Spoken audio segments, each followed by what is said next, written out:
dials tuned to this station for Strange as It Seems, which follows immediately. WJSV, Washington.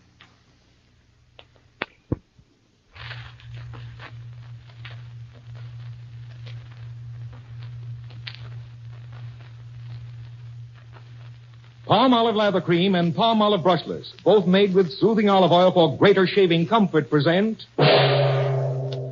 Strange as It Seems. This is Aloys Havrilla bringing you fascinating stories, which John Hicks, the famous cartoonist, has collected from every corner of the globe. Did you know that there are only 44 states in the United States? I'll give you the answer to that one before the end of the program. But first, you will hear the amazing stories of the man whose touch was gold, the most beautiful wife in America, the scientist who was traded for a racehorse, and the duel that was fought with a powder keg. And believe me, these stories are really strange. But there's nothing strange about the fact that more men use palm olive shave cream than any other kind. Why, palm olive is the only nationally sold shave cream made with olive oil, nature's finest skin conditioner. You get smooth, quick, clean shaves with comfort beyond your fondest dreams. Remember, both palm olive lather cream and palm olive brushless are made with olive oil. Whichever type you buy, be sure it's palm olive shave cream. Who is the world's most ingenious salesman? When did he live? Where did he live? Well, his name was Timothy Dexter.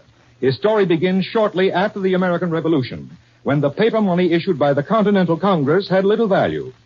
Citizens of the United States wanted silver and gold, and Timothy Dexter had silver and gold. In his office in Charleston, Massachusetts, one morning... Mr. Dexter, I understand you are buying up Continental currency. Why, don't you know that pasteboard stuff is absolutely worthless? How much of the stuff have you got? 1,000 pounds, sir. Well, I'll give you 100 pounds for the lot. Oh, well, that's a big loss, but can I have it in gold, Mr. Dexter? Very well, in gold. People thought Timothy Dexter a fool, but Dexter was gambling on the genius of Alexander Hamilton, and he won because Hamilton solved the new nation's financial problems, established a national bank, and the almost worthless continental currency soon had a real value. Timothy Dexter had a small fortune, but that was just the beginning. Dexter chartered a ship to sail to the West Indies. A few hours before sailing time, a clerk is talking to Mr. Dexter. Mr. Dexter, the ship is in the harbor ready to sail, but there's no cargo available. What? Why, I've cleared that vessel for Cuba. There's got to be a cargo. I'll tell you what. We'll load her with cats. Cats? Cats, Mr. Dexter? Yes, those four-legged animals that go meow. You've seen them, no doubt. Oh, yes, sir. Cats. Offer 10 cents each for all the cats you can get. Have them put aboard. Spread the word along the waterfront. Timothy Dexter is buying cats. Are you the captain of this vessel? I am. Port of Authority of Cuba, Captain. I'm here to inspect the cargo. Oh, yes, the cargo. What are you carrying? What? Well, you can... Here, I'll pull up the hatch. Don't blame this on me, Inspector. I just under orders, you know. There. Cats. How many of them are there, Captain? 892, sir. Splendid. Splendid. Splendid. Are you balmy, Inspector? Far from it. My government is paying $5 apiece for cats. $5? What does the government want with cats? Have you not heard? Havana is overrun with rats. Rats that are eating our food, spreading disease. These cats are worth their weight in gold. Strange as it seems, Timothy Dexter sold his cargo of cats at a handsome profit. And with the years, Timothy Dexter's fantastic ventures continued. In Dexter's office, his captain says... Well, sir, the ship's loaded and ready to sail. Have you decided on the port? Yes, Captain. You'll sail to Newcastle, England. Well, we're loaded with coal, Mr. Dexter. Yes, I know that, Captain. Mr. Dexter, carrying coal to Newcastle? Newcastle's the heart of the British coal industry. You have your orders, Captain. Right, sir. You're the owner. One morning 4 weeks later, and across the Atlantic, Timothy Dexter's Newcastle agent comes aboard. We're getting what's Mr. Dexter sent this time. I hate to tell you, sir. Hey, come on, it can't be as bad as that. I'm afraid Mr. Dexter's losing his mind. It's coal for Newcastle. Cool. Bless Dexter's heart. The miners are rioting, and there's not a skickle of coal in the whole of Newcastle. Strange as it seems, super salesman Timothy Dexter never missed, though he defied all the rules of business. He sent long-handled warming pans to the tropics and sold them as frying pans. He shipped a cargo of woolen mittens to the West Indies and sold them at a profit to a Scandinavian vessel that happened to be in port.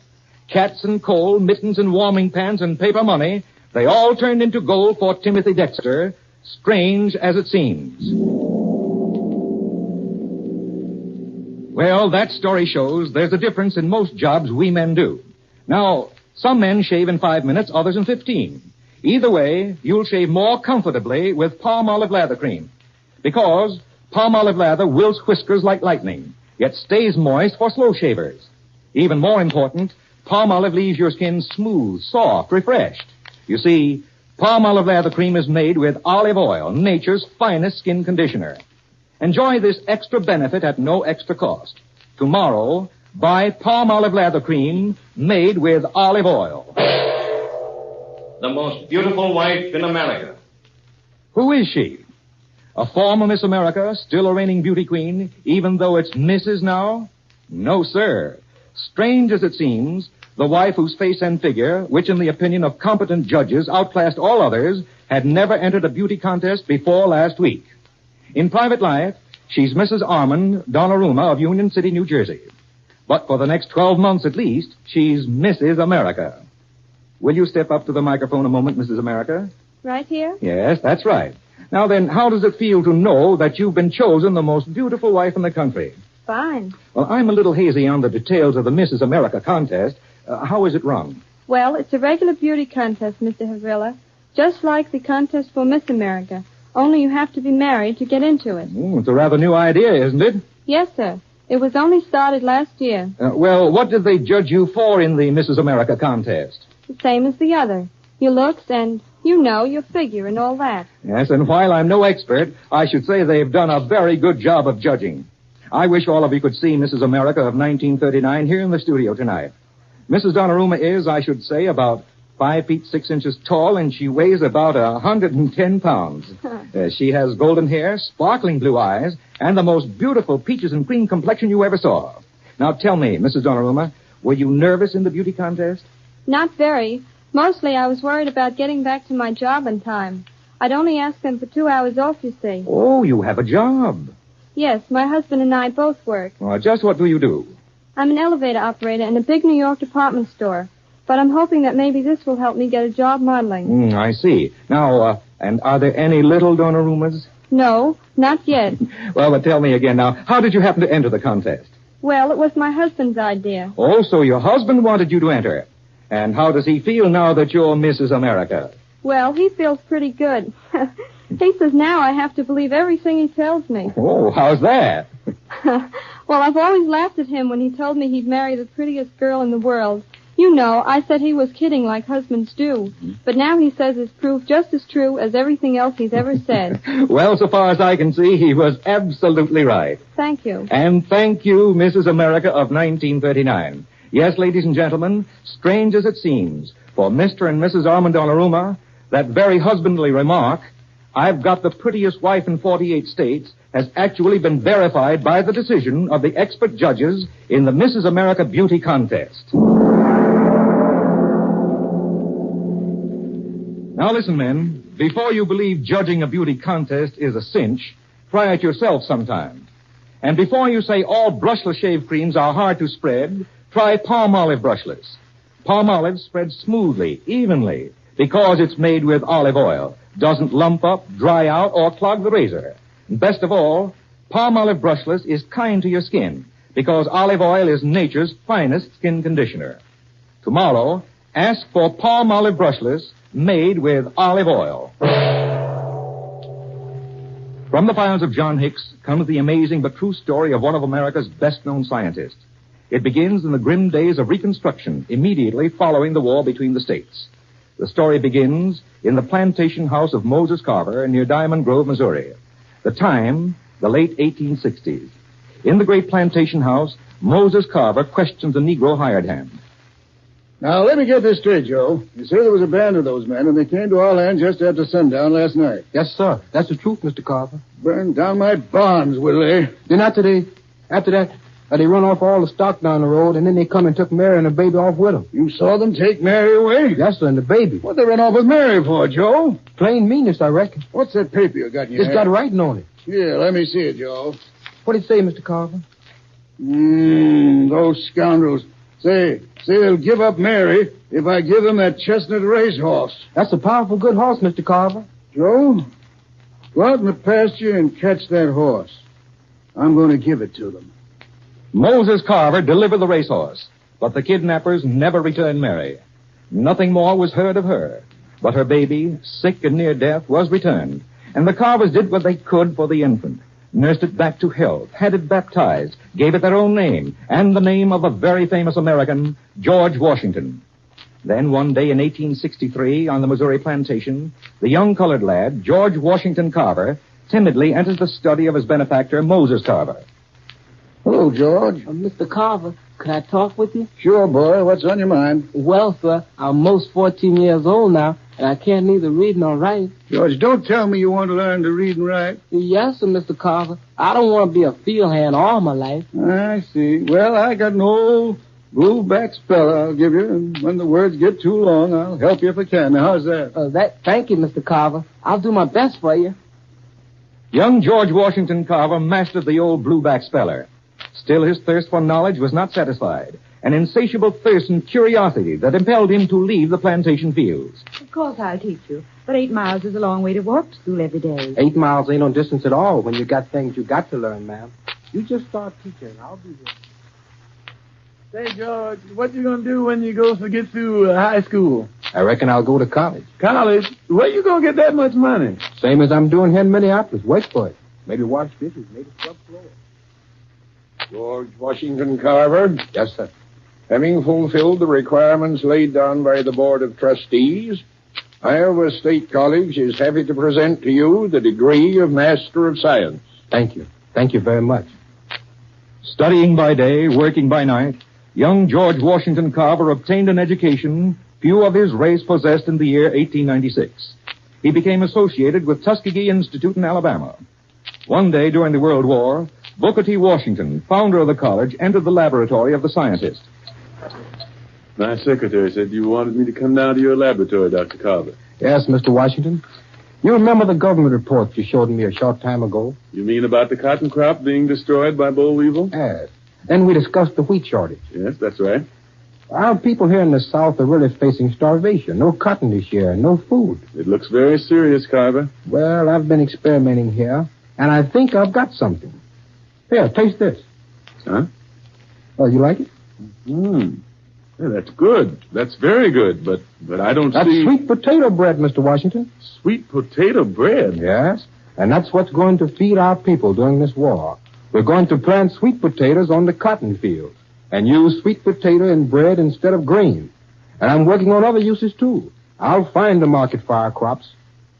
But with the harvesting of the first large sweet potato crop that was to be used as a wheat substitute, George Washington Carver's troubles really began. Dr. Carver, the dietitians want to know exactly what food value is in this new bread. Dr. Carver, we doctors are wondering if this bread is really digestible. Frankly, Dr. Carver, the government doubts that it is possible to bake bread from sweet potatoes. That's why I've called you to Washington. As Dr. Carver answered all criticisms, satisfied dietitians, physicians, and the United States government, the fame of the Negro scientist grew. Then one day, from another scientist laboratory in New Jersey, comes a telegram. To George Washington Carver, Tuskegee Institute, Tuskegee, Alabama. I followed your work. Would be honored if you would join me in experiments at my laboratory. Name your own salary. We'll pay your expenses up here to consider proposition. Signed, Thomas A. Edison. To Thomas A. Edison, Menlo Park, New Jersey. Thank you very much. My people need me here. There's no need for me to waste your money by coming north to say no. Signed, George Washington Carver. Refusing the offer of Thomas A. Edison, George Washington Carver continued his work and experiments. Then a few months later in his laboratory, Booker T. Washington watches Mr. Carver as he pours a muddy solution from a test tube. This, Mr. Washington, is an analysis of the soil on which we grew the sweet potatoes. Every bit of mineral has been exalted from this soil by the sweet potato. Well, what are we going to do? We must issue a bulletin telling the farmers to grow peanuts. Peanuts? They'll revitalize the soil, and it's the only thing that will. But, man alive, Carver, peanuts aren't even listed as a crop on the government report. They will be, Mr. Washington. But what are people going to do with the peanut crop? I'll have to find that out, Mr. Washington. I'll have to find a use for the peanut. Again, Mr. Carver found the answer to the farmer's problem in his laboratory. And strange as it seems, today all the world knows that George Washington Carver's experiments with the peanut have been of enormous value to southern agriculture. Dr. Carver is right here in the studio with me, and we'll let him tell his own story. Dr. Carver. Thank you, Mr. Habrilla. And it's quite an experience to sit back and have your life story acted out for you. Oh, but it's a life story with a lot more chapters yet to be written, Dr. Carver. I certainly hope so, Mr. Habrilla. But I'm not as young as I once was. I was somewhere in the 70s on my last birthday. Dr. Carver, I understand you've raised the peanut to new heights. Well, the peanut industry is a $60 million business now.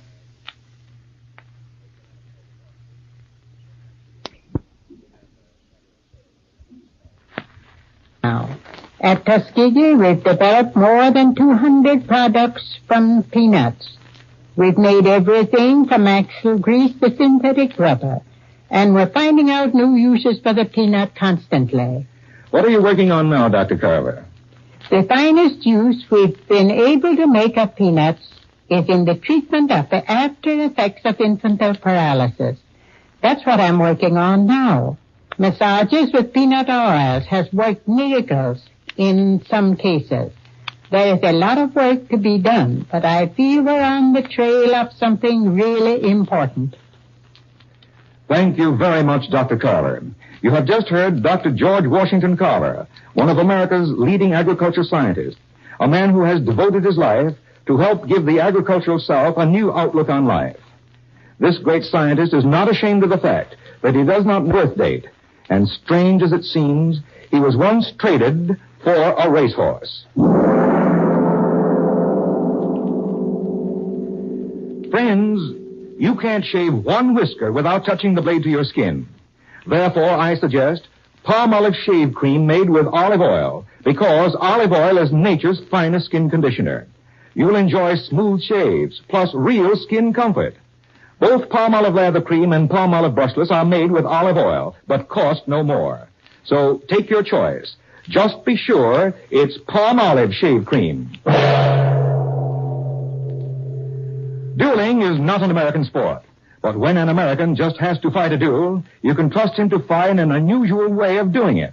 And that's just what the American patriot, General Israel Putnam, did when he made the most unusual choice of weapons in the history of dueling. As our story opens, Putnam was in command of a revolutionary garrison near the Hudson River when one of the soldiers approached him. General Putnam, we're in for a bit of trouble. Trouble? We've had trouble in infinite variety. Now, what's the new nuisance? This redcoat officer you paroled, Major Hawks. He's parading around town declaring you're a coward. Coward, eh? Mustn't let the men think I'm a coward. But what can you do, General Putnam? Challenge him? Challenge him? To a duel? And to which I'm surprised, of course. If he should happen to challenge me, well, naturally. But suppose you have a little chat with this redcoat. Come on. Now, there's the Major now, General. So it is. Red-faced chap, isn't he? Face almost as red as his jacket. Comes to drinking too much port after dinner. Shouldn't drink too much port after dinner, though. Here he comes, General. Swaggering as if he were cock of the walk instead of a parole prisoner. Cock of the walk, eh? Gives me a splendid idea. Good afternoon, Major. May I have a word with you? What word would you want with me, rebel? I've heard you compared me to a mouse, a frightened mouse. And if I have? Why, I was just thinking how strange that I, too, was just comparing you to... You dare call me a mouse? No, not at all. Rather a rooster, a strutting, red-combed rooster. You're insulting, sir. Perhaps you'd oblige us by crowing. You've insulted me, sir. I demand satisfaction. Eh? You're suggesting a duel? If you're a gentleman, you'll give me a chance to wipe out this insult. Very well, Major, but since I'm the challenge party, I have the choice of weapons. Of course. So be it. under the old oak just outside the garrison gate at sunrise tomorrow. Agreed? Agreed. True to his word, early the following morning, General Putnam was waiting for the British officer under the old oak just outside the garrison gates. General Putnam, seated on a small keg, is approached by one of his seconds. General Putnam? Sir? Major Hawks is here. And now then, what about the weapons? Weapons. Oh, yes. Of course, weapons. I'm sitting on the weapons. What? This gunpowder keg. But, General, this is highly irregular. Hey, what's this nonsense about weapons? Swords or pistols? All the same to me. No, Major. Neither swords nor pistols. Since the duel is a test of courage, well, there's room on this powder keg for both of us to sit. Sir, this is nonsense. You'll note there's a fuse attached. May burn 10 minutes, may burn 5, or less. You're mad, General. Not at all. We'll both sit on the keg. I light the fuse, or you may light it if you wish. First man to run away, I should say the first man to give up his seat on the keg is the loser. Simple, eh? General Putnam, this is highly irregular. There is nothing in the code. The code says the challenged party has the choice of weapon. Oh, it's crude and ungentlemanly. And I'll go through with it. Splendid. Pray be seated. It's madness. Madness, I tell you. Would you care to light the fuse? No? Well, then permit me. There, this torch will do it. Sheer insanity. I quite agree, Major. But two otherwise intelligent men should settle some childish dispute with pistols or cold steel. It's sheer insanity. How long will that fuse burn? Well, hard to tell.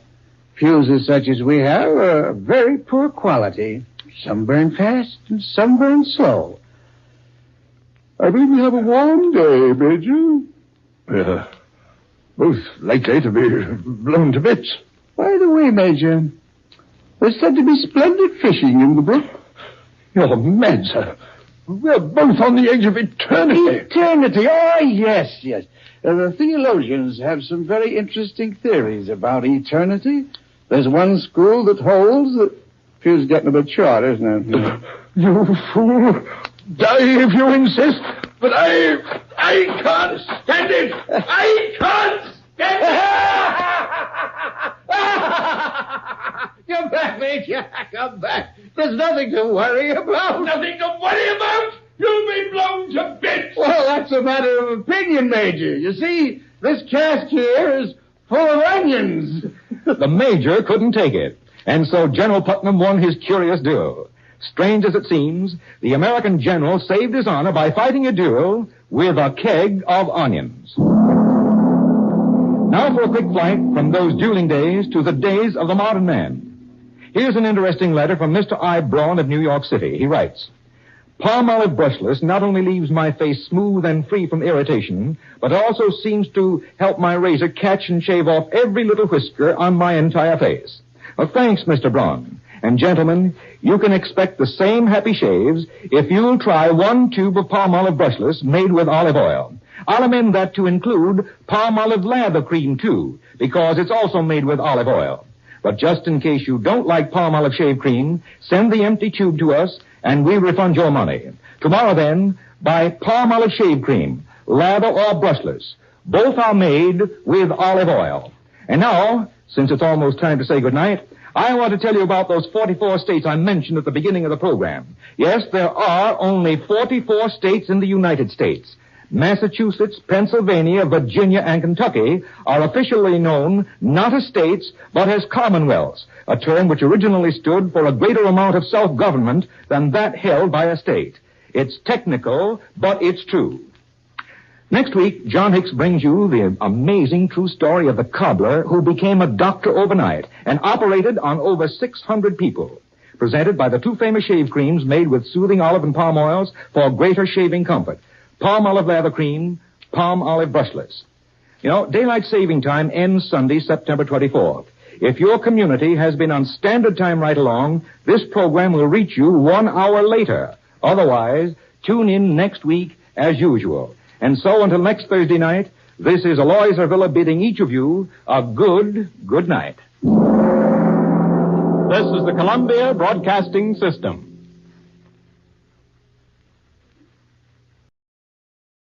The Man Who Ate a Fortune.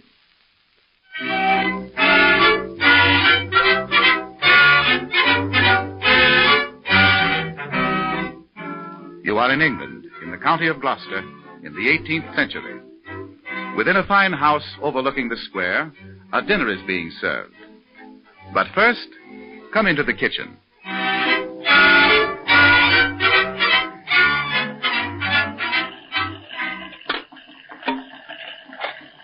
Hurry up for there, Pietro. Dutch Mercanti will be ruined. Mein Gott, if you don't watch out, the turkey livers will be too done. Turn the spit there, poor dumpkop.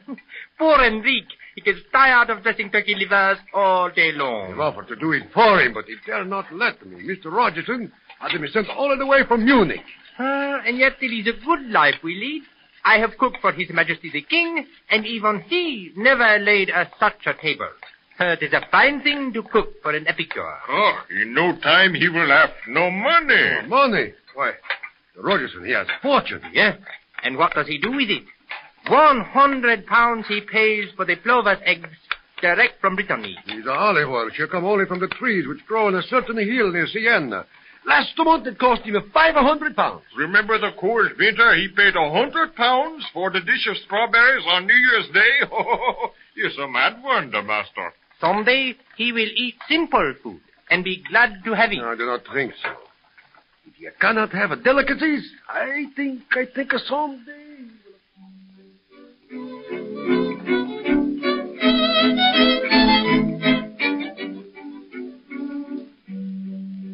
Monsieur le Comte, you are enjoying your dinner?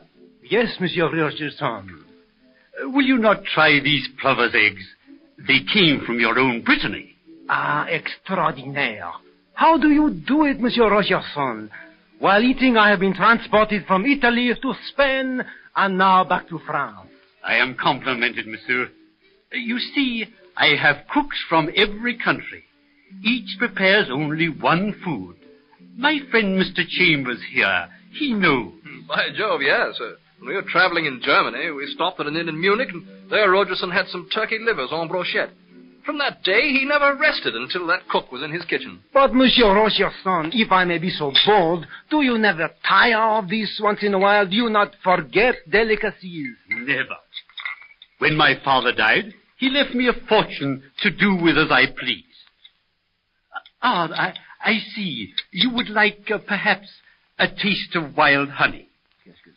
It was brought to me directly from an apiary on the slopes of Mount Hymettus. Oh. See, does it not suggest to you the sunlight of Greece, the flavor of the ancient days? Ah, exquisite.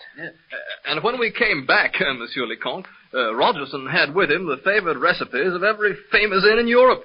And in another 2 years, all the favored cooks were in my kitchen also. Monsieur, will you try a little specialty of mine? Ah, what a delicate fragrance. And what are these? Sturgeon eggs from the Volga. Tiens. I have the fish brought to me alive. Oh, mais non. A cook from the Russian Imperial Court has prepared a sauce this evening especially for you. Mon Dieu, you are incomparable. C'est une chose incroyable. Jamais de la vie, jamais autant.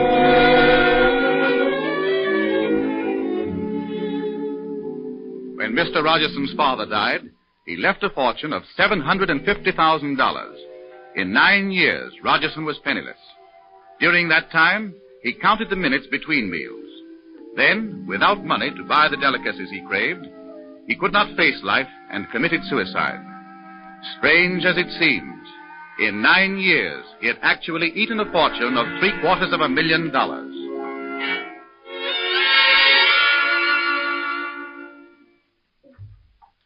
Birth of the Star-Spangled Banner.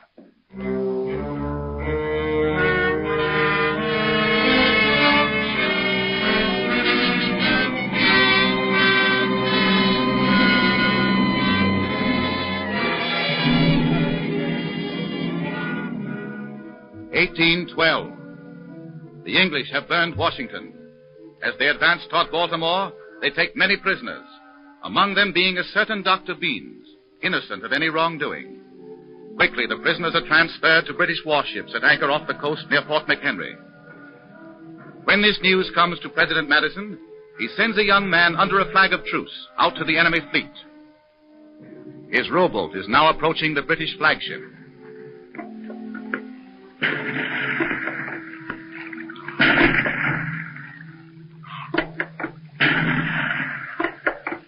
Here we are, sir. Be careful, sir, when you stand up. Hold on tight to the companion ladder. Oh, yes, thank you. I will. There. I have it now. You'd better not wait. It's dangerous here. Our guns might fire on this ship. Very well, sir. I row back ashore. Oh, these steps are steep. Ropes are sharp. Good afternoon, sir. Oh, I'm Francis Scott Key, under flag of truce with a message from President Madison to Admiral Cockburn. Very good, sir. Please come with me to the quarterdeck. Up this ladder, please. Yes, sir.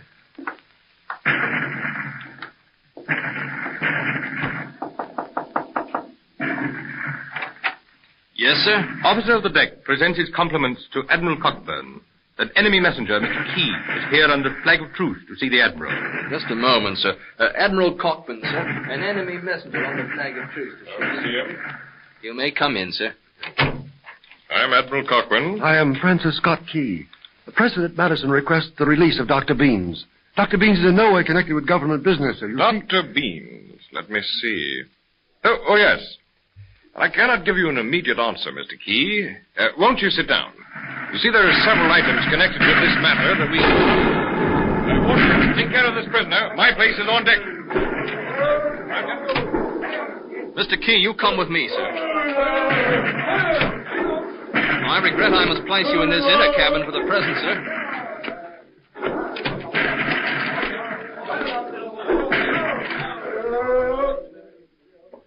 All night the firing continues, while Francis Scott Key is alone in his cabin, wondering what side will have the final victory.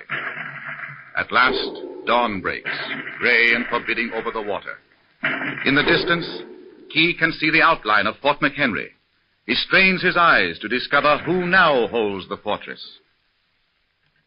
Say, can you see? By the dawn's early. If it were only a little lighter, I could see. Well, thank God, a rocket over Fort McHenry. Our flag is still flying. Our flag is still there. That's it, our flag is still there. The rocket's red glare gave proof through the night that our flag was still there. 1814. In Baltimore, a family has finished its supper, and Eliza has settled down to read the Baltimore Patriot. Mamie? Yes, Eliza? Here's a new song. Listen. Da da da da da da. That has quite a swing to it. I tell you, let's play it on the piano. I'll wager that Ned and Father will be right in here. All right. Here, I'll fold it so it won't fall over. Now. Through the dawn's early light, what so proudly we hailed. Hey, what's all this? I thought this would bring you. It's a new piece of music called the Star-Spangled Banner. Oh, well, that's very good.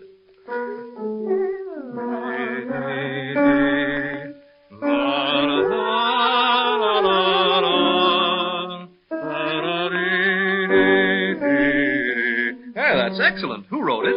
Francis Scott Key. Really? Why, I used to know him. Well, well.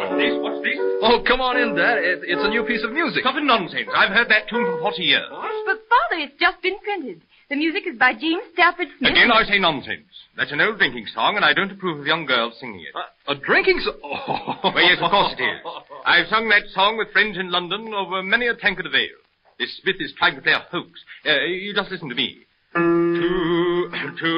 an Akron in heaven, where he sat in full glee, a few sons of harmony sent a petition that he then in la-da-dee-dum-dee-dee. Now then, do I speak the truth or do I not?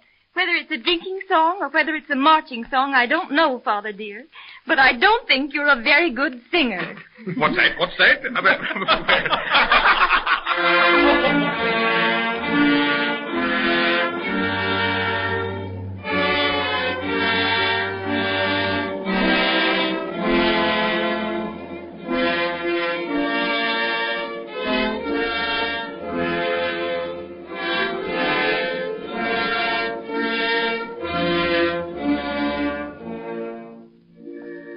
This tune was first of all a stately old song of France. Then it was brought to England and turned into a drinking song to honor a famous Greek poet named Anacreon. It was he who originated the phrase wine, women, and song. 20 years later, James Stafford Smith lifted the tune bodily and said that he had written the music to Francis Scott Key's words. Strange as it seems, the Star-Spangled Banner, the official anthem of the United States, was a French tune sung in an English tavern to honor a Greek poet.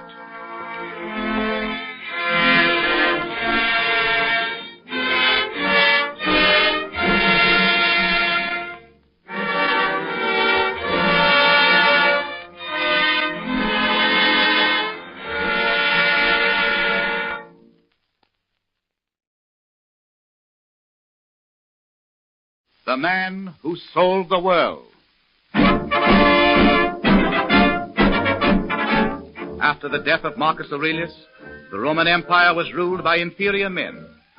On the death of the Emperor Commodus, the throne was offered to Publius Pertinax, who was assassinated after ruling only 2 months.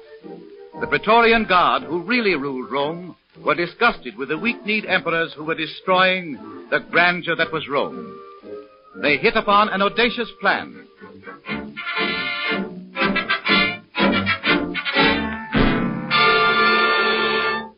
It is 193 A.D.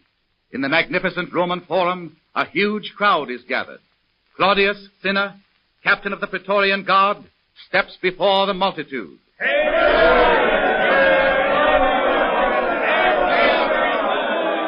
Noblemen, members of the Senate, people of Rome, today I come before you on behalf of the Praetorian Guard for the purpose of acquainting you with the state of affairs of the empire. You know that a few nights ago the Emperor Pertinax was assassinated by a mutiny of the soldiers. On his soul be peace. Many of you do not know that because of the weakness of some of our rulers, because of the revolt of our colonies over the corruption in our empire, the treasury of our mighty city of Rome is exhausted. The treasury How the mighty have fallen, say I, that the city of Rome, which has ruled the world ever since Romulus and Remus, since our martyr Julius Caesar, since the glories of Augustus, should be forced to admit that her treasury is depleted by weak rulers who know more of eating and drinking than they do of ruling. So today, I, on behalf of your loyal Praetorian Guard, have come to auction off our magnificent city and our glorious empire to the highest bidder. Let any man who has wealth make a bid. Who can bid for a city? Our wealth can make a bid. What?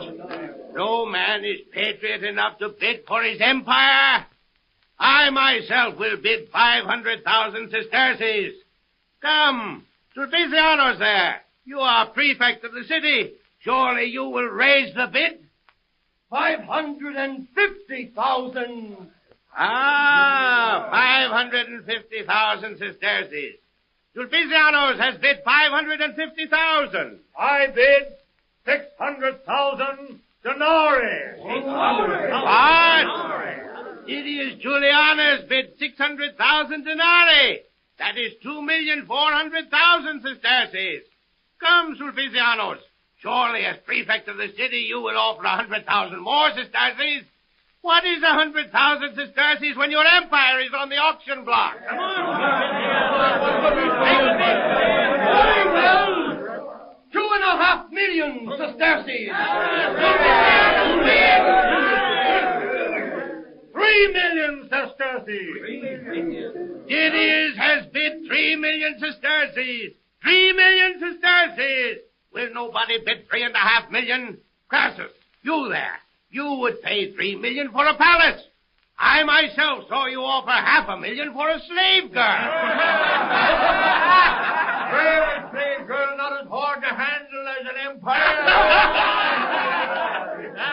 My daughter is easy to handle, Crassus. 3 million sesterces. Going. 3 million sesterces.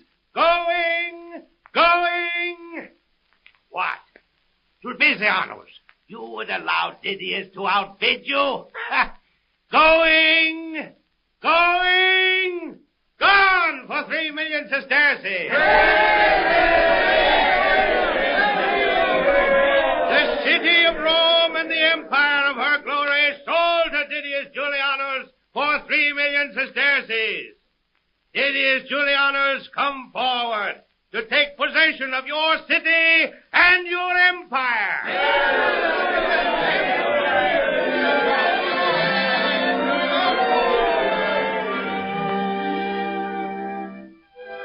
Strange as it seems, the throne of the mighty Caesars and the entire Roman world were offered to the highest bidder at auction in the year 193 A.D.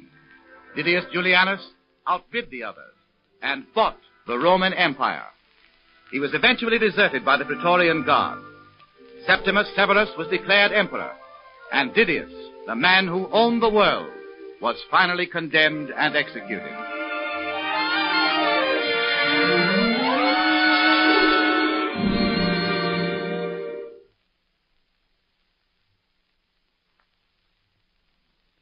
Sergeant Molly Pitcher.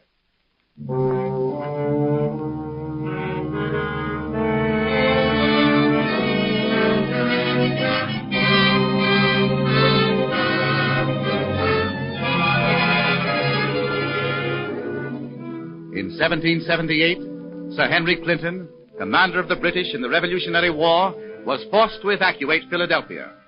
George Washington overtook the British forces near Monmouth, New Jersey. Thus followed the famous Battle of Monmouth.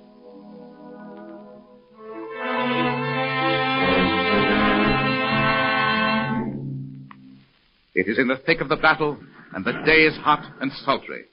One of the American gunners, named Hayes, is at his post firing the cannon. Mary, his wife, is risking her life, bringing water to the troops.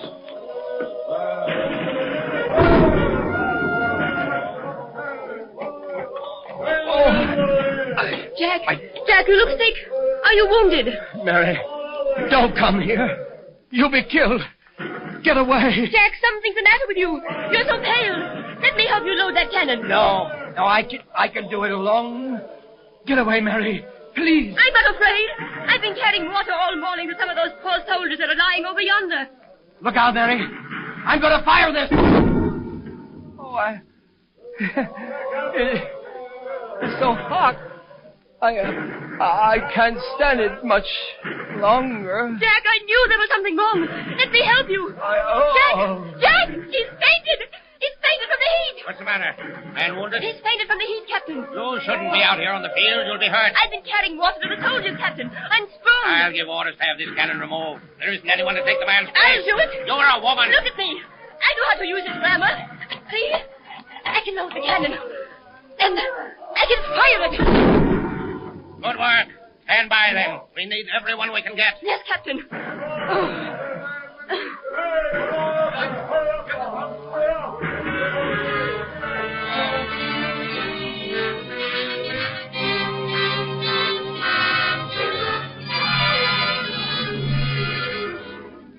Mary Hayes stands by her cannon until the battle is over and the Americans are victorious.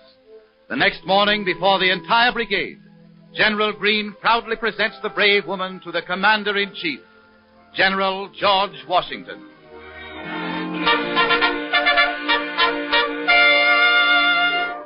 Am I to understand, Mrs. Hayes, that you stood at your husband's gun and fired it during the entire battle? Yes, General Washington. What's more, General, she carried water to those poor devils who are lying wounded. The men have dubbed her Molly Pitcher. Molly Pitcher. A worthy name. I like that name. It needs only one thing added. Yes, General Washington. Women such as you deserve as much honor as the bravest man. Therefore, I promote you sergeant in the First Army of the United States of America, and you shall receive a pension for the rest of your life. Oh, General Washington, I don't think that I really... We salute you, Sergeant Mary. Brigade! Present! Home!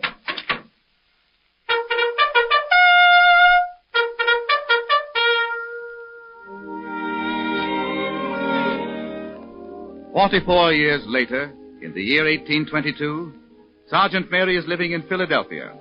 Jack Hayes, her husband, has been dead for 34 years, and Mary is now married to George Macaulay. Well, what are you looking so sad about? Oh, please, George. I'm tired. That's all. And why are you tired? Because you spend the whole day on your hands and knees scrubbing floors? Somebody has to earn a living. Oh, I see. Holding that up to me again. I don't mean to do that, George. Besides, when we were married, you said that you were going to get a pension from the Army because you were a sergeant. I don't see any sign of it. I know. General Washington told me himself that they would give me a pension. I didn't want it then. When you're young, you never think of the time when you're old. Well, why don't you say something? They probably forgot all about it. I did happen to mention something about it today. Oh, yes. What? I was down on my knees, as usual, scrubbing away, and the man came by. I looked up, and who do you think it was? Well, how should I know? It was the captain who had commanded the guns that day at Monmouth. Well, did you tell him about not getting the pension? Oh, George, I couldn't do that. What? We just talked about the old days. You mean to tell me that you let a chance like that slip past you?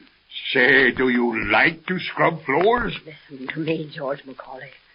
I didn't carry water to those boys on the battlefield because I wanted to get a pension for my country. I didn't stand by that gun and fire at the enemy because I was hoping for a few dollars. I did it because I loved my country and because I believed we were in the right. And if ever there was another war and I wasn't too old, I'd do it again. I'd do it again. Do you hear that? I'd do it again.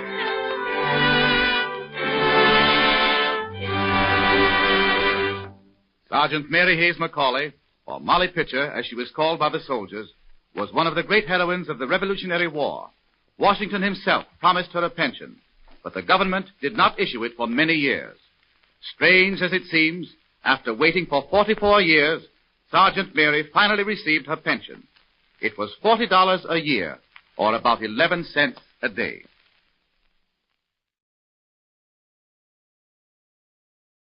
The Banquet of Ghosts.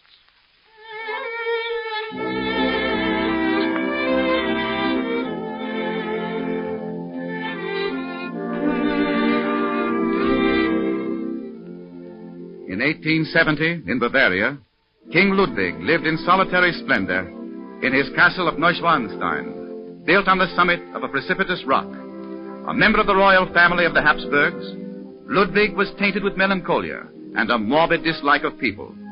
Almost his only friend was the great composer Richard Wagner, whose career he sponsored and whom he worshipped with fantastic reverence.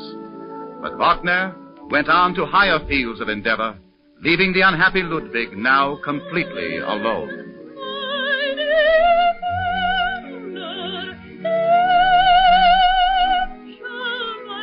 It is just before a banquet in the great hall of the castle.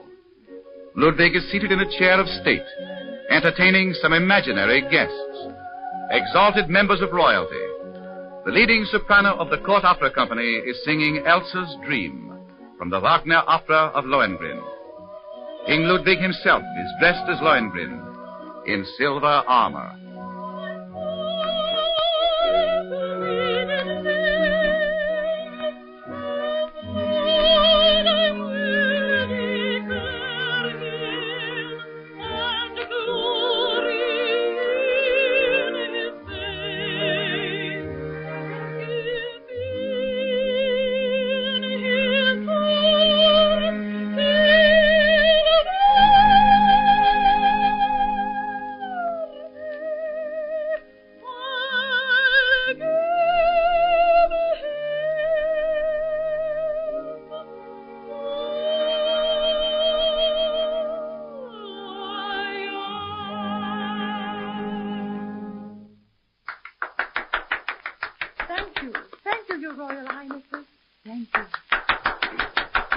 Then the king, surrounded by his royal guests, who are invisible to all but himself, wanders toward the banquet hall. The court chamberlain announces his imaginary guests, who take their places at the perfectly appointed banquet table, a footman behind each empty chair. Her Imperial Majesty, Catherine, Empress of all the Russias.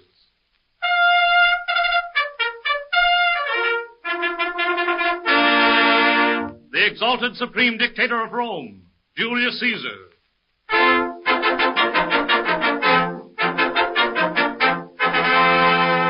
Her Gracious Majesty, Queen of Egypt, Cleopatra.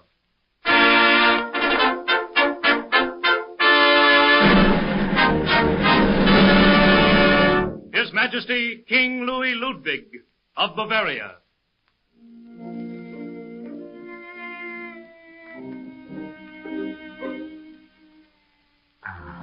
Pray be seated. Pray be seated. Good evening. Good evening. Catherine, you will find our soup course very much to your liking. I have imported some Baltic eels, from which the cook has prepared an essence. Quite tantalizing, I assure you. And the wine, my dear Cleopatra. Of course, I know it cannot compare with your own vintages. I beg your pardon? You have me there, my dear. I cannot afford pearls for you to drop within the goblet. Hendrik.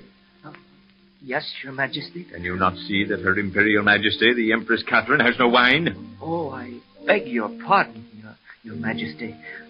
I'll attend to it immediately. You must excuse our rustic simplicity. All of you. At last. Friends, may I propose a toast to our absent guest, His Royal Highness Hamlet, Prince of Denmark. Thank you, my friends.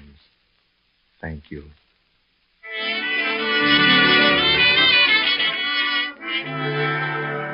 Strange as it seems, this banquet of ghosts was often repeated by King Ludwig of Bavaria. At length, his eccentricities became so marked that he was declared incapable of ruling and was kept a virtual prisoner in his castle. Broken-hearted at this humiliation, the gentle music-loving Ludwig committed suicide.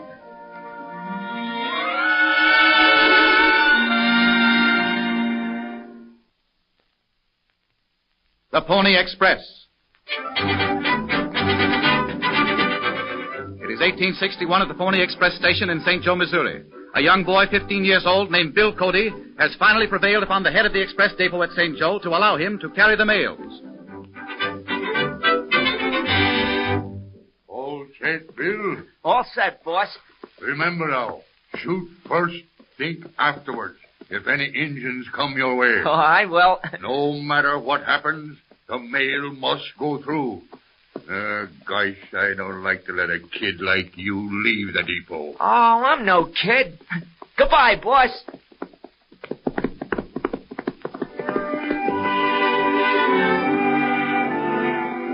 Leaving St. Joe, young Bill Cody heads his fast western pony along the twisting Missouri River. 20, 30, 50 miles go by. The boy's throat becomes parched with thirst, his lungs choked with dust. Finally, looming up ahead is the first relay station where he is to change horses. Well, you're a pretty young kid to be riding the express. I'm no kid. Now listen, kid. A word of warning. Between here and the next station, you may run into a herd of buffalo. If you do, your only chance is to stampede them with a shot. And trust to God that they run away from you and not at you. You get it? I get it. Now don't forget, the mail must go through. I won't forget. So long, boss. The sun gradually sinks below the horizon. The moon comes up. The only sound is the occasional wail of a wolf or coyote.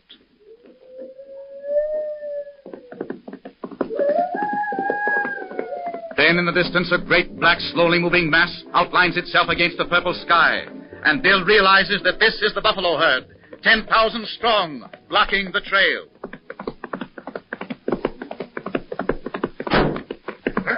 Come on there, old paint. Come on. We gotta go through them. Come on. Come on, boy. Come on. Come on.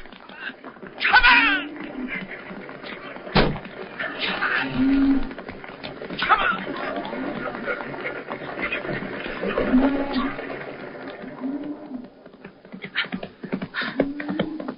Good old paint. Just got by, didn't we? Good old boy.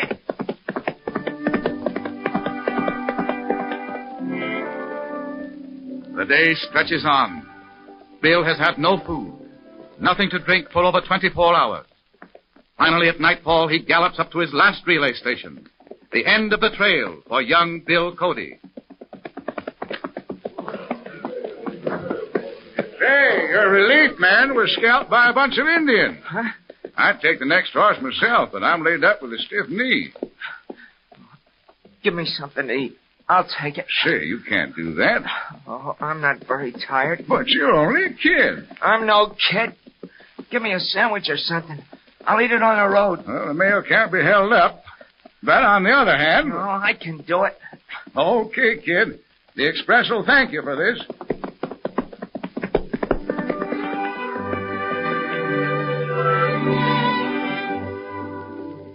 And so instead of the expected rest for burning eyes and tortured muscles, Bill has to cover another 290 miles, all without a chance to rest. The moon comes up, goes down. Another gray dawn breaks. One after another, the tired horses gallop up to the relay stations. The precious mail sacks are thrown over the backs of fresh horses, and each time the exhausted boy gallops off, a determined smile on his dust-caked face. Suddenly, in the distance... Indians! Indians! Come on there, Buster! Keep on going! Got one of them! Keep on going! Keep going! We got 4 miles left, old boy! We gotta make it! Come on! Come on!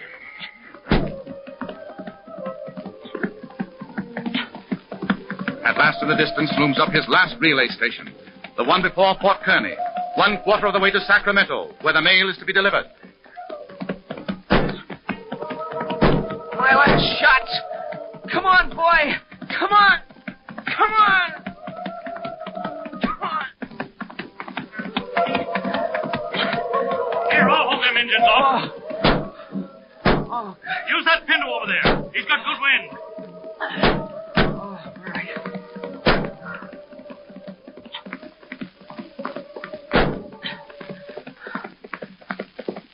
Got all but 3 of them, the devils.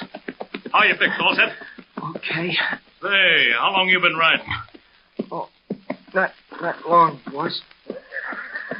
Only 1 more lap to go. I can make it. I don't like to let a kid like you start out on this last lap. However, we can't afford to lose the mail. How old are you? I'm no kid. So long, boss.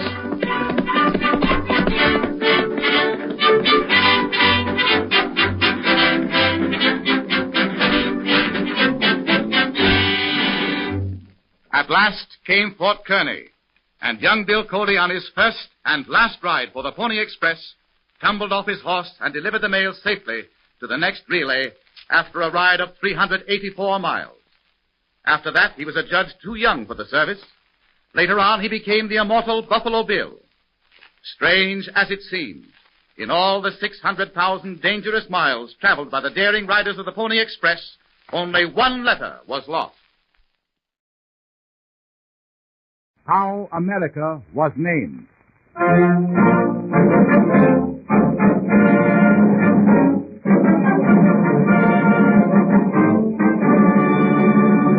America, symbol of speed, progress, the promised land of immigrants, the birthplace of much of the modern machinery which has freed man from slavery.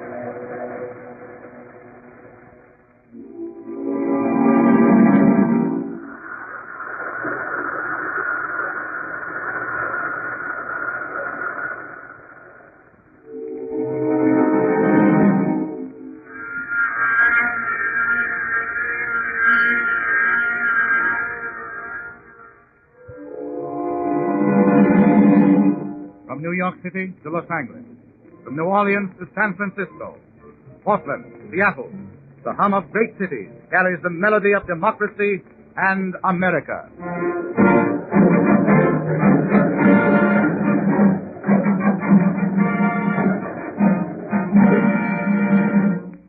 Now go back to 1507. At the College of Saint-Denis in the Vosges Mountains of France, Martin Valdesimula, a member of the faculty, is hard at work. He is translating Amerigo Vespucci's account of his travels to a strange new world. The account is to go in Ptolemy's new geography. The candle is flickering. It is very late.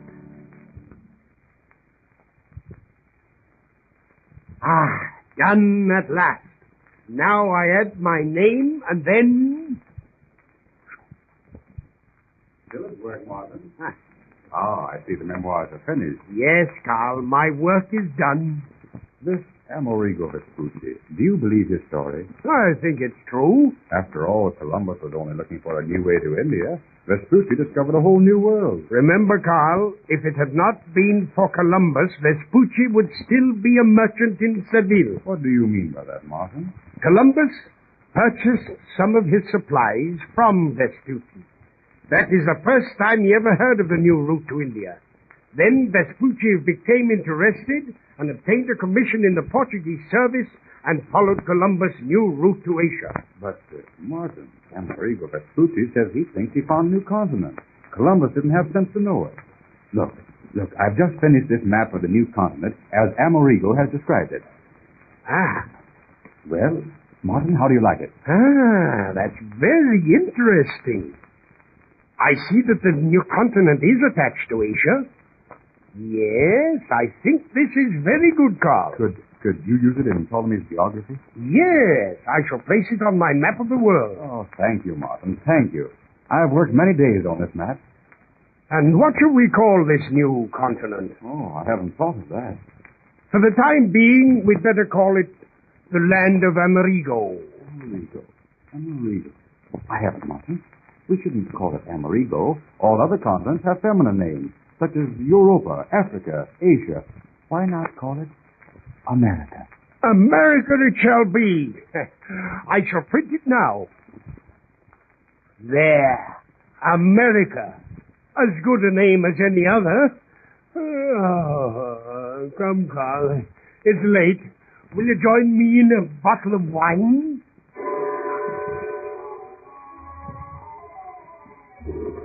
Vespucci only discovered South America, but Valdesimula did not know that. Strange as it seems, America, so casually decided upon by Martin Valdesimula, was named by a German professor in a French college for an Italian navigator in the service of the King of Portugal.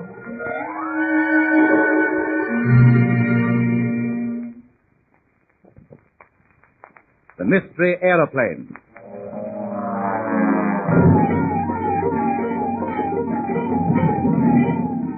The World War, like every great conflict throughout history, had its crop of weird and unexplained stories.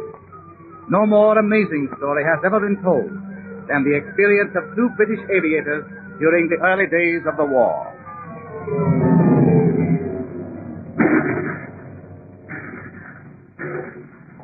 Somewhere near Armentières, France, at a British bombing squadron aerodrome behind the lines, Captain Goodwin and Lieutenant Barker are watching the planes of B Flight warming up and taking off for a raid on an enemy's strong point.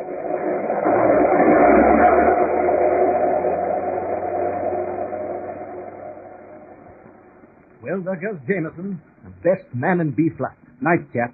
Hope he comes back. Well, he'll come back all right. He's got a charmed life.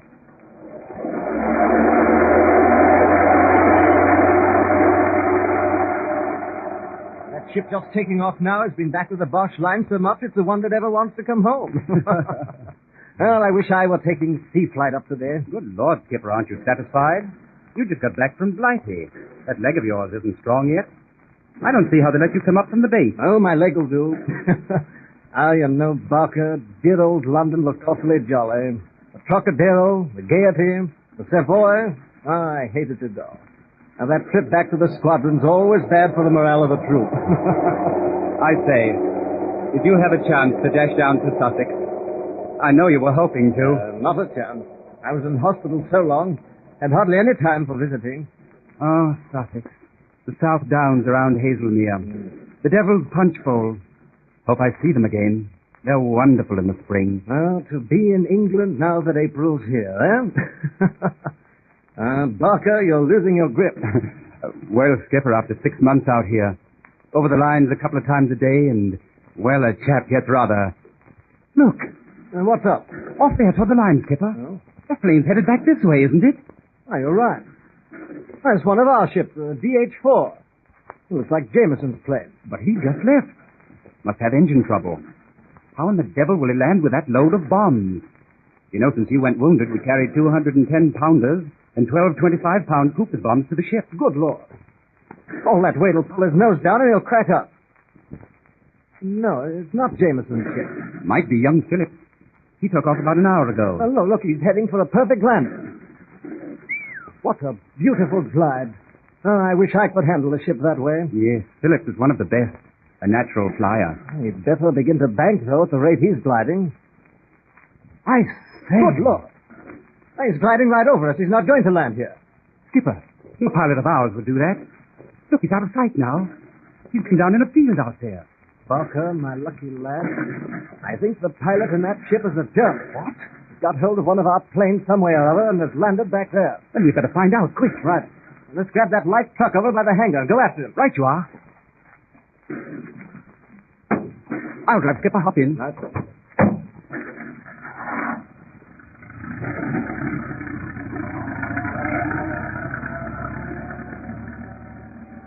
Probably landed in that field over there by the river. Didn't hit any crash. Must have been able to make a landing. Yes. Glad I'm an air pilot. At least we don't have such bumps as these. No. Better going low here. There's lots of rocks and holes. Can't waste time. A German's probably gone already. Might be a spy. Devilish lot of nerve he's got. Fly one of our own planes right over our own landing field. The Boche are wonderful flyers. Don't know the meaning of the word fear. There. Now you can see the ship. And a bright smack in the middle of the field. Perfect landing. She doesn't look cracked up at all. Barker, pilot is still in the ship. Stop the truck. Right-ho. That's some sort of a trick. His observer is there, too. See, leaning over toward the pilot. Probably deciding what to do. Shall I sing out to them? No. Well, they may not have heard it. Our best chance is to circle around them and sneak up from behind. Good idea, huh? Hop up. Don't you think it's odd that they don't move?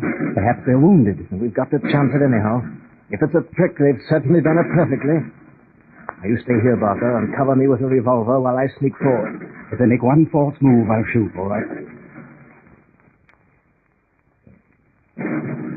You there! Get out! We have you covered! Are you wounded? Barker, come here. Yes, get out here. Phillips and Wyatt. Phillips, are you badly hurt? Wyatt, what's wrong? Skipper Wyatt is stone dead. Shot through the head. Must have died instantaneously. Phillips. Phillips is dead, too. But I don't see how the ship landed. I don't... Phillips must have been dead at least 15 or 20 minutes, judging by the look of things. Well, that means during that long glide we saw, no living man was piloting this plane. What? How? I don't see... Before he lost consciousness, Phillips must have headed the plane home, down into a gliding angle and switched off the engine. The plane came back of its own accord. Skipper, I told you. Phillips was one of the best. Even in death, he made a perfect landing.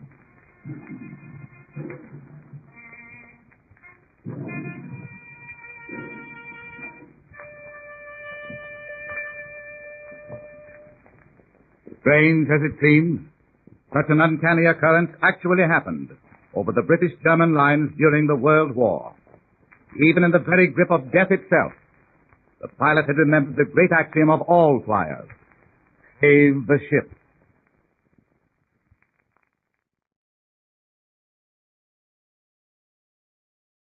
The Raw Deal.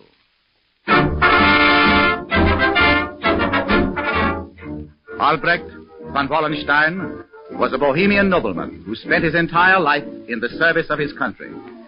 At the outbreak of the 30 Years' War in 1618, he offered his soldiers and his fortune to his emperor, Ferdinand II. The emperor rewarded Wallenstein for his loyalty by taking the command of the army from him. Wallenstein accepted this decision calmly and retired to his castle in Prague, where he lived in mysterious magnificence.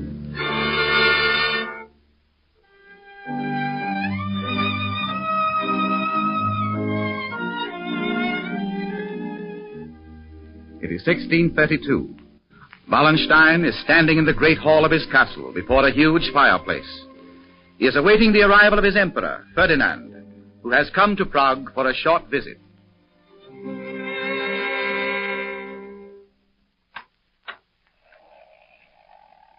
His Majesty Ferdinand, King of Bohemia, King of Hungary, Emperor of the Holy Roman Empire.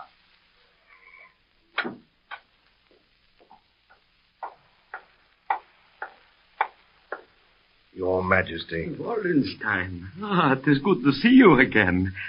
Why am I so honored, sire? Wallenstein, it is hard for me to come here. I know you have good reason to hate me. You are wrong. You are my emperor. Then you are still loyal? Until death, sire. I knew you would stand by me. Wallenstein, I was forced to dismiss you and appoint Tilly in your place. You had enemies. There is no apology needed, Your Majesty. I understand the envy of men. You are a great man, Wallenstein. I serve a great emperor. I will tell you my problems immediately. As you know, Gustavus Adolphus of Sweden has landed in Germany. That means danger for Bohemia. Exactly. Wallenstein, will you come to my aid again? Your Majesty, Bohemia needs you, Wallenstein, now more than ever. If you will come to my aid, I will give you the supreme command of the army. Supreme command? We must have you. The men will die for you. Oh, I beg of you, return to me. Very well. Oh, I knew you wouldn't fail me. I will raise an army of 30,000 men. In 3 weeks, we will attack Adolphus. The treasury of Bohemia is very low. How am I to raise enough money in only 3 weeks? I will pay them.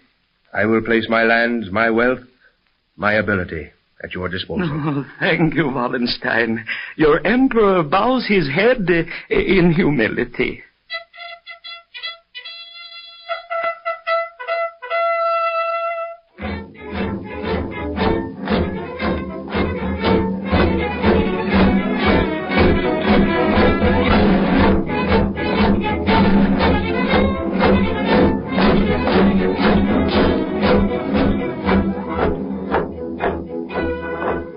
Gustavus Adolphus is finally killed at the Battle of Lutzen, and Wallenstein is victorious. But the Emperor Ferdinand, torn between jealousy of the general's popularity and gratitude for his achievements, finally signs a secret document condemning Wallenstein and his loyal supporters to death.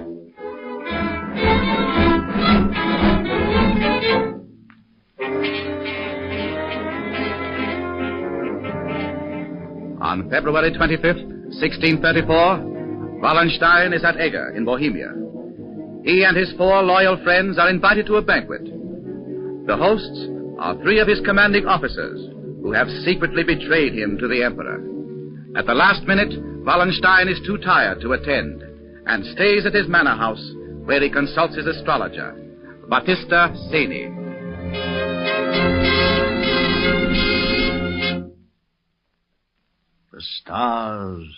The stars are dark for you, Albrecht von Wallenstein. I do not need you to tell me that. The house of friendship is full of enemies.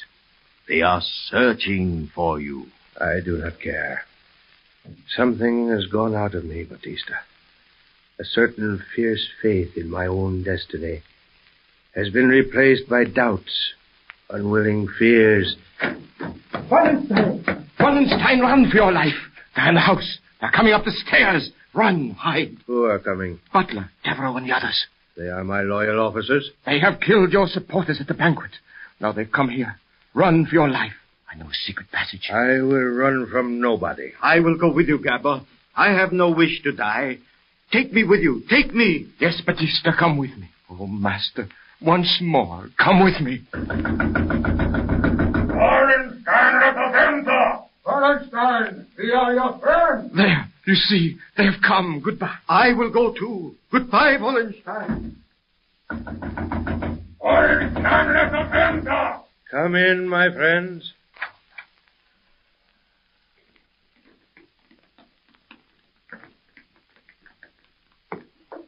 What brings you here, friend? Death for the traitor. Death. Death. I salute you, Bohemia. Death. Hail and farewell.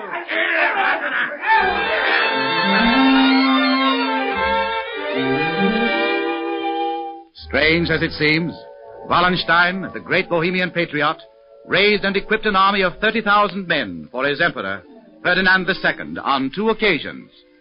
Ferdinand repaid him by ordering his assassination and by giving his murderers handsome gifts.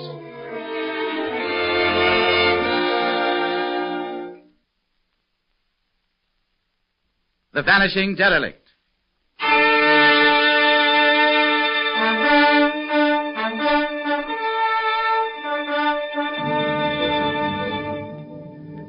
The graveyard of the Atlantic.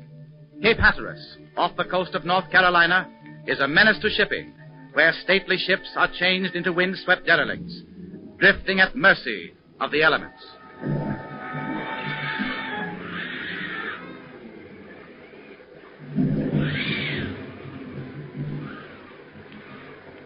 It's late at night on October 14th, 1927. A heavy storm is raging off Cape Hatteras. The Maurice K. Thurlow, a 4-masted windjammer of American registry, is rapidly being forced upon the shoals. Once, twice, she seems to tremble, hesitate. Then a mighty heave from the maddened sea sends her crashing against the rocks.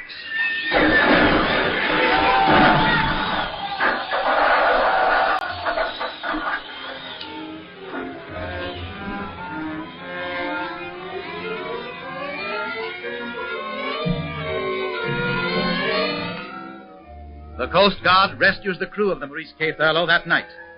Next morning, they find no trace of the abandoned ship and decide that she has been battered to pieces by the fury of the storm.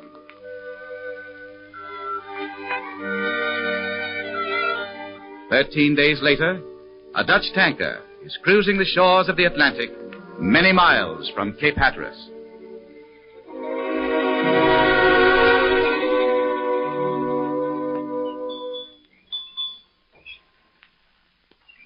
Where are we? Off Charleston, Skipper. It's a calm sea today. Yes, Skipper. I wonder what ship that is. To the starboard. Wait, I'll take a look. Maurice K. Thurlow. And I believe she's a derelict. Derelict, eh? Now let me look. Yeah, she's a derelict, all right. Better radio the Coast Guard. I'll speak to the radio officer, sir. She hasn't any sails. Looks battered up. Poor old girl. Poor old girl.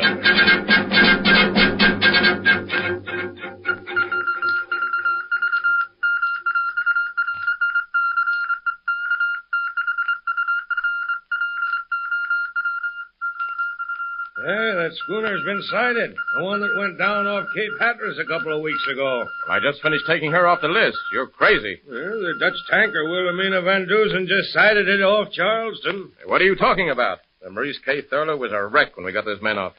I saw her, pitching in the trough of those waves. Why, there wasn't anything left to her. Radio that Dutch boat and tell them they've made a mistake. She's gone down for good. Very well, sir.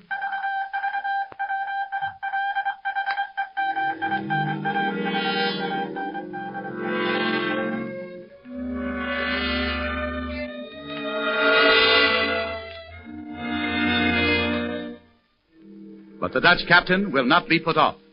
He insists that his first mate saw the name of the derelict windjammer through his glasses. At last, the Coast Guard sends a vessel to the spot where the derelict was sighted. She has vanished. A fleet of 6 vessels is given orders to remain at sea until the Thurlow is found. They race full steam ahead, down toward the Caribbean, up toward the freezing waters of Cape Cod, back down the coast again. They trail the ship like a pack of bloodhounds, but always she eludes them. 2 old salts discuss the amazing vanishing derelict in characteristic style.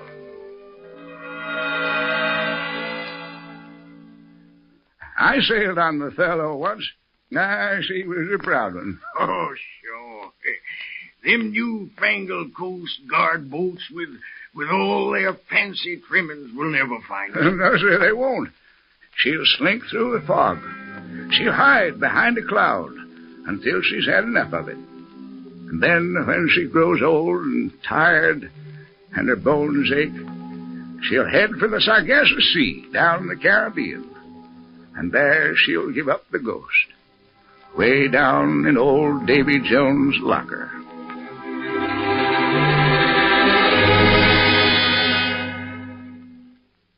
Strange as it seems, the Maurice K. Thurlow, the vanishing derelict, is still evading Coast Guard vessels.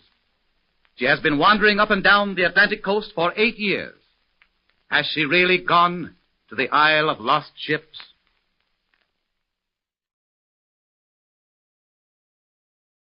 Where is Swanee River?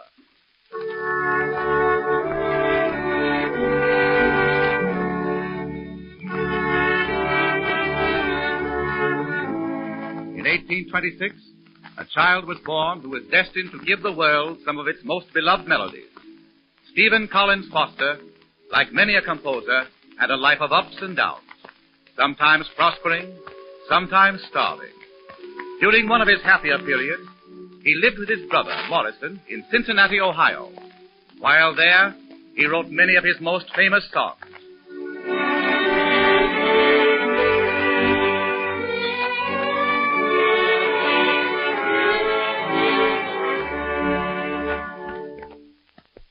In his brother's parlor in the Foster home in Cincinnati, Stephen Foster is busily at work on a new melody for the Christy Minstrels.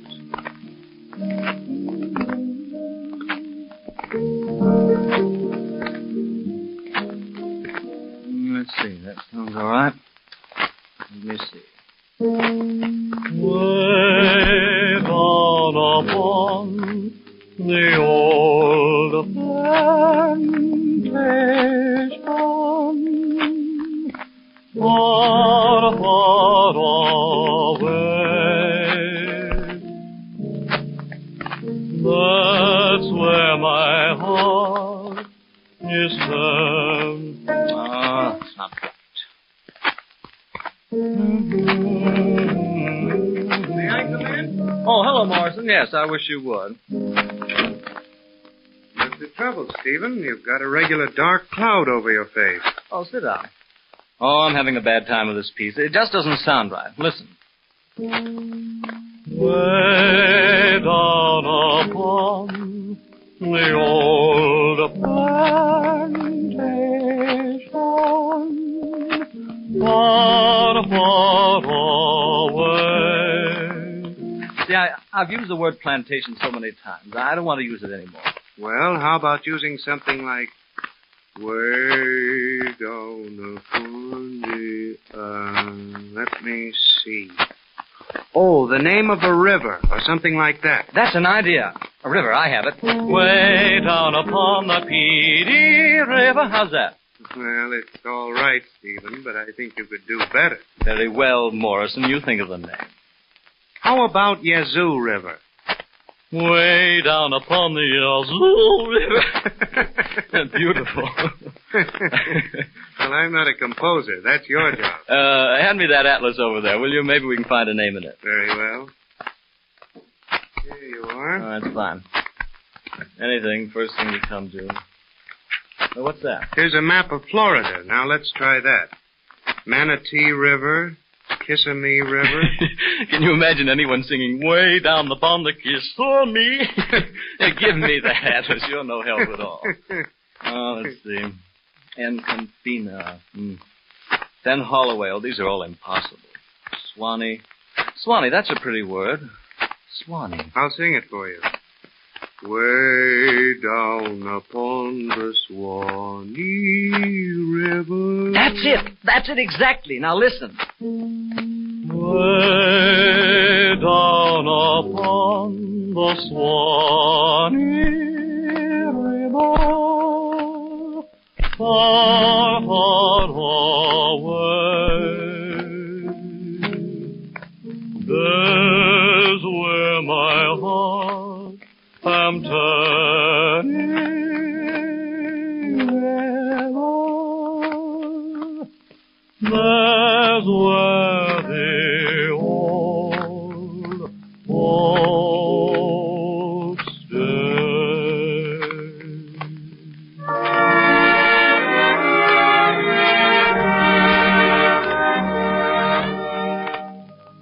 Strange as it seems, Stephen Foster, in his song Old Folks at Home, or Way Down Upon the Swanee River, immortalized the name of an unimportant river in Florida, which he had never seen.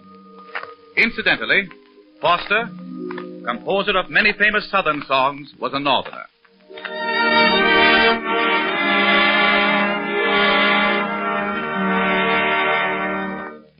The Strange Salesman.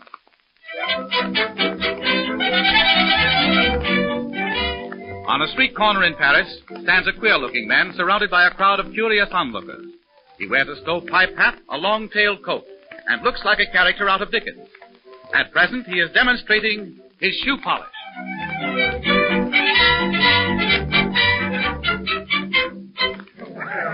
And now, my good people, now the first test. Will anyone give me a shoe? Ah, thank you, monsieur. Now, mes amis, see. I put some polish on the shoe like this. And now I take out a cloth like this. I apply it. Beat, like this. And voila, behold the result. And now, my friends, for the second test. Ah, you do not believe me when I tell you that my product is perfectly pure. You do not believe me when I say that your babies can eat it.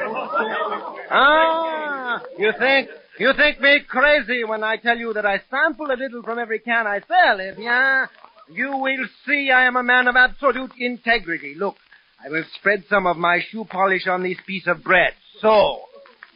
And now I will eat it myself. Bon, n'est-ce pas? I need some shoe polish. I will take a can. One moment. Not too many at a time. Ah, madame, you will not regret that you bought a can of my shoe polish. It has made the name of Austria famous for purity through the length and breadth of France. N'est-ce pas, mes amis?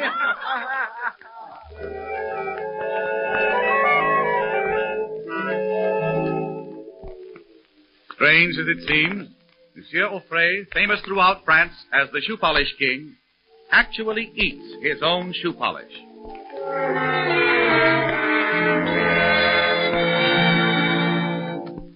The Peace Treaty from the Heavens.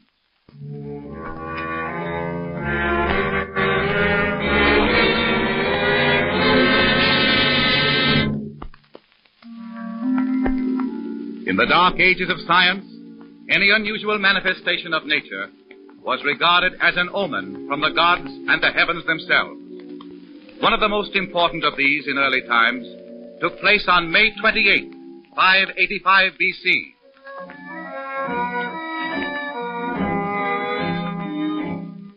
On a plain in the country of Persia, two armies are encamped. One is that of the powerful Medes. The other is that of the wealthy Lydians. In the Median camp, Cyaxares, king of Media, confers with his captain. The war goes badly for us, Captain. Be of good cheer, your majesty. It cannot be that the great god Mithra has forsaken us. 3 times I have gone to the oracle and have asked for an omen. Oh, if only we had some sign from heaven. For 7 nights the fire kindlers have burned flames before the altar. The god Mithra is angry with us. Your majesty, perhaps Mithra is angry because we continue the war. I must continue it. The Lydians have more wealth than Nineveh and Tyre, I, Caesares, will never rest until I have humbled Lydia and taken her wealth for the glory of Media. What is that tumult? I shall look outside the tent, Your Majesty. The soldiers cry out with fear. Ah, Mithra! What is the trouble? Mithra has heard our prayers. He has given us a sign. A sign? The sun! The sun is covering its face. No. The sun is hiding from us. It grows dark. Tell them I will come outside and speak to them. Yes, Your Majesty. Silence! His Majesty, our General Caesares will speak with you. Have no fear. I will talk with them now. Yes, Your Majesty. Soldiers of Media, the sun covering its face is but an omen of good fortune from the great god Mithra. You know that for 3 nights I have prayed for a sign. Now I will go again to the oracle to hear that Media will be victorious.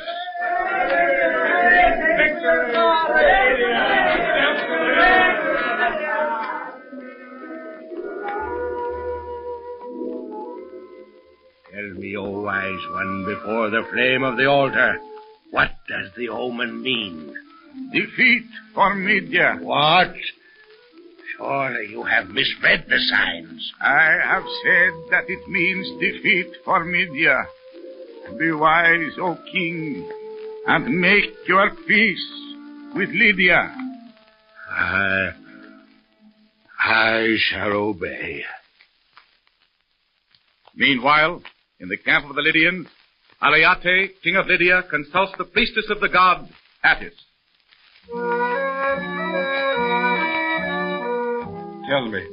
Tell me, O high priestess of Attis, what is the meaning of our god's displeasure? It means, Your Majesty, King Aleate, that the god Attis has forsaken us.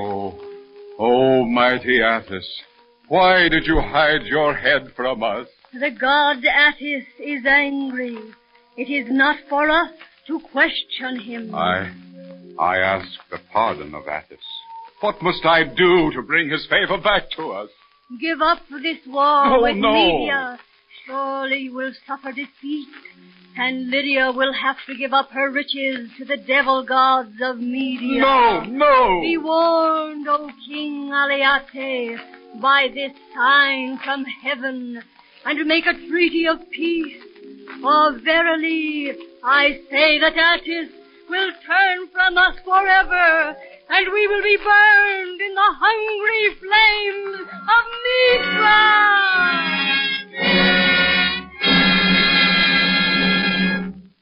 And so, because of this peace treaty from the heavens, this eclipse of the sun, the war between Lydia and Media was ended at once, both sides asking for peace. Strange as it seems, had they listened to an old Greek astronomer named Thales, they would have discovered that he had already predicted the eclipse of 585 BC. Fort Blunder.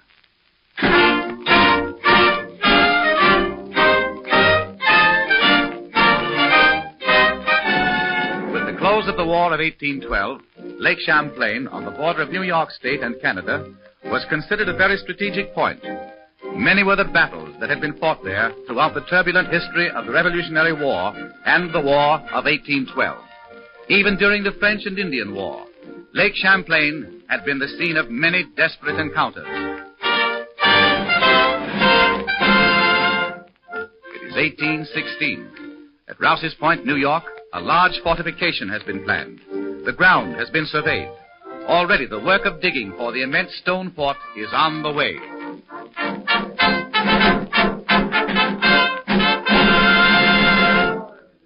All right, come on. All together now. Ready?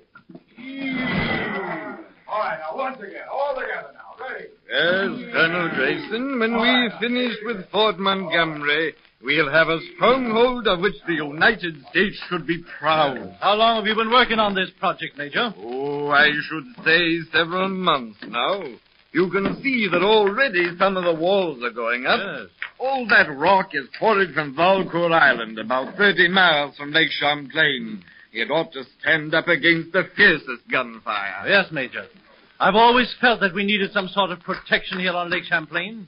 Of course, we aren't at war with England now, but one never knows. It would be very simple for troops from Canada to come down the Champlain-Hudson Valley straight to New York. With this fort commanding the entrance to the lake, we needn't worry. Oh, here comes your orderly, Major. Yes. I wonder what he has in his mind. Major Rankin, dispatch from the War Department, sir. Thank you. Will you excuse me, Colonel Grayson? Oh, by all means. I'll open it here, if you don't mind. Oh, what's wrong, Major? You look very upset. I am very. Can you tell me? Orderly, I won't need you anymore. Thank you, sir. Colonel Grayson, do you know what this dispatch says? No, Major. The War Department congratulates me on the progress being made on the fort. Oh, I see. They assure me that my supervision is being watched with interest. Excellent. Unfortunately, they have discovered one great fault with the fortification. Fault? I can't see a flaw. Fort Montgomery is being built in Canada. Canada? Yes, a little mistake of the survey. Instead of the Canadian border running over there, it runs over there. But, Major, this is terrible. All his work, all his money. You think I find it amusing? Why, it's a disgrace. That's what it is. A disgrace. Why, it's the worst blunder ever made by the government. It's ridiculous. Blunder. You found an excellent name for it, my dear Major. What's that?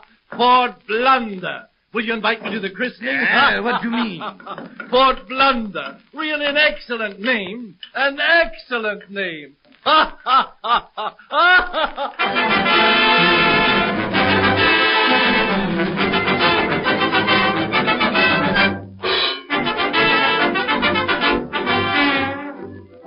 Strange as it seems, the United States actually did start building a gigantic fortification against a possible invasion of Canada.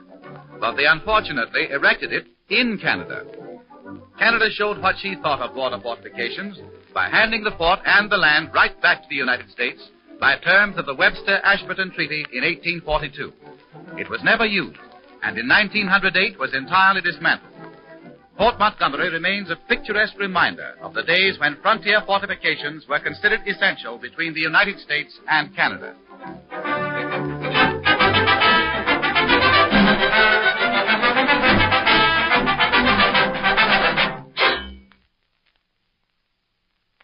The hymn writer who never saw a church.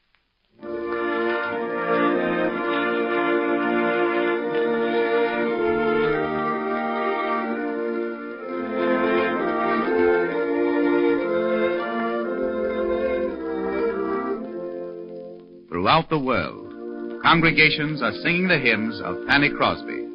Her beautiful hymn, Rescue the Perishing, has solaced millions of heartsick souls who have begun to doubt the very existence of a Savior.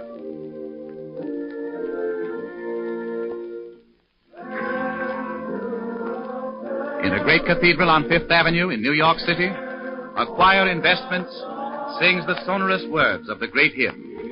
The congregation in mourning coats and top hats and the finest of Paris models joins in with reverence as the words of Fanny Crosby ring out.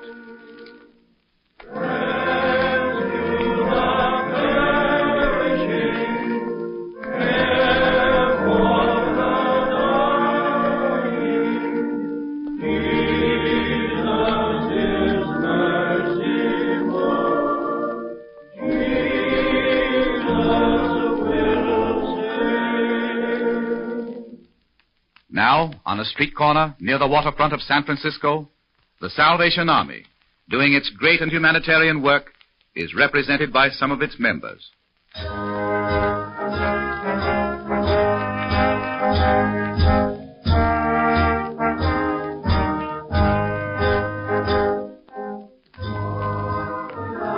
They stand huddled together. A cold San Francisco fog envelops them. Only a few of the most desolate flotsam of humanity are drifting along the street tonight. Fanny Crosby's words of faith may be the start of a new life to one of these bits of human driftwood? Who knows?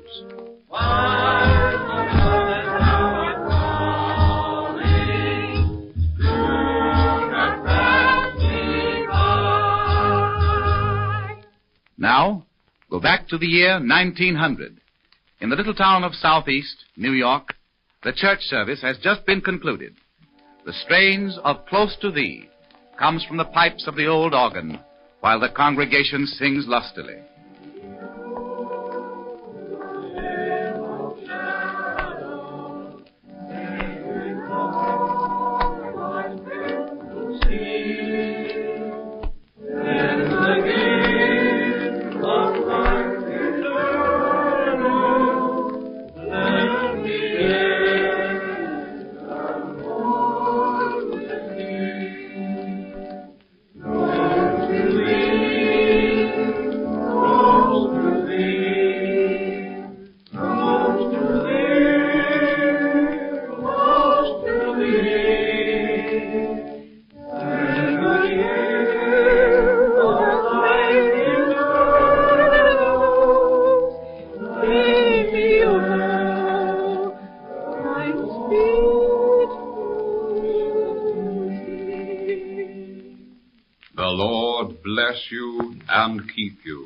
The Lord make his face to shine upon you and give you peace from this time forth and forevermore.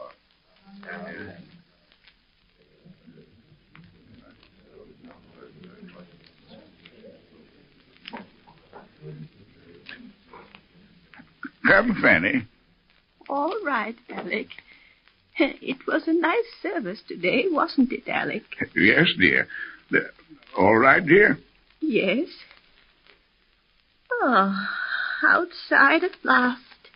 I love the smell of the morning when it's haying time. So do I, Fanny. Oh, it's nice to see you here, Mrs. Van Alsten. And you too, Mr. Van Alsten. Oh, you needn't say that, Dr. Brown. I know Fanny is the one everyone wants to see. Well, we're all glad to have her with us whenever she comes up from New York City. She's one of our girls, you know. Oh, one of your girls. My gracious, Dr. Brown. I'm 80 years old. I used to listen to sermons by your father when he was still a curate. Well, at any rate, be with us as often as you can, Mrs. Van Alsten. By the way, I've often wanted to ask you something. Yes? What is it? You mustn't mind this, but you've no idea how much help it gives me to see your sweet face down there before me. Why, do you need help?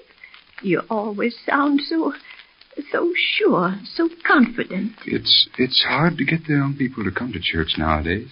They don't seem to need me. I wanted to ask you. Yes, Dr. Brown? Is it hard to keep faith when you're afflicted as you and your husband are? Dr. Brown, every time I have a moment when I'm angry with fate for taking away my sight, I say to myself, blessed are the pure in heart, for they shall see God. And if my husband and I sometimes wonder a little that we were blighted while others see, we say, the Lord is my shepherd, I shall not want. He maketh me to lie down in green pastures. He leadeth me beside the still waters. He restoreth my soul. And then we find peace.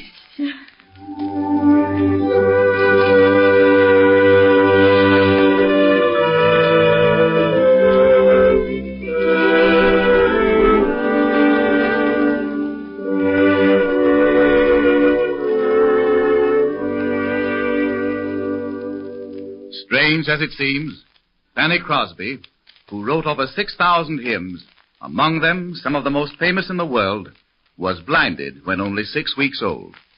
She eventually became a teacher in the New York Institution for the Blind, and while there, married Alexander Van Alsten, who was her pupil.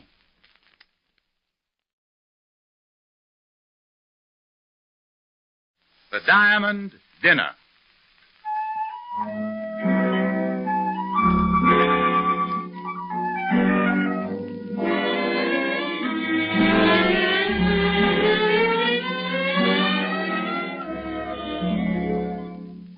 One day in the town of Mon, Michigan, Mrs. Theodore Greener is walking in her flower garden with her friend, Amy Gillette.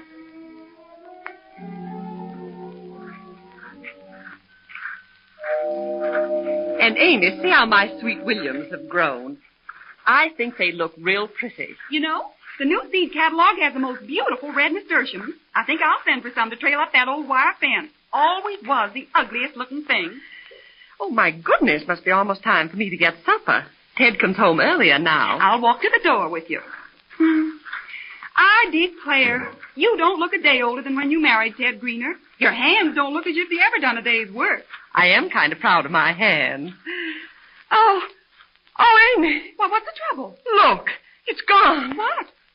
Oh, dear. The diamond's gone out of your engagement ring. Oh, Amy, what'll I do? Oh, well, now, maybe it dropped out while we were picking those sweet peas. Let's go back and look. Oh, I hope I can find it. Ted'll be awful mad if I've lost it. Now I'll dig right here where I was working.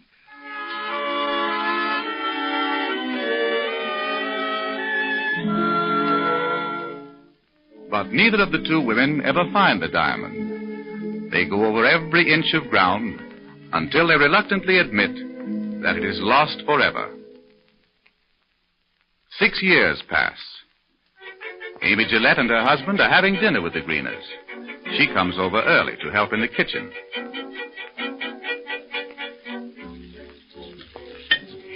Looks like we're going to have a pretty good dinner. And does George like chicken and dumplings? So does Ted. Oh, I sort of hated to kill Biddy. But she was the worst hen for getting into the flowers. I couldn't keep a thing growing. I know. You get sort of attached to chickens. Silly thing. Haven't got a grain of sense. Not a grain. Oh, how I hate to draw a chicken. By the time I'm through, I've lost my appetite. It's no wonder you still have your girlish figure. Amy, look. Why, what's the matter? Look, in the gizzard. That diamond from my engagement ring. Remember? Sure enough. Well, I'll be... Well, it looks perfectly all right, doesn't it? Well, fancy that. Whoever would have dreamt such a thing? Why, honey, you look as if you wanted to cry. Well, I feel kind of sorry for poor Biddy finding it for me after all these years. Strange as it seems, a diamond, lost for 6 years, was actually found in the gizzard of a hen.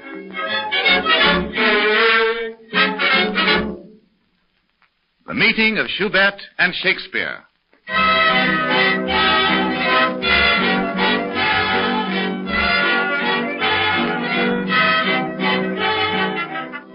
It is a sunny morning in the year 1826. At a wayside inn near the village of Waring in Germany, gay music mingles with the clink of foaming steins and the bustle of waiters. And now, who should arrive but the young composer, Franz Schubert? Mine host Frederick rushes forward to greet him.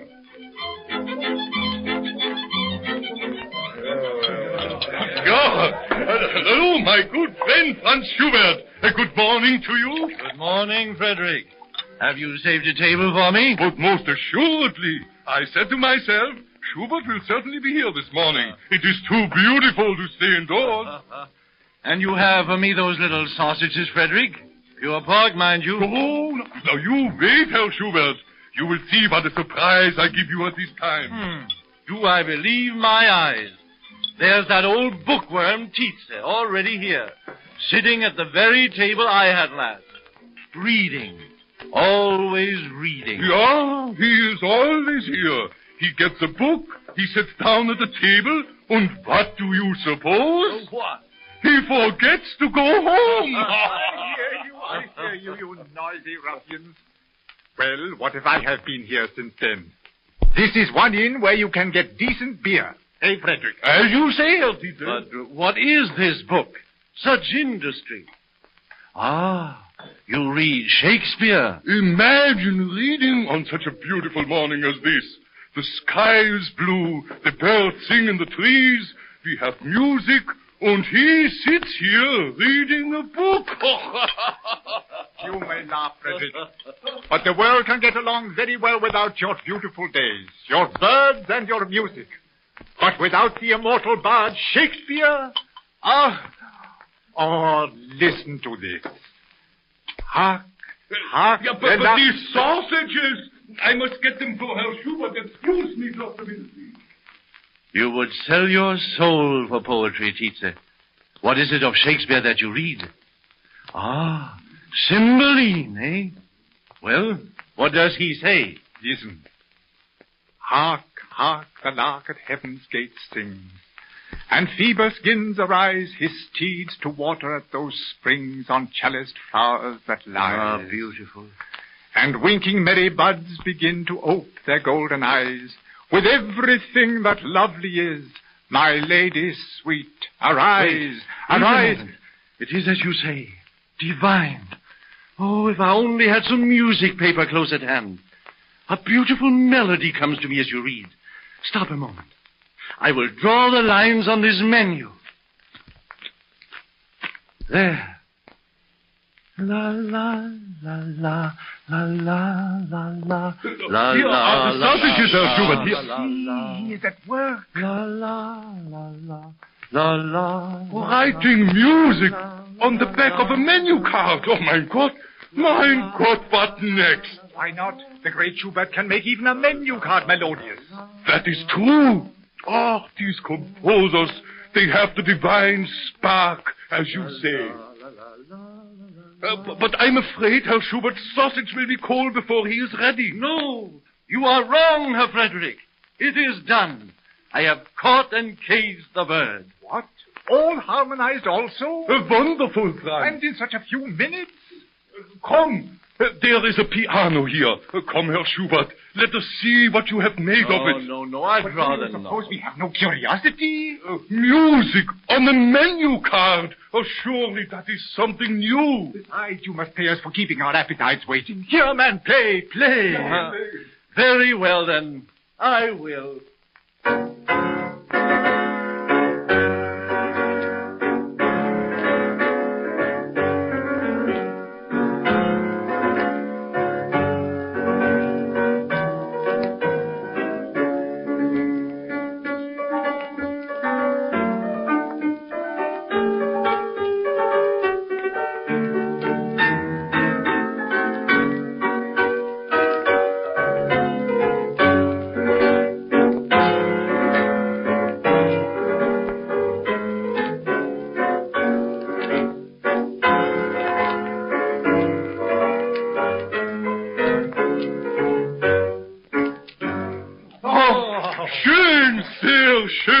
Schubert. Wonderful. A composition like that in 20 minutes. Wine, Frederick van Horst, wine to celebrate the great Schubert, who writes songs on the back of your menu. Yeah, wine. Bring wine, Katie. Maybe you did not get the appointment of court conductor because you do not write a mass according to the style His Imperial Majesty approves. But long after His Majesty is forgotten, you shall live through this song. And Goethe, when he hears it, will he not wish that he had not been more attentive to our Schubert? Oh, he will not care. He has never so much as answered my last composition, which I set to his words. Now, 3 months ago. Oh, mind that. The people, they will love it, Franz. Wine for the great Schubert. And now, host Frederick, drink to the great Schubert. Ja, to Franz Schubert. And tonight, we shall go to Sophia's house, and she shall sing for us this song for the first time. Eh, Frederick? Ah, yes. How she would sing it. Wonderful. Wonderful. I can almost hear her.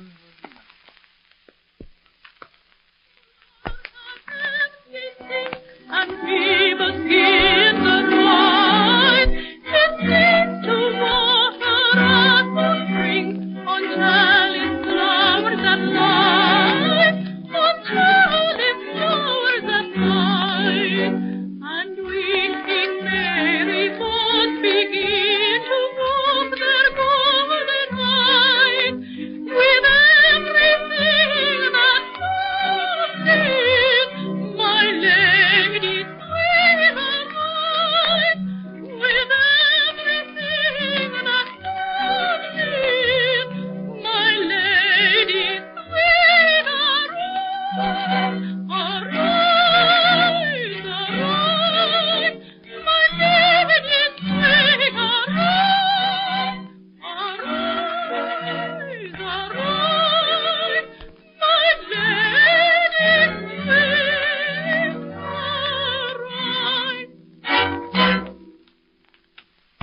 Thus, strange as it seems, this immortal song, Hark, Hark, the Lark, was composed by Schubert one morning at a little inn in a few minutes on the back of a menu card.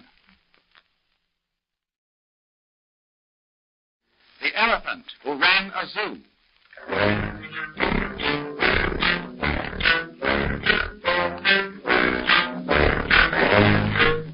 At the Forest Park Zoo in Fort Worth, Texas, lives one of the most unusual elephants in the world.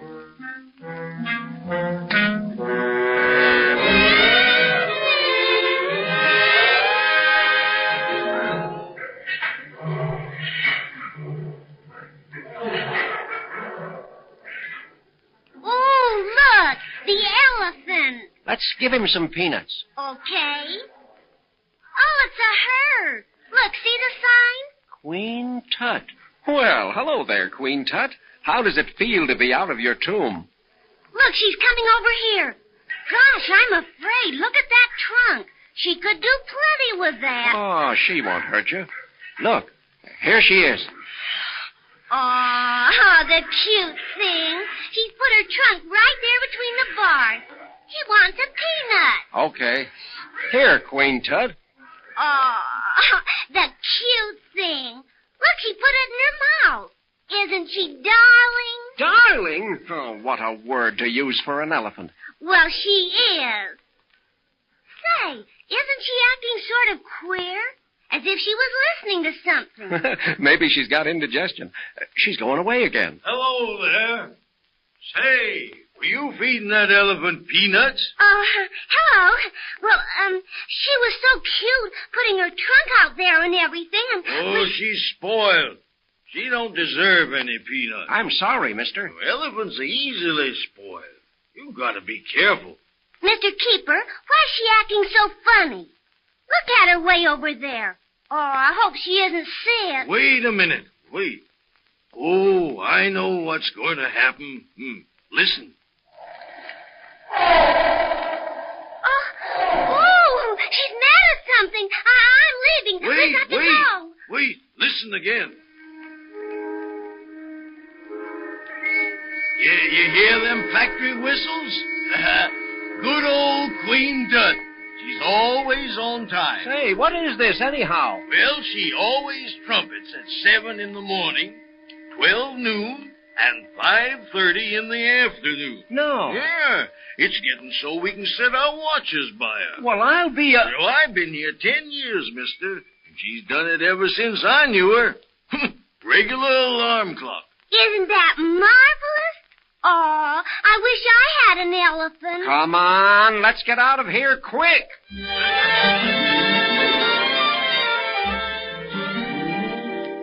Strange as it seems, this elephant at Fort Worth actually gives notice to workers in the zoo to come to work, go to lunch, and leave for the day. She has learned to trumpet just ahead of the factory whistles. How would she look in a cuckoo clock?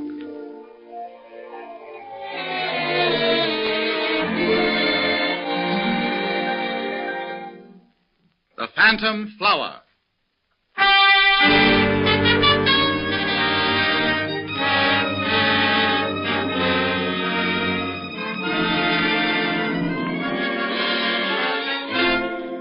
St. Petersburg, the capital of Russia of the old regime. Oriental in its splendor. The glamorous holy Russia of the Tsars.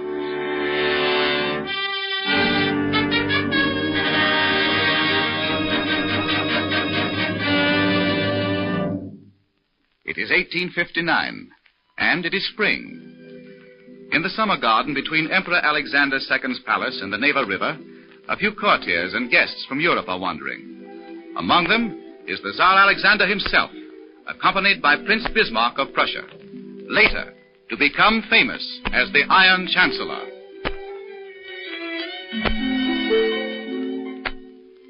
Ah, these early spring days make the heart sing, Your Majesty. Yes, Prince Bismarck.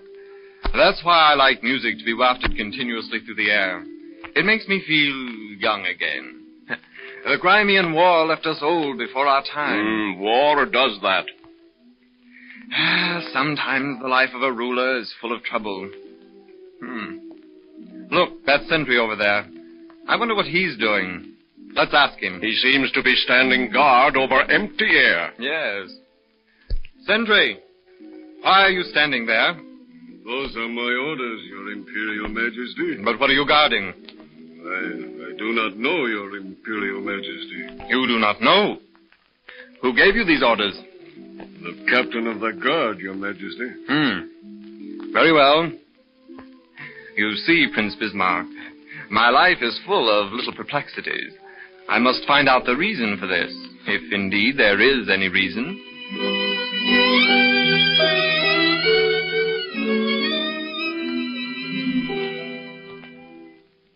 But the question of the sentry cannot be solved.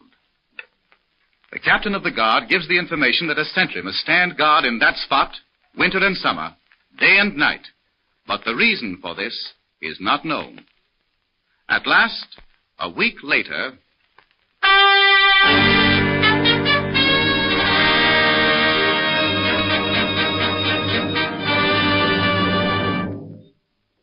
Well, Prince Bismarck, today we're to learn the mystery of the lone sentry. You remember him, standing there in the summer garden, not knowing what he was guarding. I remember it well, Your Majesty.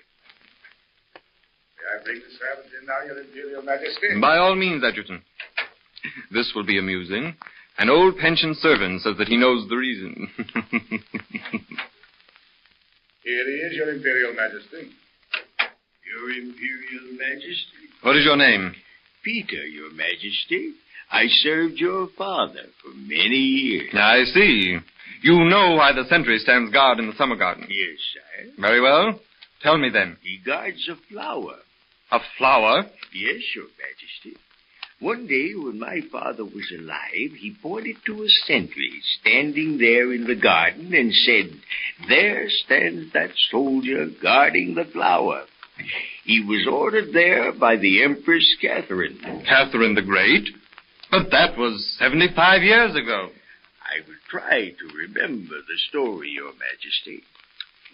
My father said that one day, about 12 years before the Empress Catherine died, she was walking in the summer garden with one of her ladies.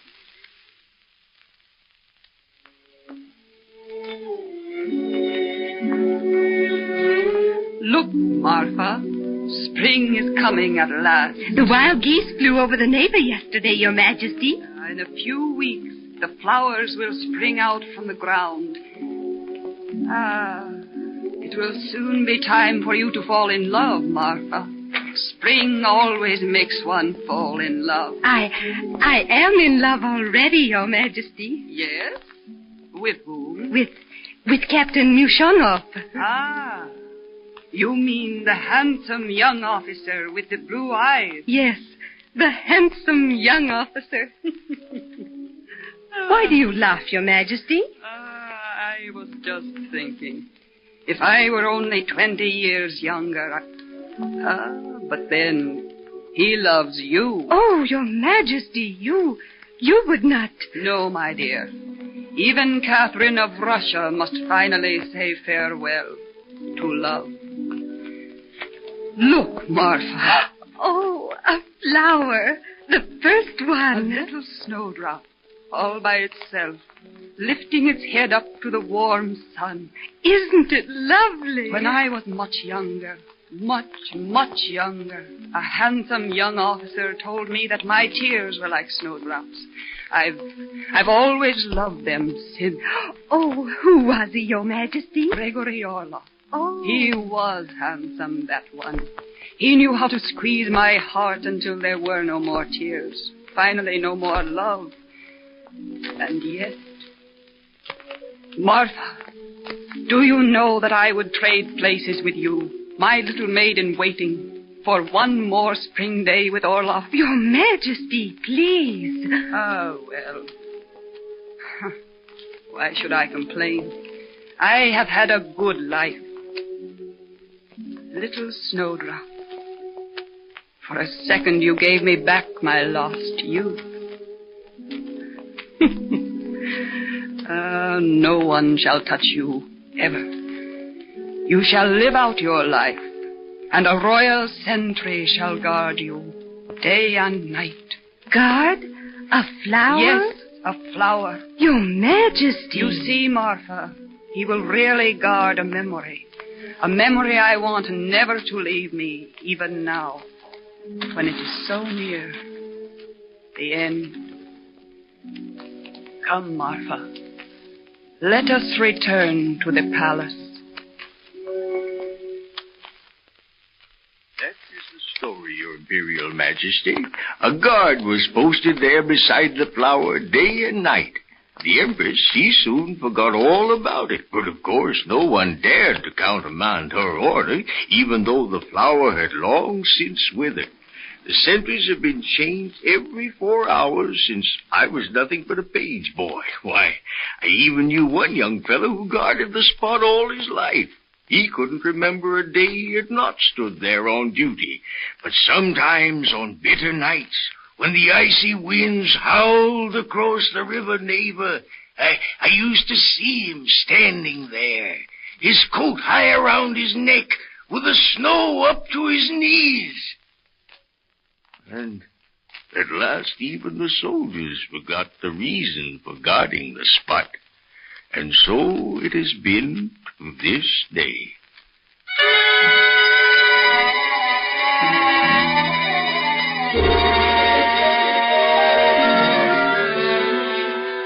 Strange as it seems, century after century actually stood on duty in Russia, day and night, through summer and winter for 75 years, guarding a flower that did not exist.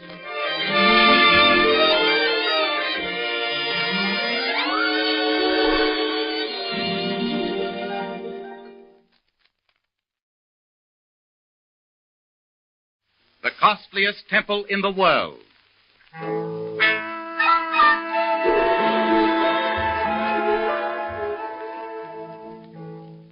Rangoon, where the splash of paddle steamers from Rangoon to Mandalay mingles endlessly with the mystic chanting of Buddhist priests. We of Christian faith can never penetrate the mystery of India and Burma, or understand the faith inspired by the ascetic teachings of the prophet Buddha, who lived over 500 years before Christ. But if we go to Rangoon, we can see the shrine of Shwe Dagon, erected to Buddha, and learn from the priests its amazing secret. Go forward without the path, fearing nothing, caring nothing. Wander alone like the beast of the forest. You hear the priests chanting the prayers of Buddha. They alone are allowed here, for it is sacred ground.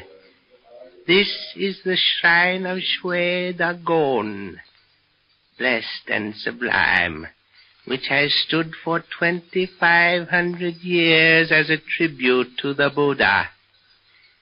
Listen to the music of the bells. They call to the All-Highest day and night for centuries that have gone and for centuries to come. See the countless emeralds and rubies that glisten in the sun from the narrow top of the bell-shaped temple. Those were placed there by 1,000,000 humble hearts to give thanks to the mercy of the Buddha. You will wonder who built the Shwe Dagon? Listen, and you shall hear the story.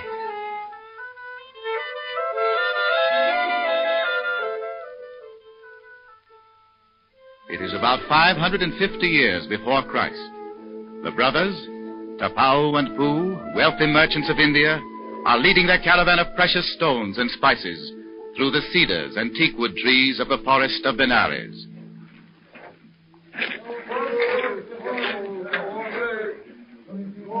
It is dark in this forest of Benares, O Tapau. Yes, Pooh, it is dark.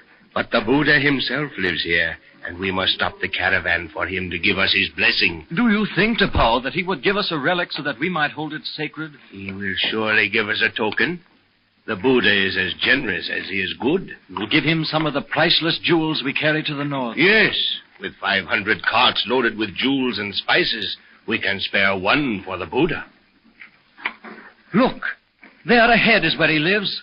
Tapao, bid the caravan stop. Shodraka! Shodraka! Yes, master. Stop the camels. Stop the ox carts. We will rest here in the forest of Benares. Yes, master. Stop the caravan. The master wishes to stop here in the forest. Stop the caravan. Stop the caravan. Men of the caravan, I and my brother Pooh will go to the Buddha, who lives there in the hut yonder. We will ask him to bless us and the caravan. Go to the Buddha. The Buddha lives here. Before the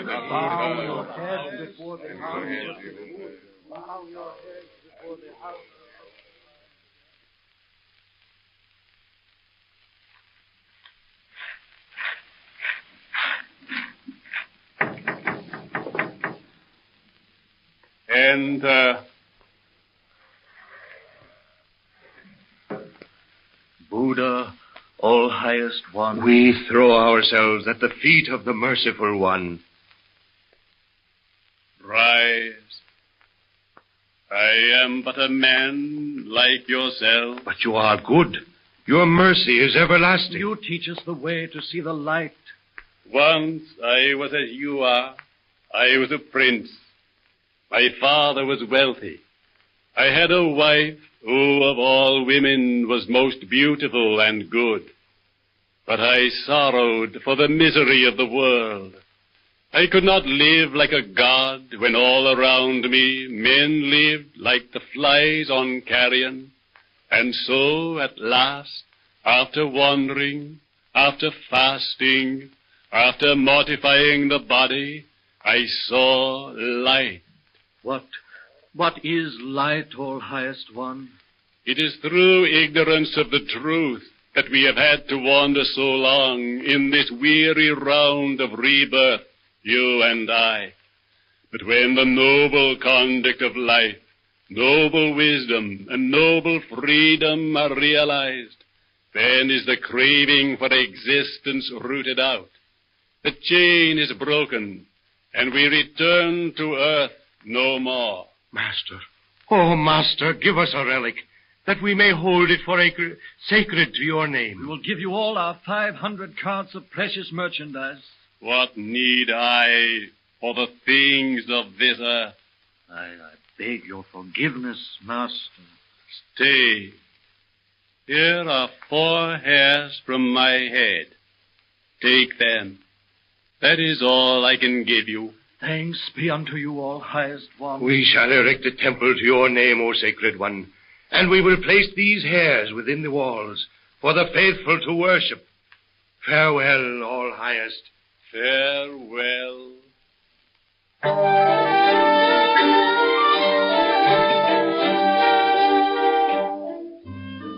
The brothers Tapao and Pooh kept their word.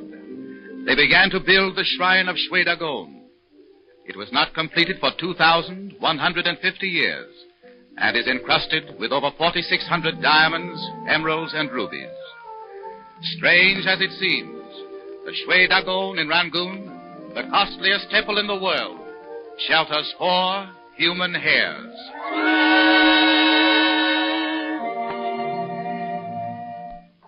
Stranded in midair.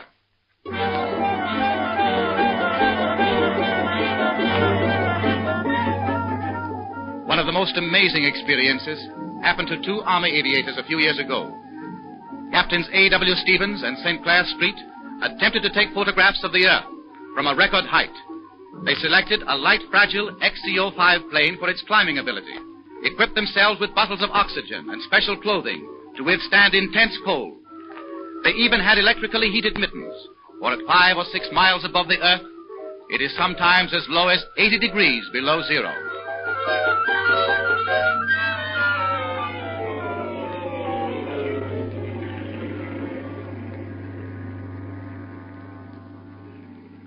You are at Wright Field in Dayton, Ohio. Captains Street and Stevens have started their record-breaking jaunt into the heavens for the purpose of taking pictures. Higher and higher soars the fragile plane until at last it becomes a mere speck in the sky. From the ground, you can scarcely hear the motor. But within the plane itself, the noise is deafening.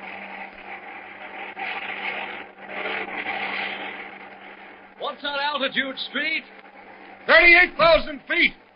Been climbing an hour and a half. These oxygen tubes sure are hard to handle. Aren't they, though? Think I'd better start the pictures? Guess so. The ship won't climb any higher. Okay. Say, from up here I can't make anything out but blotches down in the ground. Hey, not so much talk, Stephen. Start snapping those pictures. I'm getting cold, even with these heated mittens.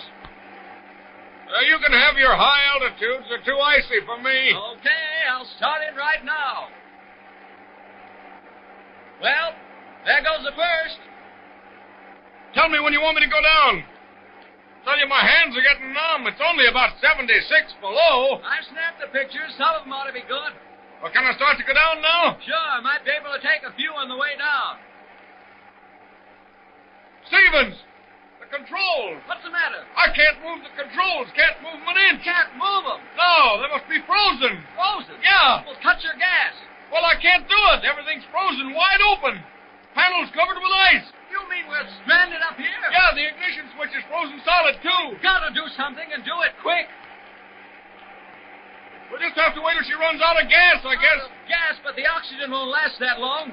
Oh, diver, for God's sake. I can't do it. How can I dive her when I can't budge the stick? We've got to go down. We've got to. I know it, but how?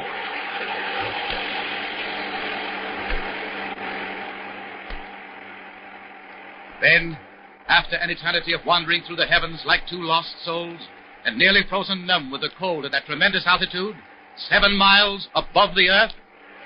Street, my oxygen supply is getting awful low. How's yours? Not much left. Oh, if I could only move these darn... Hey, listen. Are we running out of gas? Yeah, she's running out. Oh, thank God for that. She's dead, at last. Well, we'll glide down now. Here goes. I can't see an inch, can you? My goggles are all covered with frost. So am mine. I don't know where we're heading.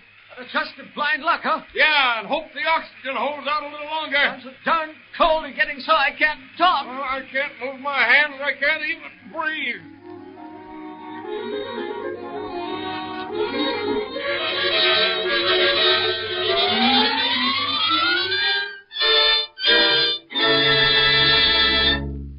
Luck was with these two courageous aviators, for the oxygen did hold out, and they were able to glide to Earth and land safely 75 miles from their starting point, after one of the most hair-raising experiences known to man. Strange as it seems, Captains Street and Stevens were actually stranded 7 miles above the Earth. The Mysterious River.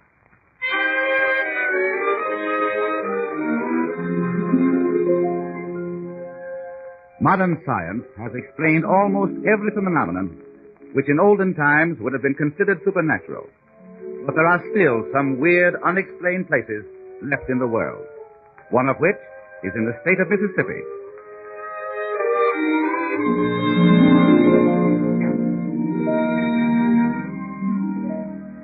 It is dusk. Slowly the soft southern night drips over the land, and the fireflies begin to flicker in the shadows. By the side of the lazy Pascagoula River sit Ralph and Marion Staley. With them is Alfred McCall, their house guest from New York. Look, it's getting light behind the hills across the river. The moon will be up soon. Oh, Ralph, let's go back to the house. Why? You know why. I don't like it here by the river after dark. What's the matter with you, Marion? Why, nothing, Alfred. Only I'd rather go back to the house, that's all. Oh, I think it's a marvelous night. The moon will make it perfect. It's Midsummer's Eve. Really? On Midsummer's Eve, anything can happen. Why, what do you mean, Alfred? Oh, don't look so frightened. Don't you know that on Midsummer night the spirits of the trees and the streams and the flowers are released from their prisons? If we're lucky enough to see them dancing, we go a little mad. Just for this one night. That's what they call Midsummer Madness. Oh, Ralph, I'm going in. I can't stand it down here when it's moonlight. Now, Marion, you promised me not to be afraid. I know I promised, but whenever I hear the river, Oh, Ralph, look. The moon is over the hill now. It'll happen pretty soon. And what will happen? The river... Don't tell him, Marion. I want him to be surprised. Well, Ralph, I'm going to the house. If you all want to come up afterwards, I'll give you a mint julep. I've an idea that Alfred will need one. All right. I'll protect him from the river. Now, what is this all about? Oh, you'll know soon enough. Are you trying to give me the jitters? No. But all your talk of Midsummer Night's quite apropos. You mean about the spirits of the trees and the rivers being released from their prisons? Yes. Yeah, it's a good thing you've got iron nerves. You wouldn't catch a darky down here after nightfall, especially when there's a moon. But nothing supernatural really exists. Everything in this world can be explained. Well, you live here by this river for a few years, and you begin to believe anything is possible. What's that strange moaning music? The river is singing. The river's singing? Nonsense. That's strange. It does sound like the river. It is the river. I tell you, it's singing. Oh, bosh. Someone's kidding us. All right. Then go down to the edge of the river and put your ear near to the water. All right, I will. Don't fall in. Don't be absurd.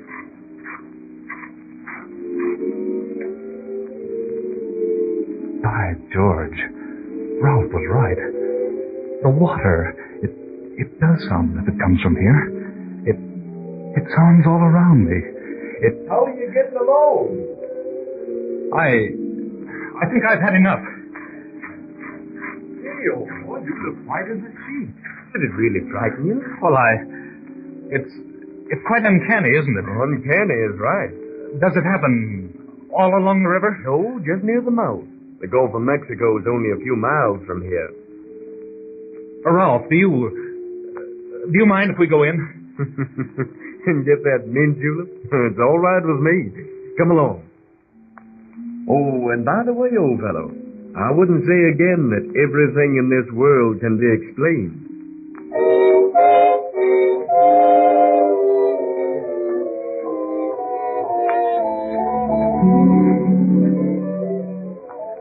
Strange as it seems, the Singing River, or Pascagoula River, really exists in the state of Mississippi.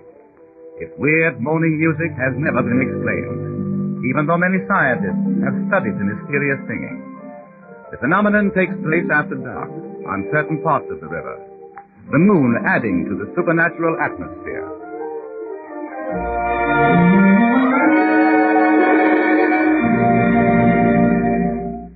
The king who died to save his life.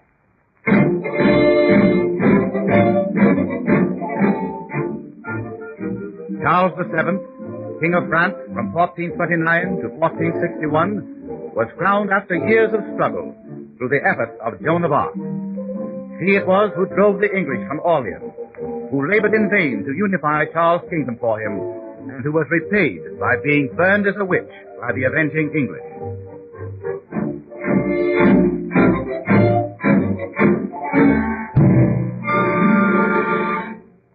Paris, in the year 1450. Charles VII and his favorite, the lovely Agnes Sorel, have just finished entertaining two guests at dinner. One guest is Pierre Brézé, close friend and advisor of Charles. The other guest is Louis, soon to become Louis XI, Charles' eldest son and heir to the throne of France.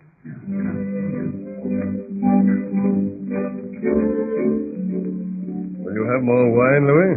Yes, Father. I will pour it for you myself, Louis. Thank you, Agnes. Ah, the hands of Agnes Sorel, like pale lilies. You are right, Pierre Brézé, as always. But her hands are no more beautiful than her soul. And her body? It pleases Louis to jest at my expense. Why did you say that, my son? I meant only to tease. The conversation grows too serious. Oh, and why not, Pierre? Life is serious. Life is never serious when friendship and love sit at the same table. Love, Pierre, but not friendship. Perhaps my father speaks lightly of friendship because he does not know what the word means. Louis. Why do you say that, Louis? You know no man is a better friend, a more generous man than Charles. To you, perhaps. His son and his wife are not so fortunate. This is too much. I agree. I will take my leave. Louis, you know your father asked you here tonight as a gesture of friendship. Pray, sit down. Pierre Brézé, my father and I can never be friends. He is a coward. Why, How dare you speak thus to the King of France? I dare to speak, Father, because even now France is taking up arms against you. Philip of Burgundy needs only my signal to march toward Paris. Your signal? Yes. Then it's true. My own son plots against my life. Louis, think what you are saying. Charles is your father. Someday you will reign on his throne. And you, Agnes? Will you be mine also? Louis! Leave this room before I strike your smirking face. Please, Charles, please. Louis, I do not care what you think of me, but think of him. He is your father. I do not like to think of it. Leave this room. Very well, Father. Farewell. When we two meet again, I hope it will be on the field of battle. My son called me a coward. Pierre, am I a coward? Don't ask me that, Your Majesty. Well, why shouldn't I be? My son wants my life, my people want my kingdom. All around me is jealousy, hatred. I dare not eat my food until another has tasted first. Your Majesty, please. Oh, Agnes, you alone love me. You alone give me peace. Thank you, Charles. Agnes, you're pale. Did Louis frighten you? What's wrong? Louis has done more than that. Oh. Pierre! Yes? Pierre, she's fallen. Something's happened to her. Quick, call the court physician, quick. Yes, Your Majesty. I'll send him immediately. Agnes, speak to me. Speak to me. It was the wine. Do not touch the wine. You mean the wine is poisoned? Yes. It was Louis. He poured me a goblet of wine before dinner. No. He gave it to me himself, even as he kissed my hand. Agnes. I did not think he hated me so much. Agnes.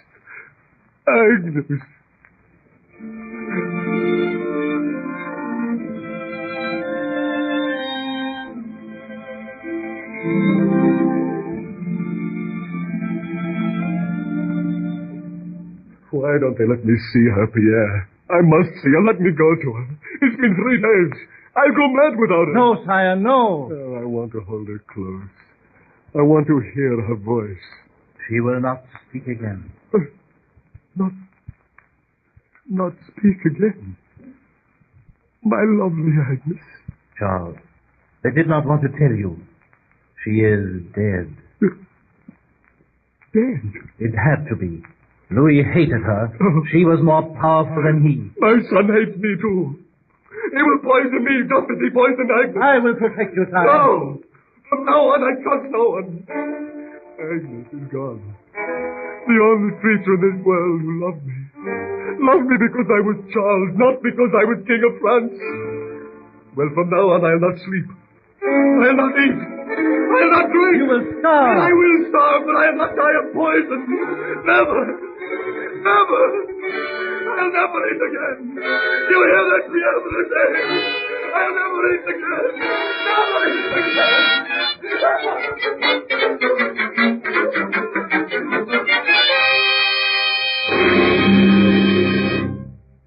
The unfortunate Charles was forced to eat a little, and his wretched life was prolonged for a while after the death of Agnes Sorel. But he wasted away until he finally died. Some say by the poison he tried so desperately to avoid. Strange as it seems, Charles VII, King of France, and father of terrible Louis XI, actually starved himself to death because of fear.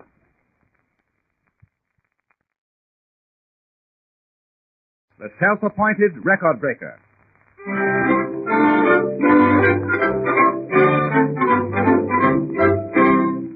George B. Culpepper of Fort Valley, Georgia, is certainly a record breaker. And what's more, he's proud to admit it to the world. In his home in Fort Valley, George Culpepper is talking with a friend. You know, Hank, I've been reading these cartoons by John Hicks in the papers, and I'm going to write to him tonight about myself. Oh, you mean about all them eggs, Jeff?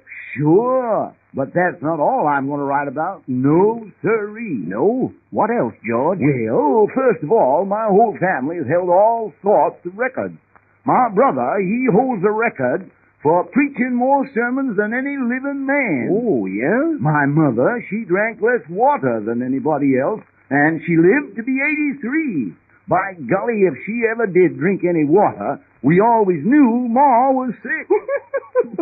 Is that right? Yes, sir. And now, here I come along, and I claim the record of eating 36,000 eggs in 15 years. How about that? Some record, George. Yes, sirree. Just think how many chickens there would have been if half of them 36,000 eggs had been set upon. Why, all them chickens and eggs would have made a pyramid as high as the Woolworth would have been. By golly, Hank, you sure got a mind for figures. Oh, I come by that natural. Always was a one for a figurin' and a figurin'. You know, maybe you ought to write that letter to Hicks tonight. That's what I'm going to do. Why, say, I've got more records than that. What other records you got, George? I've wrapped myself around nearly 7,000 loaves of bread in 25 years. Some loafer, eh?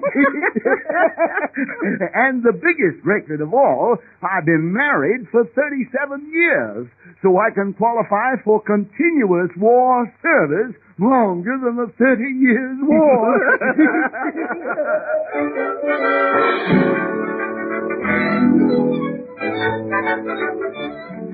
Strange as it seems, George Culpepper of Fort Valley, Georgia, has really eaten 36,000 eggs in 15 years, not to mention breaking many other records. In the words of Culpepper himself, some men are born great, not I. Some men achieve greatness. That's me. Some men have greatness thrust upon them. I may yet qualify. Does absence make the heart grow fonder?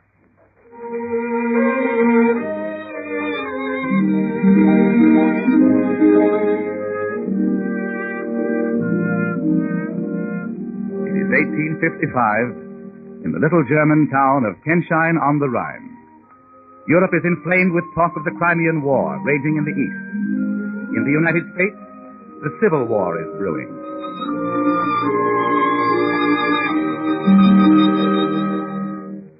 But to Jacob Schwartz and Frieda Schmidt, sitting at their little table in the beer garden, love is the chief topic of conversation.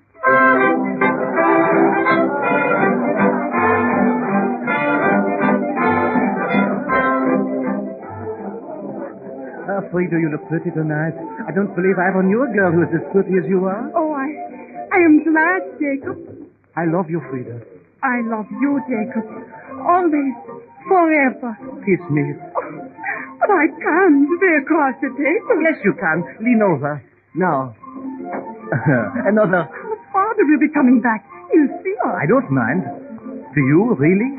No. Oh, Frieda, why won't they let us get married? Because you haven't any money.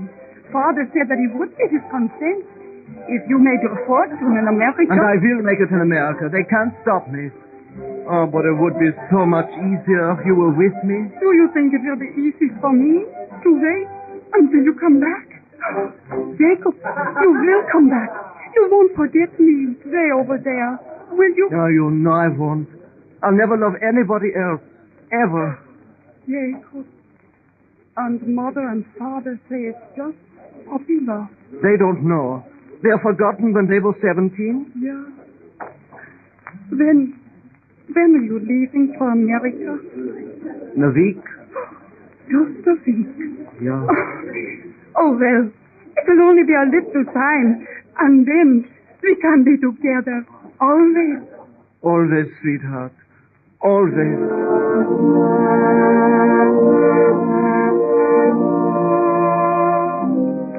1880. 25 years have passed. Frieda Schmidt is having morning coffee with her friend Anna Berghoff. Will you have more coffee, Frieda? Danke schön, Anna. Only one more cup. Oh, you look sad today, Frieda. Do I? Oh, I didn't mean to. Oh, Frieda, why didn't you marry Theodor Bachmann? He would have been a good husband. Why didn't you marry him? Because I still love Jacob. But Frieda, in a few years, you will be an old woman. No man is worth waiting a lifetime for. Oh, you do not understand. You married Hans. You have had 4 sons and a daughter. You and Hans will grow old together. Oh, no, Anna. You cannot understand what it is like to wait. And wait for the one face in the world. Why, Frida, I've never heard you talk like this before. No. Jacob will come back someday. And then I will know my waiting has not been in vain.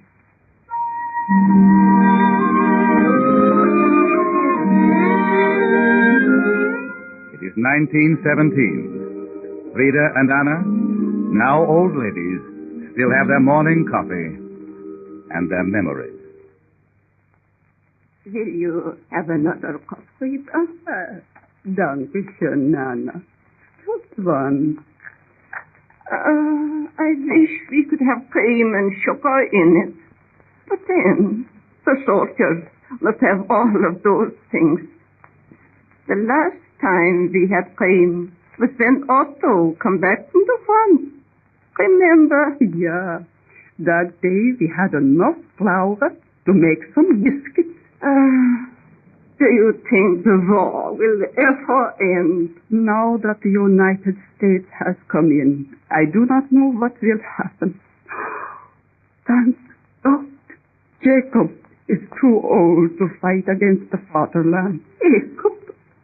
Still waiting for Jacob? Do you realize, Frida, that he went away 62 years ago? Yeah, I know. In those years, I have had 4 sons, seen them go to war, one by one, 3 of them killed already. Now even their children are leaving for the trenches. Maybe it is better to be like you, Frida, and have no sons than to give them up to the war. Anna, it is not for us to say. No, it is not for us to say.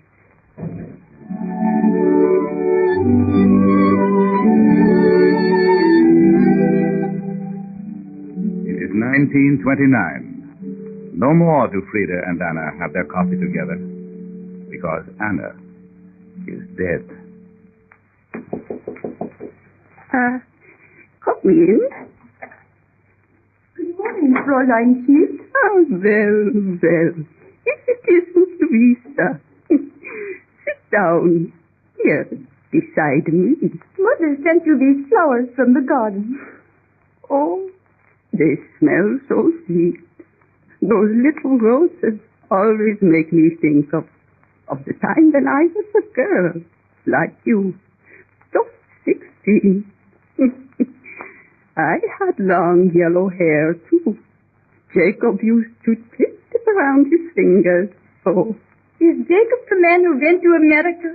Grandmama used to tell me about it when I was little. Yeah. We would have coffee together every morning, your grandmama and I. She tried to make me marry Theodore Bachmann. The last thing Anna ever said to me was, Frida, you should have married Theodore. And she knew I was still in love with Jacob. You mean for 74 years you have waited for that man? The one who went away? Yeah, I love him. Shall I go to the door, Fräulein Schmidt? Ja, Liebchen. Oh, good morning. A letter for Fräulein Schmidt. Tell her a good morning for me. Don't bitte. Goodbye. A letter for you, Fräulein Schmidt. A letter? From America? From Los Angeles, California. Oh, from him. From Jacob.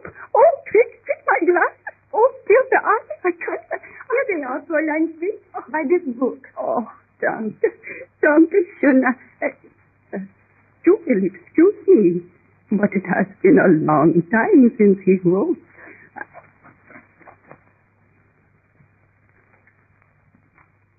Why, Fräulein Schmidt, you're trembling. is coming back. Jacob is coming back. Coming back? Yeah. He says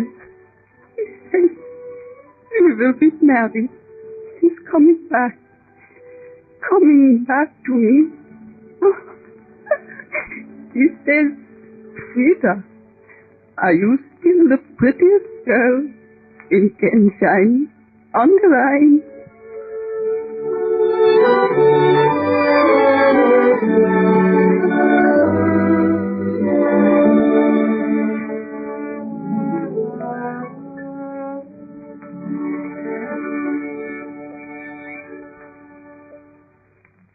Strange as it seemed, in 1929, Frida Schmidt had actually waited 74 years in Germany for Jacob Schwartz to return from America. She was then 90. He was 91.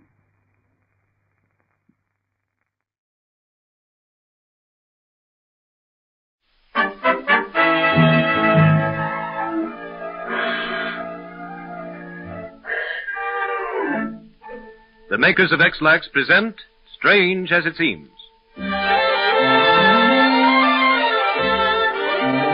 Tonight, our search for the strange and fantastic things that happen in this world takes us across the seas and the years to Old England, where a strange thing happened in Tuin Churchyard, just outside London. And then we go all the way to the South Pole for another strange occurrence. But before we take you on this long journey, we want to speak of a very familiar thing you find as close to home as your medicine chest or your corner drugstore. Meaning, of course, X-Lax. There is nothing strange about the fact that more X-Lax is bought than any other laxative in the world. It is logical that it should be, because it is milder, gentler, thoroughly effective, and more pleasant to take since it tastes just like delicious chocolate. Apparently, more people like it better because more people take it than any other brand in the entire world. Try X-Lax yourself and find out how good it is.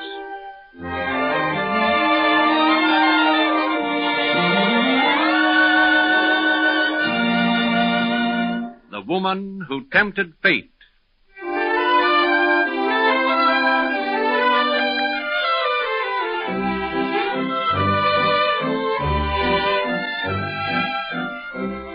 It is 1823 in a large manor house in the county of Hertford, England. Lady Anne Grimston is giving a great ball. From miles around, the country gentry have come in their carriages to dance in honor of Lady Anne's 35th birthday. She has never married, some say because no man is good enough for her. At present, she is waltzing in the arms of her latest suitor, Lord Ainsley.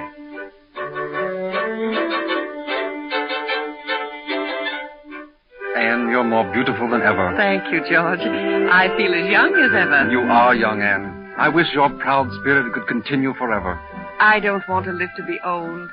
When my time comes, I'd like to go as the flowers go. Your spirit will go on and on. I know it. Mercy, George, you're in a cheerful mood.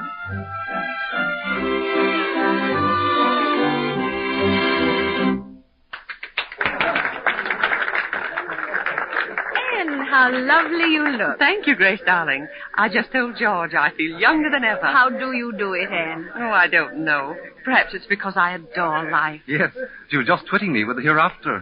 Yes, that's the trouble with you, George. Why concern yourself with the afterlife?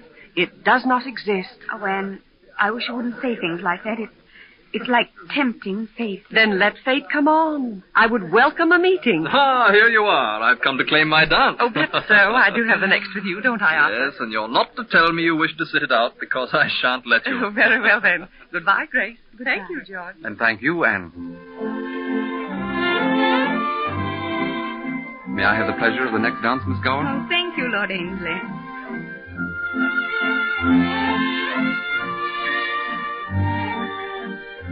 Why so pensive?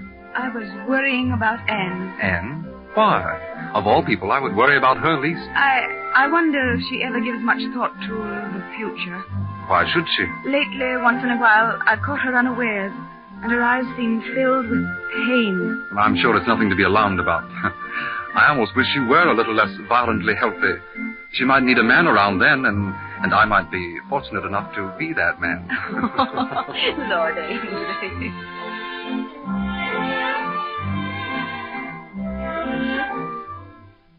Why, I wonder why the music stopped so suddenly. That's odd, isn't it? Well, look, the crowd's all rushing over toward the conservatory. Let's go see what's happened.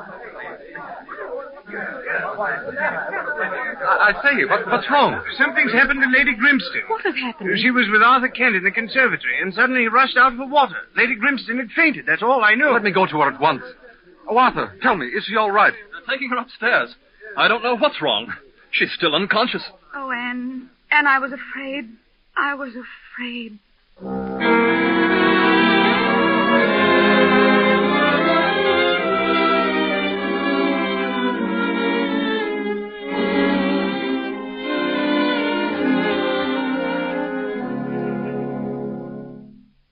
Oh, Anne, to see you like this, helpless in your bed, I wish I could be in your place.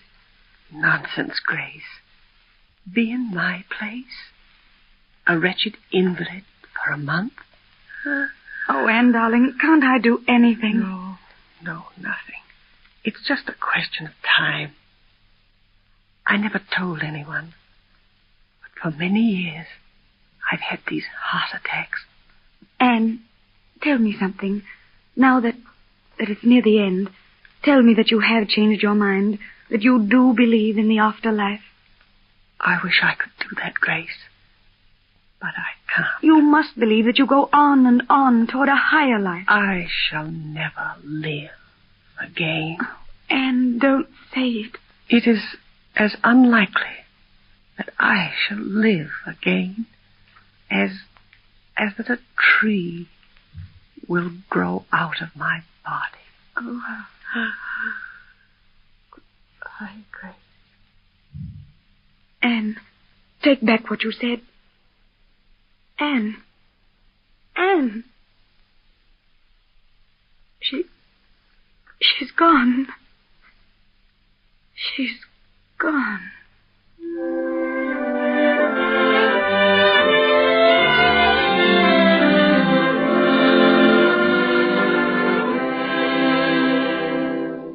Strange as it seems, Lady Anne Grimston's last words were that there was as much likelihood of a tree growing from her body as the existence of an afterlife. After her death, a tree did sprout from her grave, bursting her tomb asunder, and growing to be the largest in England. Was it merely coincidence?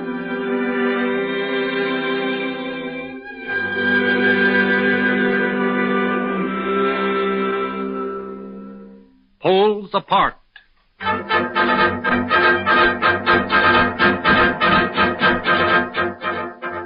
New York City, 1929. At Times Square, the radio station of the New York Times is a scene of great excitement.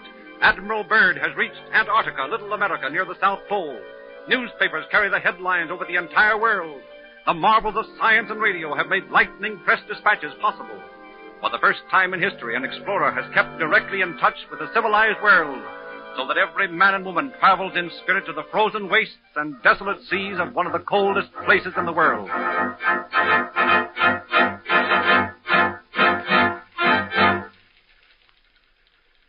It is 10 o'clock at night in the radio press dispatch room of the New York Times.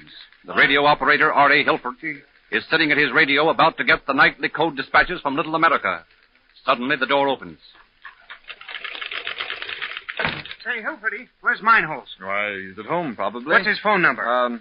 Ravenswood 85517. You probably can't get him, though. He's got the receiver off the hook. Always listens to the Bird Expedition. I gotta get hold of him. Well, what can I do? I tell you, we gotta reach Mineholz. Something's gone haywire. We gotta reach him some way. Well, try him on the phone. He may not have the receiver off the hook. Okay. Outside. Hello, operator. Ravenswood 85517. Yeah. Oh, this number is Lacquer 104 1000. Yeah. What? Well, can't you do something about it? What? Oh, yeah? Same to you. Line is busy. Yeah, don't bother me now, Palmer. I think this is the Bird Expedition. Yeah, that's Bird's code signal. Say, I gotta reach Mineholz. Shut up, will ya? If we don't get him by phone, we're sunk. Nobody can straighten it out but Mineholz. Keep quiet. Hilferty, I've got an idea. Yeah? If Meinholz is listening to the Bird South Pole Bulletin, why not radio the Bird Expedition and ask them to send Meinholz a message by code to hang up his phone? Hey, will you shut up? But you've got to do it. All right. But I'll have to cut in on the Bird Press Bulletin. Go on. Write it out. I'll send it anything to keep you quiet. Okay. Interrupt news dispatch and send this message. Meinholz, the Times wants you to hang up your telephone receiver so it can call you on the phone. Signed, Hilferty. Here it is. Okay, here she goes. The message flashes out of the Times Square transmitter, and in the twinkling of an eye has traveled halfway around the world and reaches the radio of the steamship Eleanor Bowling near New Zealand, but still far from the ship of Admiral Byrd in the Antarctic. The Eleanor Bowling sends the message to Admiral Byrd by radio phone. Calling the Bird Expedition, number 29, New York. Interrupt news dispatches and send this message. Meinholz, the Times wants you to hang up your telephone receiver so it can call you by phone. Signed, Hilferty. This message reaches Admiral Byrd almost instantaneously. Calling the Bird Expedition, number 29, New York. Interrupt news dispatches and send this message. Meinholz, the Times wants you to hang up your telephone receiver so it can call you by phone. Signed, Hilferty. From the Antarctic, the message is flashed back in code by radio to the New York Times as part of Admiral Byrd's news dispatches.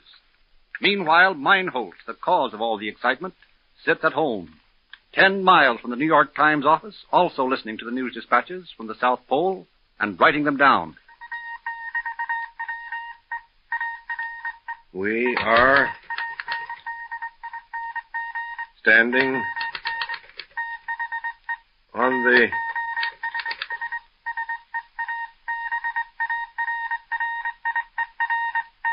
Ross Sea Barrier. Uh-oh. Here's something important.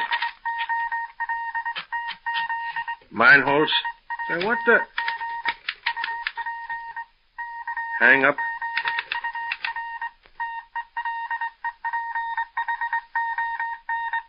Your telephone. Receiver. Hey, what is this? The Times...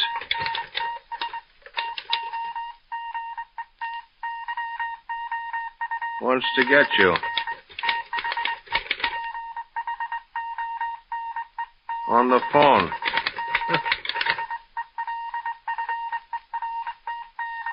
Signed Hilferty. Well, I'll be darned. Hello. Operator. I want Lackawanna 4-1000. Yeah.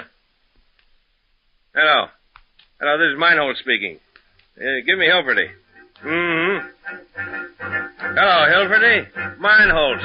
I just got your message in the bird dispatches from the South Pole. What do you want?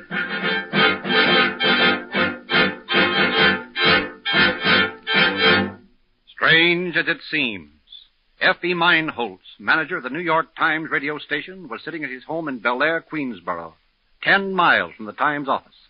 He received a message from Manhattan asking him to hang up his receiver. The Bird Expedition at the South Pole acted the part of Central. The message had traveled 20,000 miles.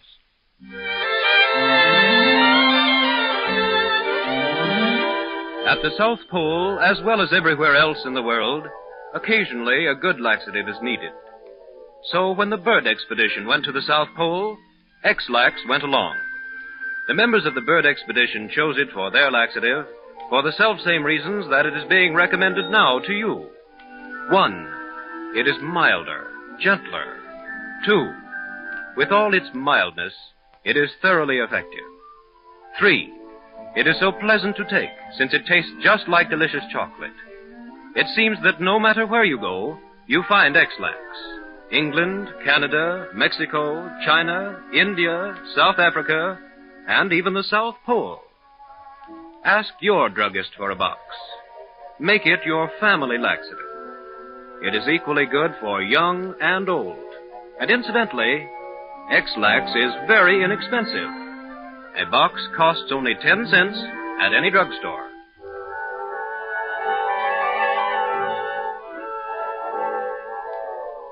Who is the world's smartest counterfeiter? Who was Mrs. Bloomer? Did Robert Fulton invent the steamboat? Listen to the next Strange as It Seems broadcast for the answers to these amazing questions.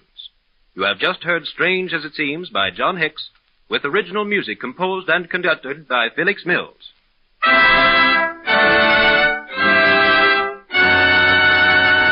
Peacocks never lay eggs.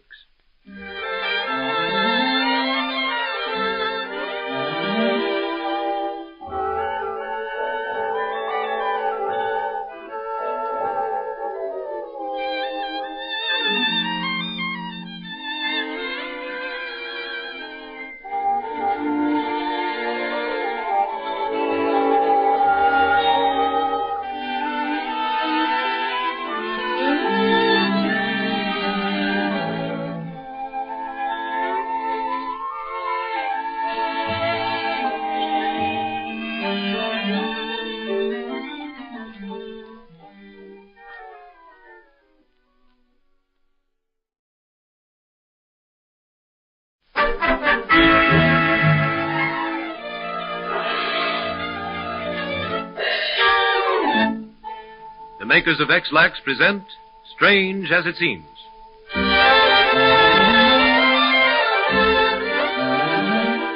Another program proving that fact is stranger than fiction, bringing you the most thrilling and amazing happenings, some of them almost beyond belief, yet every one of them true. If you doubt anything you hear on the Strange as It Seems program, write in, and you can get the proof. However, here's one fact that needs no proof. X-Lax is the most popular laxative in the whole wide world. Over 46 million boxes were bought last year in America alone. There must be a reason for such an astounding record. There are several reasons. X-Lax is milder, gentler, yet with all its mildness and gentleness, it is thoroughly effective. Then, too, X-Lax is such a delight to take. It tastes just like delicious chocolate. Next time you need a laxative for any member of the family, ask for X-Lax at any drugstore. It's only 10 cents a box.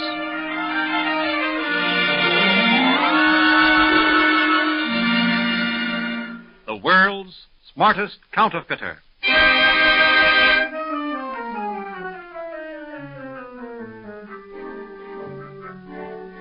You are looking into a large room with a north window, high above the noise of the city. Under this window stands a man, deeply engrossed in his work. He is working with a microscope attached to one eye and is carefully examining a copper engraving. So intent is he that he does not hear the door open, close. Are you coming, Sam? Huh? Oh. Oh, Joe. You give me the jitters sneaking up on me like that. Nearly finished?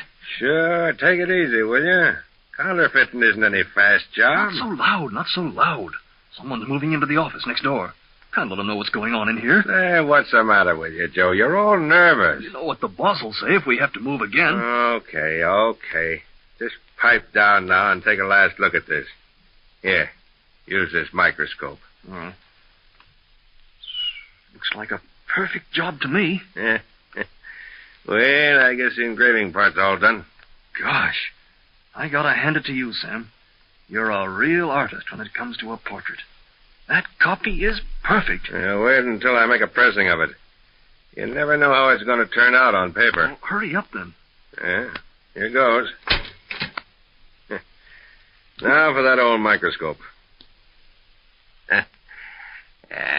Perfect. No. Again? Sure. I tell you gotta fix up that scroll work. It's a cinch to copy. Oh, you're too good, Sam. And let me tell you, I'm sure glad you're working with us and not against us.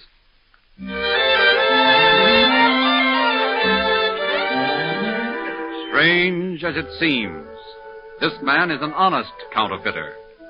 He is employed by one of the banknote companies to make counterfeits of currency and bonds. If he can copy a bill perfectly, the company realizes that it can be counterfeited, and they must do a better job.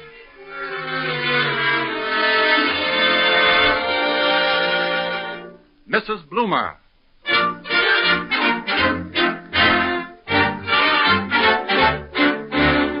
It is 1849 in the town of Homer, New York. Mrs. Amelia Jenks Bloomer, editor of The Lily, a woman's magazine, is busy in her office. Joe, I want you to take this story to the printer. All right, Mrs. Bloomer. Is it the one about the girl who eloped? Yes. Well, you know best, Mrs. Bloomer, but you remember what happened last month when you published a story about the woman who talked back to her husband? It caused a lot of trouble. Well, I hope it did. It's about time women expressed themselves. I hope to see the day when they'll have the vote. Gosh. Well, I guess I'd better get to the printer. Yes, be off with you. Next month, I'm going to put those men in their place. I'm going to write an editorial about women chewing tobacco. Come in. Good morning. I'm Mrs. Elizabeth Smith Miller. I don't know whether you remember my name or not, but... Oh, of course I do. You're the one who's so interested in women's dress reform. Yes. I wanted to talk to you about an idea I've worked out. Sit down, Mrs. Miller. Thank you. It's very daring. You may not want to sponsor it. Well, if it's daring, I'm sure I'll want to sponsor it. Well, briefly, I have never been in sympathy with skirts. They seem a badge of servitude to me. That's true. What change have you in mind?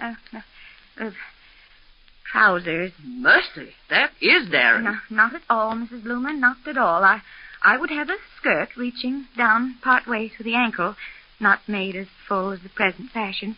And underneath the skirt, I would have the trousers moderately full. In mild weather, they could come to the ankle and would be gathered in with elastic. Well, that might become very popular. At last, women will be on an equal footing with men, and that is so important. Don't you think so? Yes, indeed. Very well, I've made up my mind. In 6 months' time, every woman who reads The Lily will be wearing trousers. In fact, I hope to sponsor a new article of wearing apparel called the Bloomer Trouser.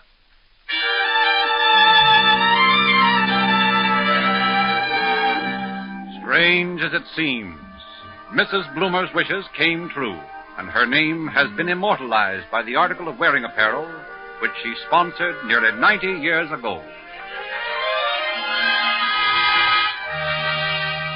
The Strange Story of the Steamboat.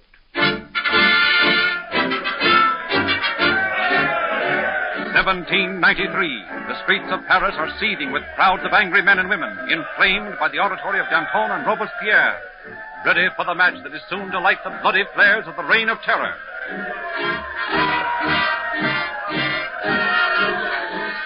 Among the few peaceful souls in Paris is a young American named John Fitch. He has come to France in quest of money for a new invention which he has already tried out successfully in America. Discouraged at every turn, he at length secures an audience with Danton, the leader of the revolutionists. Come in, Monsieur Fitch. Thank you. Sit down. Monsieur Danton, you have reached a decision? Yes. At present, the French government is not interested in such a visionary idea. It's more than an idea, Monsieur Danton. It's a reality. A steamboat is fantastic. Why is everyone so blind? Someday, when great moving palaces cross the ocean by steam, you will regret your decision. It would seem to me, Monsieur Fitch, that in your enthusiasm you exaggerate. But I don't. Monsieur Danton, why not join hands with me in freeing the navigator from the bondage of wind? For thousands of years, men have sailed their ships by the wind. How do we know that steam will accomplish the same result? The steamboat will cut the world in half. You're an inventor. I cannot expect you to think clearly. But I tell you, I already have a steamboat carrying passengers from Philadelphia to Trenton. Nevertheless, as spokesman for France, I refuse your offer. If you will go to the Palais de Justice, you can get your ship's models. Bonjour, Monsieur Fitch. Goodbye.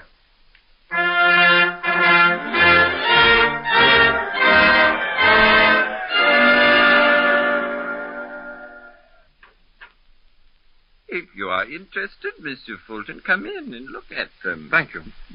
They belong to another American named Fitch. He's coming for them this morning. Oh, You see, their boat's propelled by steam. Those big wheels on the side are supposed to be made to move around and around by steam pressure. Well, that's perfectly possible. Why, this will revolutionize the world. Look at that ship model. Someday you will regret having allowed it to go back to America. Well, perhaps. Did you say this American has tried and failed to get the money for his invention? He says he has a company in America that only needs money to begin building ships like these. Yeah. I'm afraid he's going to be disappointed. I wonder. Is this the room where... Oh, I see them. Well, Mr. Fitch, you've come for your models, eh? Yes. Well, here they are, safe and sound. Thank Come, Monsieur Fulton, let us be on our way. Very well. My last chance is England.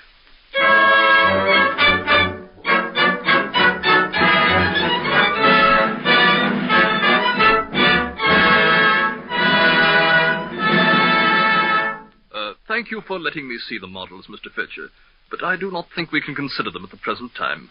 The expense of making these boats would be quite prohibitive. England needs these ships, Lord Douglas.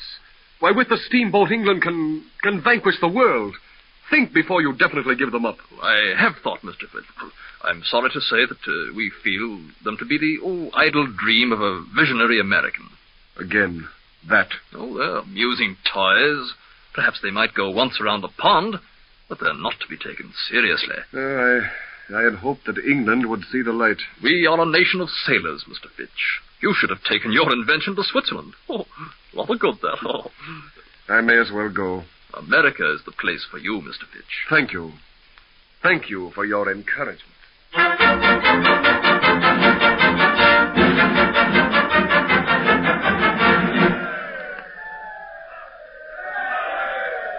at her go. Look at that, will you? Say, would you ever have believed it? My gosh, when Bob Fulton said he was going to launch her, I thought he was crazy in the head. Look at those wheels go. Makes a gall darnest noise. What's he calling it? The Claremont. See, there's Fulton now, standing right over there. Yeah. Let's go and talk to him. All right. Well, Bob Fulton, give me a hand. You went and did it, didn't you? Yes, sir, give me your hand. Yes, sir, it's a great day. A great day for America. And a great day for you. Your name will go down in history, Robert Fulton. Sure as the world. Yes, I'm a happy man. Happy that I've been proven right. You should be a happy man, Fulton. It's the fruit of your labors, the child of your brain. No other man can ever take this glory away from you. No. Thank you, gentlemen. Thank you.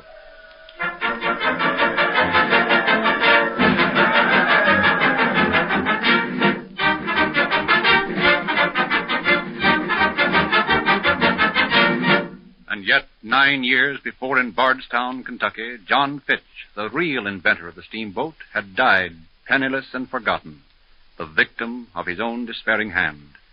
Thus strange as it seems, Robert Fulton, made famous by this discovery, was not the real inventor of the steamboat.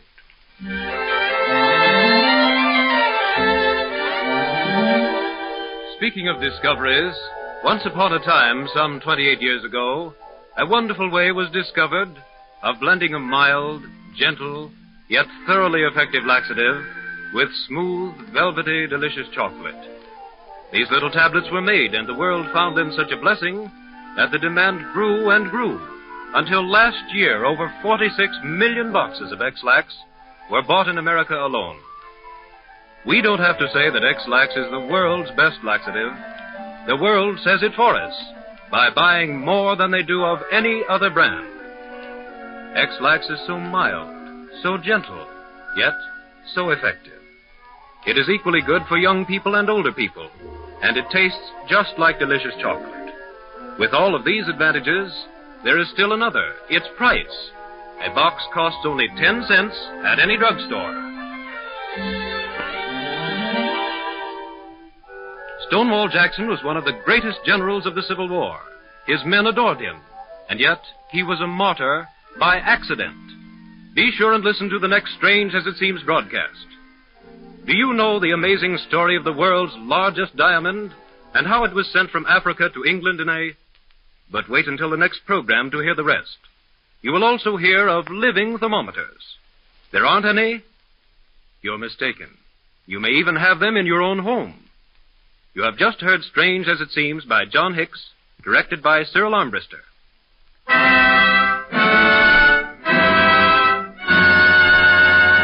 You cannot buy postage stamps in a post office.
The makers of X-Lax present Strange as It Seems.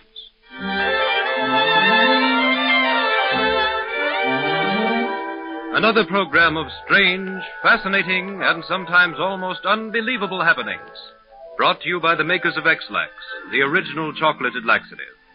Tonight, you'll hear about the discovery and transportation of the Cullinan, largest diamond in the world. Also of the amazing fate that came to General Stonewall Jackson. And living thermometers. Have you ever heard of them? Well, you will in a few minutes, and also learn how to tell the temperature by your living thermometers. We hope you enjoy this new X-Lax series, and we also hope you're enjoying the benefits of X-Lax. X-Lax is so mild, so gentle, so thoroughly effective. And it is so pleasant to take, since it tastes just like delicious chocolate. We honestly believe that if you'll try X-Lax once, you'll never take any other laxative.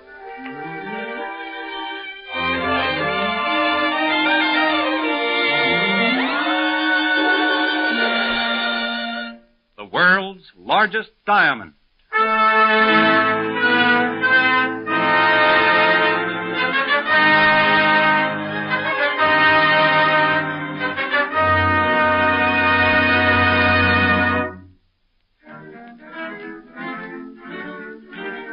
It is the year 1905. The largest diamond in the world has just been discovered at the premier mine in the Transvaal, South Africa. It is named the Cullinan diamond after the owner of the mine. Weighs 3,025 3/4 carats and is estimated at $5 million. Thinking that such a diamond is fit only for a king, the government of the Transvaal purchases it for King Edward VII of England.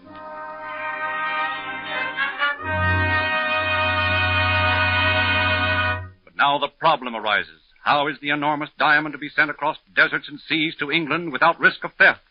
At length, they decide upon a plan.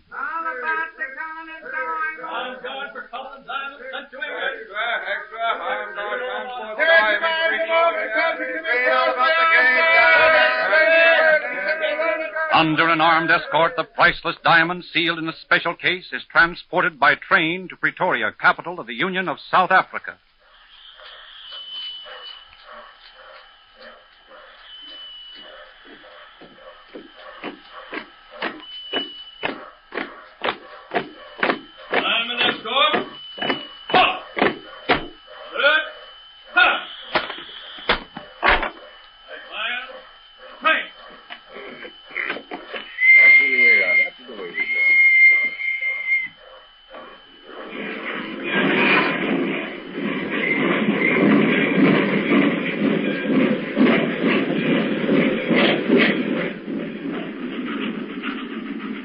Through vast stretches of open country, veld, bush, through Kaffir village and city of the Boers, moves the convoy train until it pulls into Cape Town, where a liner is waiting for its precious cargo.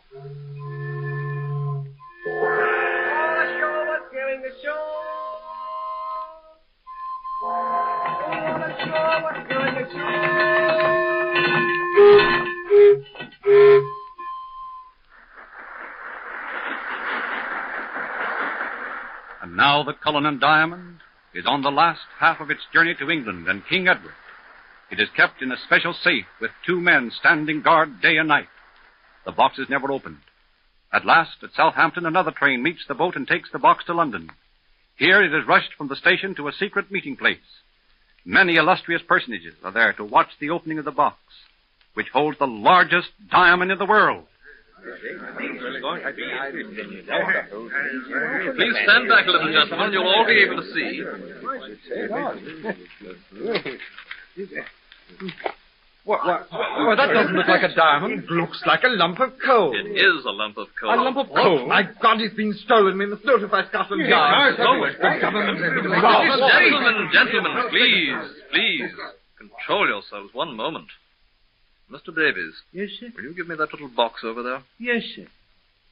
Now, this box came by parcel post this morning. But I say, this is a bit of an outrage, asking us here for this part. I agree. Trying to put us off by showing some other piece of tomfoolery. Just a minute, please. I want to open this other box. Oh, my God. Gentlemen, this is the Cullinan Diamond.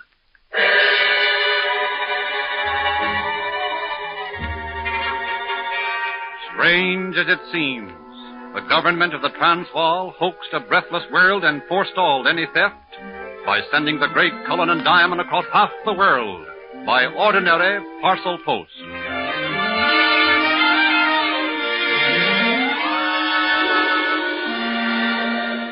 Stonewall Jackson, the accidental martyr. Stonewall Jackson, one of the most brilliant Confederate generals in the Civil War, was Robert E. Lee's right-hand man.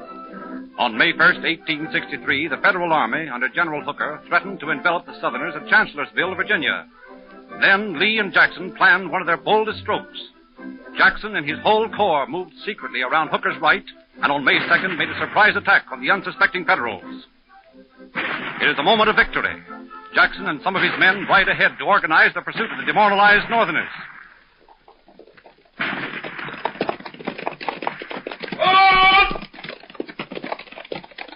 Colonel Carey, take your men along the bed of the stream. Yes, General Jackson. I will advance through these woods here. Oh, but General, it's dusk. Let me go in the woods. It's dangerous. There might be Yankees hiding in there. All the more reason why I'm going myself, Colonel. But, General, Colonel Carey, do as I command. Very good, sir. Squadron B, advance and fire along the bed of the stream. Follow me.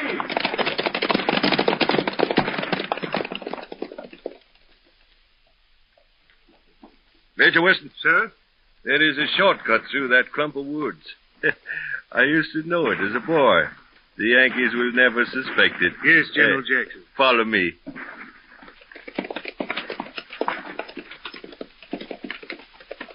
General Jackson. Yes, Major Weston? It's getting dark. Our own men are scattered all through here. I wouldn't want them to mistake us for Yankees. Oh, they won't do that. Look, sir. What? Through there. I can see some men moving through the trees. There are men. I'd better let them know who we are. No, don't shout. I don't want the Yankees to know we're in here at all. But, General, after an attack, men are nervous. They don't think clearly. Oh, hold my horse, Major. I'm hit. He's going to bolt. Quick. Hold him. There. I can fall clear of him now. Let him go. Oh.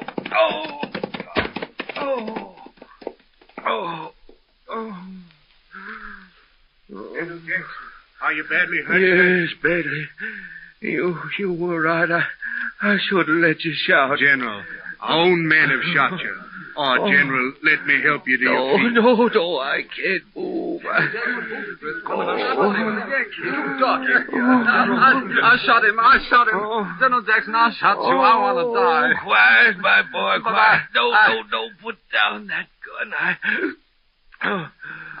Jackson, I didn't know. I know that. You were but doing your duty. I don't want to live anymore. Oh, there, now, quiet, my boy, quiet. Oh, Major Weston, don't stay here. Leave me at once. This is war. We cannot leave you, sir. Obey my order. But General Jackson, leave you alone in a strange place, wounded? Obey my orders. Very well, General. Go. Men, follow me.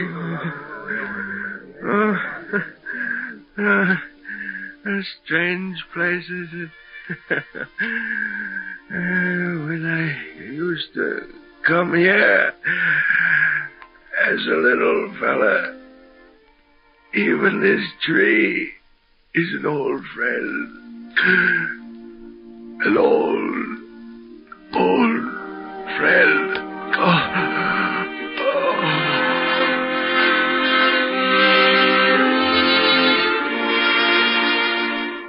Strange as it seems, Stonewall Jackson was mortally wounded by one of his own men while in the very moment of victory. On hearing of the tragedy, General Robert E. Lee said, "I should have wished for the good of the country to be disabled in his stead."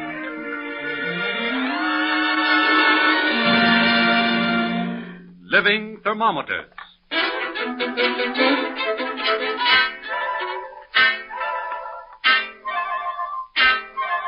The type of thermometer used in the present day was discovered by the great scientist Galileo about the year 1612.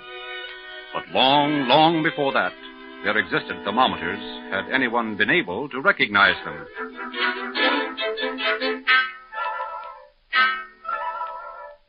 Mac and Julia have just had a picnic under a shady tree. It is very hot, the sky is hazy, and the only sound is the chirping of crickets in grass and trees. Gee, it's a hot day. Yes, I'd rather die than move an inch. What a woman. Oh, dear. Oh. Whew. There isn't a breath of wind. Must be about 90 in the shade. It's probably about... Now, wait a second. Let me look at my watch. I'll tell you the exact temperature.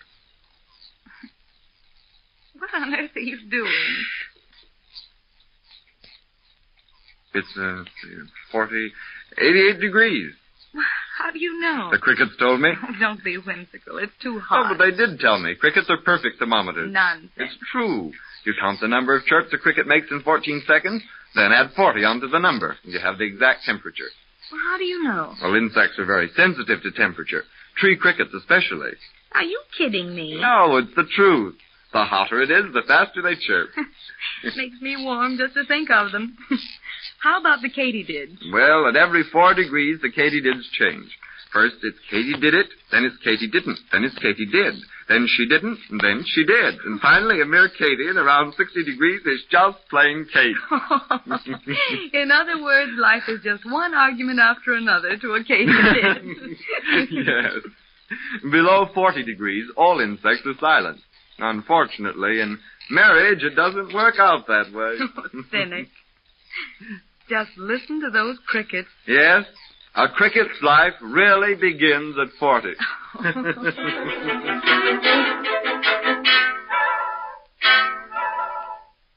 Strange as it seems, crickets actually are thermometers. To find the temperature, count the number of chirps a cricket makes in 14 seconds. Then add 40.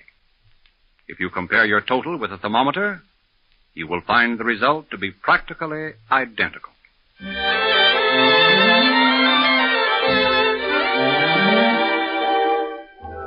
Of course, sometimes you might find it rather inconvenient to go around searching for a cricket in order to tell the temperature.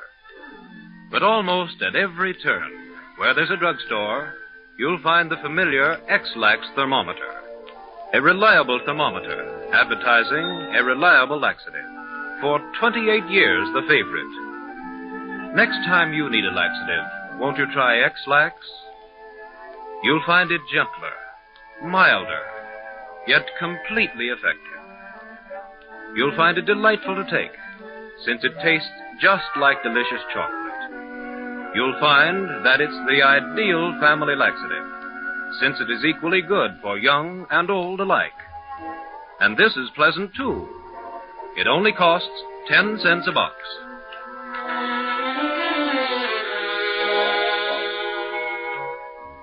In England, there is a woman who makes her living with a pea shooter. A certain very famous novelist was once a smuggler. He sailed the high seas with risk of imprisonment and death. Who was the outlaw genius? You have heard of the power of the press. One time it was so great that it controlled the very elements themselves. Be sure to listen to the next Strange as It Seems program. You have just heard Strange as It Seems by John Hicks, with original music composed and conducted by Felix Mills.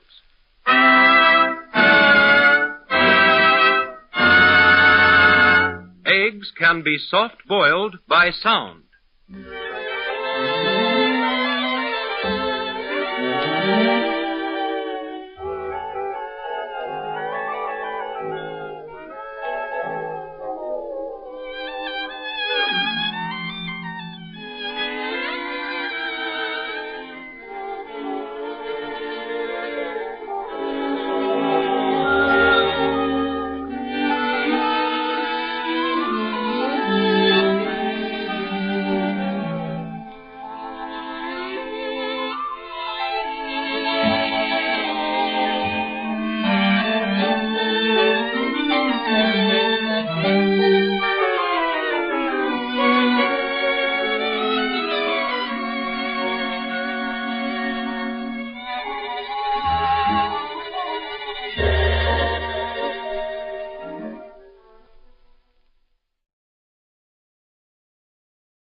The makers of X-Lax present Strange as It Seems.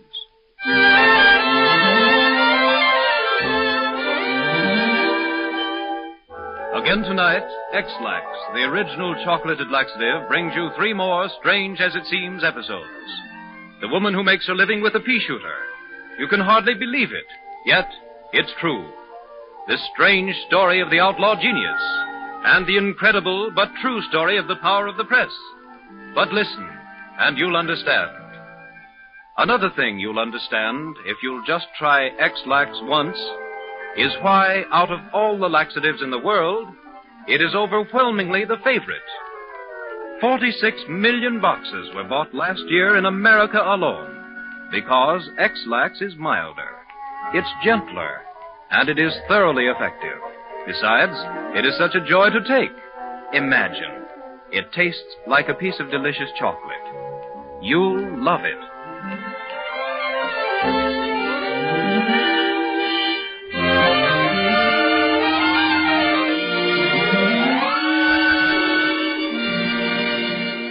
The power of the press.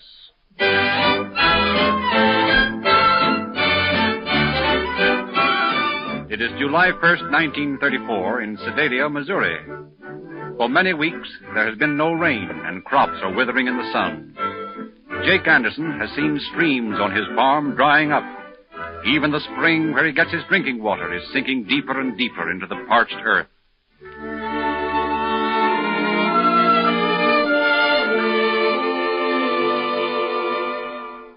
The evening is hot and sticky, and Jake Anderson is sitting at a table in his shirt sleeves.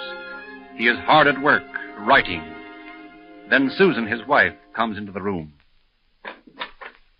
It's so hot in that kitchen, I can't face that pile of dirty dishes another second. What are you writing? Oh, nothing much. Let me look. Well, all right, Susan. But don't laugh. For land's sake. Well, might just as well. Gotta get some rain somehow. Advertising for rain. Jake Anderson, have you gone crazy? I don't see why you say that. Maybe it will rain. Who knows? Let me read that ad. Wanted. Rain. Good drenching rain desired. Showers accepted. Come on, rain. Badly needed to aid growing crops and harvesting. Fill reservoirs and bring prosperity to Pettis County. To be delivered throughout entire Pettis County, if possible, between today and midnight, July 4th, 1934. Well, I declare, Jake Anderson, this draft made you goofy. I think that ad sounds kind of good. Oh, you do? Well, I think it's the craziest thing I ever heard of. And don't you dare let anybody else see it. What? I'm going to tear it up right now. No, you don't. You give me that paper. Give it back to me, you nut. No. If you'd have teared that up, I'd have been plenty sore. I'm leaving. Well, but Jake, where are you going? I'm going down to the newspaper office and put this ad in for tomorrow night. Jake Anderson, you come back here. Not on your life. Goodbye.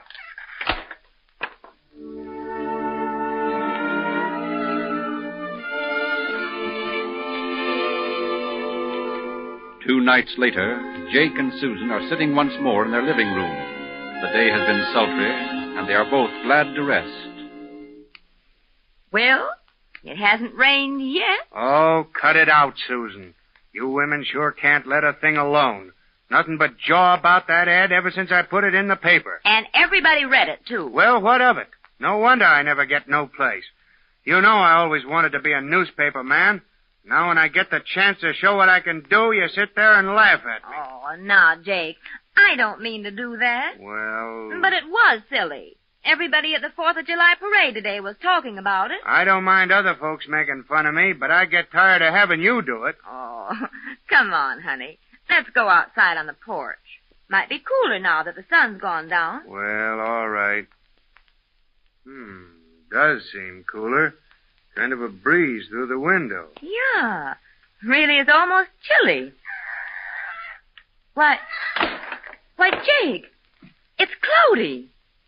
Susan, look on the dirt there. Huh? It's damp.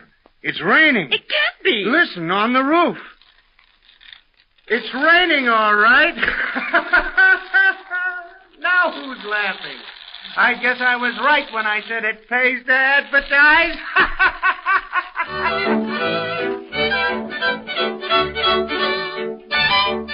Strange as it seems, an ad for rain to come by July 4th actually did appear in the Sedalia, Missouri Democrat and Capitol. And it rained July 4th. The woman who makes her living with a pea shooter.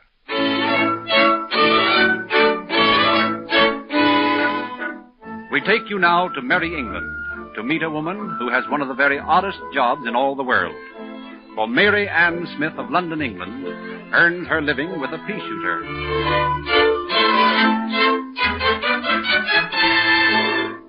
Oh, it's a fair enough way to earn a living. It's an honest bit of work, it is. Here on Brenton Street, down our way, there's many as can't afford an alarm clock. Dock workers, carters, mill hands and such. Glad enough they are to get bread and a mug of beer, with maybe now and then an odd of coal in the winter to blow up a bit of a fire. But work they must, and that grand and early. Oh, it's the London morning what puts a man to sleep, and blimey tries to keep him there, what with its fog and its smoke and its dark all about. So haps I gets, takes me pea shooter and goes me rounds.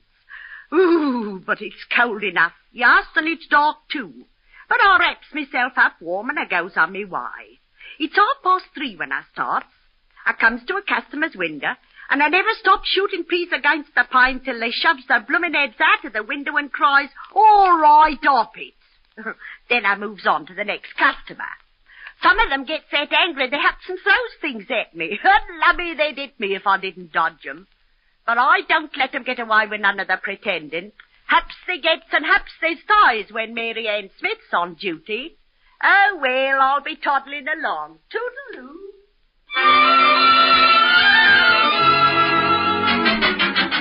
Strange as it seems, Mary Ann Smith actually makes her living by shooting peas at the windows of sleeping folks. Have you ever heard of a stranger occupation?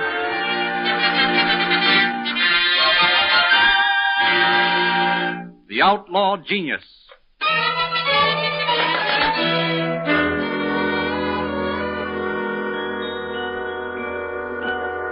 You are now in Limehouse, that mysterious quarter of London that awakens to life when the city sleeps. It is around 1880. A London fog hangs over the sinister quarter. The gas lights glow dimly. Against a lamp post leans a man, muffled in a heavy coat. He is watching for someone.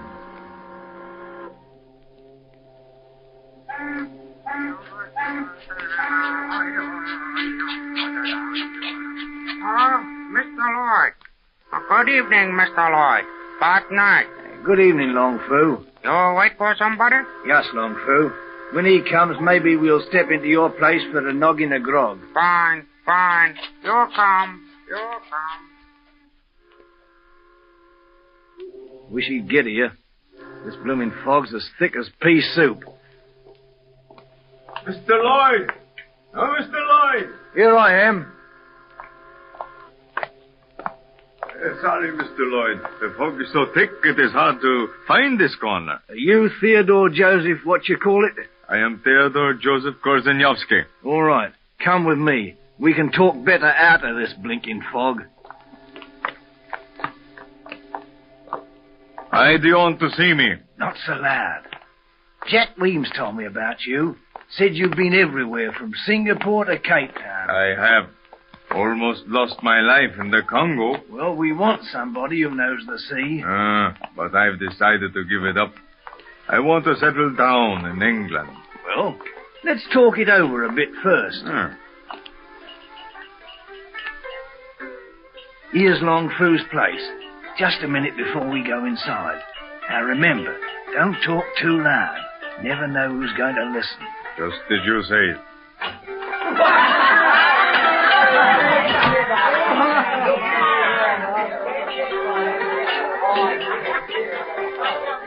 Yeah, there's a table over there. Here we are. Welcome to Honorable Mr. Lloyd. Hello, Long Fu. This is Joseph Korzenyovsky. Oh, yes, a friend of mine. Honorable house yours, Mr. Never mind, Long Fu. I can't say it either. Bring some grog, will you? Very well, Mr. Lloyd. Now, we want you to go with us into Spain on a little private business. Huh? What kind of business? Ever heard of smuggling arms? Smuggling arms? I mean across the... Careful, yes. Into Spain. But it's a dangerous business. Every man is against you. Not if you use your head. But I'm not a strong man. I nearly died of Congo fever when I was in Africa. I might not be able to stand alive. Yeah, there's money in it. There's enough to buy you a house and a garden for the man who can speak foreign lingo. You can do it. Smuggling arms. Why, there's no danger. I'm here, ain't I? Grog for honorable visitors. Here, buy yourself some chopsticks, Long Fu. Thank you. Say you'll do it. A smuggler? I've always been an honest man, so far. You can be an honest man again if everything works out. Very well. I'll join you. Your hand on it, Mr. Joseph Korzenyovsky. Here's to success and long life. Yes, long life. And now, Mr. Lloyd, tell me the plan.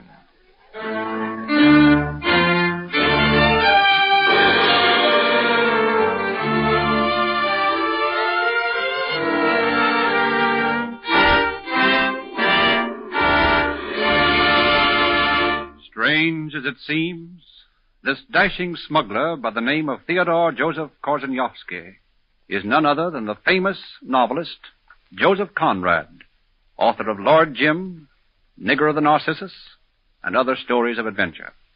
Moreover, Conrad could not speak English until he was past 20, and never opened an English grammar in his life.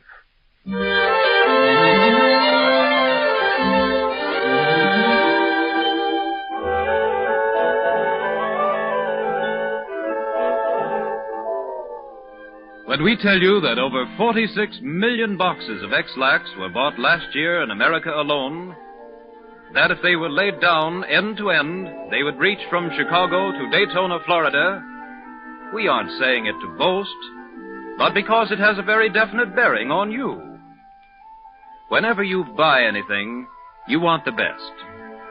The fact that more X-Lax is bought than any other laxative is proof that it is the best. Millions of people find in X-Lax a special gentleness and mildness. They find a thorough effectiveness. They find X-Lax so pleasant to take. It tastes just like delicious chocolate. And that's much better than taking some nasty-tasting medicine, isn't it? They find X-Lax the perfect family laxative, suitable for grown-ups and children alike. You can get X-Lax at any drugstore, and a box costs only 10 cents. Once in America, a man named Pope lived in Rome on the banks of the Tiber. Where was Rome, and what river was called the Tiber? Just one hint.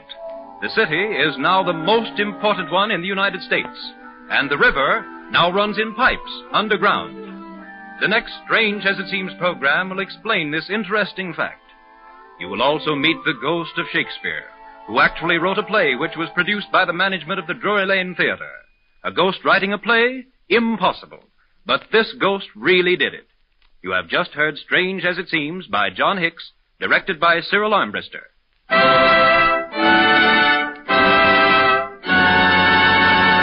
Water is intoxicating.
The makers of X-Lax present Strange as It Seems.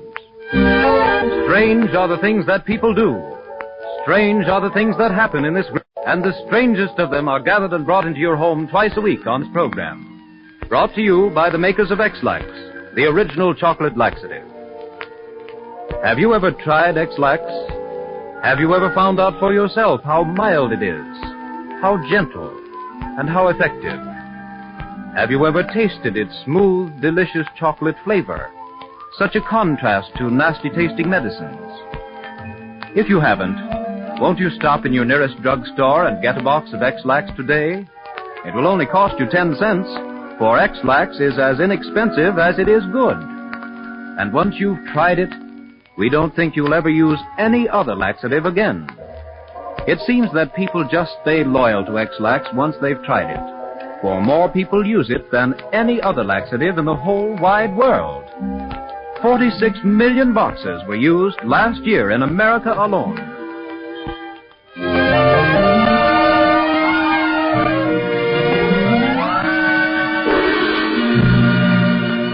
Rome, transplanted.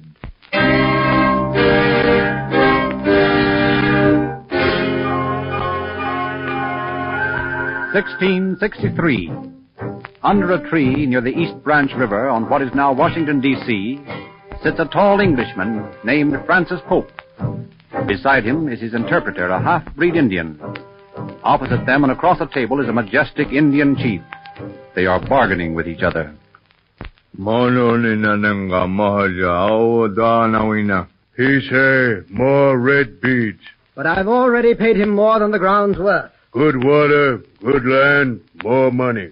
20 more strings of beads, that's all I'll pay. Mudi muksin ayayan, mudi muksin Sunday Monday. And here they are. Pretty, aren't they? He say, squaw wants green beads too. Green beads? Why, I've already given you 10 strings of green beads. Maulinga maja, mashaidi. Muksin aya Sunday money nina. Muksin. What is all this? What's he talking about? He say, squaw give green beads to daughter. She want green beads. I haven't any more green beads, I tell you. Oh, muji muksin. Manolina nanga, awaya yanmo, zonzamandi. Mashaidi. He say he take red beads, yellow beads. He too want that. What? He wants my red velvet waistcoat? No, never. No, Mashadi. No red cloth, no land. Very well, I'll withdraw my offer. Good day. Mahu, Mashai. He say he take beads. I'm not sure that I'm still interested. He say you give red, yellow beads. He give land. Well, I'm glad to hear it. There you are. Now give me my deed to the land. Thank you. Good day to you. Francis Pope. Well, good afternoon to you, Hampton. Well, you look very pleased. I am. Friend Hampton, do you know that I am now the owner of this land on which we stand? No? All of it. A worthy bargain.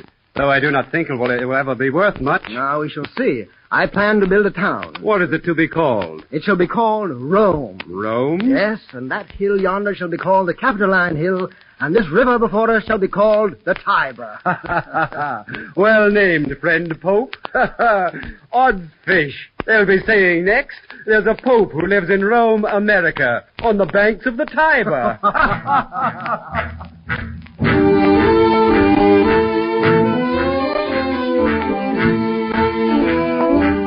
Strange as it seems, Washington, D.C. was once called Rome. The Capitol Hill was called the Capitoline Hill, and the East Branch was called the Tiber River.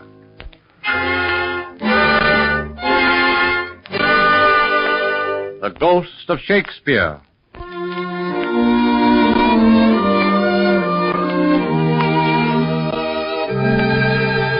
London, 1796.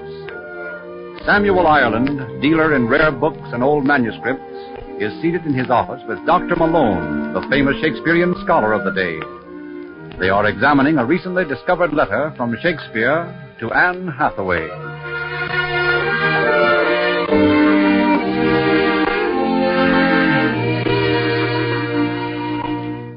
You can see, Dr. Malone, that it is genuine. The writing is identical with Shakespeare's other letters. Perhaps, Mr. Ireland, but I'm not convinced. The letter could easily be a fraud. Am I to understand that you doubt my honesty? Of course not, my dear Ireland. But there have been amazing deceptions. Not in this case. My son William found this letter. He is a lover of Shakespeare, as I am. He spends all his time going through old libraries looking for manuscripts of the immortal bard. Very interesting, especially in a boy of only 17. We are both looking for an unknown manuscript of a Shakespeare play. If we find one, what a proud day it'll be for me. I doubt very much the existence of another Shakespeare play. I am not sure that I like your attitude. It is my business to doubt, Mr. Ireland. A 17-year-old boy is easily made enthusiastic. Frankly, I'm surprised that you, a reputable book dealer, should believe implicitly in your son's judgment. Dr. Malone, this is too much. I must ask you to leave. Very well, Ireland. But someday you may regret your hasty words. Father! William! Father, the most wonderful piece of luck. Just a moment, William. We must not keep Dr. Malone. He has no time for our enthusiasm. Good day, Ireland. I'm very, very sorry about this. Now, William, what have you there? Look, Father. I found it at last. Shakespeare's lost play. Actual play? Yes, Father. When did you find it? Just an hour ago. I've been searching for this for months. Let me look at it. The writing is Shakespeare's all right. Yes. It looks genuine. Let me see. What is the name of it? Yes. Vortigern and Rowena, a tragedy by William Shakespeare.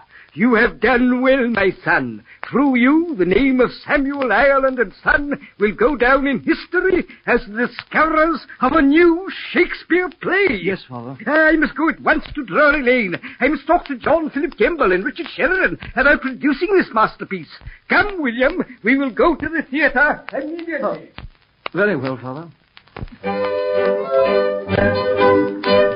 Several weeks pass. Shakespeare's play of Vortigern and Rowena is accepted for production by the management of the famous Drury Lane Theatre. John Philip Kemble and his sister Sarah Siddons take the leading roles. The opening night is crowded with the most famous members of London society. It is just before the final curtain of the tragedy. In the foyer of the theater stand James Boswell and Samuel Ireland. They are anxiously listening to the reaction of the audience.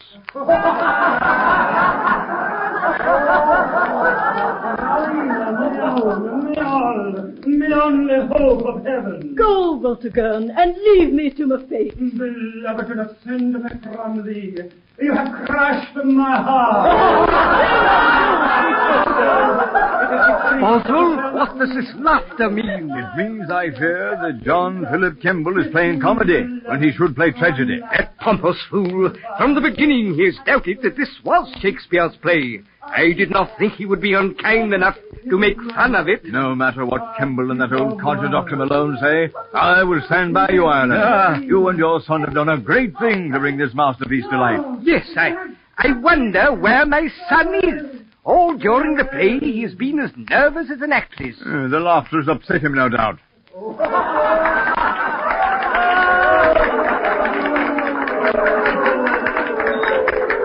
The play is over. Listen, some wag is calling for the author. This is sacrilege.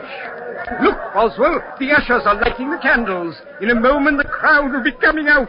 Never fear, Ireland. You have many friends.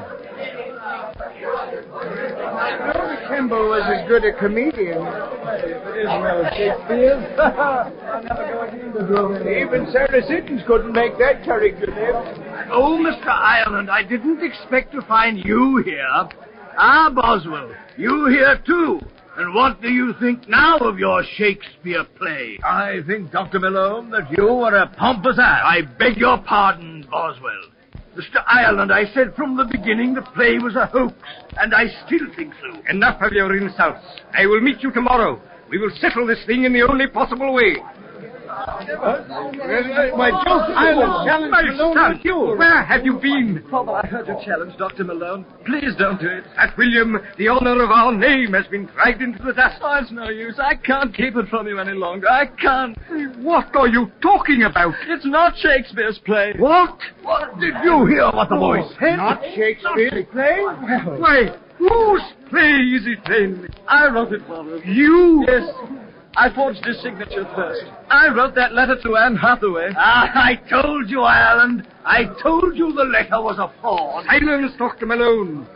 My son, you forged those letters? Yes, Father. Father, why? Why? You worship Shakespeare so much, Father. I thought it would give you happiness. It's always been easy for me to copy handwriting. One thing led to another. Finally, I sat down and wrote this play myself. Then I copied it out in Shakespeare's writing, and this is the result. I understand. Dr. Malone, I withdraw my challenge. Very well. Boswell, how can I ask your forgiveness for this horrible deception? I can never forgive you, Ireland. Never. My colleagues and I, who have stood beside you in spite of ridicule, have been made ridiculous. Goodbye. The whole thing is a hoax. Ireland and his son have made fools of the great man. Why should we...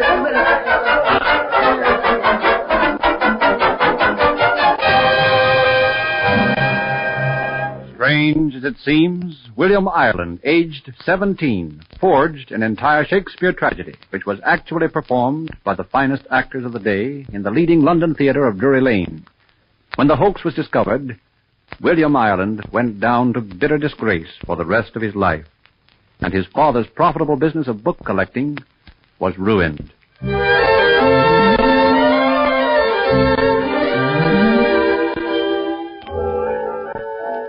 Imitations are always discovered, sooner or later, aren't they? It's awfully hard to try to duplicate the original. Take X-Lax, for example. Its great success, it is the world's largest selling laxative, has inspired scores of people to attempt to make a chocolated laxative as good as X-Lax. Well, 522 of them have come and gone. The public refuses to accept these imitations. And while these 522 came and went, X-Lax went forging ahead and became the biggest selling laxative in the world. 46 million boxes were bought last year in America alone. Try X-Lax. for its gentleness, its mildness, its ease of taking. It tastes just like smooth, velvety, delicious chocolate. You'll love it. And why ever be content with a substitute when the original costs a mere 10 cents a box?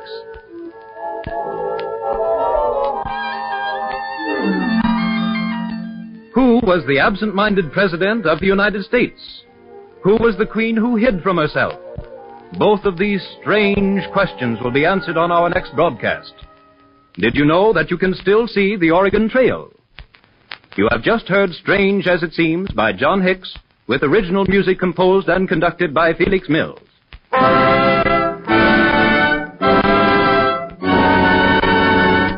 A cigar weighs more after it is smoked.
The makers of X-Lax present Strange as It Seems.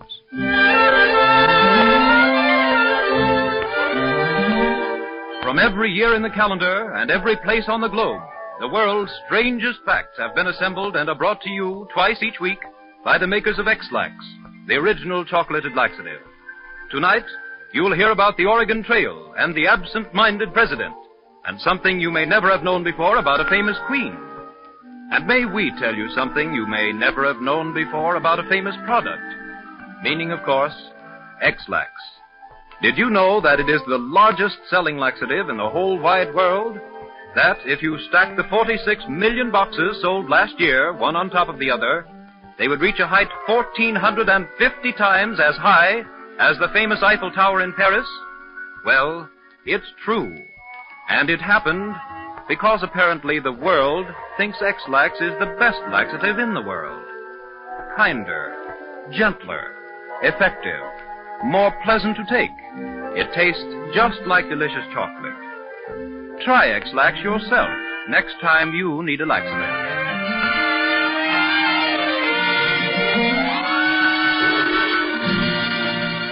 The Oregon Trail.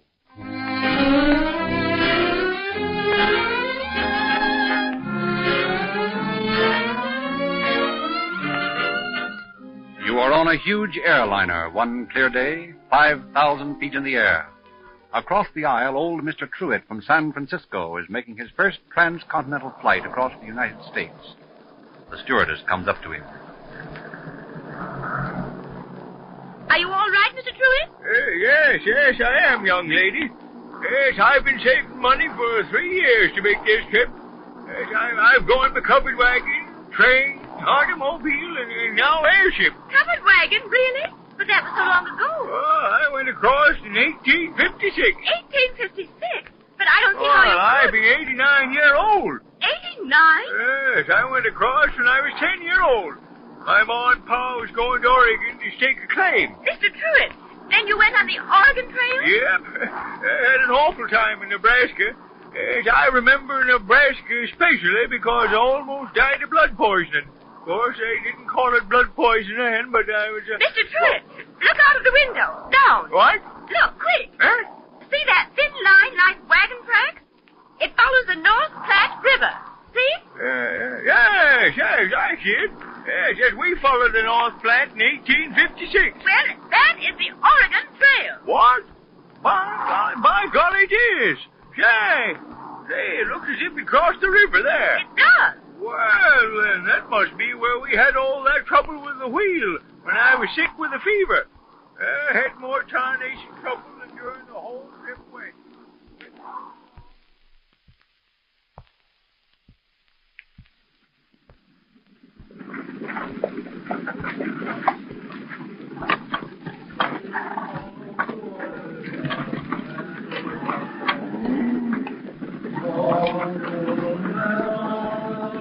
Are you all right, Jimmy? All right, Ma.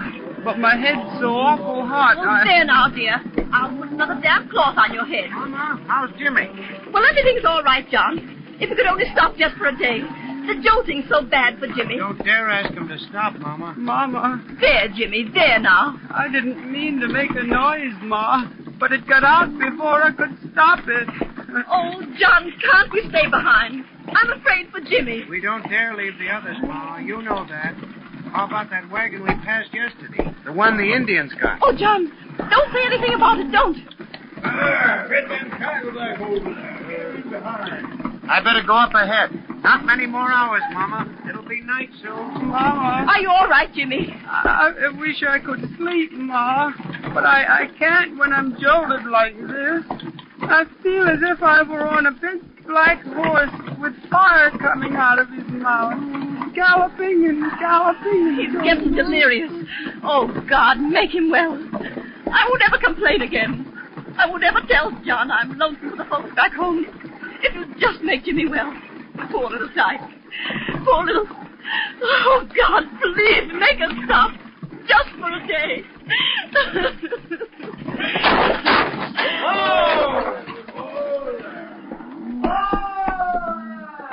What happened, John? What happened? Must have broke that doggone wheel I was worried about.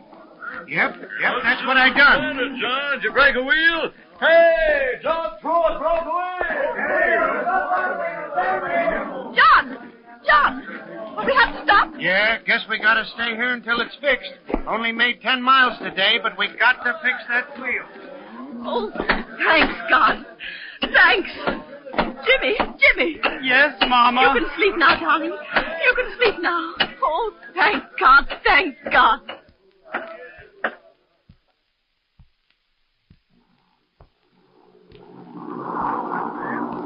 And so we stayed there for the whole day and gave me a chance to rest.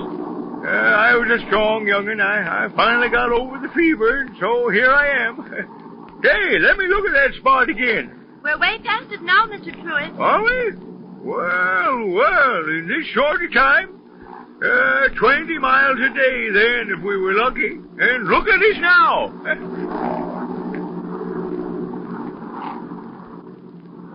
You can still see the wagon tracks of the Oregon Trail as they were traveled by thousands of covered wagons across the Nebraska plains.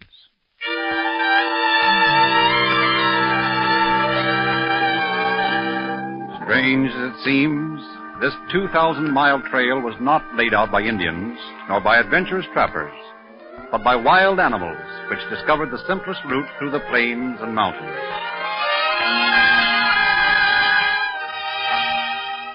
The absent-minded president.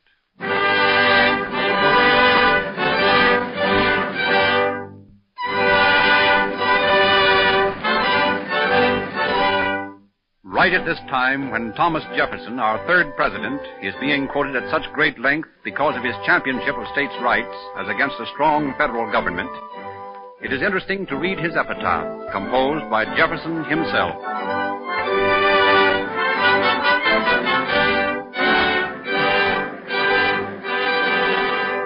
Here was buried Thomas Jefferson, author of the Declaration of American Independence, of the Statute of Virginia for Religious Freedom, and father of the University of Virginia. Strange as it seems, in his self-composed epitaph, Thomas Jefferson forgot to mention that he was once President of the United States. The Queen Who Hid from Herself.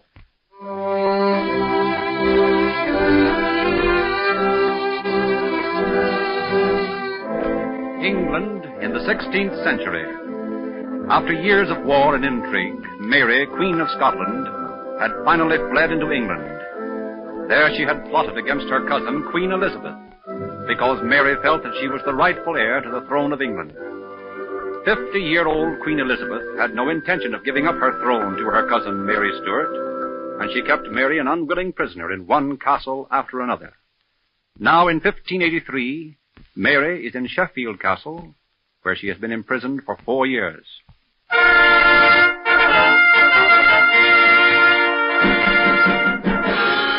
At Hampton Court, a royal palace near London, a young soldier is brought before Queen Elizabeth. What is your name? Edward Hodges, Your Majesty. They tell me that you attempted to aid my cousin, Mary of Scotland, to escape from Sheffield Castle. Yes, Your Majesty. That is treason, Edward Hodges. You know the penalty for treason? Death. On the rack, Your Majesty. Yes. Why did you do it? Speak up, my man. You would not understand, Your Majesty. You are a woman. Ah, you are a soldier of the crown. Why did you throw your life away for a whim of Mary Stuart? Tell me one reason why you were such a blind fool. I will. I will show you the reason, Your Majesty. It is here in my money pouch. What do you have in there? A lock of her hair? No, Your Majesty. Her portrait. A little miniature I stole from her desk one day. I see you are a romantic young fool. Give me the portrait. Clumsy out! Lest you drop your filthy shillings on this polished table. I asked only for the portrait. I'm sorry, Your Majesty. Do you see now why I threw my life away for such a face? She cannot be as beautiful as that. Oh, but she is, Your Majesty. Her skin is so white that even in the dark, her face glows. I would die for her gladly. What of me, your queen? You cannot be loyal to both Mary Stuart and England. Oh, Your Majesty, do not taunt me with that. I would lay down my life for England. England, perhaps. But would you lay down your life for me? Your Majesty, I understand. Oh, but Your Majesty... Do not bother to lie to me. Take back your dirty shillings. Now, get out before I change my mind and have you torn to pieces. Forgive me, Your Majesty. Go, leave me alone. Leave me alone. So, here is one of his coins, still on the desk. Ah, filthy thing. That portrait on the coin. That ugly, wrinkled woman. That hawk-nosed witch. That is I, Elizabeth. That is my portrait. If I could only... Your Majesty. Well, Jane Mortimer, what do you want? Your Majesty, my mistress, you're unhappy. Jane, Mary Stuart is my cousin. We should look something alike. This is her portrait. We do look alike. A little, don't we? Yes, Your Majesty. Thank you, Jane. You may leave me now. Thank you, Your Majesty. She pitied me. She pitied me. I am old. I am old.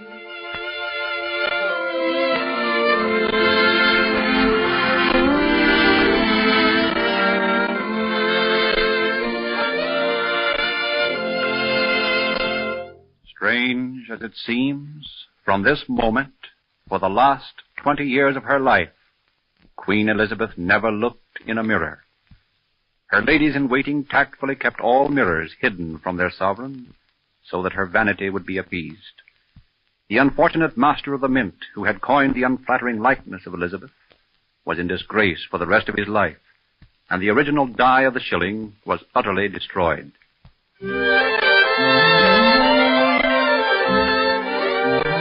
What about you? Do you ever feel like hiding your mirror? Or does your mirror show bright eyes and a clean, clear complexion, an alert, alive, healthy look? Or does it show dulled eyes, a sallow skin, all the outward evidences of inward inefficiencies? No matter how carefully you may live, there are times when a good laxative is needed. And when you need one, won't you try X-Lax? Not only is it thoroughly effective, but it is so mild and so gentle, and so pleasant to take, since it tastes just like delicious chocolate. More X-Lax is used than any other brand in the whole wide world. That's how good it is. Incidentally, it costs only 10 cents a box at any drugstore. In Africa, a certain king had a herd of horses so holy that he considered it a sacred right to eat out of their mangers. The greatest honor he could offer was to invite you to have dinner with the holy horses. Tune in to the next broadcast. You will also meet the peacemaker, who has been indirectly responsible for the death of millions of men. You have just heard Strange as It Seems by John Hicks, directed by Cyril Armbruster.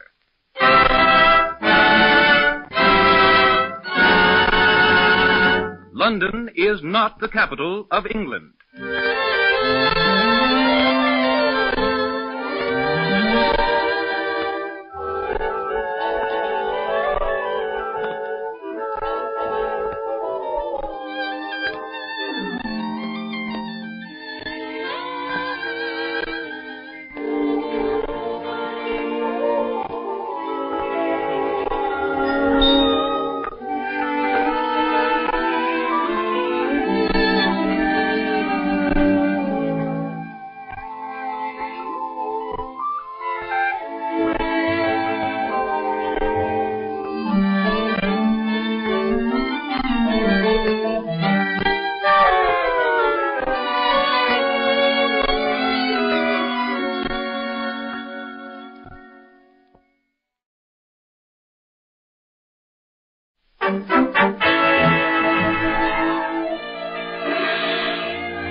The makers of X-Lax present Strange as It Seems. Strange facts from strange sources are brought to you twice each week by the makers of X-Lax, the original chocolated laxative. At this point, we'd like to have a little heart-to-heart talk with the people who are paying anywhere from 30 cents to $1 for a laxative. If you have to pay that much because you can't get what you want for less, it's perfectly all right. But you wouldn't knowingly pay that much for something you could buy for a dime, would you? And that's the point we want to make. There are millions of people today who are not paying that much because they have found that X-Lax at 10 cents a box is the finest laxative that money can buy. They have found that paying more money will not give them anything they couldn't get in X-Lax. X-Lax is the perfect laxative. Milder, gentler, and it tastes just like delicious chocolate.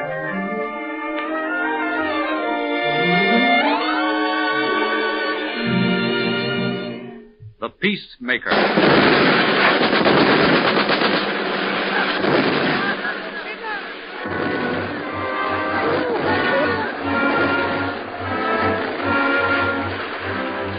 War, famine, pestilence, death, the four horsemen of the apocalypse. Of the four, war is the most needless, the only one directly caused by man himself.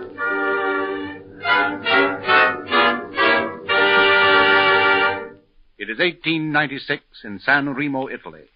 In his lovely villa, looking out on the emerald waters of the Mediterranean, Alfred Nobel, immensely wealthy chemist and inventor of some of the most terrible high explosives, is talking with a friend.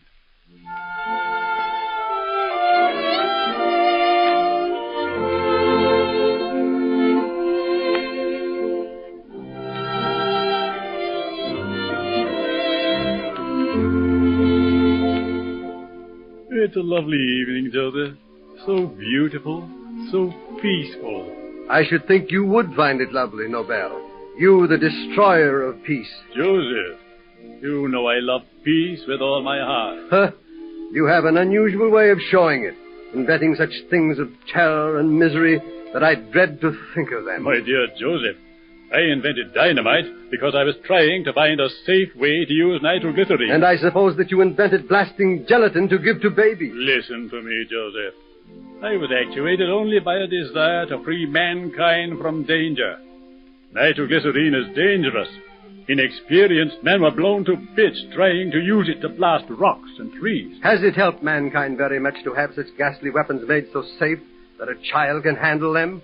Before, man was afraid of nitroglycerin. Now, he knows he can kill with it. I can't see that you've helped the cause of peace. But that's where you're wrong. The day will come when others beside myself will use my discoveries to make infernal machines so horrible that war will be outlawed. I wish you were right, Nobel. I am. But I know humanity too well. I prophesy that within a few years, your wonderful theories will be buried under battlefields of hate. Susie. Men, women, children will be killed by a rain of fire and lead. Oh, no. Churches will fall before explosions mightier than the Pisces volcano. Susie, please, I beg of you. Alfred Nobel, I am your friend. I know you for what you are, a gentle, peace-loving man who accidentally found a horrible way to destruction. But will the world know that? No. The world will see only the maimed bodies, the proud ships sinking below endless waters, and they will point at the name of Nobel with loathing. No. I could not bear that. I'm sorry, Nobel, but when I think of this great fortune of yours, built on pain and hatred, it makes me wonder what will happen to you when war again rides through the heavens. What happens to me does not matter. But for the sake of humanity, Joseph, we can only hope. Nobel, you look very tired. Let me pour you some sherry. Thank you. Your health, Nobel. No, Joseph, not my health. To peace. To peace.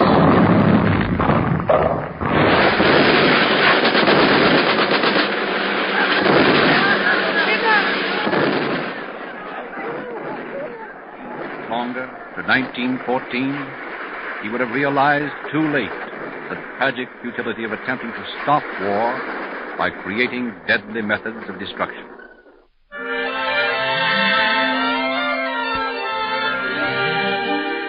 Strange as it seems, on Nobel's death in 1896, he left 95% of his vast fortune, made from high explosives, in trust, so that yearly prizes could be given for the advancement of peace, chemistry, medicine, and literature. The Peace Prize has been withheld more than all the others, because there is seldom anybody to qualify for it.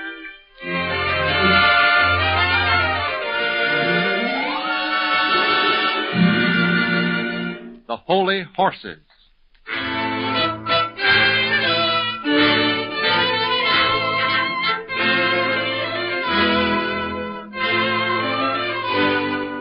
In India, a cow is sacred. In Ceylon, they worship monkeys. In Egypt, they worship cats. In the 16th century, the Sultan Mulai Ismail of Morocco, a fanatical Moslem, worshipped 1,200 holy horses. Listen to what strange lengths he went to do them honor.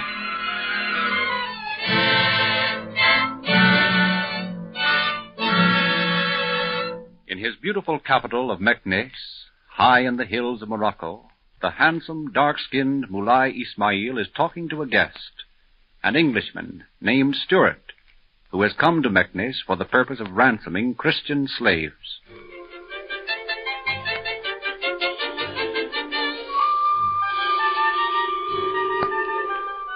I have a great honor for you, Mr. Stuart.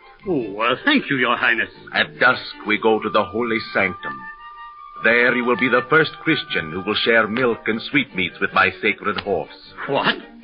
Share food with a horse? Oh, it pleases Your Highness to jest. Ismail does not jest. Be careful how you speak of the sacred horses. They have been to Mecca.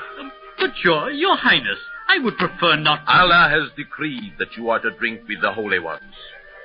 Do you dare to refuse this honor? But Your Highness, I really... You Before you answer me, step out on the balcony. Very well, Your Highness.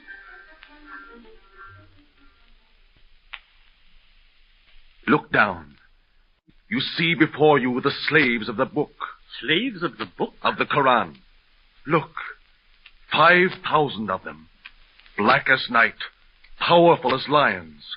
They also worship the holy horses. They would not hesitate to kill an unbeliever who had insulted the sacred stallions of Mullah Ismail. I understand your point, Your Highness. I felt that you would. I wanted you to see the slaves of the book. I want you to go back to your Charles II and tell of the power of Mullah Ismail. I will. Never fear. And do you still refuse the honor of eating with the holy horses? Oh, no. I should be charmed. Charmed. It is well. Come with me.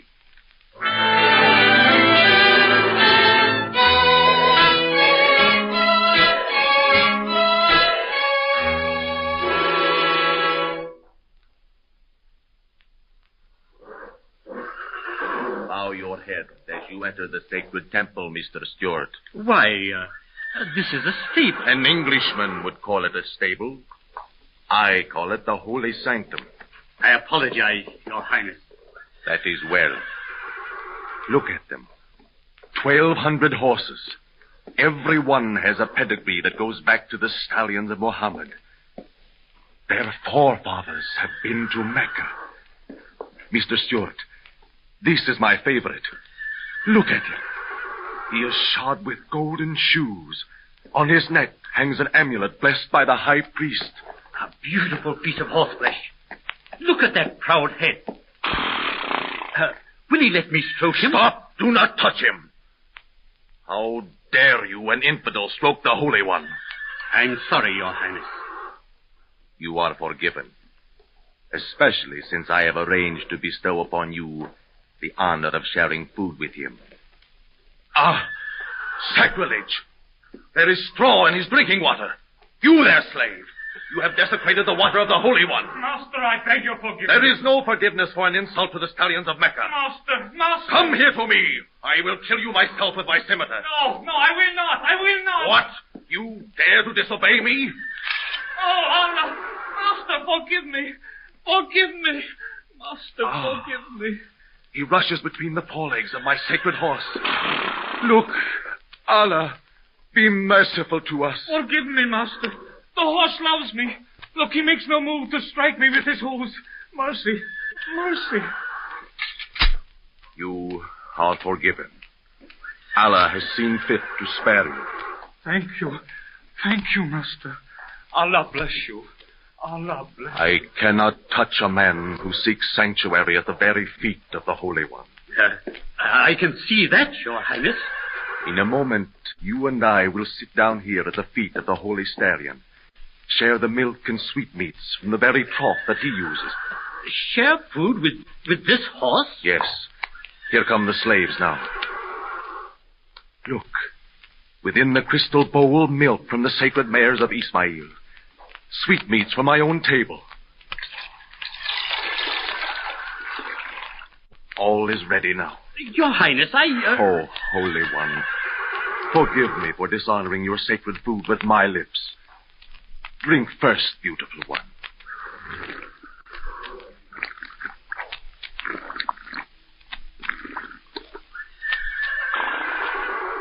Thank you, most sanctified one. And now, I drink. Now, you, Mr. Stewart. So.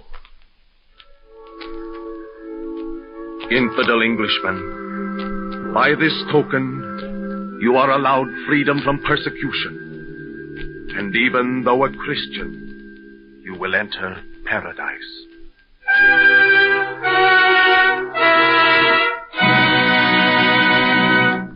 Strange as it seems, the greatest honor Sultan Ismail could offer a guest was to allow him the privilege of drinking milk and eating sweetmeats from the crystal troughs of the holy horses of Mecca.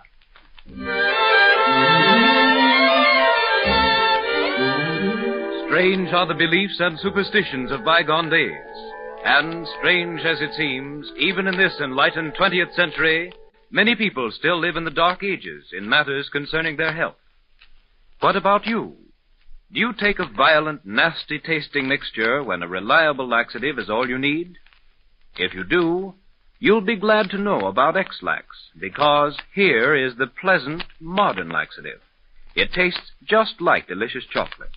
It is mild, gentle, yet with all its pleasant taste and gentleness, it is thoroughly effective. Honestly, X-Lax is the ideal laxative for every member of your family, young or old. Incidentally, the price is pleasant, too. Only 10 cents a box. Millions of people have found by actual experience that they don't have to pay more than 10 cents to get the best laxative money can buy. One of the greatest inventions in the world resulted entirely from an accident. Listen to the next Strange as It Seems broadcast. You have just heard Strange as It Seems by John Hicks, directed by Cyril Armbruster.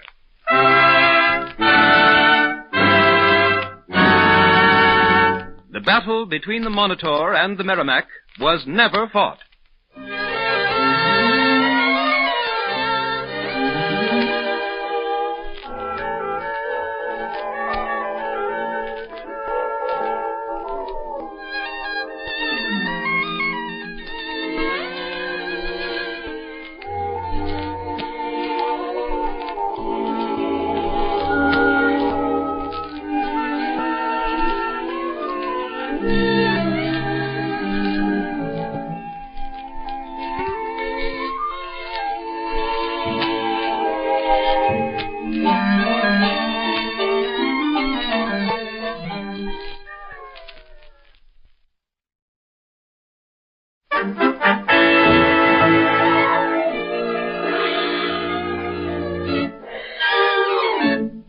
The makers of X-Lax present Strange as It Seems. Strange as it seems, while it looks simple enough, nobody has ever been able to copy X-Lax, the original chocolated laxative. They tried to copy the box, they imitated the spelling, the tinfoil, everything they saw. But X-Lax just can't be copied. Through 28 years, millions of people have found that there's no substitute for genuine X-Lax, for its pleasant taste, for its mildness, for its gentleness, for its effectiveness, and for everything a good laxative ought to be. All these good qualities sound like it might be expensive, but X-Lax isn't. A box of 6 tablets is only a dime at any drugstore.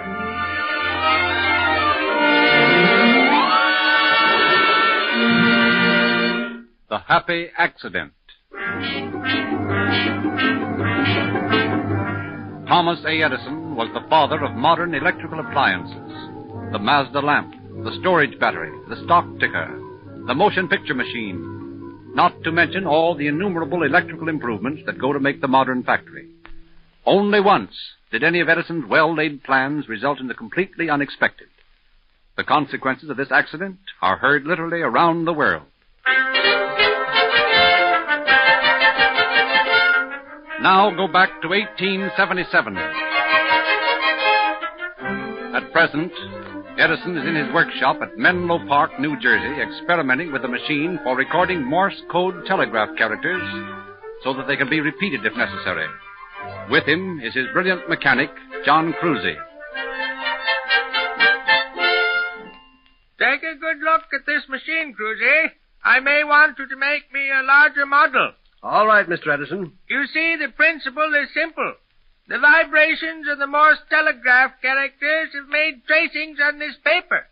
Now, by pressing this tracing point down on it, you can repeat the message on another piece of paper. Let's see it work. I revolve the cylinder fast, and you can get the general idea. You know, it's often occurred to me that sounds remarkably like someone talking. Listen again. Yes. You could almost imagine somebody was speaking inside that machine. I've got an idea, Cruzy. Suppose I fit a sort of mechanical diaphragm to this machine which would receive vibrations when I talk into it. Yes? Then I can use this same idea in registering those vibrations on paper. No, it can't be paper. It's got to be something that will take an indentation. Well, they use wax for etching glass. That's We might try... it, Cruzy, that's it. I'll put some paraffin on the paper, and that may solve our problem. Let's get busy on it right now, Mr. Edison. Yes, let's start immediately. You know, Cruzy, I've found something that might change the world.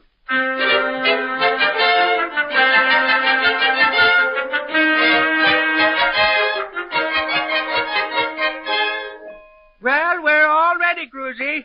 I'll say something into the diaphragm first. You revolve the cylinder while I talk. All right. I am Thomas Alva Edison. It is warm today. All right, Cruzy. Stop now. Now let's put the tracer back at the beginning and see what happens. All set, Mr. Edison. Let's give the cylinder a whirl.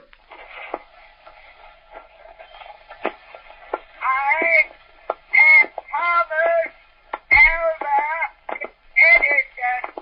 It is warm today. All right, Cruzy. It worked. Hey, Mr. Edison, draw me a model for this machine and I'll build one. I'll bet you can really make a sort of revolving cylinder that will talk back. Just like wife, eh? God forbid. All right, Cruzy. I'll draw a sketch, and when the machine's finished, we'll surprise the boys. Working 30 hours without food or rest, John Cruzy finally completes the rough machine made from Edison's sketch. It is a strange-looking contraption, a clumsy, hand-turned cylinder with tin foil on it to make the necessary indentations. In the shop, a few of his other mechanics, including Carmen the foreman, are looking it over. That thing'll never work. Nope. The boss is all wrong this time. I don't know. He's never been wrong yet. I tell you, it isn't practical. Whoever heard of a machine talking? Nobody ever did. But that's no reason someone can't invent one. Say, I'll bet a box of cigars that it won't make even a sound. Hello, Carmen. Mr. Edison. Hello, Cruzy. I'll take that bet, Carmen. Do you think I ought to take his cigars away from him, Cruzy? Yes, go ahead. Serve him right. All right, Carmen. Be sure and buy me some good cigars. Well, gentlemen, first of all, while I turn this cylinder, I'll talk into this little horn here. Mary had a little lamb. Its fleece was white as snow, and everywhere that Mary went, the lamb was sure to go. Yeah, a nursery rhyme's just about what a gimcrack toy like that needs. You're getting old, Tom, fooling around with that thing. Wait a moment, Carmen. Now lift up the tracer point and put it back at the beginning of the cylinder. Mary had a little lamb. Its fleece was white as snow, and everywhere that Mary went... Well, Carmen, how about those cigars, eh? Gosh, I guess I lost.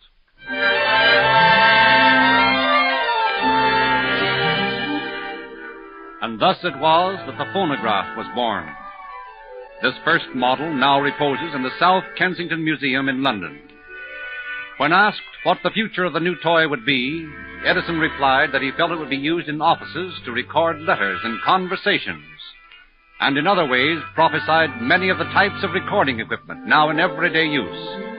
Strange as it seems, this wonderful invention of the phonograph resulted purely from an accident.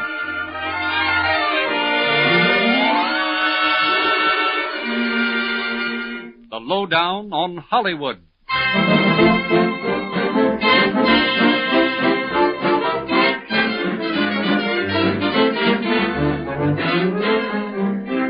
Every time you go to a motion picture theater and see your favorite star on the screen, remember this. the motion picture industry is not dependent for its existence on Wall Street or on public response. It is dependent on the fact that cows eat mustard. Research authorities have revealed that the sulfur-bearing impurities in mustard are necessary to the chain of chemical reactions which take place in the manufacture and development of motion picture film. And motion picture film is made from cow's hide. Thus strange as it seems, the fame and fortune of Hollywood can be directly traced to the startling fact that cows eat mustard. The mule that owns a farm. It is 1929 in the town of Verdun, Oklahoma. Within the National Bank of Verdun, business is progressing as usual. A man goes up to the cashier's window. Good morning, Mr. Bond. What can I do for you today? I've come to transfer old Draper's account. Oh, yes, you're the executor of the estate, aren't you? Yes. He left quite a nice little piece of property. Yes, Draper was a conscientious man, although sort of eccentric. You're telling me? I was about the only man who ever warmed up to him much. Well, let's get this account settled. I presume he willed his money to some relative. Well, not exactly a relative. Fact is, he left it all to Jack. Jack who? Just Jack. Oh, I've got to have a last name, you know. There ain't no last name. Jack is Draper's old mule. A mule? Yep. Old Draper's willed his ranch and his $2,000 bank account to old Jack, his mule. I'll be darned. What an idea. Yes. But it was just like Will Draper to do it. You know, the first time I ever really got acquainted with him was one day when I was riding past his ranch. Old Draper was plowing with his mule. Come on there. Ooh-ha. Yeah, come on. Yeah. Hello, neighbor. Whoa there, Jack. Ooh-ha. Oh, hello. You live over there yonder? Yep. My name's Frank Bond. I just thought I'd say howdy. Well, my name's Will Draper. I ain't a very sociable feller, but my only real pal is Jack. Oh, you mean the mule? Yep. Me and Jack have worked this here homestead together. We're sort of partners, I suppose you might say. Well, mighty good-looking mule. I always figured as how if it wasn't for Jack, I'd have had a heck of a time of getting this here place plowed under and ready for sowing. So I see that he gets half the profit. Well, I never looked at it that way. Yes, sirree, Mr. Bond. Me and Jack are real friends, ain't we, Jack, eh? Say hello to the neighbor. Oh, come on now. Come on, say hello, Dad Burnett. Come on.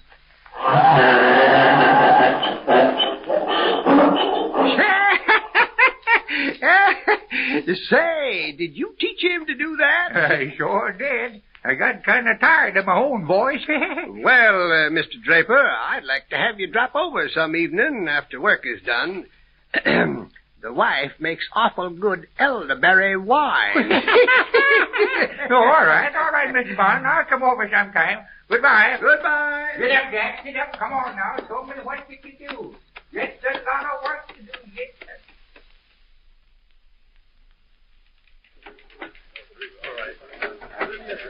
And that was the way I first got acquainted with old Draper and his mule. I didn't know till after the funeral that he'd left everything to the critter. Well, Frank, there's one sure thing. He's the only mule in the world with a bank account. Yeah.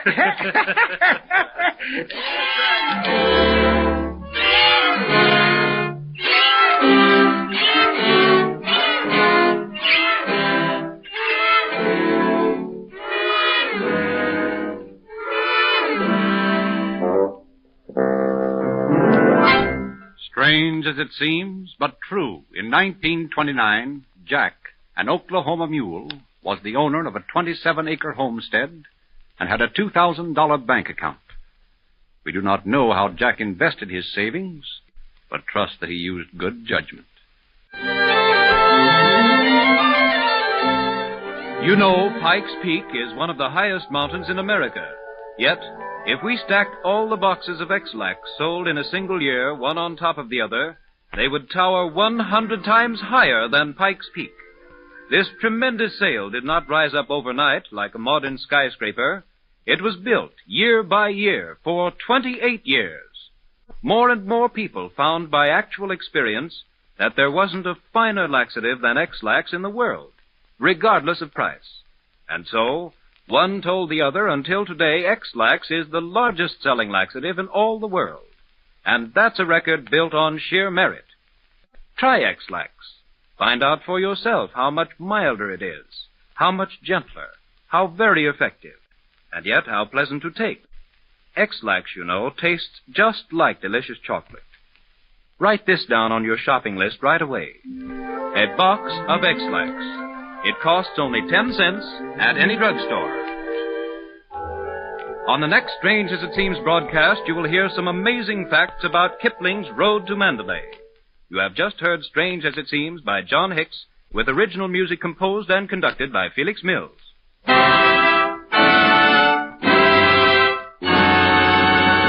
You can get a divorce without getting married.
The makers of X-Lax present Strange as It Seems.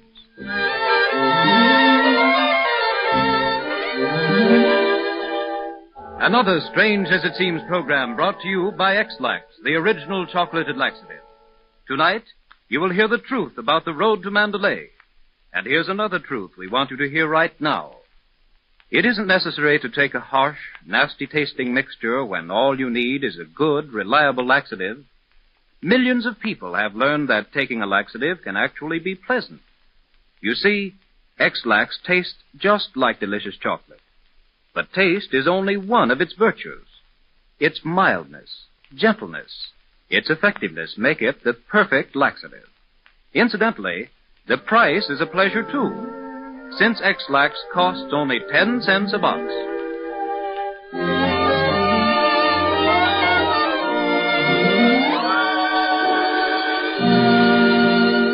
London pays rent to the king.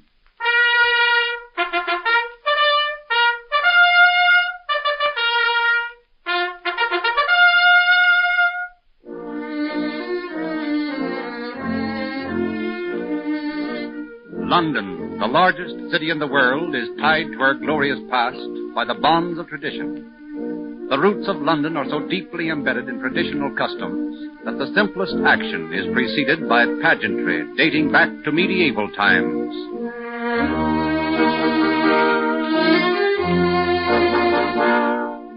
At the London law courts, once each year, the city solicitor, a solemn-looking gentleman clad in formal robes and white barrister's wig, walks up to another dignified gentleman who is called the King's Remembrancer. The city solicitor represents London. The King's Remembrancer represents the Crown.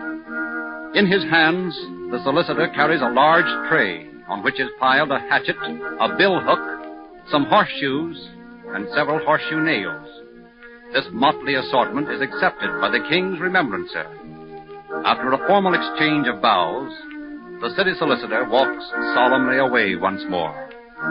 Ask the solicitor what all this ceremony means. I beg your pardon. May I speak to you a moment? Certainly, sir. Could you tell me what ceremony was taking place just then? Oh, I was paying the rent. Rent? For what? For some land which the city rents from the king. Well, does the king own all the land in London? Hardly. He owns practically none of it. Where is the land? I've no idea, sir. But you can't sell something you haven't seen. They say that one place is on the moors of Shropshire. For that, the city pays the king a billhook and a hatchet. For the other piece of land, the city pays the horseshoes and the nails. Where is that other land? I don't know. You don't know? I have never asked. Even if I did ask, no one could tell me because no one knows. Then why keep paying rent? My dear sir, we have been doing it for 700 years. It would be most undignified and unsporting to stop the ceremony now. I hope I have succeeded in answering your questions. Good day, sir.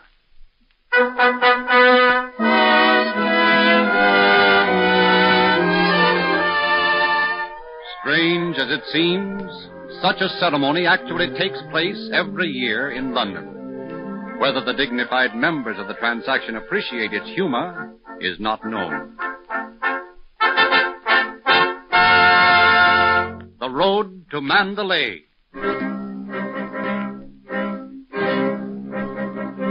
By the old Mulmine Pagoda, looking eastward to the sea, there's a Burma girl a-sitting, and I know she thinks of me.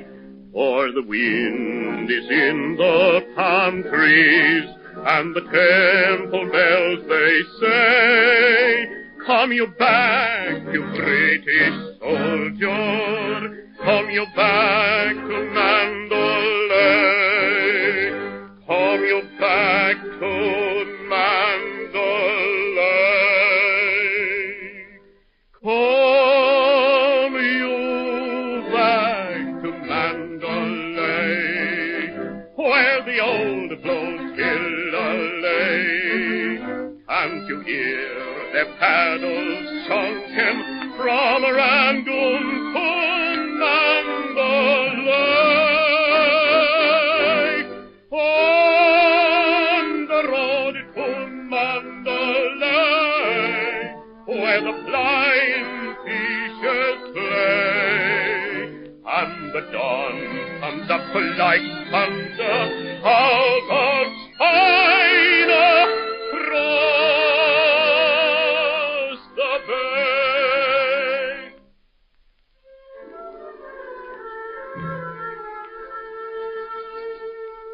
Rudyard Kipling's famous poem Mandalay has done more to immortalize British India and Burma than any other single piece of literature.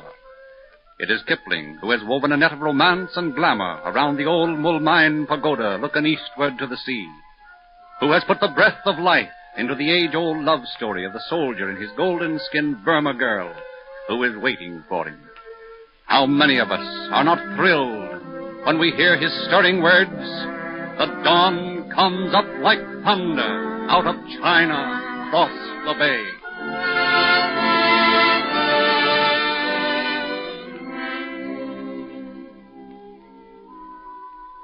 India, land of fabulous wealth, where the Shalimar winds through forests of ebony and gardens of jasmine, and lotus buds float on those cool waters where we used to dwell. But there is another India, an India soaked with the blood of British soldiers who perished in the Cawnpore massacre and the Black Hole of Calcutta.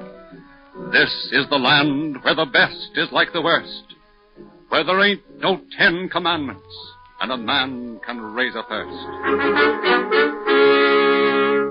In one poem, Mandalay, Kipling has shown us the essence of the romantic, dangerous lands of India and Burma.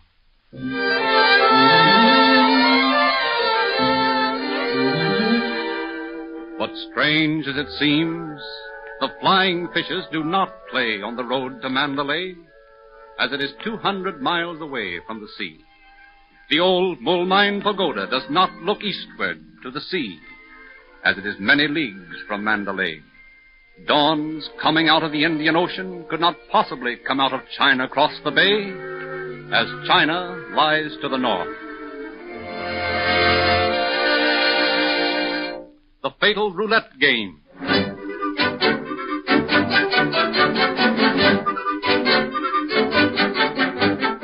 Lady Luck plays strange favorites. She is kind to a few, cruel to many, and seldom your friend for very long. But on Monsieur Le Bon of France, she played the unkindest trick of all. It is at Nice. Within the casino, men and women are clustered around the gambling tables. Women with faces a little too white, men with faces a little too bitter. All of them are courting Lady Luck. Roulette wheels are spinning. Listen. Well-bred wins. Are you going to try your luck, Monsieur Le Bon, or are you just watching? Oui, Perval. I am going to play here at the 1,000-franc table. Will you join me? I think not, but I shall watch you for a few moments. Perval, mon ami, I have a peculiar feeling that tonight of all nights I am destined for a great adventure. All day long I have felt it so. Alors, mon brave, if you will not join me, I must sit alone to woo the elusive Lady Luck. 17 black wins.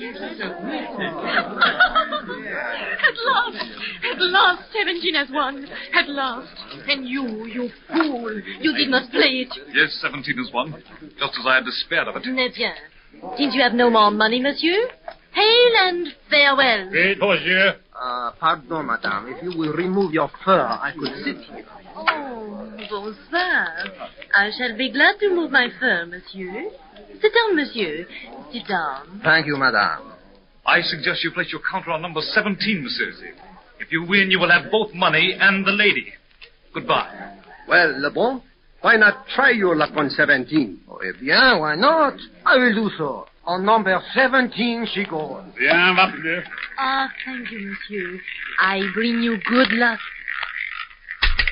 17 black pays again. Marvelous, Le Bon. Luck is with you. You have won 35 francs. Oh, monsieur. For me, you will play again? Ah, s'il vous plaît. Ah, look, croupier. He places his hand to his forehead. He means to play all his counters on the same number. Le Bon, do not be too hasty. Remember, luck changes. Do not pyramid your bet. Bien, va plus. Very well. If you choose to preserve dignified silence, do so. Lose your money if you wish. 17 black pays again. Oh, monsieur, you are indeed a gambler. But come, let us leave now before your luck changes. Yes, Le Bon, come now. You have won 1,000,000 francs. Le Bon, why do you not answer me? What is the matter? Monsieur, you still wish to play again? But you have won over 1,000,000 francs. You cannot continue like this. There is not enough money in the casino to pay you. Monsieur, come with me. Do not be stubborn. Come now, you have made a fortune. Monsieur, speak to me. Madame, what is the matter? What is wrong with my friend Le Bon? Mon Dieu. He is dead. Dead? He is dead. Impossible. Croupier, when he put his hand to his head, we thought he meant to play his winnings on the same number. But it was the last movement he ever made. A dead man has broken the bank. A dead man has ruined you.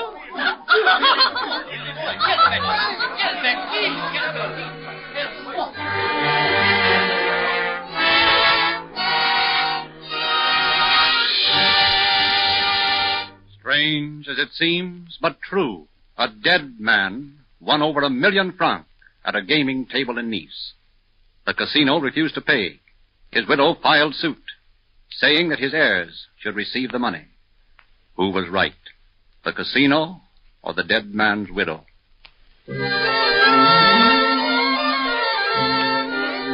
Mandalay, China, and add India and South Africa, too. And practically every other place in the world that Kipling or any other writer wrote about. Wherever you go, wherever you are, you'll find a certain little world-famous blue box. The X-Lax box, known everywhere from Chicago to Shanghai, from Canada to the South Pole. X-Lax is the world's favorite laxative. Londoners find it milder, gentler, more effective, pleasant to take, and so do South Africans. Byrd took X-Lax with him on his expedition to the South Pole. But this isn't a geography lecture. It is simply a suggestion to you that the next time you need a laxative, you do try X-Lax. See for yourself how mild it is, how gentle, yet how effective. Let your own taste find out how pleasant it is, just like delicious chocolate. X-Lax is gentle to your pocketbook, too. A box costs only 10 cents at any drugstore. Edgar Allan Poe is considered by many to be one of the greatest geniuses that America has produced. He is a master of horror. Listen to the next Strange as It Seems broadcast and hear his amazing tale of the Raven. You will also go to China and witness a wedding.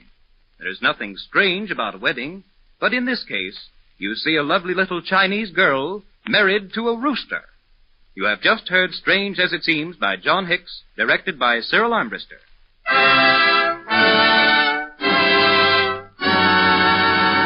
The Normandy can be floated in a barrel of water.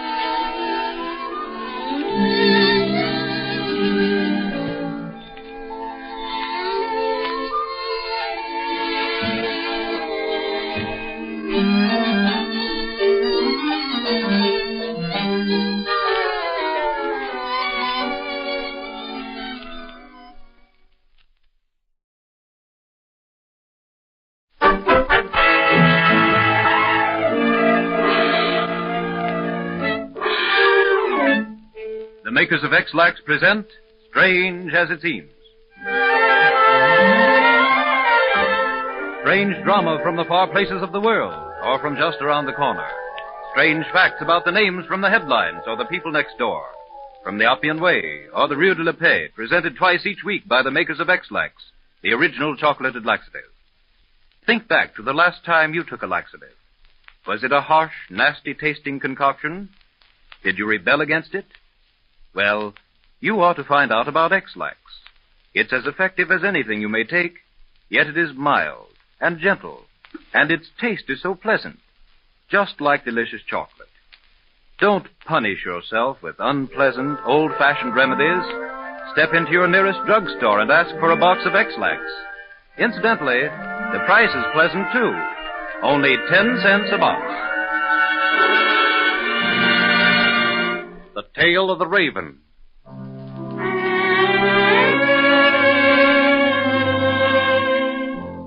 The Pit and the Pendulum, the Black Cat, the Bells, the Raven. All these are weird, impossible stories and poems from the magic pen of Edgar Allan Poe. Yet the true and almost incredible story of the writing of the Raven is one of the most absorbing of all literary tales.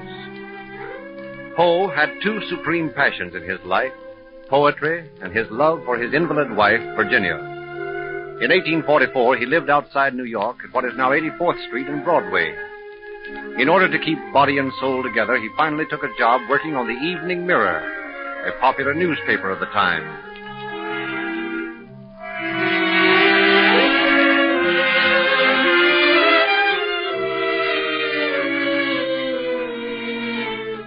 Nathaniel Willis, editor of the Evening Mirror, has asked Poe to come. Thank you, Mr. Willis.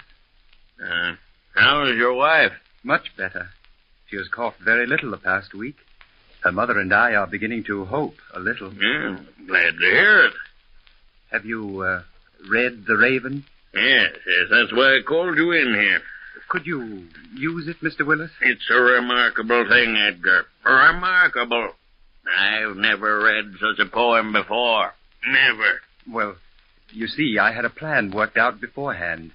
I knew just what effect I wanted. But it doesn't sound preconceived. Now, let me see. Once upon a midnight dreary, while I pondered weak and weary over many a quaint and curious volume of forgotten lore. While I nodded, nearly napping, suddenly there came a tapping, as of someone gently rapping. rapping at my chamber door. The rhythm, the whole theme casts a spell.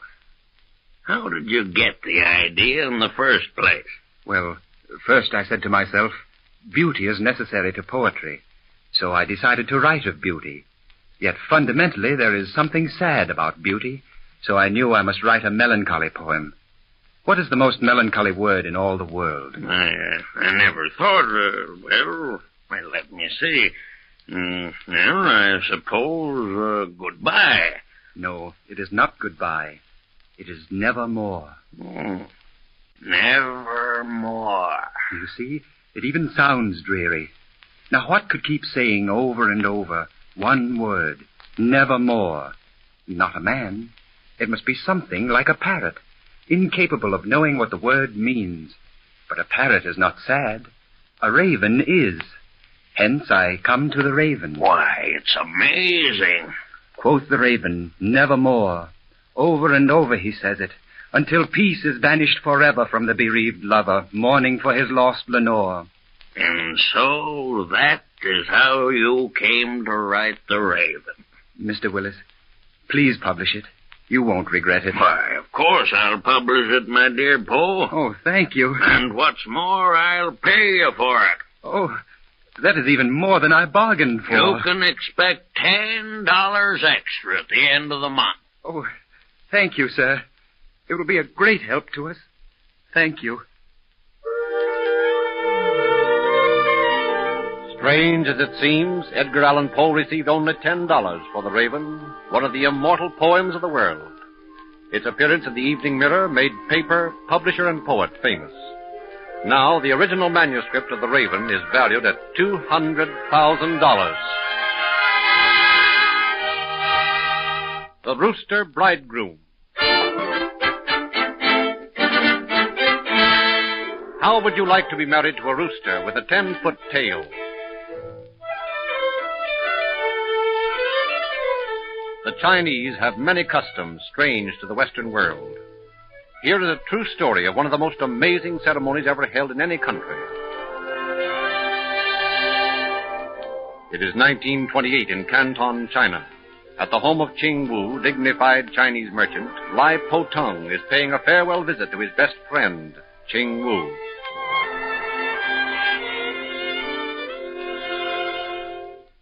It will be 10,000 tortures to see you no longer, Lai Po. It is indeed unfortunate, Ching Wu, that my honorable business calls me away to Singapore, but I do not intend to stay long. On the day you return, our household gods will smile, my friend. One question, Ching Wu. You remember 10 years ago, we pledged our solemn oath that when your lovely daughter, Ching Lo, reached marriageable age, she would be united with my son, Chi Kwang Tung. Oh, yes? I remember well. Your daughter is very beautiful. She is like a daughter should be, obedient and silent. It is unseemly for a daughter to talk too much. A woman with a long tongue is a flight of steps leading to calamity. Quite so. My son is fortunate. It is agreed, then? It is agreed.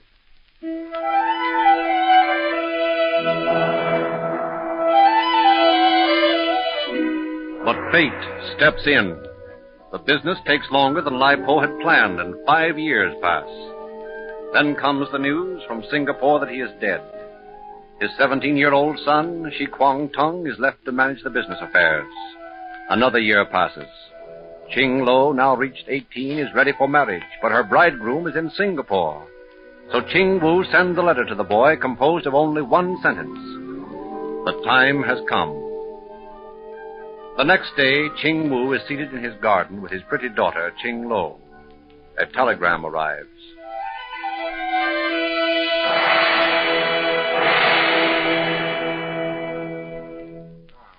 This must be the telegram from your bridegroom-to-be. Yes, my father. I will read it to you, my daughter.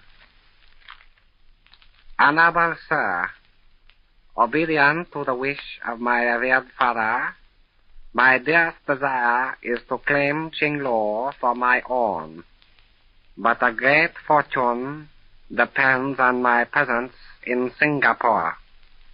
Could my honorable father's beloved friend, the Ching Wu, arrange to have me wedded to his adorable daughter by proxy?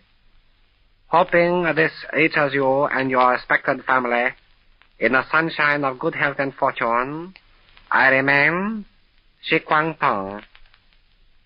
My daughter, do you wish to marry Shi Kwang Tong? Yes, my esteemed father. Once I saw him.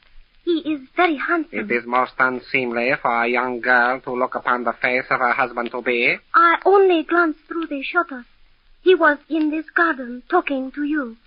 I know I shall be happy with him. Well, it is indeed true that whether love blossoms under the midnight sun or the Southern Cross, romance dwells on in the hearts of the young.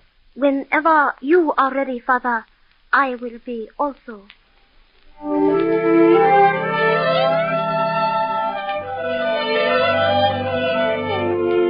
The wedding day arrives. Because the real husband cannot be there, the relatives of Shi Kwang Tong select a sacred long-tailed rooster to be the proxy bridegroom. The rooster is brushed until his feathers gleam, and his tail is elaborately groomed for the occasion. Meanwhile, at the house of the bride, Ching Lo is being dressed for the ceremony.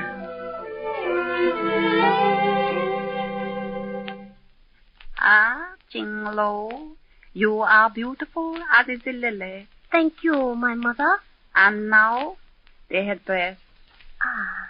So, the strings of pearls cover your face. It would not be correct for the bridegroom to see you until after the ceremony. But my husband-to-be will not even be there. A regrettable misfortune, my daughter. Nevertheless, his spirit will be there. The nuptial letter, most worthy mistress. Ah? The nuptial letter has arrived. Here it is. See? Red paper, edged in finest gold. Oh, how beautiful. That is the letter from your husband-to-be. He urges you to come to him. I will keep it next to my heart. That would be most unseemly, my daughter. The letter must be shown to all the honorable relatives of your husband-to-be. I am ready, my gracious mother.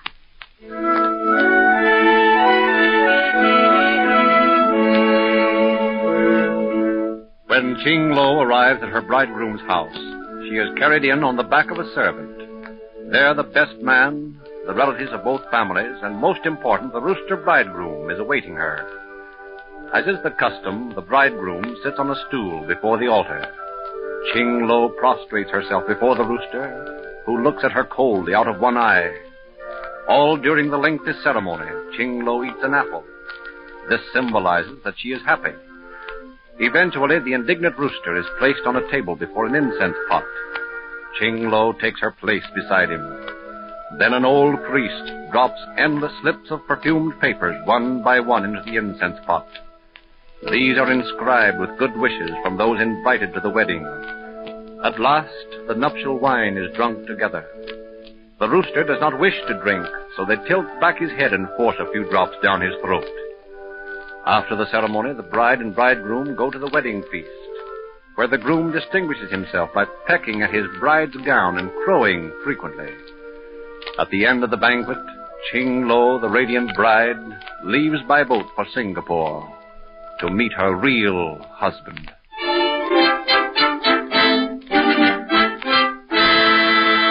Strange as it seems, in 1933, a rooster actually was used as a proxy bridegroom in Canton, China. The real bride and groom are, by all reports, very happy. As for the dignified rooster bridegroom, some say that he was caught by street urchins the next day and eaten for dinner. Strange, unbelievable, but true, as are all facts on these programs. Perhaps you are a millionaire hearing Strange as It Seems over $1,000 radio, or like most of us, you may be listening in modest surroundings. But whether you have a Park Avenue purse or a weekly pay envelope, whether you are the Colonel's lady or Judy O'Grady, you just can't pay more than 10 cents for 6 tablets of the best laxative that science has discovered. X-Lax. That sounds like the usual boastful claim, doesn't it? But consider the facts. More people use X-Lax than any other brand in the whole wide world. So much X-Lax that, strange as it seems, if all the boxes sold last year alone were stacked one on top of the other, they would tower 1,150 times as high as the Empire State Building. X-Lax has proved itself milder and gentler. But for all its mildness, it is as effective as anything you may take. Besides, X-Lax is more palatable. It's a pleasure to take. It tastes just like delicious chocolate. So, get a box and try it. Only 10 cents at any drugstore. On the next broadcast, Horseflies That Made History. You have just heard Strange as It Seems by John Hicks with original music composed and conducted by Felix Mills.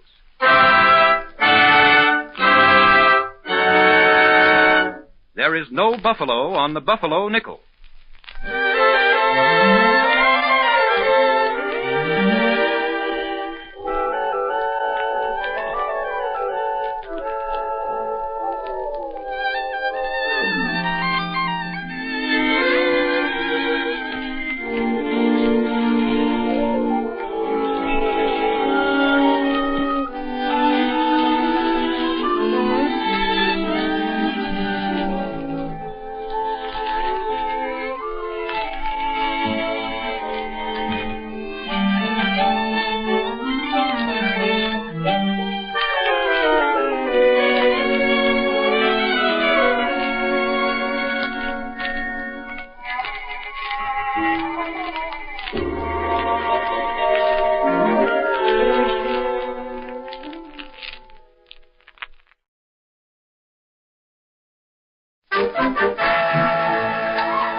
The makers of X-Lax present Strange as It Seems. The curtain never falls on the strange drama in this extraordinary world of ours. In every age, people have found strange ways of doing strange things. The strangest of these are gathered and presented to you twice each week. Presented by the makers of X-Lax, who first brought you this chocolated laxative more than 28 years ago. A brief panorama of those 28 years leaves one a little breathless. We played mahjong, danced to Charleston, took to Kuwait and 18-day diets, wind-blown bobs and Eugenie hats. We had companionate marriages, chain letters, fads, fads, fads. Even in laxatives, 522 imitators of X-Lax have come and gone. And through all these changing years, the demand for X-Lax has grown and grown, until it is the largest-selling laxative in the whole world. In America alone, more than 46 million boxes were used last year. What a record for one product to achieve. Or should we say, what a product to achieve that record. And the reasons for it? Well, X-Lax is as mild and gentle as any laxative you can take. And yet, for all its mildness, it is thoroughly and completely effective. Then, too, it is so delightful. It tastes like the finest, most delicious chocolate. If you don't know how pleasant X-Lax is, then try it the next time you need a laxative. It is only 10 cents a box at any drugstore. The Martyr to Etiquette.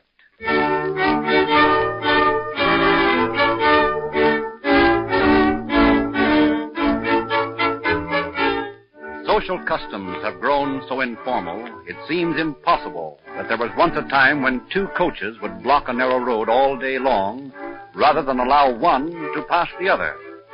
To pass first was a sign of superior rank. In France, there was a time when a woman was judged not on her charm, her beauty, nor even her character, but merely on the way she could make a court bow.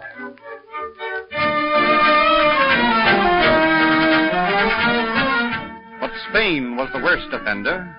Etiquette reached extremes, which sometimes had tragic consequences. The story of Philip III of Spain, a martyr to etiquette, is one of the tragically comic stories of all time. Philip, King of Spain, a pious, thin-lipped man, sits before a crackling fire. The Marquis de Pobar is with him. Marquis? Yes, sir. Does it not seem extremely warm to you? Extremely warm. In fact, and I may be guilty of exaggeration, I should say it was hot. The thought also occurred to me. Will you excuse me while I wipe my brow? Your Majesty, I will also wipe my own brow. Thank you very much. It will not be necessary to do so unless you wish. Oh, Your Majesty, it gives me exquisite pleasure to wipe my brow beside my king. The perfect courtier. The thought has struck me, Marquis, that the fire is much too warm for any use. Would you mind putting it out? Oh, Your Majesty, what have I done to deserve this reprimand? Oh, I am really sorry, Marquis. I had forgotten for the moment that the Duke du Seda has the honor of being royal fire extinguisher. Please forgive me. I will find the Duke at once, Your Majesty, at once, so that he may put out the fire for you.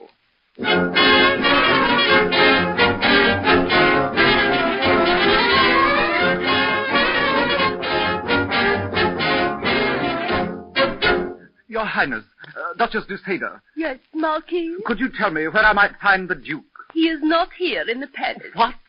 Not here? But no, my dear Marquis. Surely you must remember that he left a week ago for a hunting trip to Catalonia. Hunting trip? Catalonia? But this is calamity. This is terrible. What has happened? The king wishes to have the fire put out in his private audience chamber, and the Duke, the royal fire extinguisher, is away. Oh, this is indeed a serious matter, Marquis de Pobar. Please tell His Majesty that I shall send a messenger to the Duke immediately. If all goes well, he should return to the palace within a week, and then he can put out the fire. Thank you, gracious lady. Thank you. The rules of etiquette will be upheld. Oh, thank you.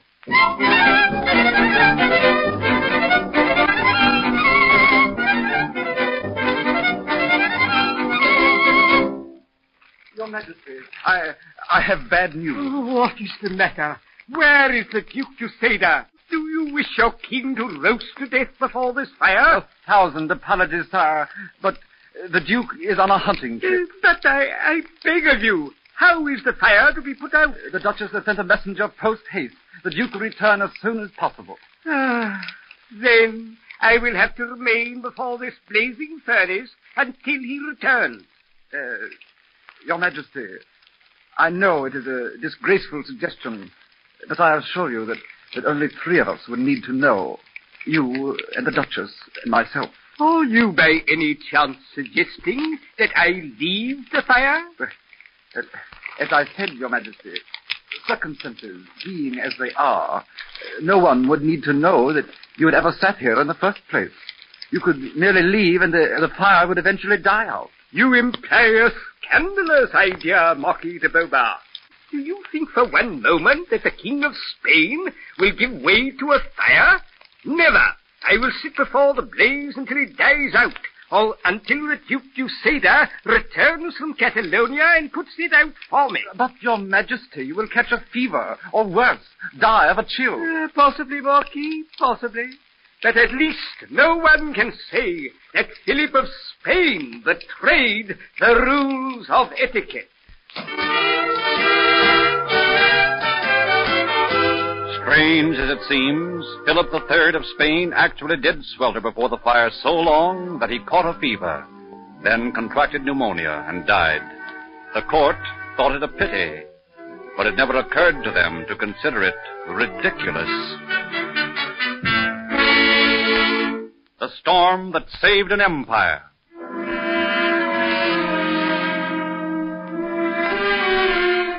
Typhoon.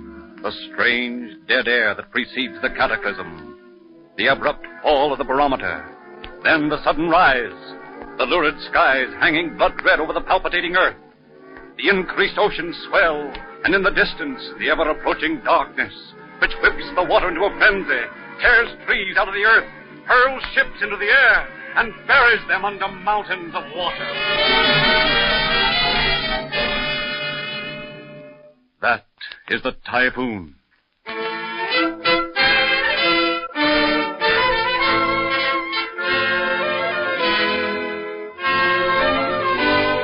It is the year 1281. Kublai Khan, the Mongol emperor, ruler of the mysterious East, host and friend of Marco Polo, holds an audience with the nobility of China. The great hall of his palace in Xanadu is filled with people.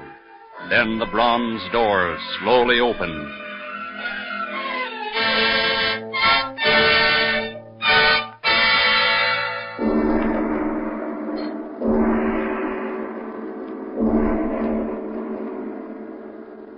Preceded by 300 nobles in scarlet and gold, Kublai Khan enters the long hall. Finally takes his place on his palanquin studded with emeralds. Silence! Our celestial Emperor Kublai Khan speaks. My loyal subjects, I have a proclamation to make. 7 years ago, I sent a fleet of ships to the island of Japan. The gods of war were not favorable to us, and our fleet was destroyed by storms. Now, the time has arrived for China to assert her power for all time against Japan. Japan defies us. She defies the greatest empire in the world. The time has come to show her that no nation can defy Kublai Khan. Therefore, I have ordered the building of an armada of 3,500 ships. I have ordered a crew of 100,000 men. In 6 months, the ships will sail for Japan. This time, the god of war smiles upon us. We will not fail.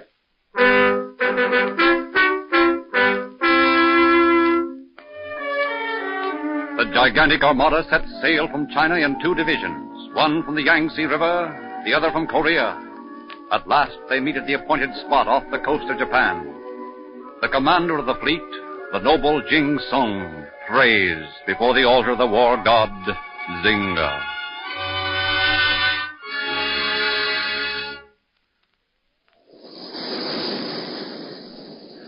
Oh, mighty Zinga, make the sails of our ships strong against the wind. Make the sinews of our sailors like those of the tiger. Make our hearts like that of the elephant, and our courage like the wild boar of the jungle.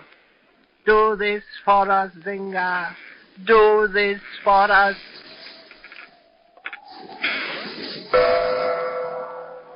Yes, noble son. It grows warmer. The sea is very rough. What does this portend? I am afraid, son. I am afraid. Last night the moon filled the sky with blood. This morning the birds do not follow the ship. Now even the sky grows dark.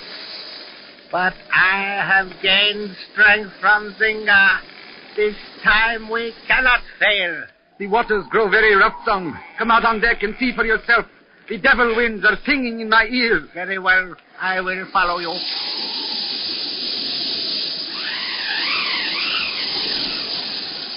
Look, the wind has torn the sail in half. It flaps in the breeze like a great bird. Quick, cut down the sail. There is no time to lose. Signal the fleet to make for shore. The storm will tear us to pieces. Very well, I go directly. Zinga, Zinga, oh mighty one, hear me. Hear the voice of your loyal song. Zinga, Zinga, hear me. Hear me. You told the soothsayers it was right for us to come here. Zinga, do not forsake the men of Kublai Khan. Do not forsake us now. We have offered you sacrifices, O Zinga. Zinga, hear my cry.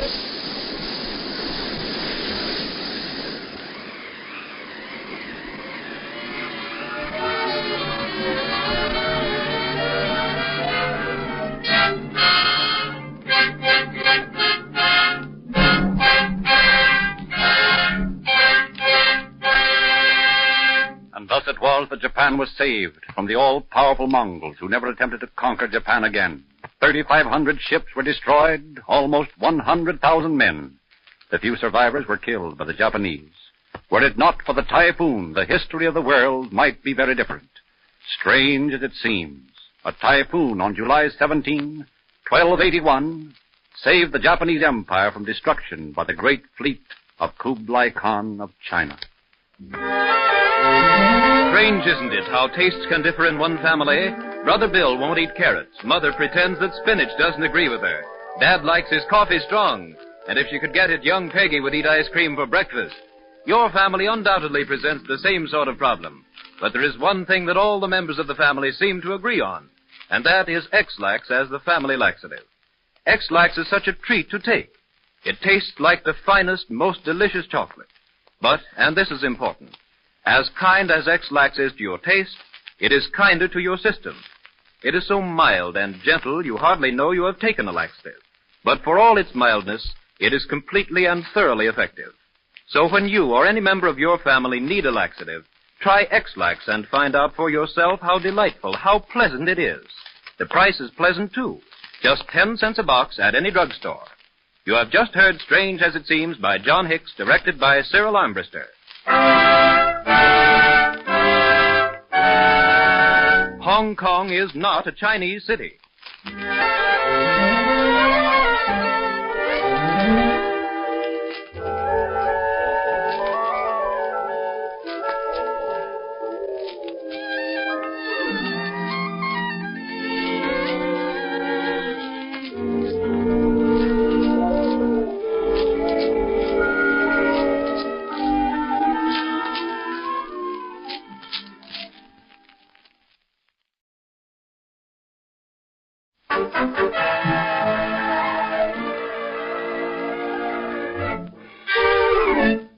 The makers of X-Lax present Strange as It Seems.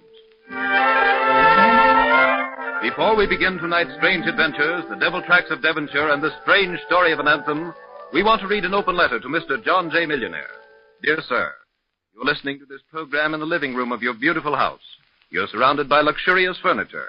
Your program is coming in on a fine, super special radio. The suit you are wearing probably cost $150. Your watch is imported from Switzerland. Well, you're a millionaire and you live like one. Only the best is good enough for you. But, dear sir, there's one little accessory to pleasant living that you just can't spend more than a dime for to get the best. You couldn't buy a finer laxative than X-Lax no matter what you spent.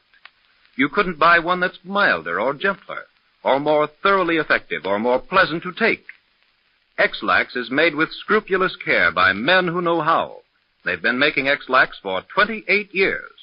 And it's the world's favorite. More people use X-Lax than any other brand. 46 million boxes were bought last year in America alone.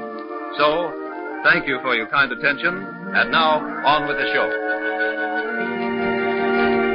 The Devil Tracks of Devonshire.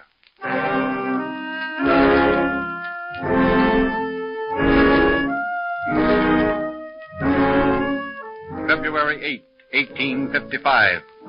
Heavy snow has fallen all night in the English county of Devonshire. All along the coast of England from Torquay to Exmouth, a distance of 100 miles, the storm has not abated. Windows are closed, doors are bolted. It is well, you country folk of Devonshire, that you bolt your doors, for the devil walks abroad tonight.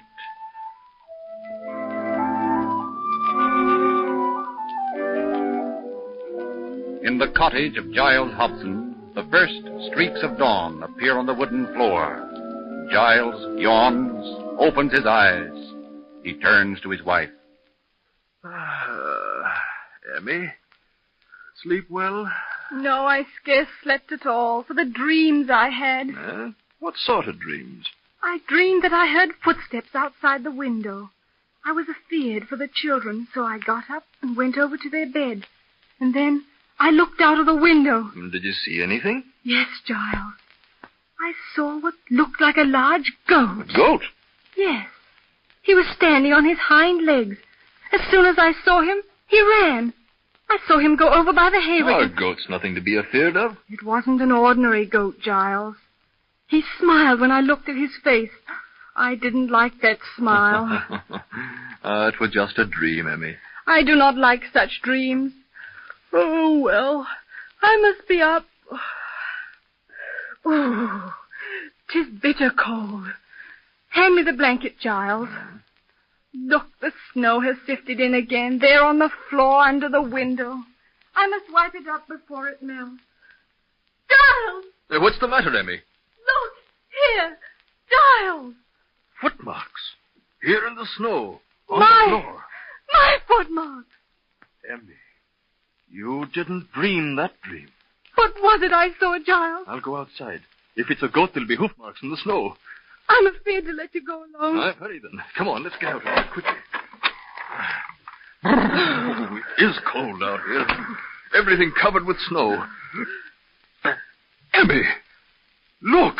Hoof marks, shaped like a horseshoe. Oh, Giles. Too small for a horse, but it couldn't have been a pony. They're right in front of each other. Something with 2 feet made that track, Emmy. Follow them. See? Yes, there they go. Up to the hayrick, just as you said. And, Emmy, those tracks go right over the haystack, see? Oh. Right over it. And then down on the other side. I'm afraid. Listen, Emmy, as soon as I can, I'll drive into Dawlish and tell the preacher. He's the one to know about these devil tracks. Devil tracks? Oh, Giles. Was it the devil I saw last night? Or did I dream it? Oh, Giles, tell me. I don't know. I wonder.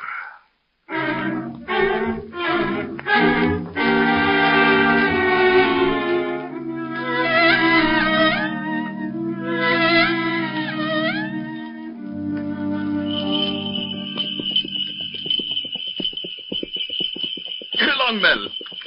Get along. Come on, come on. Hey, Giles Hobson, stop the sleigh a moment. Ho, Mel, ho! What do you want, Burton? I just stopped here in Dawlish. I've been driving ever since dawn from Hampstead. All the way from Hampstead? I've come to warn you all. What about? The devil is abroad. The devil? Then it is true. He did walk last night. Did you see those tracks, too? Aye. And Emmy claims she saw him. Oh! My pasture's bounded by the River Ex, you know. The mysterious tracks went down to the water's edge and then appeared again on the other side. The river's most 2 miles across at that spot. What can it be, Burton? I don't know, Giles Hobson. But if I were you tonight, I'd not step outside after nightfall. And when you go to bed, I'd light a candle before the cross.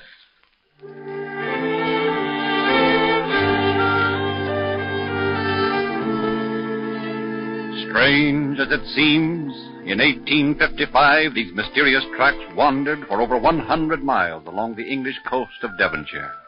No one has ever been able to explain them. Reports of the tracks came from all over the countryside, and all of them described in the same manner. The devil tracks of Devonshire are still one of the few authentic mysteries in the world.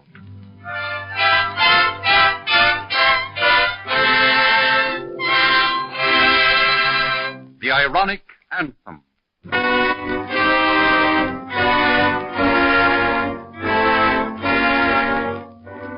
France. Revolution is coming. Paris is seething with unrest. The people of Strasbourg and Alsace are longing to revolt. Finally, a group of 400 volunteers make ready to march to Paris. Their commander-in-chief is a brilliant German nobleman named Count von Luckner, who also has offered his own company of mercenaries called Luckner's Hussars.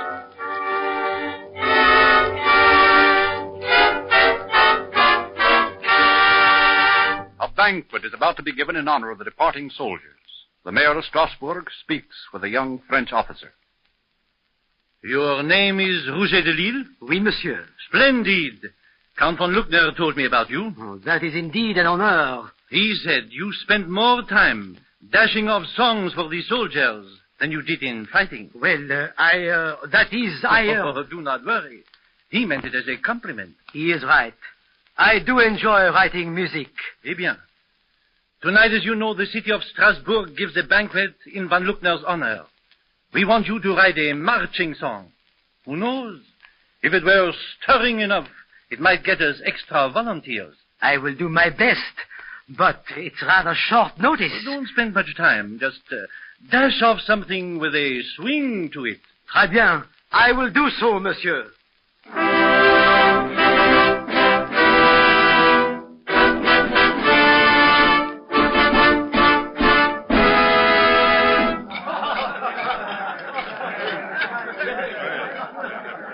Messieurs, soldiers of France, the gentleman on my right needs no introduction to you. He is your commander. Nevertheless, to preserve the amenities, allow me to present to you the guest of honor, Count von Luckner. Thank you, fellow soldiers. Thank you. You all know me, a man of action rather than pretty speeches. Therefore, to be brief, I am going to introduce to you one of your comrades. You all know him. He has written many little tunes for you, some of which, alas, are not fit for the banquet table. Tonight, however, he has written us a new marching song, a song which we hope will serve us on the many days' march to Paris. Monsieur de Lille, stand up and sing us your song. Thank you. Thank you. I will accompany myself on the pianoforte. Messieurs, I dedicate this song to our beloved commander, Count von Luckner. Alors, enfants de la patrie, le jour de gloire est arrivé. Contre l'autre la tyrannie, l'étendard sanglant élevé, l'étendard sanglant élevé. Entendez-vous dans nos campagnes mugir ces féroces soldats? Ils viennent jusque dans nos bois, égorger nos filles et nos compagnes.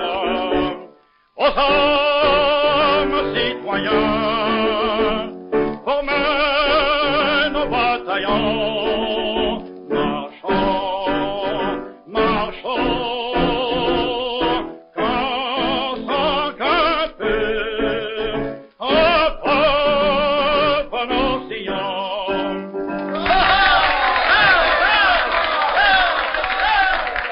Come, sing it with me, mes camarades.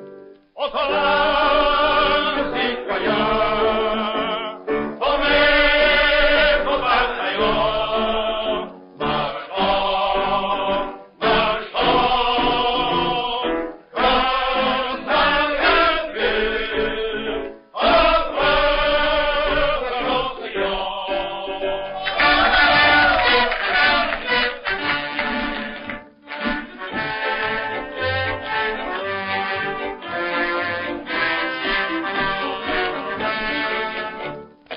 How was Rosé de Lille to know that his marching song would someday be called La Marseillaise, and that France would adopt it as her national anthem? Through the bloody revolution, the Napoleonic regime, through the Franco-Prussian War, and the Great World War, French soldiers marched to the strains of the magnificent song, until now the whole world knows its stirring melody.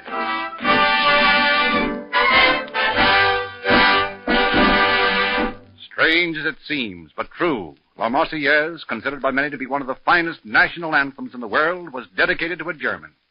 And the crowning touch of irony, a direct descendant of this same German is the famous sea raider, Count Felix von Luckner, whose sensational exploits against the Allies during the World War earned for him the title, the Sea Devil. With the coming new year, there is one resolution that we would like to see you make. Here it is. This year, I will guard myself carefully against colds. I will guard myself against lost days of work and opportunities for fun. I won't be listless, half-seek, and miserable. And the chances are you won't if you follow these simple rules laid down for you by science for the prevention of colds. Get enough sleep. Eat sensibly. Dress warmly. Keep out of drafts. Keep your feet dry. And keep regular. But, and this is important, To keep regular, you must select the right laxative. First of all, it must be mild and gentle. Naturally, you don't want to weaken your resistance by a harsh, violent medicine. X-Lax is mild and gentle. But with all its mildness, it is as effective as any laxative you can take. Then, too, it's a pleasure to take, since it tastes just like delicious chocolate. And what a happy contrast that is to some nasty-tasting medicine. We honestly believe that once you try X-Lax, nothing else will ever do for you. But remember, there's only one genuine X-Lax, spelled E-X-L-A-X. One man practically financed the American Revolution, and yet this great patriot reaped a very strange reward. Be sure to listen to the next broadcast. You will also meet the world's most patriotic family. And then you will travel to Italy, where you will meet the man born 5 centuries too soon. You have just heard Strange as It Seems by John Hicks, directed by Cyril Armbruster. No two people ever saw the same rainbow.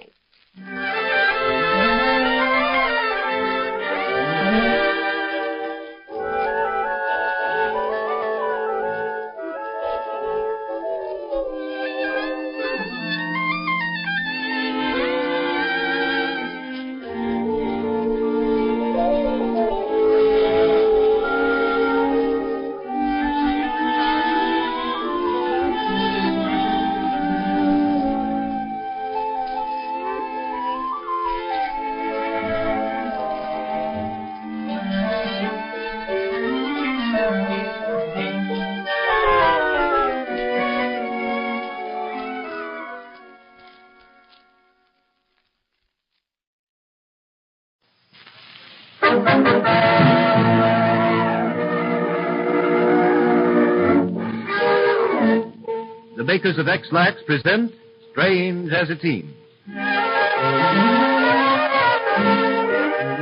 Now, like Alice in Wonderland, we step through the looking glass from a world that is commonplace and perhaps a trifle dull to the fantastic world where strange people do strange things.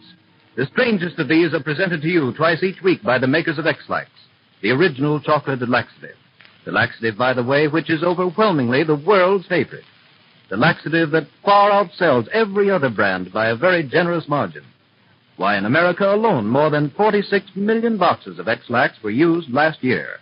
A truly amazing record. But the reasons for it are easy to understand.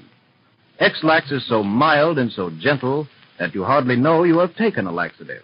And yet, for all its mildness, X-Lax is completely and thoroughly effective. And it's so delightful to take. It tastes just like the finest, most delicious chocolate. When you or any member of your family need a laxative, won't you try X-Lax and find out for yourself how agreeable, how pleasant it is, and how inexpensive, too? It is only 10 cents a box at any drugstore. The man who financed the revolution.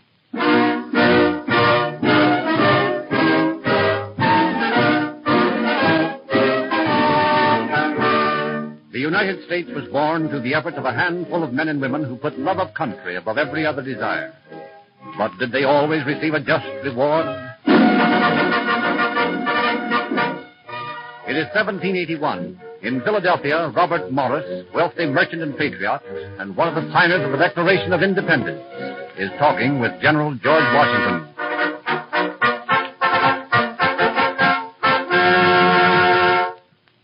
You have already done so much for the Army, Mr. Morris. It seems unfair to come to you again. I would not want you to go to anyone else, General Washington. What is it you wish? As Superintendent of Finance, you realize how we fought this war with pennies as against British pounds. Now the time has come when I can strike a decisive blow at Cornwallis in Yorktown. You think it might be the beginning of the end? It would be the end. Cornwallis is tired of fighting. And you have no money for supplies. Is that what you've come to me about? More than that. We do not even have money to transport the army from Dobbs Ferry down the river to Yorktown. I will arrange it. By heavens, Morris, I don't see where the money will come from. The government has no more credit. You forget that I have credit. What I can't borrow from France, I'll borrow on my private fortune. If you would do this, victory would be ours. I will do it, General Washington. You can depend on me. Robert Morris, someday your grateful country will give you a just reward.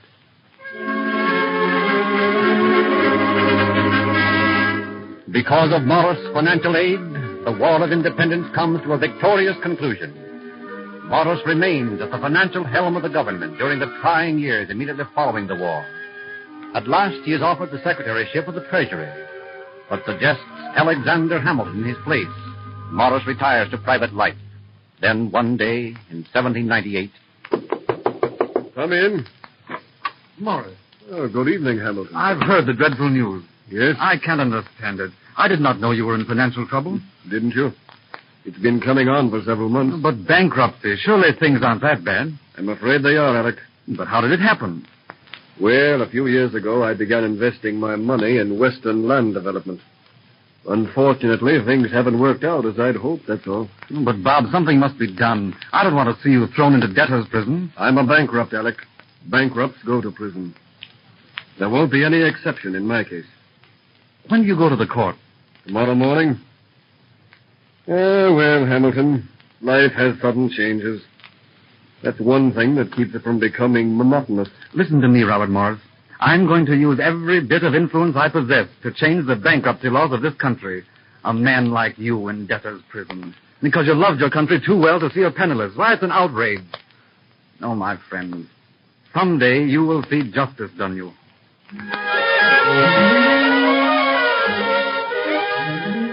But strange as it seems, Robert Morris, the man who financed the Revolution of 1776, was thrown into debtor's prison for bankruptcy. It was not until 1802 that he was released after the severe bankruptcy laws of the United States had been modified. The world's most patriotic family. Mr. Utah Crossan of Cross Junction, Virginia, has a right to be proud. He has 11 children, and all of them are patriotic. In fact, Mr. Crossan has the distinction of being... but let Utah Crossan do the talking himself.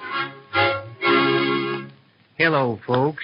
It always has been kind of easy for me to be patriotic. You see, I got a right good start when my pa and ma named me Utah. Well, when I growed up enough to fall in love, I just naturally fell in love with a gal named Rhode Island Place.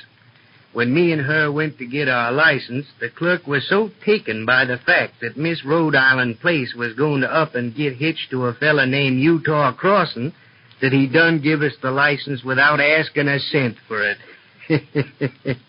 He said he figured we was doing the country a favor by getting married. Well, we kind of got started calling the kids by names of states, and we just couldn't stop. First it was Vermont, then Georgia, then Montana.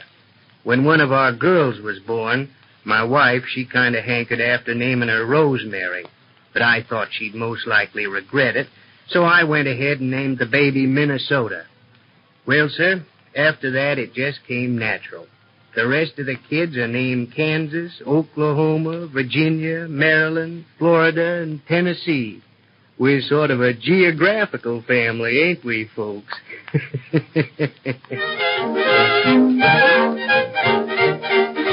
Strange as it seems, such a family lives in Cross Junction, Virginia. How would you like to be called Rhode Island or Kansas?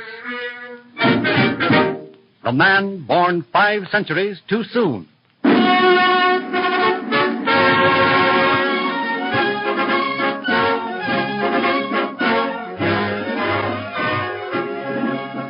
Some men are born great.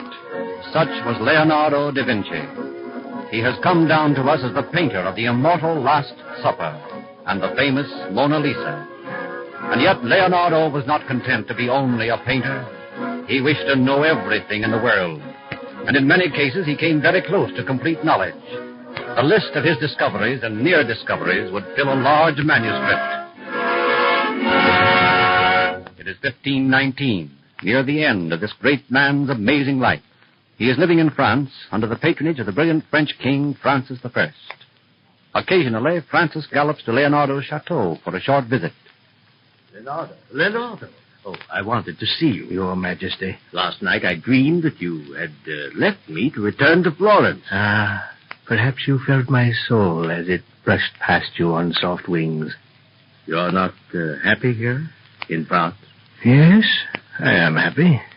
But at heart, I think I shall always be Leonardo the Florentine.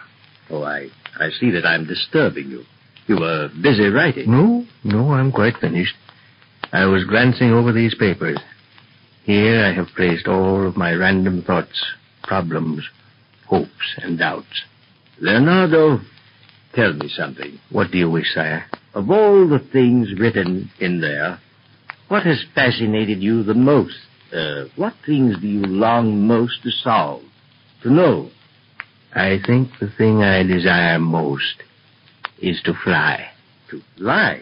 Your Majesty, see. Here is a design for a pair of wings. But I don't understand that. Everything will do its work, I know it.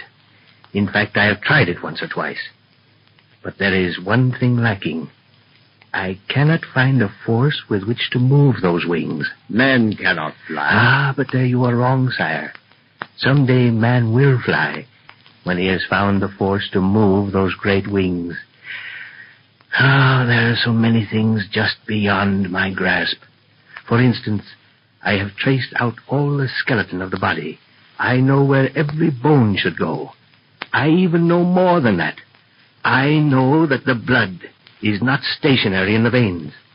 I do not know just how it moves through the body, but it does move. Oh, Leonardo, you're dreaming. Up in the heavens there are countless worlds, just like ours, all with their moons, their suns. I have seen them vaguely with my large glass. And Your Majesty. Yes? I know another secret. The world moves. How can that be, Leonardo? The world cannot move. Can you believe that long before man appeared on this planet, the seas covered the earth, the highest mountains had not yet risen from the waters? Nom de Dieu. I know that I speak the truth because I have seen seashells on top of the mountains. Oh, Leonardo, you have made yourself ill with your studies. Oh, no. I am quite well. But only when I am designing bridges, canals, and engines am I content. Someday, Your Majesty, mankind will adopt my great cannons and use them. Power of steam pressure. Someday, man will use those swimming belts I have designed. He will learn to measure the winds as I have done, count the speed of ships as I have done, walk on the water as I know how to do. And someday, man will know how to fly.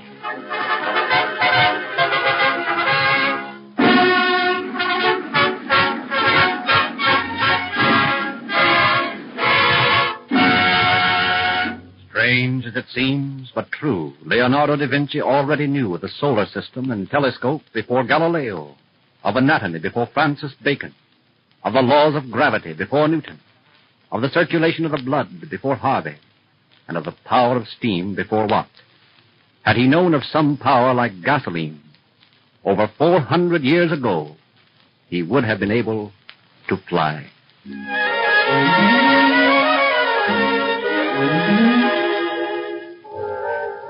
It's not on record that Leonardo da Vinci ever tasted chocolate. But while he still lived, chocolate was used for the first time by the Aztec tribe in Mexico. Now, of course, all the world and his wife know about chocolate for cakes, confections, and beverages. But one of the most welcome and agreeable of all its uses is in making a laxative pleasant to take. We refer to X-Lax, of course. X-Lax is a treat to take, not a hateful ordeal, because it tastes just like smooth, velvety, delicious chocolate. It is so mild and gentle that you hardly know you have taken a laxative. And yet, for all its mildness, X-Lax is completely and thoroughly effective. It just must be a better laxative, because more people use it than any other brand in the whole wide world. If you haven't tried X-Lax, then get a box the next time you need a laxative. Once you have tried it, no other laxative will ever do for you again. It is only 10 cents a box at any drugstore.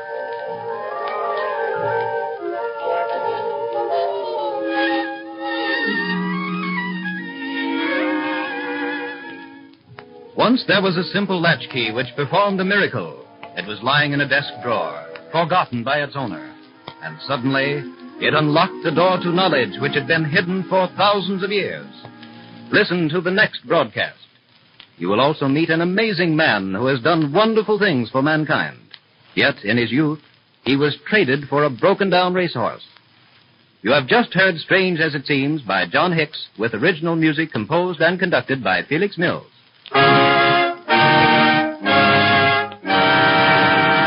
It cost no more to send a battleship through the Panama Canal than a rowboat.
The makers of X-Lax present Strange as It Seems.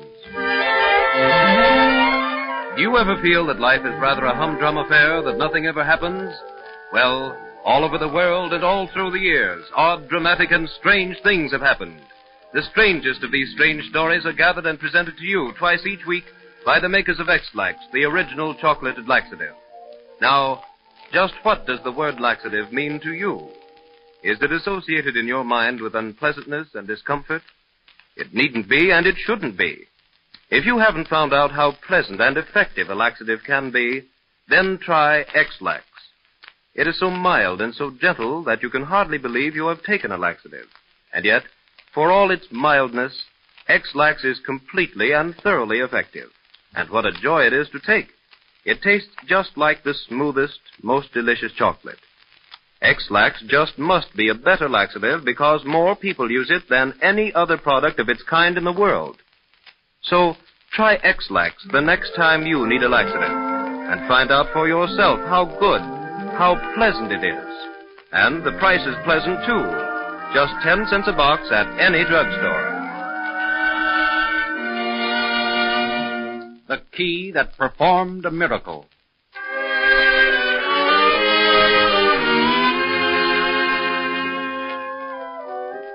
I hold in my hand the key which performed a miracle. It is an ordinary latch key, but it opened the door of the unknown. The key belonged to Dr. William K. Röntgen. It used to open the door of his laboratory in Bavaria. Come in. Come in. I have something to show you. Yeah, what is it? I've never seen you so excited, Dr. Röntgen. He's only excited when he is on the brink of some new discovery. Listen to me, both of you. Do you see this key? Yeah, of course. Yesterday I came in here to work on my experiments with the new rays. I had my vacuum tube here on my desk. As I worked, I noticed that there was a strange glow around the tube. This key was in the direct path of that weird glow. Well, what's so amazing about that, William? Just this, Fritz. After working for a few moments, I decided to take a picture of those rays if I could. I opened my drawer and I took out some photographic plates that were lying there. I noticed they were cloudy, as if they had been exposed. And so I developed them. Well, what are you so excited about? Just wait until I show you those plates. Here. What do you see? The picture of a key. Yeah, that's all. Well, doesn't it mean anything to you? Nothing, except that you need a good rest. This is what it means to me. Those plates were in my desk drawer. The key was on top of the desk. A good half-foot of solid oak separated them. And yet, when I develop the plates, I see a key imprinted on the gelatin. You think that in that vacuum tube before you are imprisoned some rays so powerful that they penetrated through solid oak. Yeah, I see what you mean, Dr. Röntgen. Do you know what that key has shown you? Yeah, I do know. I know that I have unlocked the doors of blindness which mankind has struggled to open for centuries. If those rays will pass through oak, through steel, they will penetrate the human body, which is so fragile, so easily broken. William, what will you call those new rays? I do not know. For the time being, I will call them X to stand for unknown quantity. Ah, that's what I'll call them, the X-rays.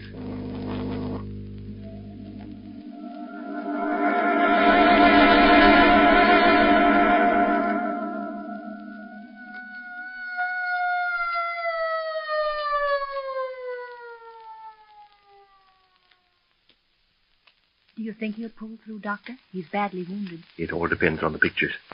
I can't operate until I know where the bullet lodged. The X-ray will show us. There. I have one picture. Thank God we have the X-ray. All right, Miss Stalkup. Cover the patient now. I'll have the pictures developed immediately. We'll know in a short time. The operation will be simple if I know where to begin.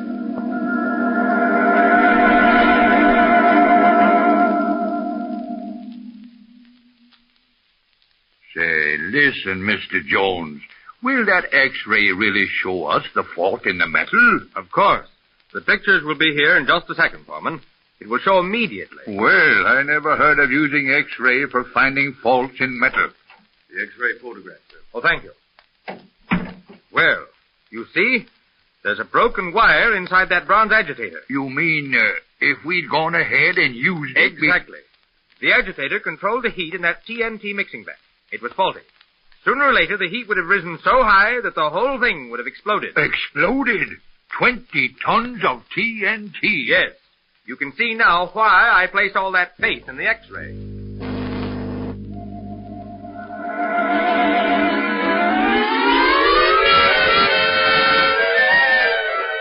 Strange as it seems, because Dr. Röntgen carelessly threw his latchkey down on his desk, the world possesses the powerful X-ray, which is used in every walk of life, from the hospital to the factory.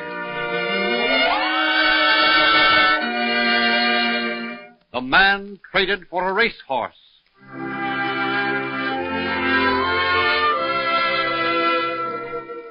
One of the most brilliant men of our time, a man to whom Thomas Edison offered $100,000 to work with him in his Menlo Park laboratory, was stolen in his youth and traded for a broken-down racehorse.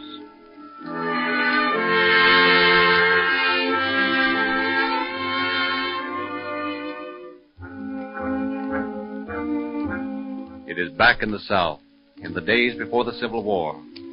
A rickety wagon has stopped by the side of the road under cover of twilight. Two white men are arguing with a young colored woman who is tied to the wagon with heavy rope. What you all want of me? I belongs to Massa Carver. You don't belong to him now. Me and Lem are going to take you over to Fayette County and sell you. Oh, no, you ain't. You can't do it. I belongs to Massa Carver, and you ain't got no right to hold me here. You're worth good money. You're a good-looking woman, and you're strong. I can't work now. I gotta take care of my baby. He's sick. We'll fix that. We leave him here by the side of the road. Oh, you wouldn't. You couldn't do that. Take that pickaninny, Lem. Put him over there in the bushes. All right. Oh, no, don't take him. Don't take him. Give him back. Shut up, you. I give him back. Oh, please give him back. Oh, listen to him. He's crying. He's sick. Please give him back. Come on, Lem. We better drive on. Carver may have found out the woman's missing. That's right. No. He'll die over there. He'll die. Don't leave him. Don't. Shut up, will you? Oh, listen, Martha. Listen to me. He may not be anything to you, but he's my baby. Someday he'll grow up to be a big man. I know he will. You can't just leave him over there to starve. What good will that pickaninny ever be to anybody? Come on, Lem. Now listen, you shut up or you'll be sorry. Hey, there comes Carver now, and that's all of his. That horse goes fast. We can't get away from him. Get your gun ready, Hank. No! Shut up. I'll shoot if you come any closer, Mole Carver. Don't shoot, boys. I'm not trying to start a fight. Just stay where you are, that's all. I want to have a little talk with you. Go ahead, Hank. Carver won't shoot. All right, Carver. Leave your horse there. You keep up your hands, see? I came to get that woman over there. Oh, you did? Well, suppose we didn't give her back to you. Now, listen, boys. That woman's got a sick pickaninny. She just lost her husband with the fever. Haven't you got any mercy? She's worth money. I've come to you man to man. I want that woman back. She deserves good treatment, and I'll give it to her. Well, how can you tote a sick pickaninny around with you? We were going to leave him over there in the bushes. What? Leave a helpless baby to starve? Oh, come on, Hank. Don't stop to argue about it. Yeah, let's get it going. Now, wait a minute. Suppose I traded you something for that woman and her pickaninny. Well, what you got with you? Nothing but my horse. We don't want any horse. Hey, Hank. He'll give us that soul of his. Well, what of it? Well, he used to be a pretty good racehorse. Maybe we could sell him. I always wanted a good saddle horse. He's worth about $300. Gee, we couldn't get that much for the woman, not with that sick baby. You mean, Mose Carver, that you'd give us the horse with no questions asked? I have no choice. And the saddle and the bridle? If that's what you want, yes. Well, it's all right with me. How about you, Hank? Well, all right. Oh, Master Carver, you've been too good to me. Too good. You won't be sorry for it, Master Carver. You're going to be a big man someday. A big man. You'll be proud of that little pickaninny someday, Master Carver. The mother is right. Moses Carver has a right to be proud of the little pickaninny he rescued. Many years have passed. Moses Carver is dead. So is the mother.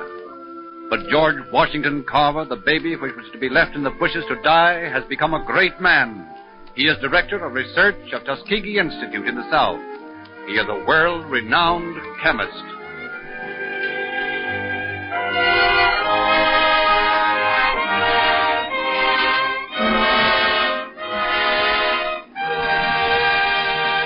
One day, a representative from Thomas A. Edison pays Carver a visit. Then am I to understand, Dr. Carver, that you don't feel you can accept Mr. Edison's proposition? I'm sorry, Mr. Dickinson, but I've dedicated my life to the South, to my home. But this is a wonderful chance, Dr. Carver. Very few men have ever been offered such a sum to work with Mr. Edison.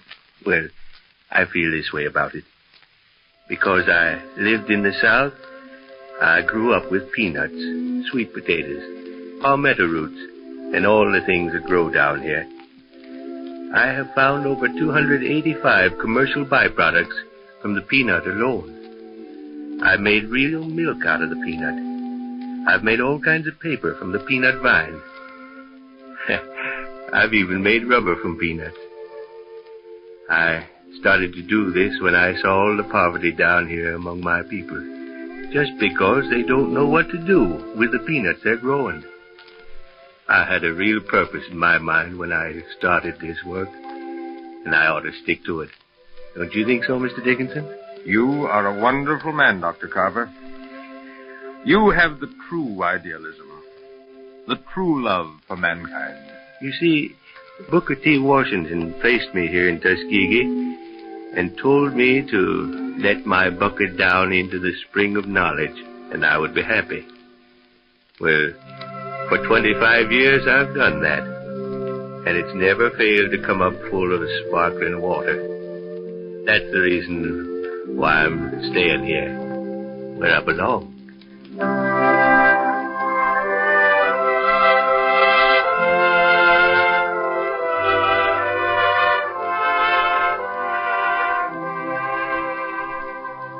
Strange as it seems, Dr. George Washington Carver, a former slave boy who never knew his mother or father, has lived to become one of the outstanding men of science in the world today. His experiments have saved the world millions of wasted dollars, many times over the value of the $300 broken-down racehorse for which he was traded many years ago. Strange, unbelievable, but true. Here's to George Washington Carver and all the scientists like him who unselfishly fight to save millions of lives and millions of dollars. Do you know that common colds cost this country $450 million a year? Scientists have waged an unending war against colds, and while they haven't learned what causes them, they have laid down some simple rules to help prevent and care for them. Here they are. Eat sensibly and get enough sleep. Dress warmly and keep out of drafts. Keep your feet dry and keep regular. But in keeping regular, remember this. The laxative you choose should be mild and gentle, and yet it must be effective. X-Lax is not only mild and gentle, but it is effective and completely thorough. It is this combination of qualities that have made it the most popular laxative in the world. 46 million boxes were used in America alone last year. And X-Lax is a joy to take, not an ordeal, because it tastes just like the finest, most delicious chocolate. It is only 10 cents a box, but be sure you get the genuine, spelled E-X-L-A-X. You have just heard Strange as It Seems by John Hicks, directed by Cyril Armbruster.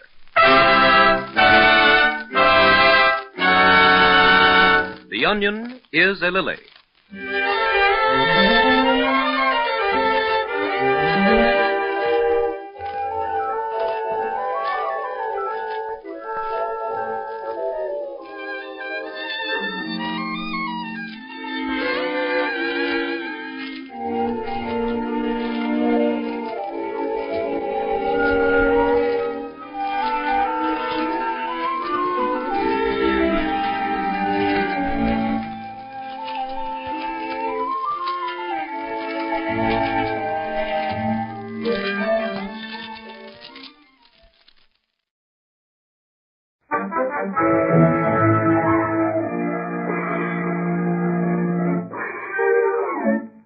The makers of X-Lax present Strange as It Seems.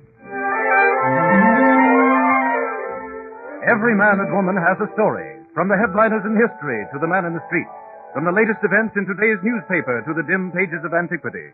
The strangest of these are presented to you twice each week by the makers of X-Lax, the original chocolated laxative. But before we start on tonight's strange adventures, may we ask you one question? Have you ever tried X-Lax? We could talk and talk, telling you all of its merits, but it won't mean half as much as your own personal experience. We can tell you X-Lax is milder, gentler, more thoroughly effective. We can tell you that it's a joy to take, tasting just like delicious chocolate. We can tell you all of its good points, but find out for yourself. We sincerely believe that once you have tried X-Lax, like millions of other people, you'll never be content with anything else. Incidentally, a box costs 10 cents at any drugstore. Get your box today.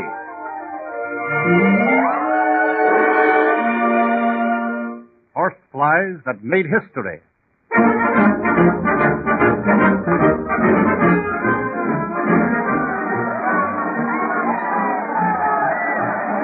Did you know that horseflies are responsible for the 4th of July?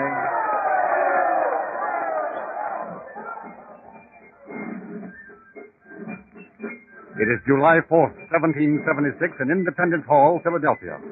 For 3 days, Thomas Jefferson has been arguing with the members of the Continental Congress over his proposed Declaration of Independence. Everything seems to be wrong with it. Of divine providence, we mutually pledge to each other our lives, our fortunes, and our sacred honor. Well, gentlemen, I've read the whole thing. Mr. Harrison, what do you think of it? Mr. Jefferson, there's but one word in this paper that I approve of, and that is the word Congress. Mr. Jefferson, I think it's unwise to apply the words unfeeling brethren to the people of England. I do. And I don't like the idea of calling it the United States. It ought to be the United Colonies. Gentlemen.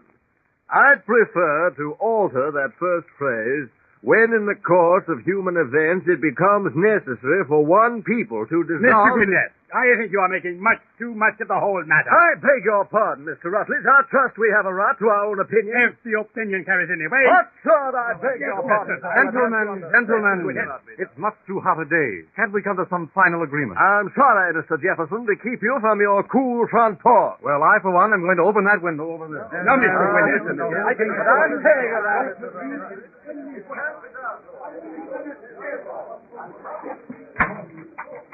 Well, young Jefferson, how do you feel now? Blamed hot, Mr. Franklin. I've made it a rule never to write a paper that's to be reviewed by a public body. I took my lesson years ago from a little story I'm going to tell you. One of Ben Franklin's stories would be comforting right now. A friend of mine made a sign which said, John Thompson, hatter, makes and sells hats for ready money. First, he submitted his sign to all his friends for their suggestions. The first one said to take out Hatter. He took that out. Well, then, first one, then another took some words out, until all that was left was John Thompson sells hats. Friends said, sells hats? Well, nobody would expect you to give them away. So out came the word sells and finally the word hats. All that was left was John Thompson. You understand? These flies are getting very bothersome. Why, they must have come in when I opened the window. There's a livery stable around the corner. Well, these flies are bad. Well, might as well find out what they just... Well, you gentlemen, it's a disgrace that we have to sit here sweltering in this heat. And if I may say the word, sweating like horses. Not to mention, Mr. Harrison, being bitten to death by horseflies. Gentlemen, I propose a suggestion. Yes, Mr. Hangott? As President of the Continental Congress, I suggest that we omit the reference to the guilt of the English citizenry, and that to slavery. But otherwise, accept this Declaration of Independence as it stands. You might as well. That would be a good idea. Yeah, we'll get away from these flies anyway. I, for one, gentlemen, will signify my approval by signing first. You're a young rascal. Why, what do you mean, Mr. Franklin? I didn't know you for a law-abiding young citizen. I'd say you'd open that window and let in those horseflies on purpose,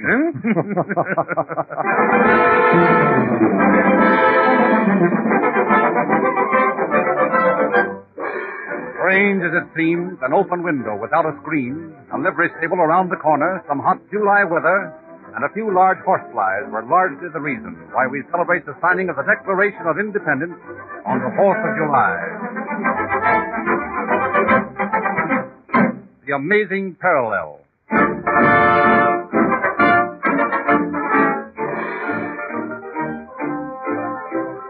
(1769), a momentous year. Two great men are born in that year who are destined one day to face each other in battle. One born in Corsica is christened Napoleon Bonaparte.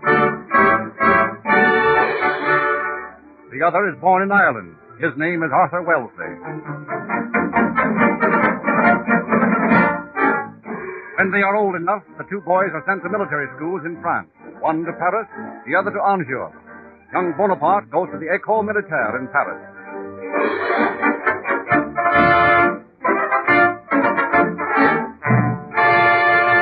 One day, he sits under a tree working out a complicated problem in military tactics. Another boy, Leopold Dupart, throws himself down on the grass beside the young Napoleon. Why don't you come with us, Napoleon? It is a holiday. We are going to the bois. I have no time for play. But what are you doing? Let me look. It is just a problem. What kind of a problem? I'm working out an imaginary battle. Battle? Don't you get enough of that during school hours? No, I never get enough of battle. Eh bien. Well, I, for one, am going to the bois with the others. They say the Queen sometimes goes there. Francois danced with her once. Marie Antoinette will not dance much longer. Napoleon, that is treason. I am thankful I do not have to rule France. It is too much work. I will not mind the work. You will not mind? Oh, it is nothing. Run along, Leo, like a good fellow. Sure you will not join us? Oh, there is such a moon tonight. Yeah. No, I'm all right. Goodbye, Leo. Enjoy yourself. Au revoir.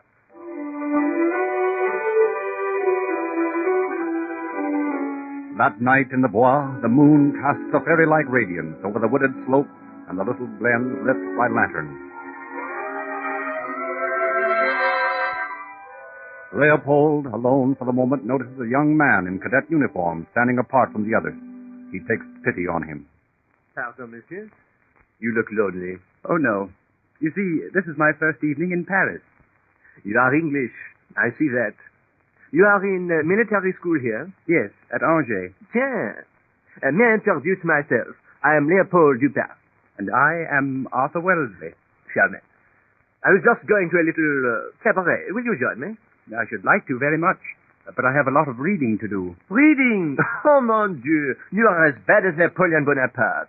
He is the shining light of our school, but parbleu, how he works. Perhaps he prefers to work. For instance, I prefer to read about India than to dance a polka. Read about India? Someday I plan to go there with the English army. You actually know what you want to do? Oh, you and Napoleon must have been born under the same star. Indeed. Perhaps I will meet this Napoleon someday. Who knows? We might even become friends. Many years pass.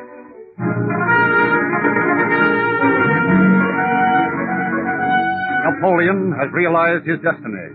He has become Emperor of France, has involved all Europe in war. Then fate steps in and he's defeated. Broken in power, but not in spirit, he is sent to Elba, a prisoner. But a few months later, he escapes, returns to France.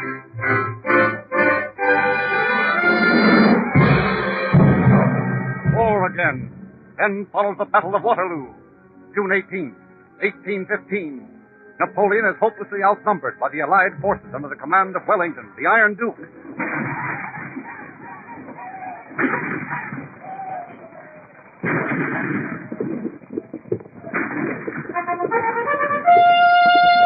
Forward the fleet! Sir! For God is the door!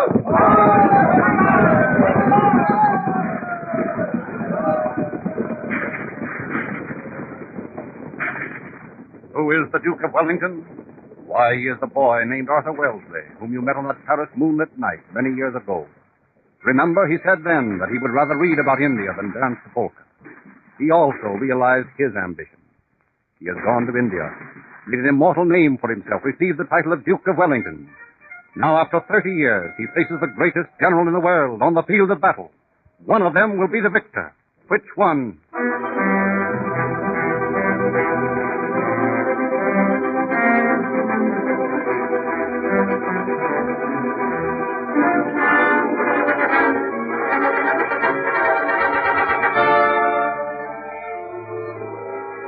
It is 9 in the evening. Napoleon has begun to retreat. At an inn near the battlefield, Wellington compares with the Prussian general, Blücher. Wellington, we have him now. Yes, Napoleon is ours. Yeah, so many times he almost had us. Then we would not be talking like this if Napoleon were the man he used to be. Perhaps. But his soldiers would rather die for Napoleon than live for anyone else. You know, it's odd, but I just remembered an incident of many years ago. So? It was in Paris. Some French cadets asked me to go to a cabaret. I remember that they mentioned a Napoleon, a boy who was a great student. I've often wondered, could it have been this Napoleon? I wonder. Well, this is no time for such talk. It's agreed then. The Prussians follow the retreat of the French. Don't let them rest a moment, Blücher. Make Napoleon cross the river Sambre. This time we must finish him forever.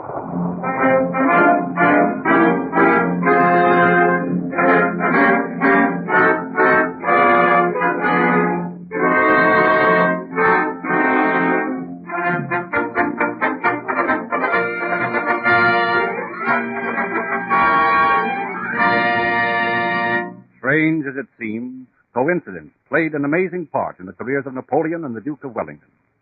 Both were born on an island in the same year. Each lost his father at the age of 16. Each had 4 brothers and 3 sisters. Each went to a French military school at the same time.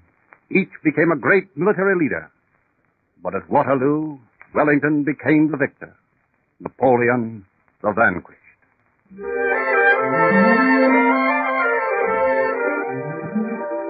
Not all wars are fought on battlefields.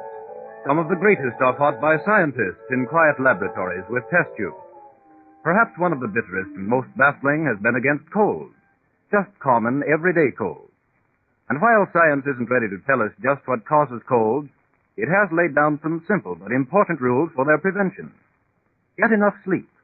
Eat wisely. Dress warmly. Keep out of drafts. Keep your feet dry. And keep regular.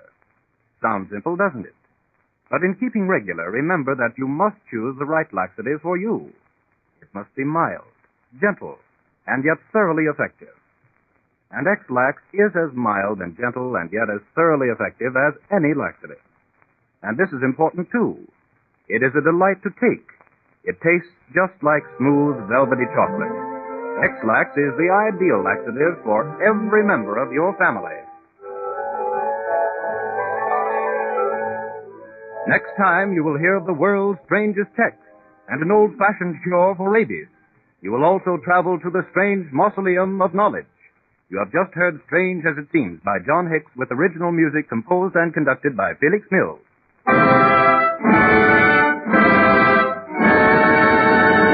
Yale was founded by Harvard men.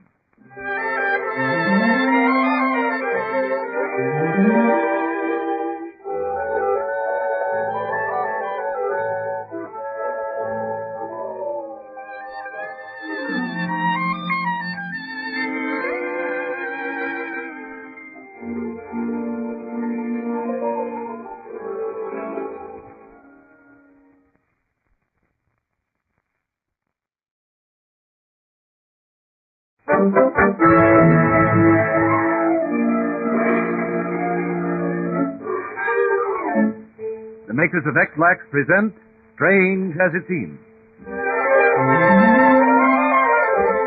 Mix your comedy with drama, your thrills with adventure. Add just a dash of mystery. And you have Strange as It Seems, the program brought to you twice each week by the makers of X-Lax, the original chocolated laxative. Before our strange parade begins, may we take a moment to tell you something about X-Lax? Why, out of all the other laxatives in the world, it is overwhelmingly the favorite. Why, in America, more than 46 million boxes were used last year. An amazing record for one product to achieve. But there's a reason. X-Lax is mild and gentle. And yet, with all its mildness, it is thoroughly effective. As effective, in fact, as anything you can take. Then, too, X-Lax is a joy to take. Imagine, it tastes just like smooth, creamy chocolate. Almost everybody needs help now and then, and when you do, won't you try X-Lax? X-Lax is everything a laxative should be. Make it your family laxative. It's equally good for young or old. And what an economy! A box of X-Lax costs only 10 cents at any drugstore.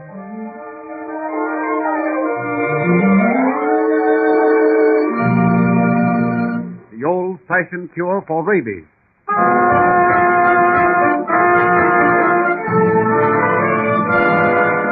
Mad dog! Mad dog! Those words were enough to frighten our grandparents so much that they stayed within their houses until the unfortunate creature was destroyed. All because dread hydrophobia walks the roads like an avenging demon. It is 1806. New York State has an epidemic of rabies. As yet, no Pasteur with his inoculations and vaccine has come forward to calm a terrified populace. Johnny, where are you going? Oh, no place, Ma. Can I go out in the yard? No, you stay inside. There's a mad dog around someplace. He was seen over to the Williams farm. Well, Ma, I ain't afraid. I can run if I... No, you stay right here. Oh, I didn't want to tell you, but I got to. That dog bit Cora Williams. Oh, gee. Honest, Ma? Now will you stay home? Really? Yes. Oh, they don't know what to do. Miss Williams is scared to death. Gee, and Cora was over here just yesterday. Oh, Ma. Ma. Oh, there now, Johnny. Don't be frightened. Just you be a good boy and mind your ma. Oh, I will, Ma. I will. Well, Cora, will she get well? Oh, nobody knows. They can only wait, Johnny. Wait and hope.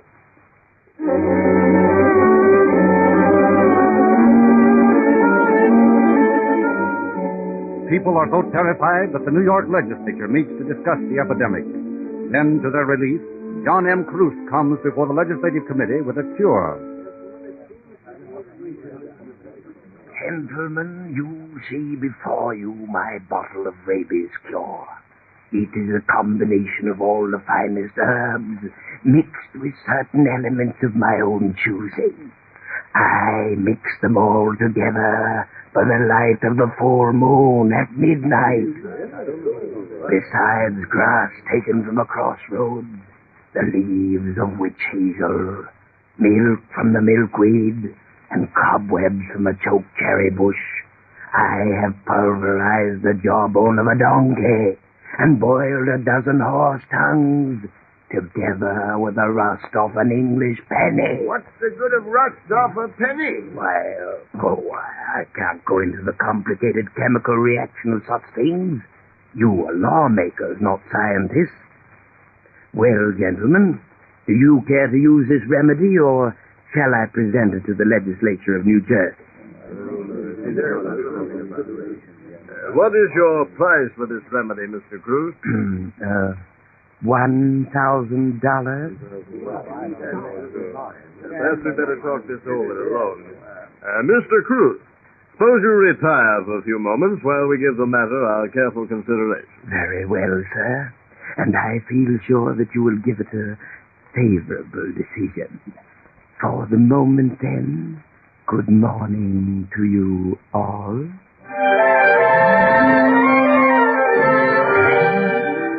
Strange as it seems, but true, in 1806, the New York legislature actually paid Mr. Cruz the $1,000 for his ridiculous rabies cure. 80 years later, Louis Pasteur gave the world its first and only cure. Now that the mortality from hydrophobia has been reduced to less than 1%, it seems incredible that any governing body could have paid such a sum of money to a faker.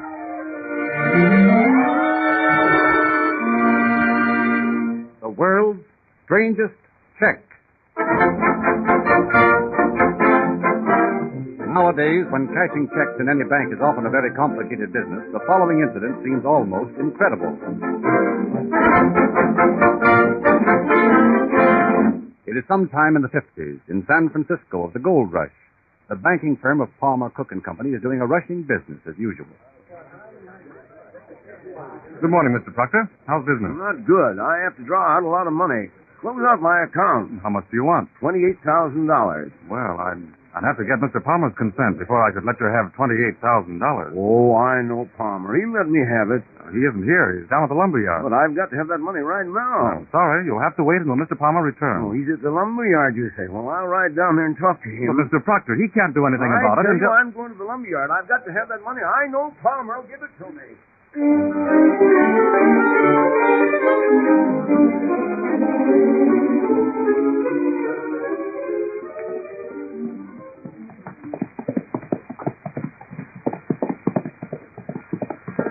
Hello, Palmer. Hello there, Proctor. Haven't seen you for a long time. I know. I rode down here from the bank. I've got to see you about something, Palmer. Well, what's the trouble, Proctor? You look all head up. I'm closing out my account. Yeah? I've got to have $28,000 right now. Didn't they have it at the bank? They said you'd have to give your consent. Yeah, that's right. That's a lot of money. But what am I to do, Palmer? I've got to have that money by 11 o'clock, and it's almost that time now. I'll give you a check and charge it to your account. Wait a minute now. I don't think I have one. Nope, I didn't bring any with me. But what am I going to do? I've got to have that money. Proctor, hold on. They may have some at the office over by the mill. Well, that's a quarter of a mile away. Now, here now. Now, I'll tell you what I'll do. Hand me one of those shingles over there. Shingles? Well, here you are. But listen, Palmer, time's going fast. Now, how about that money? Keep your shirt on. Now, you see? Have some red chalk here. Now, what are you going to do? Write a note to the teller on that shingle? More than a note, I'm writing a check. But they won't honor such a thing. Pay to the order of Alan Proctor. The sum of $28,000 on demand. Signed, Joseph C. Palmer. There now. Now, take this check to the cashier. He'll honor it for you and close out your account. Check written on a shingle. Well, I'll be... And next time, Proctor, don't catch me in the lumber yard. I don't know how many times I could get away with it. Good luck.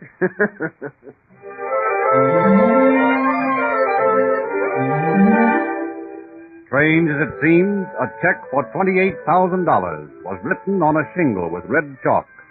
The check was honored immediately on presentation at the banking house of Palmer, Cook & Company during the gold rush days of old San Francisco.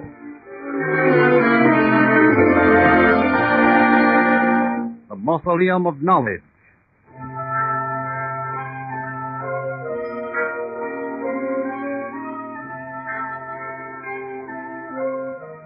About 400 miles from Bangkok, the principal town of Siam, are the Buddhist temple gardens of Chiang Mai, on a lovely river surrounded by forests of giant Chaunubra trees. Tier upon tier of exquisite temples astonish the fortunate visitors who make the trip to Chiang Mai. You are standing in the temple garden. A fine-looking Buddhist priest, clad in saffron robe, leads you through the paths toward the mausoleum of knowledge.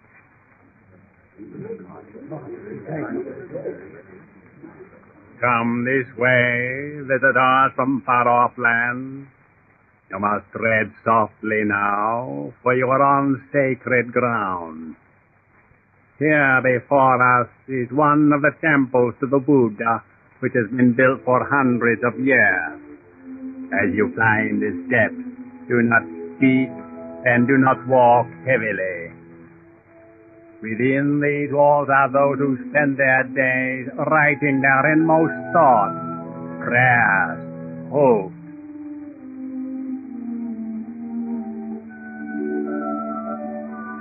Now we are here. Come, you may look within. Over there sits one of the priests of the temple. Watch him as he writes his thoughts of Buddha. What is he using to write with? He is using a brass stylus. He writes on the leaves of the talipot palm. What are all those manuscripts over there? They look like they were wrapped in silk. Those are palm leaf scriptures, like the one my colleague now works upon.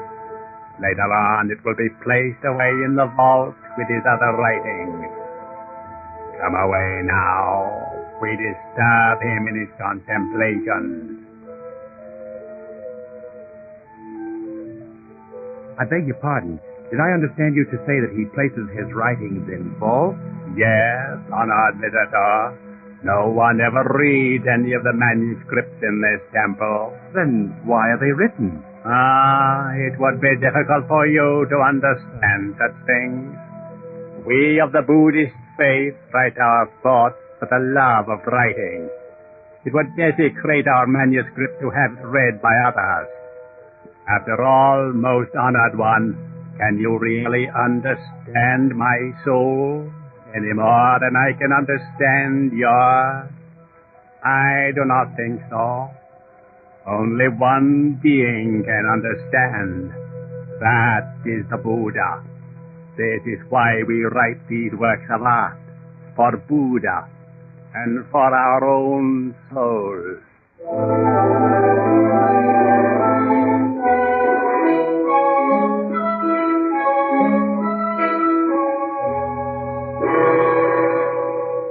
Strange as it seems, in Siam there is a mausoleum of knowledge filled with the literary efforts of hundreds of Buddhist subjects.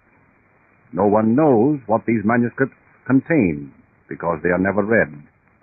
To write a good book for the joy of writing is the aim of every idealist author of Siam.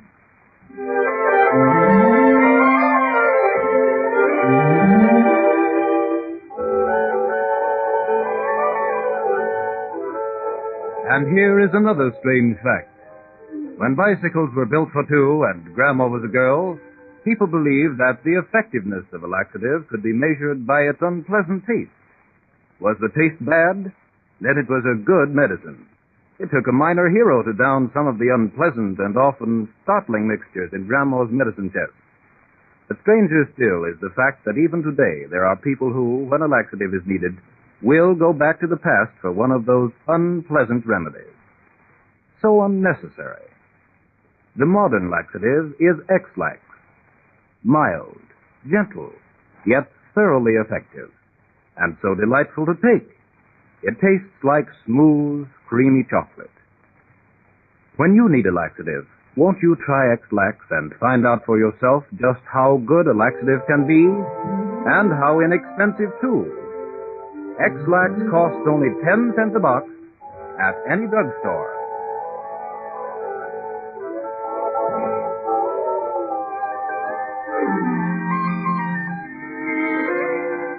The King of Spain was once a martyr to etiquette. Listen to our next broadcast. You will also hear of a storm that saved an empire. If it had not been for this storm, one of the major nations would not be in existence today. You have just heard Strange as It Seems by John Hicks, directed by Cyril Armbruster.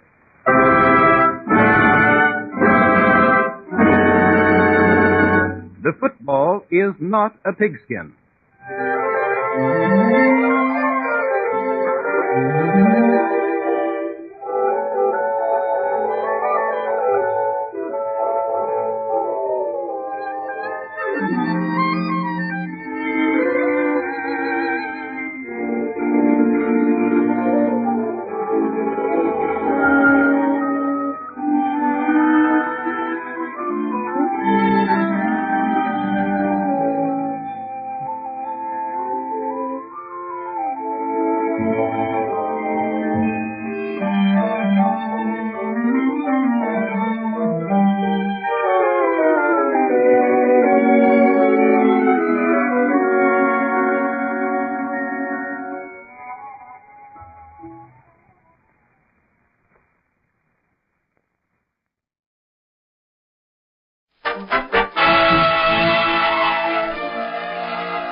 The makers of X-Lax present Strange as It Seems.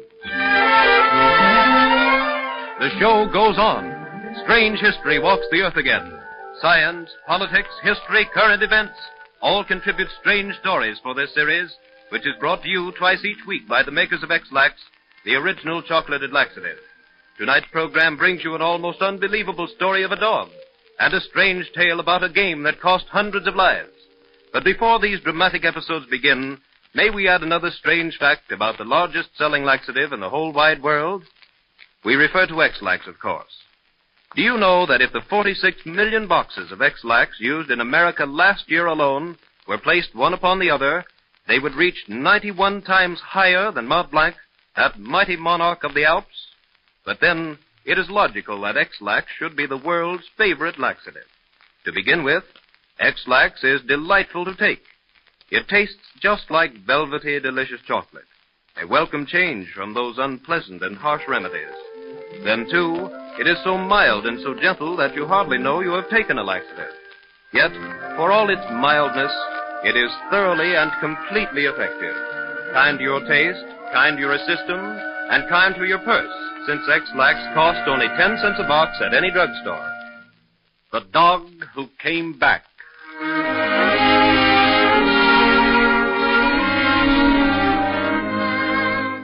Throughout the ages, man has had one friend among the animals, the dog.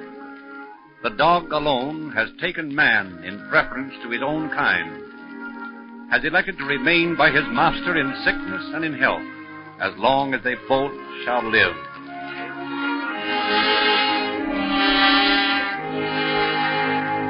Dixon, Missouri. Mr. and Mrs. Ellis Colburn of Pomona, California, are visiting their relatives, Mr. and Mrs. Howard Miller. The two men are seated on the porch. Beside Colburn is his German shepherd dog named Prince, who came along with them in the car. It sure has been a nice visit, Howard. Yes, I wish you could stay longer in Missouri, but I know you want to drive further east before you go back to California. Sure do. Although, mind you, there's no place like California. Well, hello there, Prince. How's the boy, huh? Yeah, I bet he knows you're talking about leaving him with us. What's the matter, boy?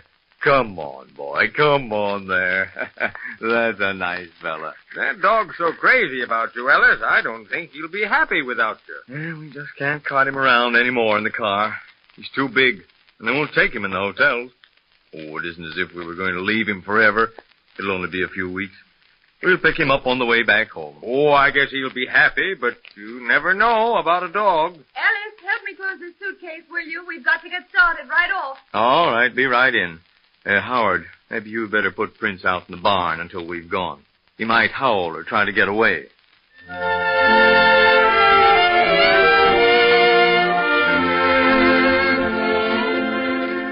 The Colburns drive away. Prince hears the car as it goes out of the driveway. His ears catch the last sound of the wheels in the road. For a few weeks, Prince wanders around the house in Missouri, forlornly looking at the usual places where his beloved master might be. At last he can bear it no longer. His master has left him. He is forsaken. But perhaps if he went out to find him, if he finally went back to his home in California, he might see his family again. And so, one day... Here, Prince. Here, Prince. Come on, boy. Prince, here, boy. Can't you find him, Howard? I've been calling for him for the last hour. You don't suppose he went out to the barn, do you? Well, I've looked all around. Oh, dear, Ellis will have a fit. He was crazy about that dog. Now, don't you worry, dear. Prince will probably turn up after a while. He'll come back when he's hungry.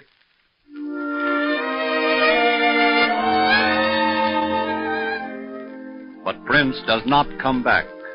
That night he sleeps on the side of the road, his feet worn with constant running, his tongue lolling out of his mouth. Days go by, weeks pass. No one would recognize Prince now. His ribs show plainly through his moth-eaten coat. His feet are cut and bleeding from the sharp stones on the road. At last he wanders to the edge of the desert, more than halfway along the long road to California. Two prospectors see him. Hey, look over there. Is that a wolf? Yeah, it does look sort of like one. But the government will pay for a wolf pelt. Yeah? Well, I got my gun here. Wait a minute. Where is he now? Over there, see? He just crawled into that clump of greasewood. See, he's a-laying down. Yeah, well, here goes. I hope I can get him with the first shot. Hey. He wags his tail. That ain't no wolf. A wolf don't do that. A dog, huh? Come on, old boy, come on.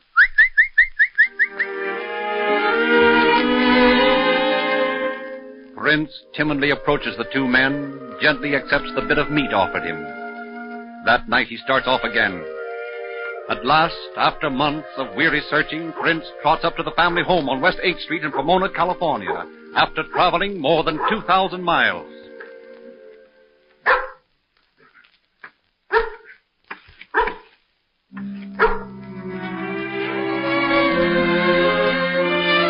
The door does not open.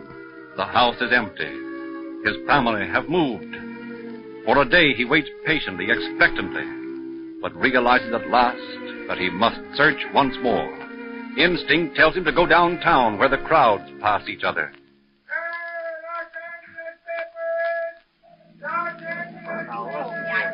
Prince stands on a downtown street corner.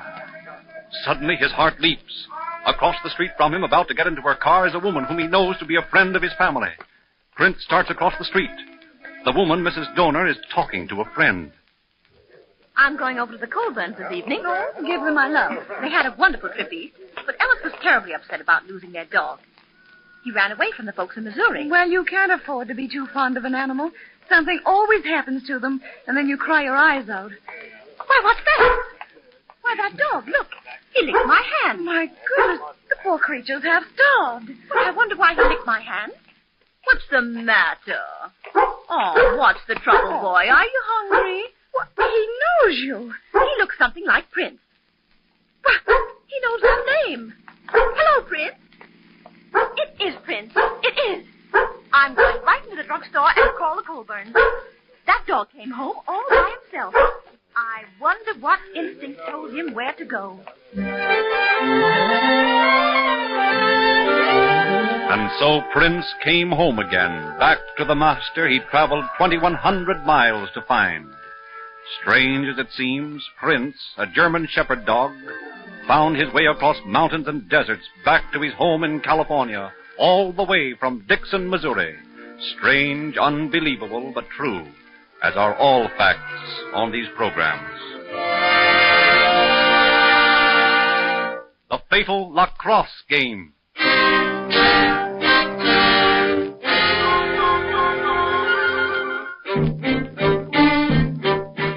How many of you know that the game of lacrosse was originated many centuries ago by Indians living in what is now Canada? During a game, the line often shifted a distance of 5 or 10 miles, and over 1,000 men sometimes took part on either side. The Indians called it bagataway, but the French Canadians called it lacrosse because of the netted stick used in the game by the contestants. One of the most terrible stratagems ever conceived had its basis in a lacrosse game held at the Canadian fort Michilimackinac on July 4th, 1763. Fort Michilimackinac has just been annexed by the English after the defeat of the French. Pontiac, leader of the Ottawa Indians, has come to the fort to present his compliments to Major Robert Rogers, commander of the English garrison holding the fort. Chief Pontiac, England recognizes in you a leader of men, a valuable friend, but a deadly enemy. We know that you are not friendly to us. You are loyal to the French, who have hitherto held this fort. Can we not come to agreeable terms? Why, Chief, that's why Pontiac here today. Ah, I'm glad to hear it, Pontiac. Surely we English are as fair and just as the French. Justice, not reason. When French hold fort, my people made welcome. Indian know he get food and shelter if he come to French fort. Now, English here. No more Indian welcome. No more he break bread, share blanket. Well, we'll try to remedy that. Good. I come here talk about smoke pipe peace. At full moon, my tribe ask you, your soldiers, watch our game Bagtawe. Thank you, Chief Pontiac. Tribe won't answer. Pontiac, wait. I will speak to my men and give you an answer. Good.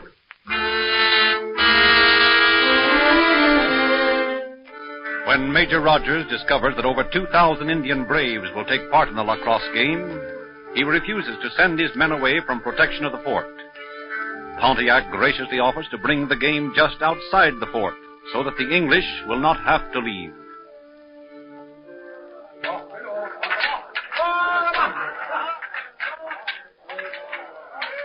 Captain Montjoy, have you ever seen a fiercer game? I never have, Major. Those savages are cutting each other to pieces.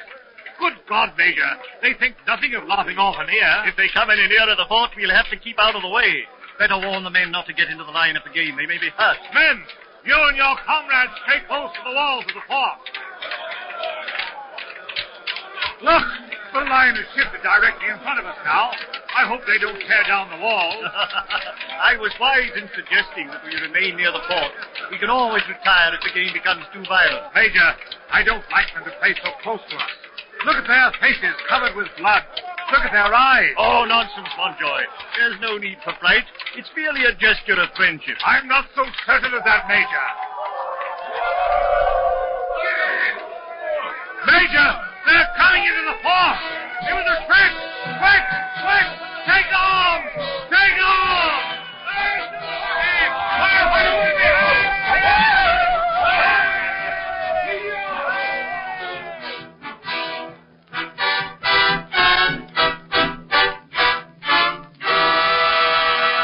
Strange as it seems, this seemingly innocent lacrosse game at Fort Michilimackinac resulted in one of the bloodiest massacres ever perpetrated by the Indians. The unsuspecting English were suddenly surprised by the Ottawa Indians, and every man in the fort was killed. Crafty Pontiac had indeed had his revenge. Thrilling battle, wasn't it? But rather grim, too. However, it's safely in the past, so now let's talk about something pleasant. For instance, about the little chocolated laxative tablet that took all the torture out of laxative time and made it a treat instead. We mean X-Lax, of course.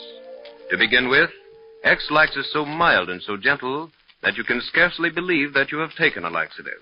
And yet, for all its mildness, X-Lax is completely and thoroughly effective.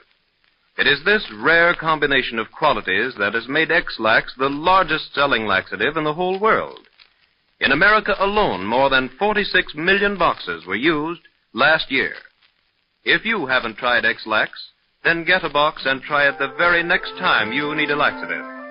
You'll find it so agreeable and pleasant and so efficient that we don't think any other laxative will ever do for you. The price is pleasant, too. Only 10 cents a box at any drugstore.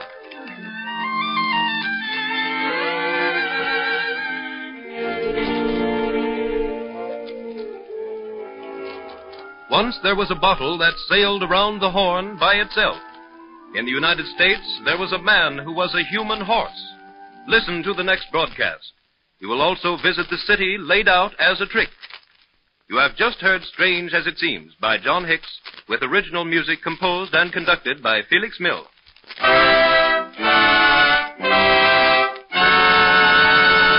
A penny is worth 2 cents.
The makers of X-Lax present Strange as It Seems.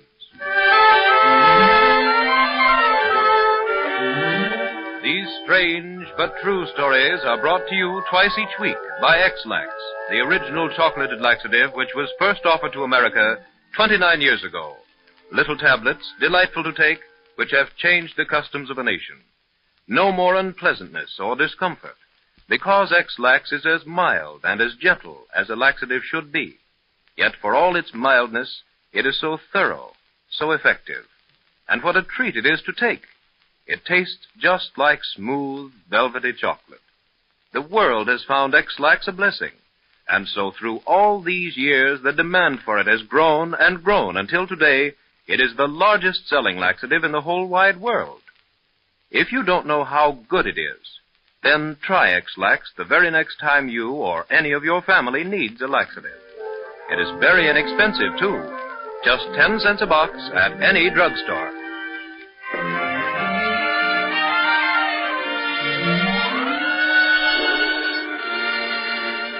The Human Horse.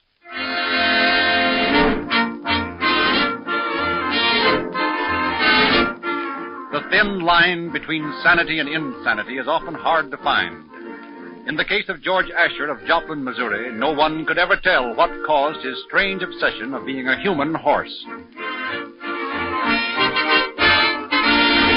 It is 1927 in Joplin. Michael, a farmer, enters a harness shop.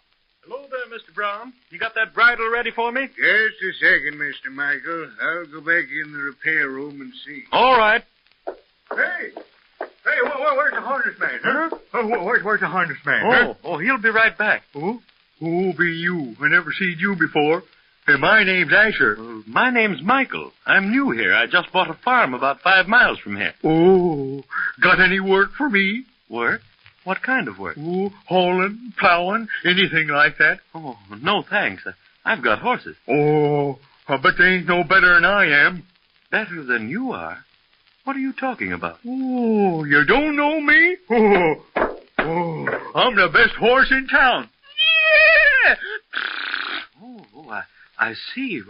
Well, you see, Oh, here you are, Mr. Brown. Here's the bridle. Oh, say there, Brown. I gotta hurry. Have you got my collar? I'll be with you in just a minute, Asher. Oh, I can't wait. Now, give me my collar. I'm going to the hauling contest. Oh, all right. Here it is. Oh, let me try it on now.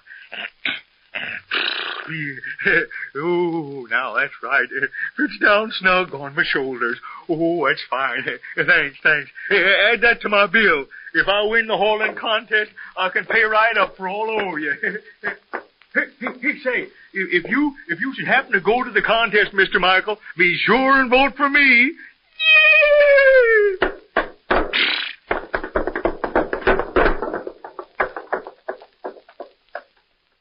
Say, Is that fellow crazy? Oh, that's old George Asher, the human horse. What? He's harmless. Everybody in Joplin knows him. You know, I thought any minute he'd bite me.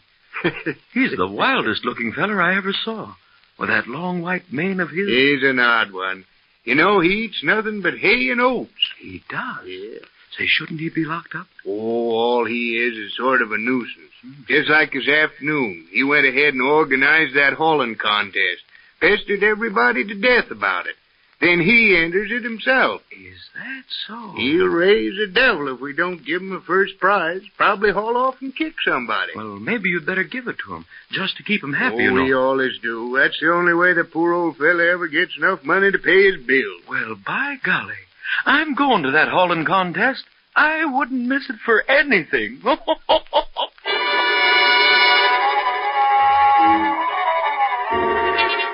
Strange as it seems, George Asher of Joplin, Missouri, actually did think of himself as a human horse. The poor old fellow died in 1928, penniless, as he had been in life. What strange quirk in his brain ever started him on his weird obsession?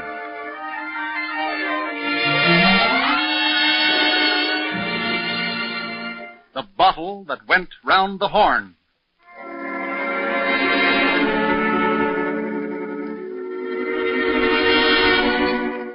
Santa Monica, California, 1924, on the beach.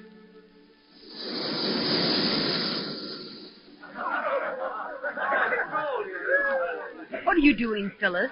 I'm writing a note, Mother. I'm going to put it in this bottle. Oh, why?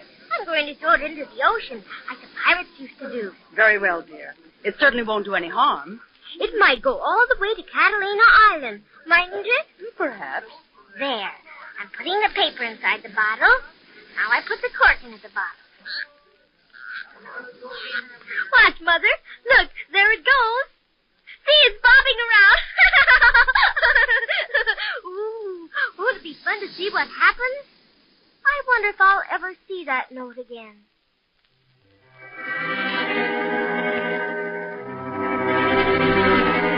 It is 8 years later, in 1932. William Staniland and a girl are walking idly along the beach in Tampa, Florida. Say, look. I almost walked on a bottle. It's half buried in the sand. Oh, pull it out, Bill. It might have a message in it. Edgar Allan Poe wrote a story about a message in a bottle. Okay. Wait till I wash it off. There is a piece of paper in there. Bill, what does it say? Read it out loud. Who finds this bottle, please write to me. Phyllis Dondeville, 507 North Curtis Avenue, Alhambra, California. California? Say, just think, all the way from there. This bottle was thrown into the water at Santa Monica, California, 1924. It's the writing of a child.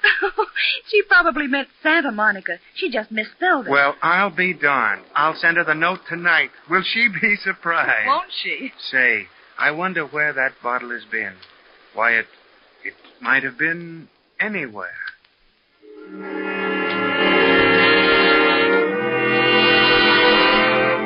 Where had the bottle traveled?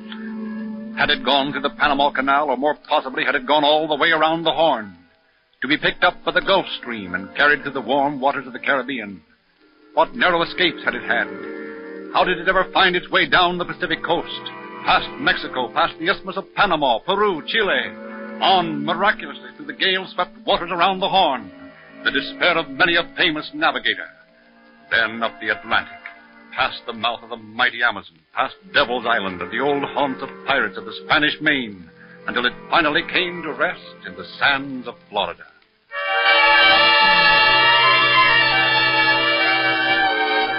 Strange as it seems, a bottle thrown into the ocean at Santa Monica, California, traveled a mysterious course over 20,000 miles of ocean to Tampa, Florida.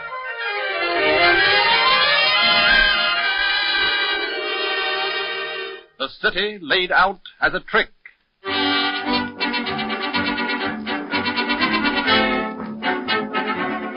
They say the streets of Boston were laid out by cows as they wandered to and from Boston Common in the old days before the Revolution. Other cities can claim equally interesting beginnings, but Yuma, Arizona is one of the few cities to be originally planned as a trick.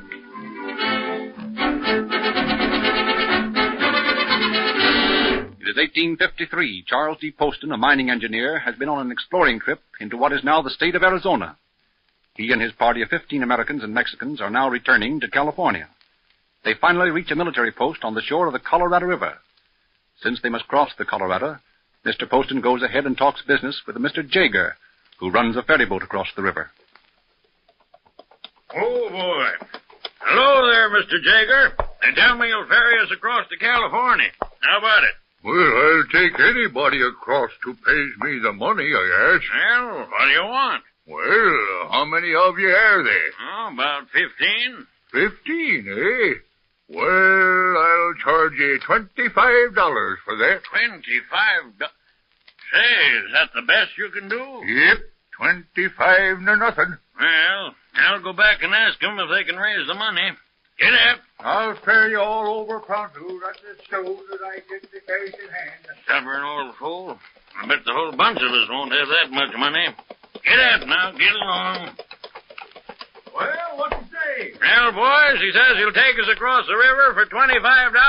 How much have we got? I ain't gonna say it. I can give you $1. How about a hunk of salt pork on account? I'll give him a Joshua tree. Well, as far as I can see, we can't scare up more than $10. Is that right? Yeah, I think so. Say, I've got an idea. Yeah? Let's fool the old fella. Huh? Suppose we make camp here and say we're going to lay out of town. Now, I've got my surveying instruments. We can look professional, and I'll bet we'll get the old fella's interest right off. Well, that's a good How about idea. it? Well, I tell you, we'll make camp now and talk it over more later. You never can tell. You know, it might work.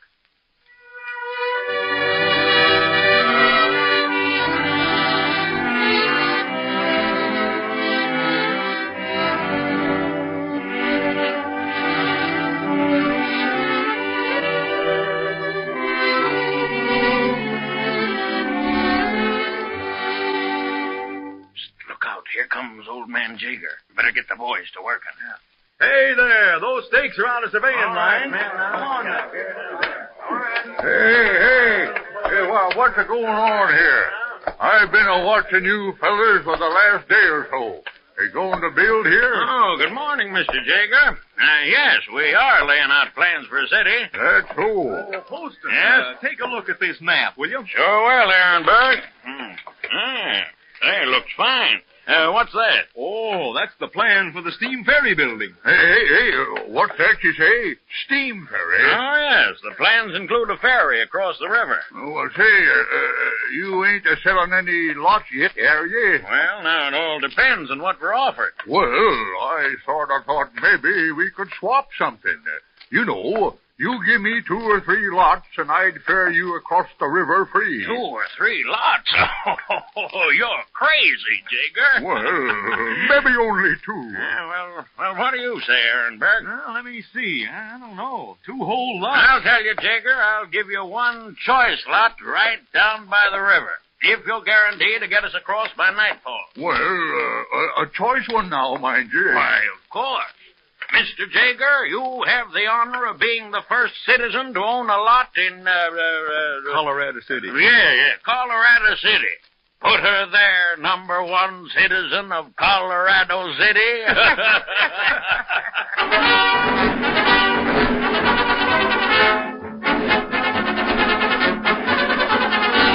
Strange as it seems, this was the beginning of Yuma, Arizona. Started as a trick, it developed from Colorado City, a town of imaginary lots, into one of the principal cities of the Southwest. Occasionally, a product comes along that wins the continued support, the popular acclaim of the entire nation. X-Lax is a perfect case in point. We don't have to claim that X-Lax is a better laxative because millions have acclaimed it for us. Just think. More than 46 million boxes of X-Lax were used last year in America alone. It far outsells every other brand by a generous margin year after year. It is overwhelmingly the world's favorite laxative. But then, it is logical that it should be, because X-Lax is as mild and as gentle as any laxative you may take. And yet, for all its mildness, it is effective and completely thorough. And taking X-Lax is a treat, because it tastes just like the most delicious chocolate. If you don't know how good, how pleasant it is, then try X-Lax the very next time you need a laxative. It is only 10 cents a box at any drugstore.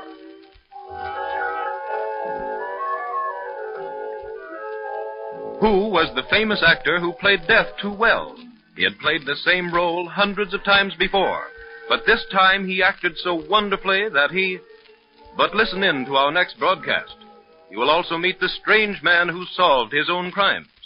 You have just heard Strange as It Seems by John Hicks, directed by Cyril Armbruster.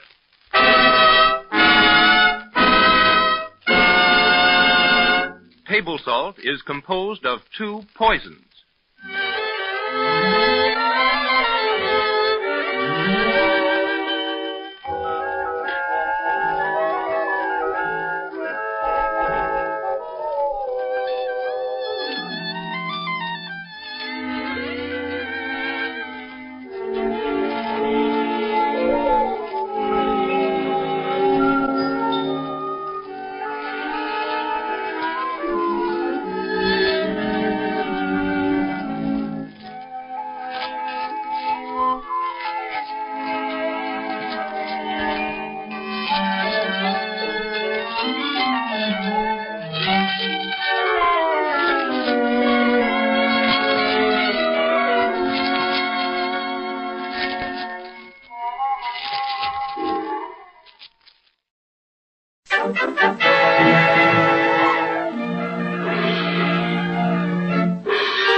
The makers of X-Lax present Strange as It Seems. Do you know that if the 46 million boxes of X-Lax that were used in America alone last year were piled one on top of the other, they would reach more than 116 times higher than Mount Fujiyama, the highest mountain in Japan? What an amazing record for one product to achieve. Or should we say, what an amazing product to achieve that record. Either way, there are good reasons for it. To begin with, X-Lax is as mild and gentle as a laxative should be. And yet, for all its mildness, it is thoroughly and completely effective. Then, too, X-Lax is so delightful to take. It tastes like the finest, most delicious chocolate. It is this rare combination of qualities that has made X-Lax the largest seller in the whole wide world. So when you or any member of your family needs a laxative, won't you try X-Lax and find out just how good, how pleasant it is, and how inexpensive, too? It is only 10 cents a box at any drugstore.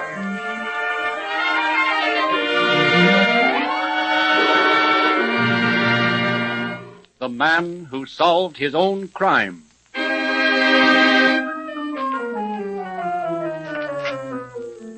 Paris, 1832. Francois Vidocq, ex-criminal and stool pigeon, is now employed by the Paris police. He is bored with his honest livelihood. The police admit his genius for detective work, but are not sure of his loyalty. In vain does Vidocq ask for more exciting work. Crime alone thrills him, brings out the genius within him. Francois Vidocq sits with a friend in a cafe in Montmartre. They speak in low tones, for Vidocq is unfolding a daring scheme. As you can see, Charles, my plan will either make me the most famous detective of the Sûreté, or it will break me forever. You are a genius, my dear Francois, a genius. But these perfect crimes are sometimes too perfect. Zut! Nonsense. This one cannot fail.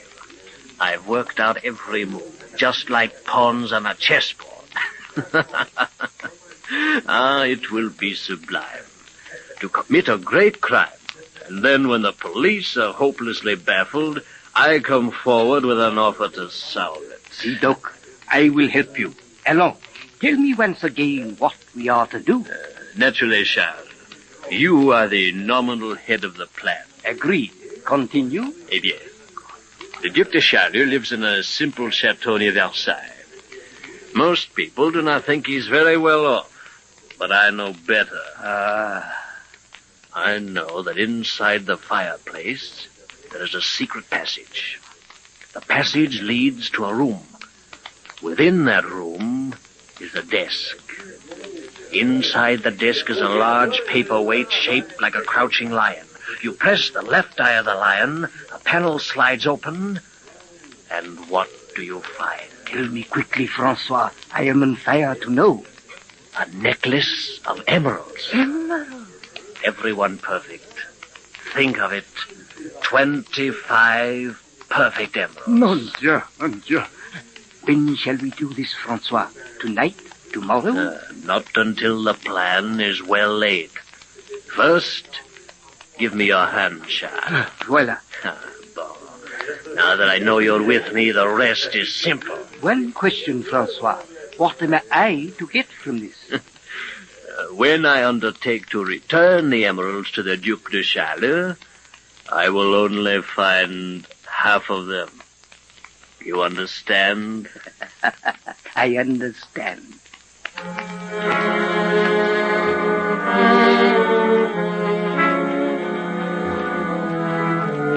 A month later, the office of the chief of the Paris detectives has a distinguished visitor, the Duc de Charlus.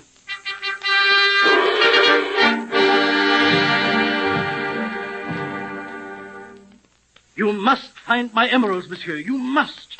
My family has never been without them for 600 years. Monsieur le Duc, we will do our best. But I confess that up to now we are completely baffled. Tiens! I am the only person alive who knew of the existence of that necklace. And yet, in the dead of night, someone enters my house, knows the secret of the paperweight, removes the emeralds, and with matchless impudence places the paperweight on the table. An organized gang has done this, Monsieur le Duc. Oh. And there is only one man who knows the underworld well enough to solve this crime. That man is Francois Vidocq. Put him on the case. Expense is nothing. I would mortgage my life for the return of those emeralds. We will do our best, Monsieur le Duc. Eh bien, au revoir. I will await your next move with deep anxiety. Vernet. Joseph Vernet. You called me, monsieur? Oui. Vernet, I'm going to put Vidocq on the missing emeralds case. But I want him shadowed continually. Why Vidocq? You know he cannot be trusted. The thief was so anxious for his crime to be discovered that he deliberately placed the paperweight where Monsieur le Duc would see it. In fact, you might almost think that the thief wanted the crime discovered. Why? Possibly because he wished to prove himself superior to the police. Exactly. Do you still wish to know why I placed Vidocq on the case? No. I am beginning to understand very well.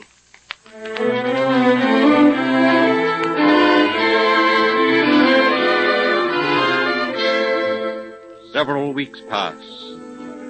Then one day Vidocq is called before the chief to tell of his progress with the case of the missing emeralds.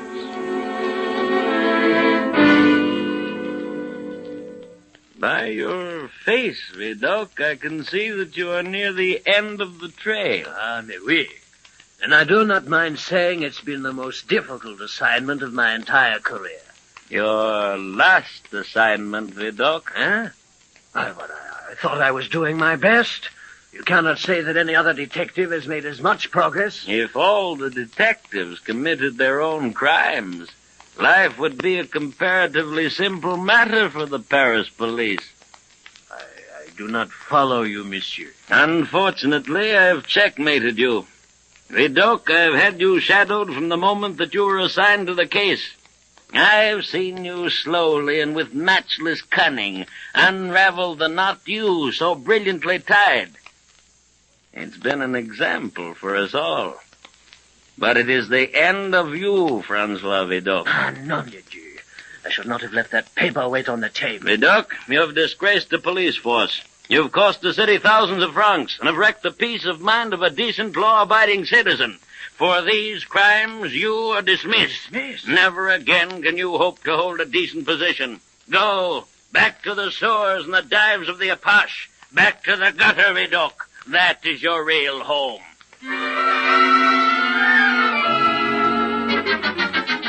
Strange as it seems, Francois Vidocq actually did attempt to commit a perfect crime and then solve it for the Paris police. After he had been dismissed, he led a miserable existence and finally died in abject poverty. Strange, incredible, but true.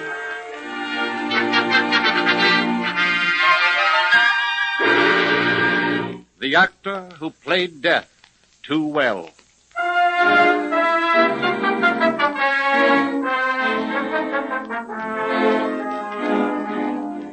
Theodore Roosevelt once said that it was better to wear out than to rust out. Most great men and women want to die with their boots on. The divine Sarah Bernhardt longed to be able to say her last words on the stage. Very few actors have been able to realize this wish, but one did. And that actor was the great Henry Irving.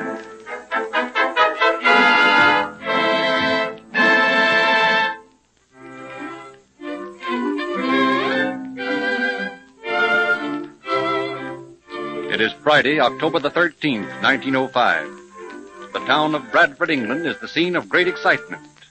The wonderful old actor Henry Irving is honoring the city with his matchless performance of Thomas à Becket in Lord Tennyson's magnificent play, Becket. Although tired and sick, Irving still obeys the one commandment of the theater. The show must go on.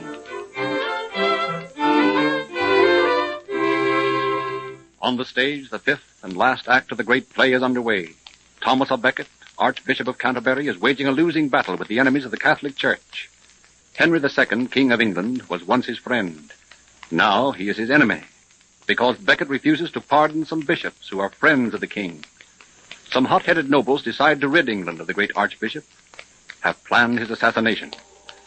The scene is the crypt of Canterbury Cathedral. Off stage, the choir can be heard. Becket stands halfway up a flight of 20 steps and faces his would-be murderers. I am he ye seek. What would ye have of me? You'll like your life. Say that she absolve the bishop. Never, except they make submission to the church.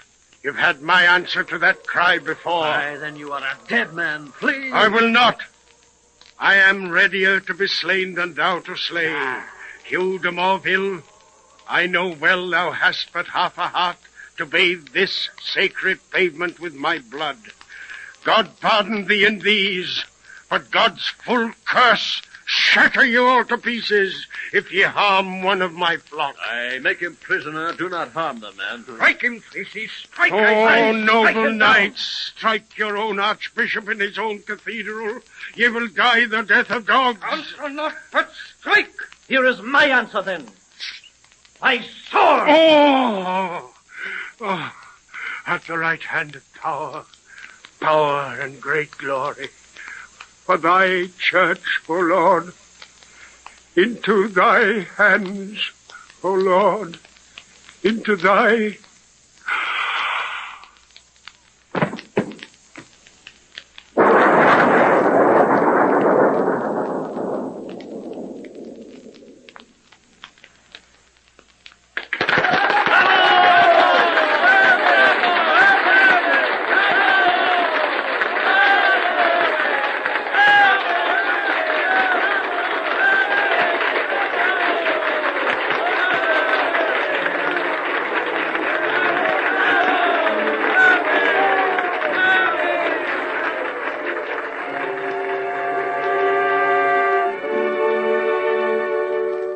But the great actor, Henry Irving, could not come before the curtain and acknowledge the tremendous applause.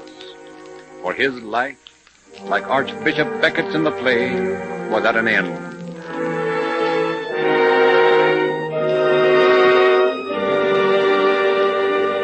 Strange as it seems, Becket's last words, "Into thy hands, O Lord, into thy hands," were also Henry Irving's last words on the stage. That night he died, as he had wished, with his boots on.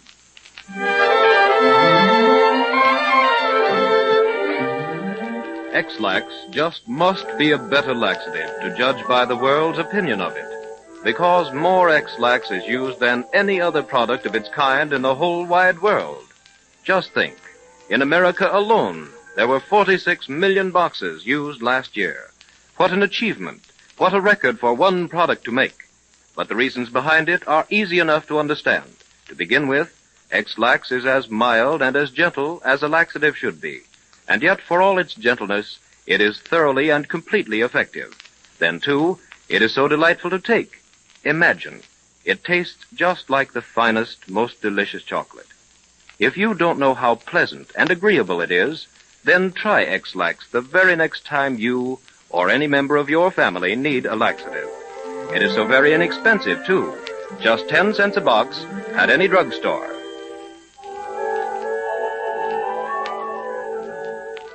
You may be able to wear a beard now if you want to, but in the old days in Russia, no man could wear a beard. Listen to our next broadcast. You will also witness the race of 2 sailors in 15-foot dories, all the way from New Bedford, Massachusetts to England.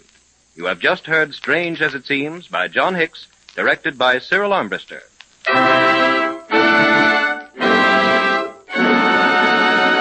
Butterflies taste with their feet.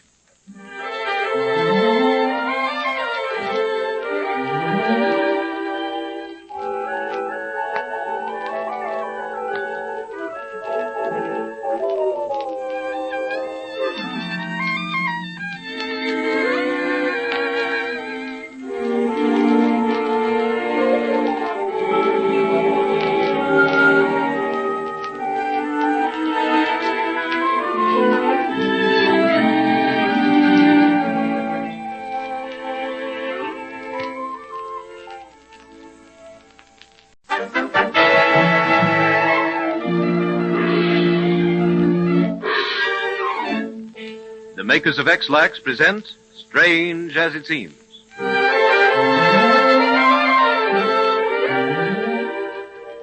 Strange as it seems, the common everyday cold costs the people of America as much as $1 million a day. And while we don't know what causes colds, we do know some simple rules for their prevention and care. Here they are. Get enough sleep. Eat sensibly. Dress warmly. Keep your feet dry. And, of course, keep regular. But in keeping regular, be sure that the laxative you choose is the right one for you. For 29 years, X-Lax has proved to the satisfaction of millions that it is the right laxative for everybody. Men, women, and children. Rich and poor alike. Because, you see, X-Lax is as mild and gentle as a laxative should be. Yet it is effective, thorough. Then, too, it is so delightful to take. It tastes just like smooth, velvety chocolate. Everyone needs help at times, and when you do, won't you try X-Lax and find out for yourself how good, how pleasant it is, and how economical, too. It is just 10 cents a box at any drugstore.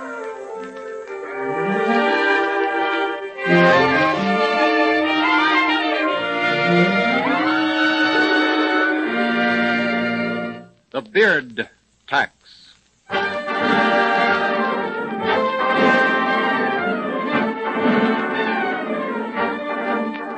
In the United States, a man has the constitutional right to wear a beard if he wants to. But in the days of Peter the Great in Russia, things were different. Russia. It is 1698 in the town of Preobrazhenskaya. Peter the Great is on a military campaign.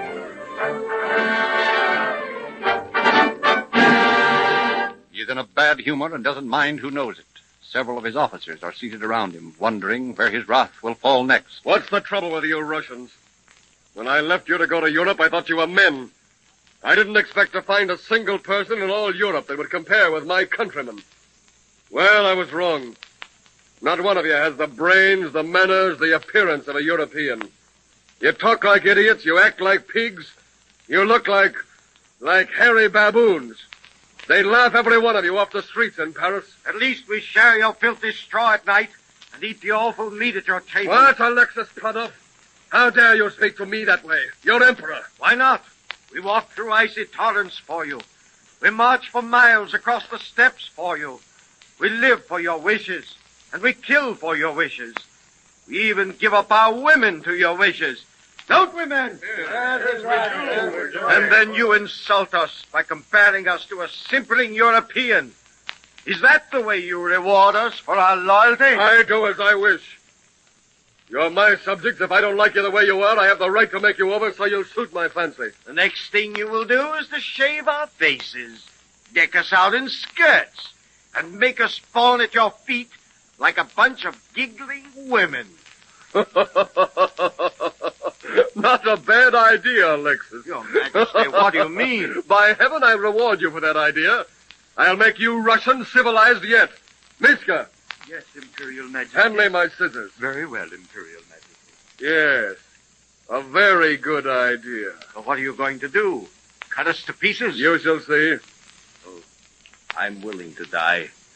I would prefer it to serving a spineless European. Here are the scissors, Imperial Majesty. Good. Now, come here, Alexis. I shall begin on you. I am ready, Your Majesty. Hold your chin up. Now, off comes that beard. Oh, but Your Majesty, there. I beg of you. There. You look less like a bear every moment. There. Now. By heaven, Alexis, if you were not so tall, I'd swear you were a European. I'm glad I've given Your Majesty some pleasure. Now, cheer up. You aren't to be the only one. Ladislas, you come next. Never. Come here, I say. I tell you, I'll not be disgraced. No. I'm 3 times your size. Don't forget that. It's taken me years to grow this beard. Have mercy. Come here. No, Your Majesty. No, Your Down Majesty. you go. On my lap. Now, if you move a muscle, I'll break your back. And keep your head quiet, or I might cut your eyes. Now, Ladislas. Off it comes. Oh, my beard. From now on, gentlemen, I'm going to insist on the men of my court shaving themselves. Then, if I catch any of you with a beard, it shall go hard with you. Oh, Your Majesty. There now, Ladislas. You'd never recognize yourself. Your Majesty, your subjects will flee the country rather than give up their beards. I will prevent them. They will rebel. Rebel? I know how to deal with that. I shall... But wait, Alexis. Russia needs money. If anyone does not wish to do as I ask, I shall tax his beard. The longer the beard, the heavier the tax. From now on, my country will be worthy to be part of Europe if I have to shave every man in Russia myself. Silence! Officers, repair to your quarters. Tonight at dinner, we will drink a toast. A toast to your absent beard.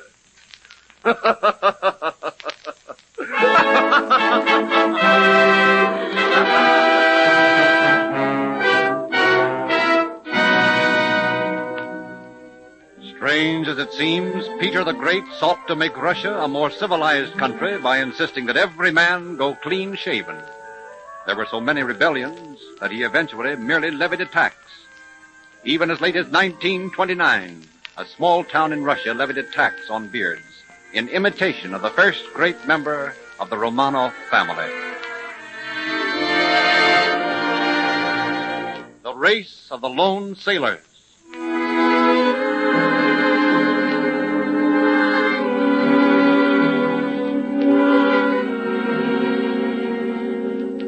Have you ever felt the thrill of these words by Masefield?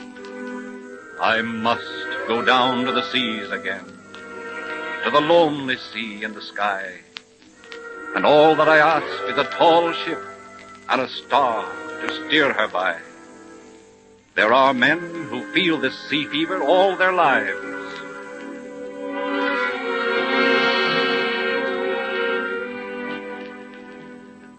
Would you like to sail across the Atlantic Ocean all by yourself? Some men have done it.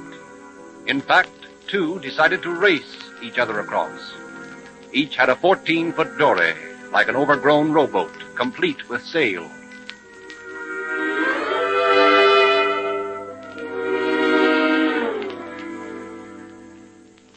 It is 1890 in Boston, Massachusetts. Captains W.A. Andrews and Josiah Lawler are making their little boats ready for the race across the Atlantic. Just before they embark, they have a few last words with each other. Well, Captain Andrews, have a good trip. I will, Captain Lawler. I will. By the great horn spoon, I haven't sailed the 7 seas for nothing. Me too. I've always had a sort of hankering to go across the Atlantic by myself. Once when I was alone on the bridge, sailing from Batavia to Hong Kong and watching the dawn coming up like thunder, the way Kipling says, I suddenly wished I could stand there alone forever, just looking at sea or sky. And then some mangy sailor came up and spoiled the whole thing. I know just what you mean, Lawler. The sort of fever you get when you feel the spray on your face and hear the slap of water against your bow. You feel like a king. The minute there's another human being around, it breaks the spell. Aye, that's it. Nobody can understand it but another sailor. Well, give me your hand. Aye, Captain. Good luck, Captain Andrews. May the best man win. May the best man win.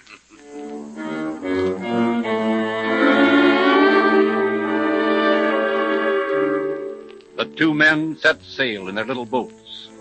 Gradually, they lose sight of land, then lose sight of each other. Behind them and ahead of them stretches the endless sea. Day follows day, black night follows night, and then a gray mist on the sea's face and a gray dawn breaking.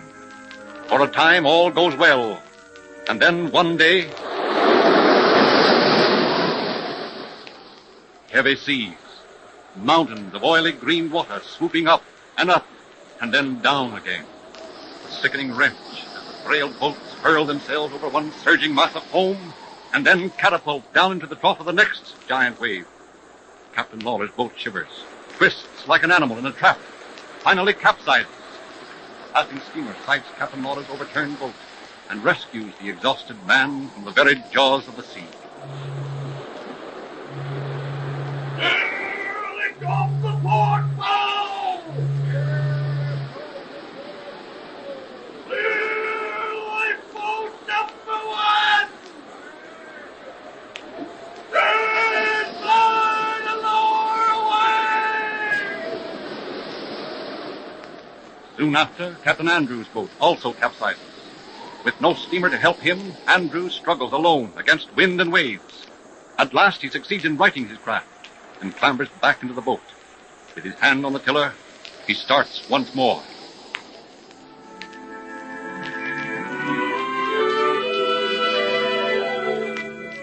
A month goes by. At last, after 40 days on a trackless waste of foam and spray, Andrews sights Land's End, Cornwall, England. Gradually, Captain Andrews' salt-bitten eyes see the shapes of men standing on the wharf. News of his daring exploit has already preceded him, and people are waiting to take his hand, slap him on the back, call him a hero. He has been acclaimed winner. His 40-day struggle against destruction is over. As he hauls in his sail and drops anchor, he nods to the waiting crowd, smiles at them. Outwardly, he looks happy, longing to be with his own kind once more. And yet, if we could but know Captain Andrews' thoughts as he makes ready to go ashore, we might hear the words of Macefield once again. I must go down to the seas again, where the call of the running tide is a wild call and a clear call that may not be denied.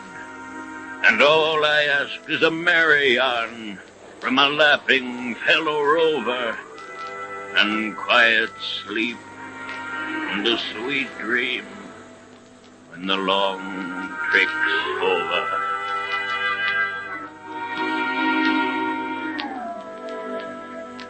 Strange as it seems, Captain Andrews and Captain Josiah Lawler set sail from Boston in 1890 for a race across the Atlantic, alone, in 14-foot dories. Andrews won by default. Later on, he and his young wife once more set sail in a small boat. They were never seen again.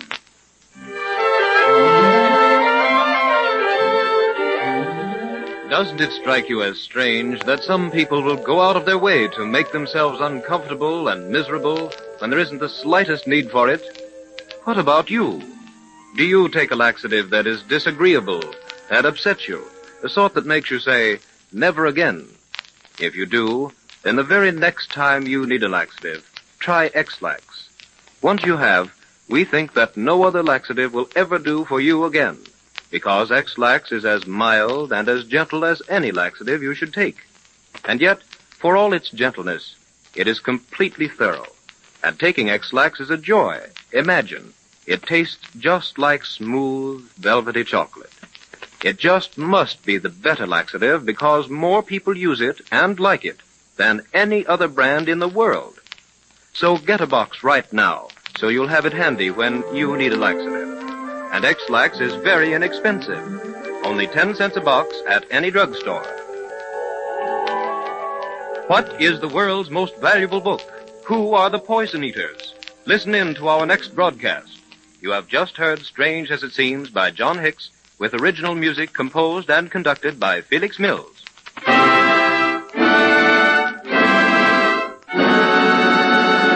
Blue eyes are colorless.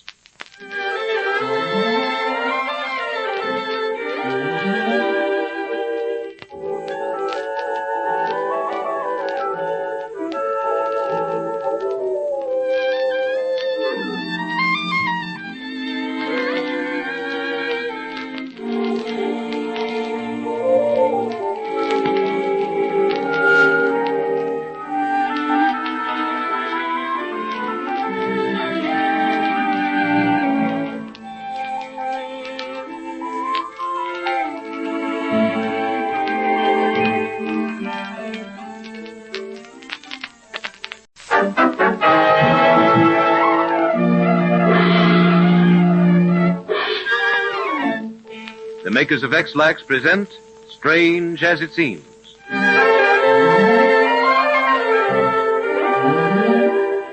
Your neighborhood druggist knows a lot about people and their problems. Perhaps you've gone to him with some of yours. Colds, cosmetics, tonics, the list is endless. He is always glad to recommend something that is sure of giving satisfaction. That's why druggists all over America are glad to sell and recommend X-Lax. Because X-Lax is as mild and as gentle as any laxative you may take. And yet, for all its mildness, it is completely thorough. Combine these qualities with the taste, which is truly delicious because X-Lax tastes just like smooth, velvety chocolate, and you will understand why more X-Lax is used than any other product of its kind in the whole world. More than 46 million boxes were used in America alone last year. That tells the story. So the very next time you or any member of your family needs a laxative, just ask your druggist for a box of X-Lax. It is only 10 cents a box.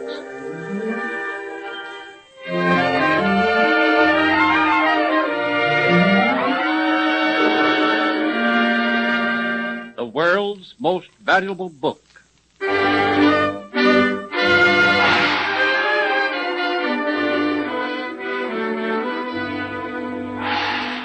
Do you know that the world's most valuable book can be bought for a few cents, and that it is seldom read now, although it was once opened with amazement and superstitious awe?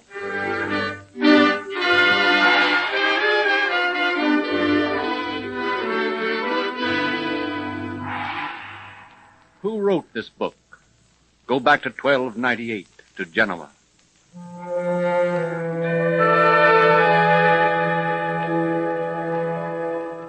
In a military prison cell below the earth, Marco Polo, a captive soldier, is telling his experiences to another prisoner who is writing them down on parchment.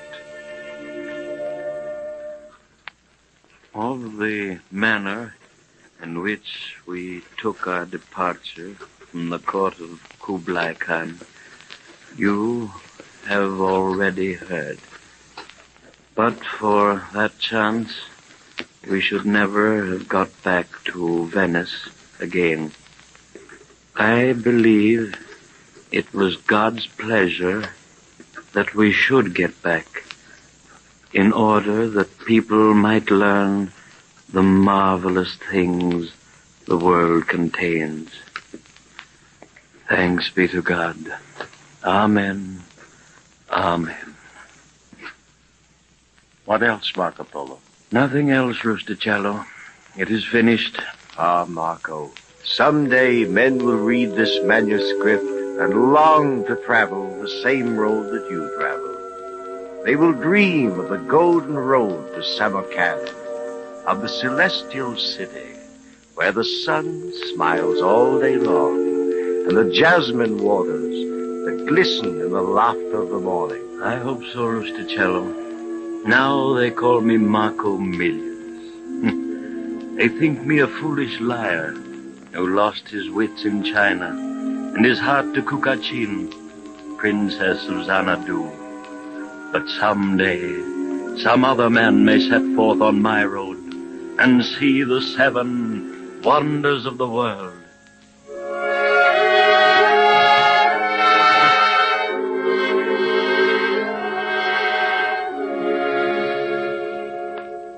Marco Polo was right.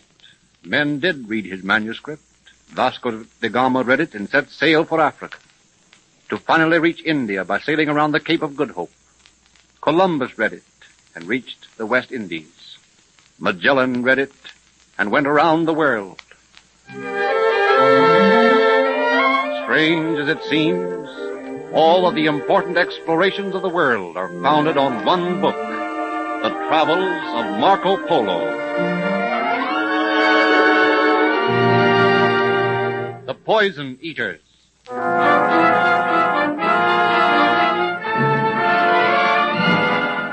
Arsenic is a deadly poison. You would not think of eating it. Yet in Austria is a group of peasants who eat arsenic daily and thrive on it.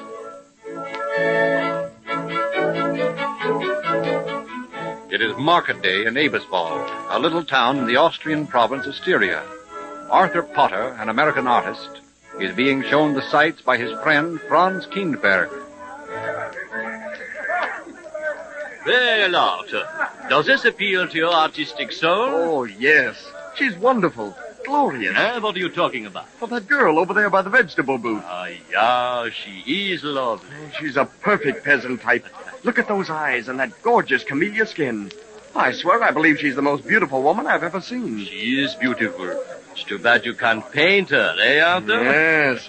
Yeah, I'm going to ask her if she'll go to Vienna and pose for that mural. Do you think she'd do it? If you pay her, she might.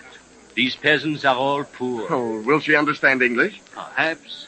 She's probably one of those arsenic eaters. Huh? Tourists always want to talk to them. Arsenic eaters? You see how white her skin is? All the arsenic eaters have that ivory white skin. There's quite a colony of them living near here. Eating arsenic? Why, it'd kill you. They do. Oh, Franz. I don't see how, but they all eat it from childhood.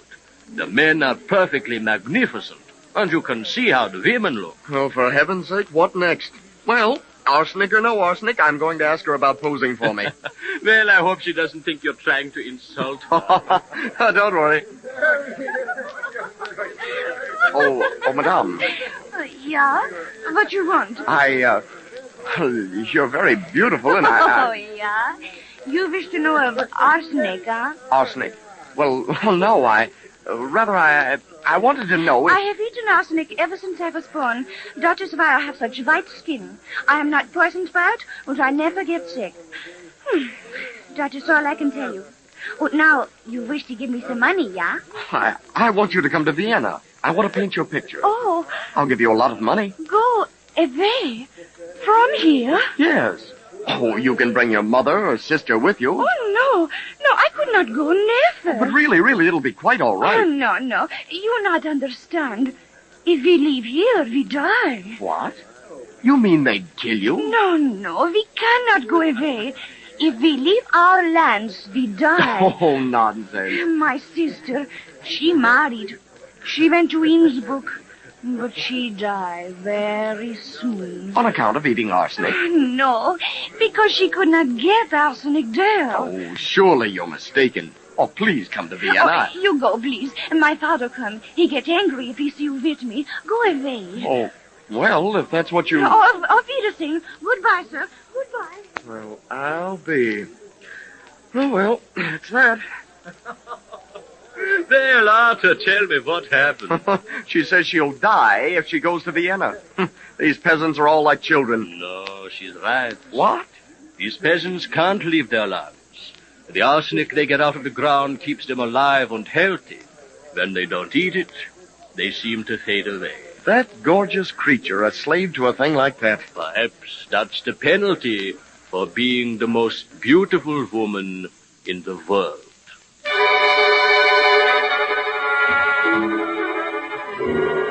Strange as it seems, peasants in Styria, Austria, actually do eat arsenic.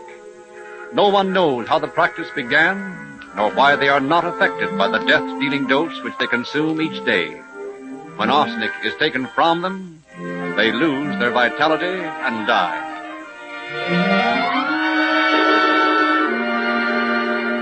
The horse trough will.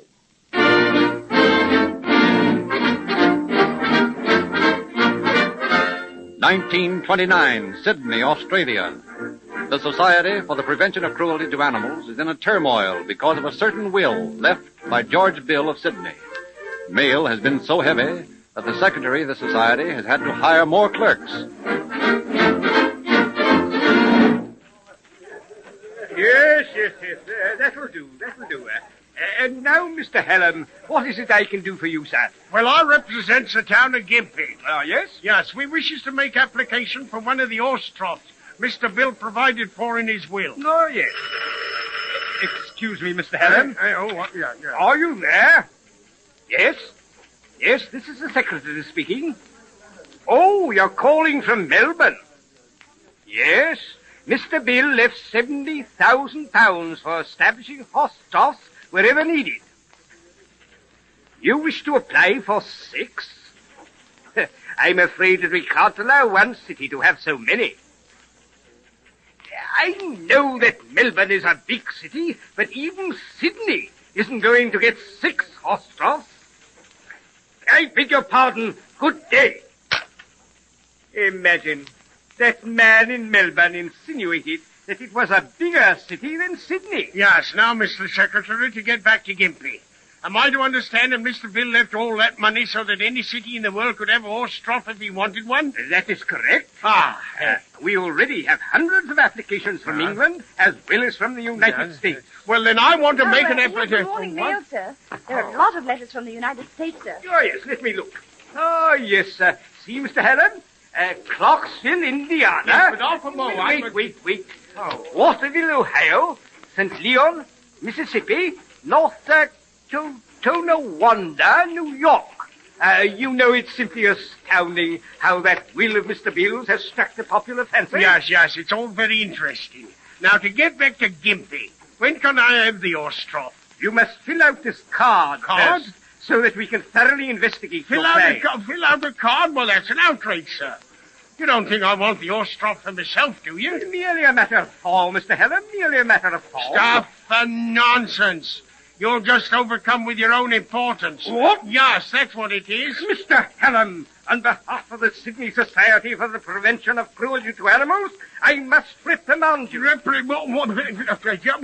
Does Gympie get a horse trough or doesn't it? Just fill out the card, Mr. Hallam. Card, my foot. I drove all the way from Gympie in a truck so that I could bring the horse trough back with me. And all I did is fill out a card. And I must investigate your claim as if I was a thief. Mr. Hallam, there is no need to be hasty. I am here to act as executor of the money that Mr. Bill left for the horse trough. And if you and Gympie don't wish to cooperate, then I shall be compelled to have you forcibly removed from this office. What? You and what army, huh? There you, sir. So you are fighting nothing. I can take you and bring you in.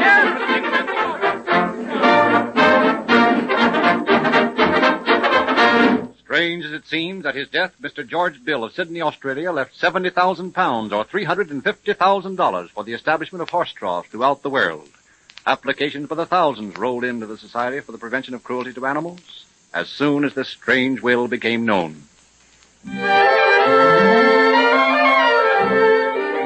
Once in a while, public opinion unites from coast to coast behind a man or an idea or a product. And when it does, it means overwhelming success. Well, public opinion has made X-Lax the largest selling laxative in the whole wide world.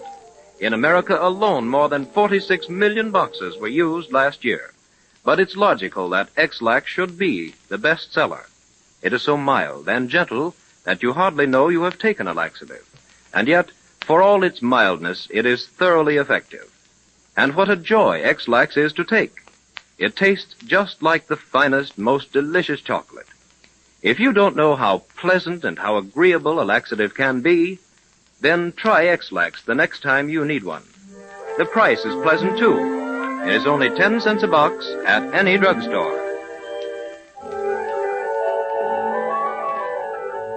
During the French Revolution, there was a man who passed in and out of Paris as a baby. Although employed by an aristocrat, this man was never discovered. Listen to the next broadcast. You will also meet one of the best-known figures in the history of America, and yet this man is a complete mystery. You have just heard Strange as It Seems by John Hicks, with original music composed and conducted by Felix Mills.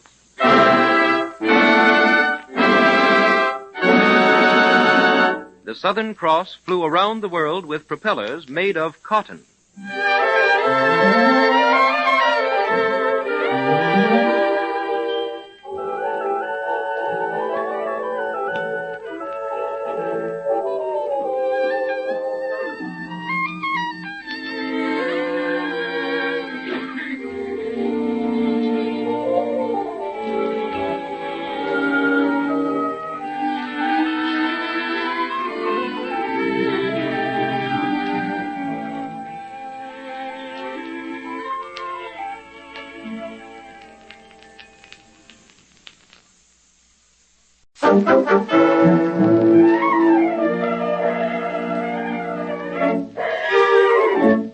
The makers of X-Lax present Strange as It Seems. Here's an item from a recent newspaper. Colds cost country $450 million yearly. How much of that bill do you pay? If you take cold, you pay for it not only in dollars and cents, but in days missed from work and in sniffling, sneezing misery. So, guard against colds by following these simple rules. Get sufficient sleep. Dress warmly. Eat wisely. Keep your feet dry. And above all, keep regular. But in keeping regular, remember this. Avoid all harsh and violent remedies. Don't upset your already ailing system. Choose a laxative that is mild. One that is correctly timed so that it won't throw your system out of rhythm. X-Lax, for instance. In addition to being mild and gentle and correctly timed, it is completely thorough and effective. It's easy to take, too, because it tastes just like delicious chocolate. Just 10 cents a box at any drugstore, or there's the family size at 25 cents. Do you know about the amusing gift the makers of X-Lax wish to present to you absolutely free? If not, then don't miss the closing announcement.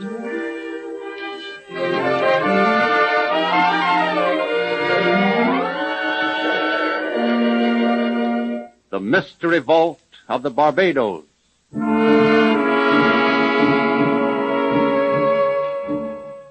Scientists say everything can be explained, but they are wrong. Nobody has ever been able to explain the weird mystery vault at Barbados in the West Indies, where those who went to their last resting place did not rest. It is July 17th, 1819. The interment of Thomasina Clark has just taken place. Her coffin has been placed in the family vault. No less a personage than Lord Combermere, Governor of Barbados, is present as the vault is sealed. Is everything finished, Captain Barclay? Yes, Lord Combermere. We've examined every inch of the vault. We have placed the other coffins in rows and have sprinkled sand over the entire floor. And now have you cemented the entrance? Yes, Your Excellency. Well, by Jove, we've done everything we can. Now we can only wait and hope that this infernal business will stop. And for the sake of the family, I do hope that nothing will be disturbed. Well, I witnessed the closing and sealing of the vault. I've even scratched a mark of my own on the outside, so that I could tell it if it were touched. I've done my best. Good day. Good day, Your Excellency. 3 o'clock already. I must hurry back to Government House. Lord Combermere, please, may I speak to you? Why, certainly, Mrs. Clark. Please let me express my deepest sympathy. We shall miss your daughter. Thank you, Your Excellency. Oh, sir, will it all end now? Will she be left alone? Nobody knows. It's been this way for over 20 years. When they close the vault, everything is in order. When it's opened, well, you know how everything is upside down. The Negroes are whispering that it's voodoo, but I can't believe that. No human being could possibly be wicked enough to go in a vault and disturb the very coffins of the dead. No one ever will. I have seen to that. No living thing can enter the vault now.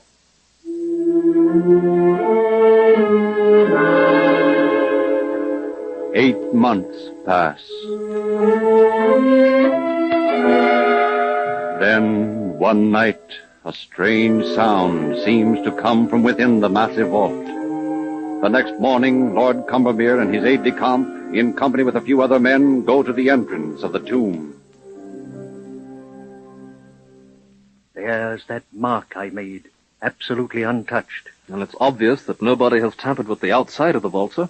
We'd better open it up and look inside. Very well. Open the vault, men. Step right in now, come on. Hand him a hand there. Ready, sir. Have you a candle? Yes, sir, already lighted. Very well, Barclay. Follow me. Take it slowly, Your Excellency. Ah, look there. Everything upside down again. And there isn't a footprint on the sand we sprinkled. Not a grain has been disturbed. And yet, all around us, havoc. I don't see how. Let me out of here. Let me out. Look out, sir. Be careful. Don't stumble. Ah, thank God. To breathe the clean air again. Oh, my Lord, you're pale as a ghost. Are you ill? No, I'm quite all right, thank you. Everything is all torn up again inside. Good heavens. Lord Combermere, what had we better do now? Gentlemen, I am a soldier. I fought side by side with Wellington. But this fiendish business I cannot fight. I'm beaten. Therefore, before the hour is up, I want every coffin within this vault to be removed. From now on, it will remain empty. Whatever this thing is which creeps through stone without leaving footmarks, I do not know. But it will not disturb the dead again. From now on, it will wander within this tomb alone.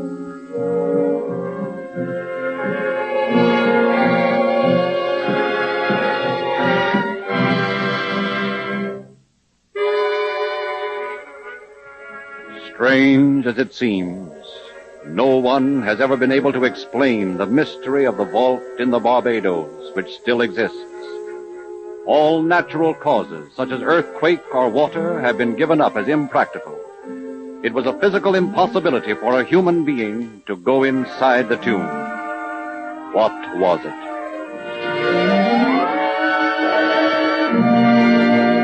The Sleeping Tiger.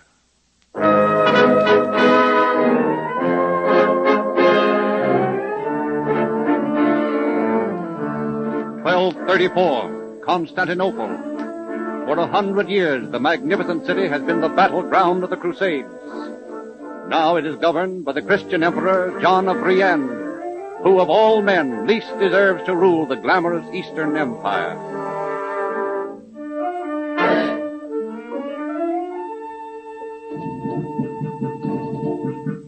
John of Brienne, handsome, lazy, good-for-nothing, reclines on the huge feather divan covered with cushions of swan's down. A fair-haired English girl stands before him. Come, Eleanor. Sit beside me. No, I would rather kill myself. Well, listen to me, girl. I am Emperor of Constantinople. You are the daughter of a poor Englishman who had the misfortune to die on my hands. You beast. I have offered you a roof over your head, and, well, naturally, in return for this, I expect you to be, pleasant. Never. Well, why not? No man can give you more than I. You aren't a man. Oh, you insult me. I am used to men who carry shields and swords. Men who fight for their women folk. Why should I fight? Someone else can do it for me. Look at your hands. Swollen with fat. Covered with rings. Oh, look at your face. Bloated with food and wine. Oh, come now. I may become angry if you continue in this fashion. Perhaps this will make you angry. You struck me in the face. No. You see what I think of you? Judge Chamberlain. I bring bad news. Let me enter, I beg of you. Come in. Well, Lancelot? Your Majesty. What's the trouble? Your Majesty, in the distance, the Bulgarians are marching toward the city. What? Already? Yes, Your Majesty. Huh. I thought they would not arrive for another month. Well, the rains are barely over. They're almost here, Your Majesty. A messenger says there are over 100,000 soldiers. 100,000? We're at their mercy. They've discovered that our soldiers have no leader, no one to inspire them. Why, what do you mean? I am their leader. I also said no one to inspire them. Oh, I understand. What are we to do, Your Majesty? I will lead the army myself. You? Oh, Your Majesty, this is no time for jesting. Constantinople is at stake. Bring me my shield and my armor. Bring me my sword. Have them saddle my horse. But, Your Majesty... Do as I say. Very well, Your Majesty. And order all the knights in the palace to prepare themselves for battle and assemble in the courtyard. I will, Your Majesty. Well, Helena, what do you say now, eh? You mean you are really going? Yes. I do not believe it. After years of useless living, I wish to feel my horse beneath me again. I long for the clash of arms. I wonder, will these fat hands still hold a sword, eh? What has happened to you? My cheek still stings from your blow. The call to arms. I must go. Thank you for my awakening. Goodbye.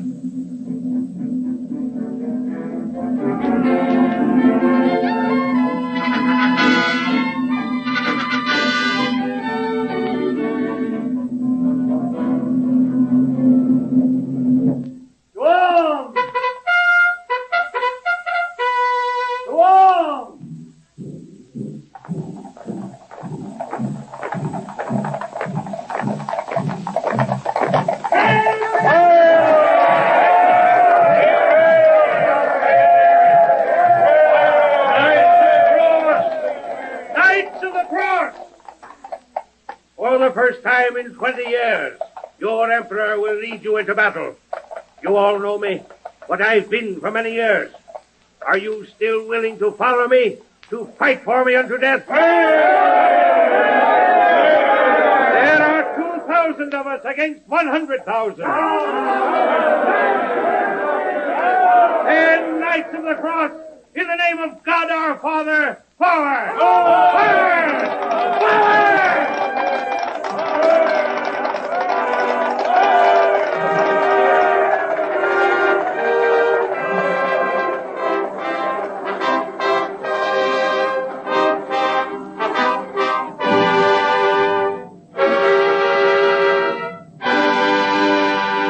Strange as it seems, John of Brienne, Emperor of Constantinople, after 20 years of indolence and debauchery, suddenly led a small army of knights and infantry against 100,000 Bulgarians, and so inspired his men that he won a complete victory. You know the old saying, out of the mouths of babies? The truth is that no matter how wise we are, we can all learn something from children. For instance, if you offer a child an upsetting, a sickening remedy, he'll refuse it, spill it, fight against it. Everything, in fact, but take it, which is just as it should be. Bad for anyone, violent mixtures are unthinkable for a child. Solve your problem the modern way. Simply offer your children a little tablet of X-Lax when they need a laxative, and you'll get smiles instead of tears. Children actually love to take it because it tastes just like smooth, velvety chocolate. And in addition to being mild and gentle, X-Lax is correctly timed so that it won't shock delicate little systems. In fact, it is just what a laxative should be, whether you are 6 years old or 60. X-Lax is 10 cents a box at your druggist. Then there's the economical family size at 25 cents. And don't forget that we have a gift for you. An amusing book that's just filled with new and strange incidents designed especially for you by John Hicks, the internationally famous creator of this series, Strange as It Seems. We want you to have one. It's absolutely free, so write to this station now for your copy. Most of us have suffered hallucinations at some time or other. With King Bernadotte of Sweden, such was the case. Only he saw his ghost not once, but all his life. Listen in to our next broadcast. You will also meet the child who went to war. You have just heard Strange as It Seems by John Hicks, directed by Cyril Armbruster.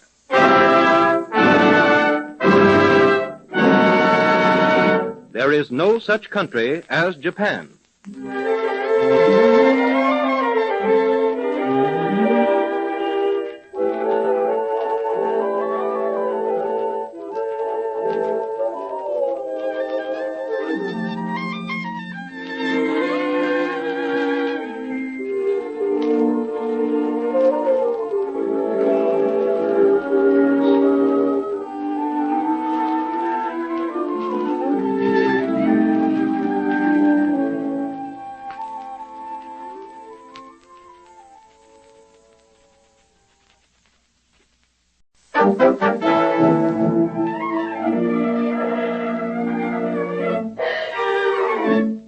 The makers of X-Lax present Strange as It Seems. Most everyone needs a laxative at some time or other, and when you do, there are certain things that you should know about it. To begin with, you should be sure that it isn't violent or disagreeable, and that it is correctly timed. X-Lax, being correctly timed, won't shock your system or throw it out of rhythm. It's mild, gentle, yet thorough and effective. In fact, it is just what a laxative should be. X-Lax, the original chocolated laxative, is good for every member of your family, young or old. Only 10 cents at any drugstore. Or you can save by buying the big family size for 25 cents. And now, may we remind you once more that the makers of X-Lax have an amazing gift for you, a Strange as It Seems book, created especially for you by the world-famous John Hicks. It's fun, it's exciting, it's educational, and it's absolutely free. So write to this station and get your copy now.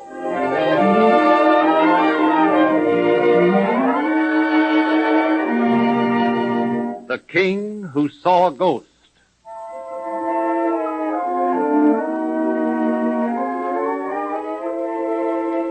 People do see ghosts.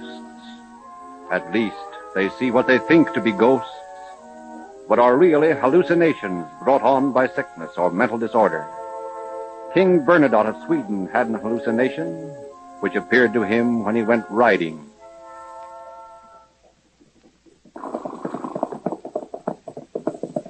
It's a wonderful day, sire.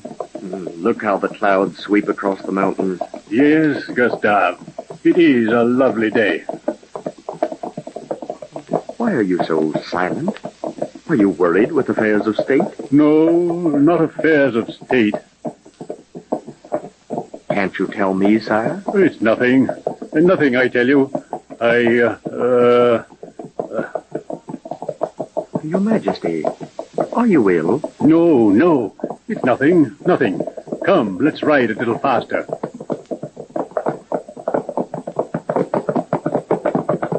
Your Majesty, it will tax your strength to ride so fast. Please. Faster. Your Majesty, the horse is becoming excited. He may run away with you. Do be careful. Very well, then. I'll go slower.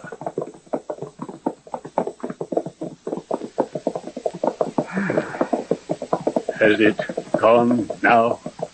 Has what gone, Your Majesty? She always appears to me around this time. Your Majesty, your face is so white. Your eyes stare. What is wrong? You will laugh. No, I won't. Every day when I go riding, about this time, I see a woman. A woman, Your Majesty? Yes. She always stands ahead of me. She never moves, but she's always in front of me. Always just far enough ahead so I cannot pass her. Oh, it's just an hallucination. Nothing to be alarmed about. That's easy enough to say. I know it's an hallucination. It is no ghost. But that makes it no easier to bear. Oh, I dread the thought of seeing her with a long red cloak and her bonnet over her face. Is it someone you used to know? No, I've never seen her before. I tell you, Gustav, I've often been tempted to give up the riding, except that I don't like the thought of giving in to her. Perhaps we'd better go back to the palace, sire. You do not look well. I don't feel well. After seeing her, I feel unhappy, exhausted. Oh, I cannot conquer her. Oh, Your Majesty, turn back, please. Very well, Gustav.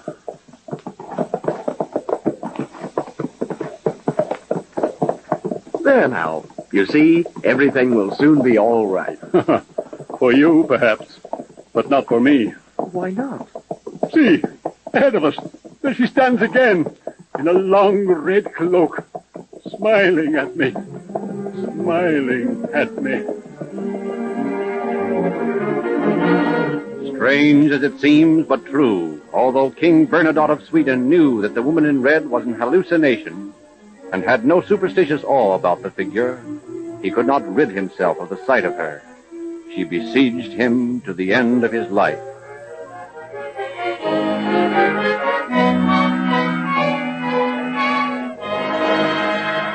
The child who went to war.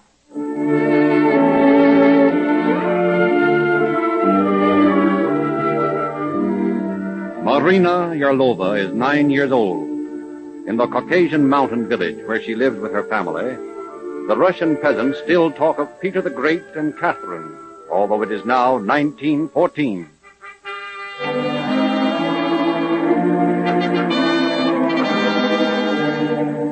Suddenly, into the peace of their simple lives comes war. Cossacks ride madly through the streets, calling for volunteers to serve the emperor.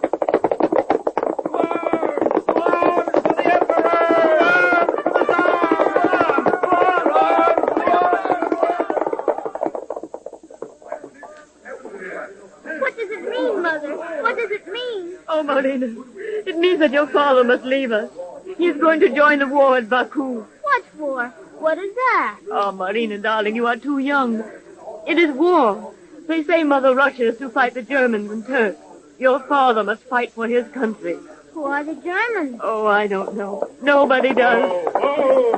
Goodbye, Tanya. Goodbye. Oh, don't leave me, Sergei. Don't leave me. I have to go, Tanya. Goodbye, Marina. Goodbye. Are you coming back soon, Daddy? I don't know, Marina, little one. Maybe yes, maybe never. Oh. Don't weep, Tanya. It won't be long. Hurry up, Sergei. There's no time to lose. The Turks are already crowding toward our border. Goodbye, Tanya. Goodbye, little Marina. Kiss me, Sergei. Don't hold me, beloved. Don't hold me. Let me go. Goodbye, Daddy. I won't stay here. I won't. This war, what is it to me? I don't know what we're fighting for. They take my husband away from me, and I don't know what for. Mother, please don't look like that. I won't stay here alone. I won't. I'm going with him. If he dies, I die. I won't live without him. I'm going to follow him. I'll come with you, Mother. Oh, no, you're just a child, Marina. You can't go. Go stay with your grandmother. She'll take care of you. I'm going to follow him. I'm going to Baku if I have to walk there. I won't let him leave me alone. Never, never, never. So will I. I, too, will go to Baku. I won't stay here alone.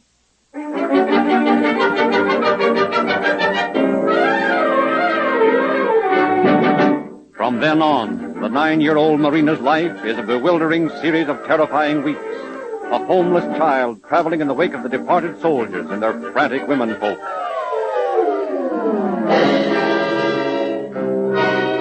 At last, she tries to find her father, who is already at the battlefront.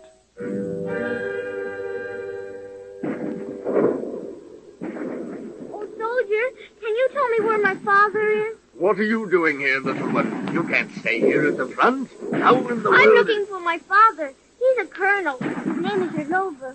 Where is he? How should I know? He said he was going to Baku. Baku?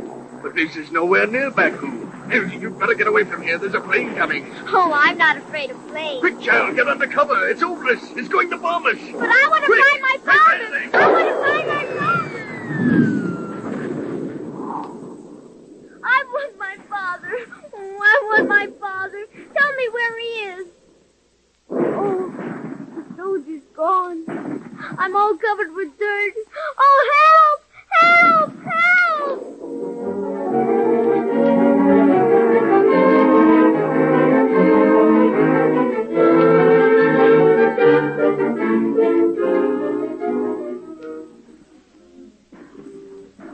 Major, I found this child out near the front line trenches crying for help. She seems to have lost her family. What are we to do with her? Are you looking for someone, child? Where do you come from? From a village in the mountains. I'm looking for my father. Where is your mother? I don't know. They said she was dead. But I want my father. He's a colonel. His name is Yelova. Yelova, eh? Sergei. Listen, little one. Your father is... well, he is...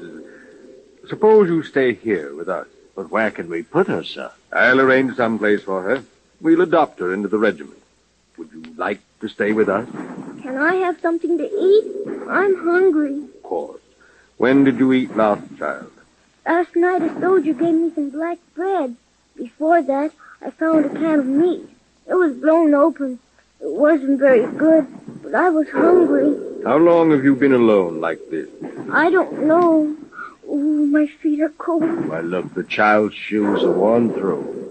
Can I sleep over there on the floor? I won't make any noise. I really won't. Come with me, little one.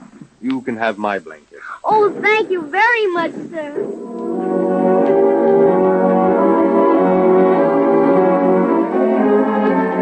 The Russians retreat before the Turks on the Yerevan front. Fighting a rearguard action to keep the Turks from capturing them, 13 Russian soldiers and 9-year-old Marina resolve on a desperate attempt to blow up some bridges.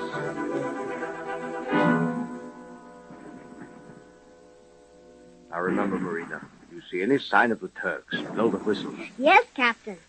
You're a real sentry, child. A good soldier. Long live the Tsar. Down with the Turks. That's right.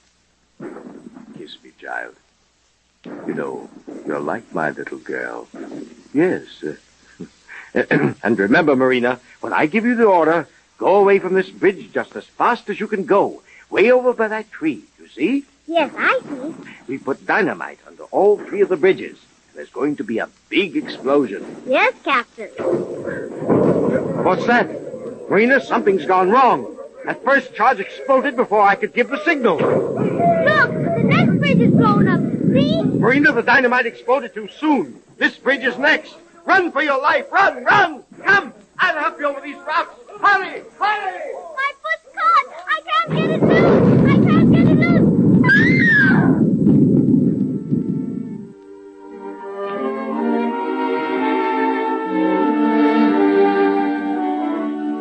Somehow or other, little Marina Yelova managed to get to the hospital in Baku. For her act of bravery at the front, she received the Cross of St. George.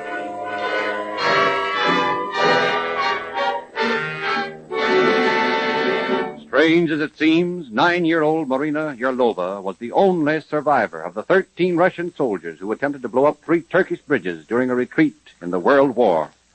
After a series of unbelievable escapes from death, while fighting with her regiment and winning 2 other medals for bravery beside the Cross of St. George, this little girl finally escaped from Russia during the Revolution and made her way to Japan. Come on now, be a brave little soldier. How many times have you said that, Mother, when you wanted your child to swallow some nasty-tasting, sickening remedy? There's a good little soldier, and down a protesting little throat goes another mixture that is worse than awful. Mother, that phrase has no place in your vocabulary. It's out of date, obsolete. When your child needs a laxative, remember that more mothers give X-Lax to their children than any other laxative in the world. Children actually love to take it because it tastes just like delicious chocolate. And mothers know from experience that X-Lax is not only mild and gentle, but so correctly timed that it won't shock delicate little systems. Yet, for all its mildness, it is effective and thorough. And don't forget that while it is ideal for children, X-Lax is every bit as good for the grown-up members of your family. So remember the 6 words that tell the story.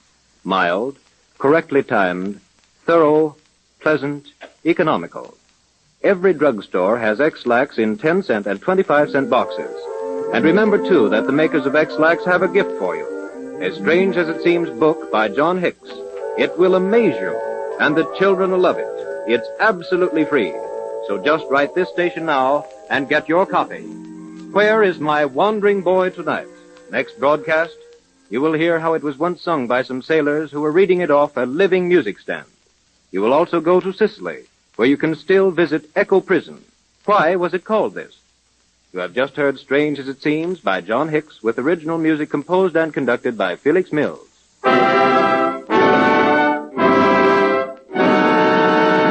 There is no federal law against lotteries.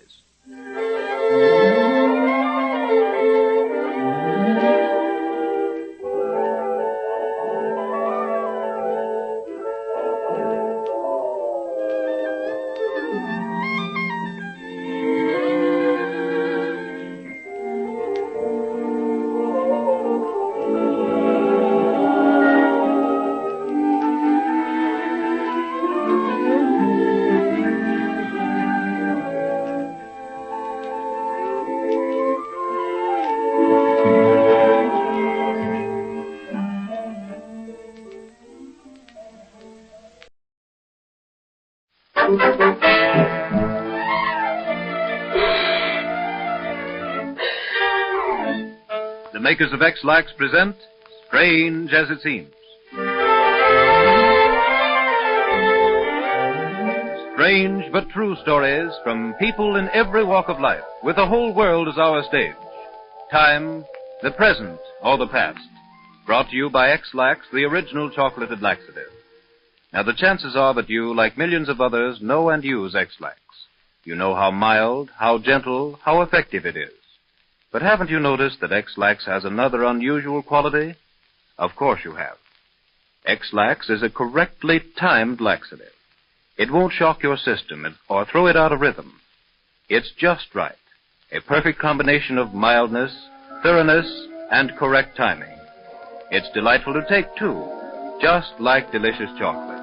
So, get a box today to have on hand the very next time you or any member of your family needs a laxative. It's only 10 cents at any drugstore.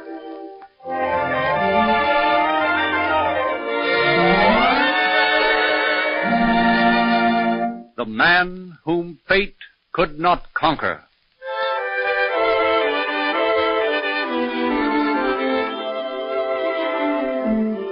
(1932). A service station on the Evergreen Highway in Vancouver, Washington. It is early one morning.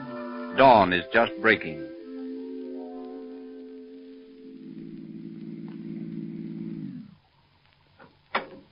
Yes? Shall I fill her up? No, stick 'em up. What? Say, you aren't going You to... sure are. Stand right there and don't make a move. I'm going to look through your cash. But there's hardly any money in the till. Don't take it. Shut up. Put down that gun, you. Hey, here. Will. Huh? Sock him when he's got my gun. Okay, this'll hold him. Come on. Get in, you dope. Let's get going. Yeah. No time to lose. Someone must have heard all this. You needn't have hit him with that iron pipe. You may have killed the old guy.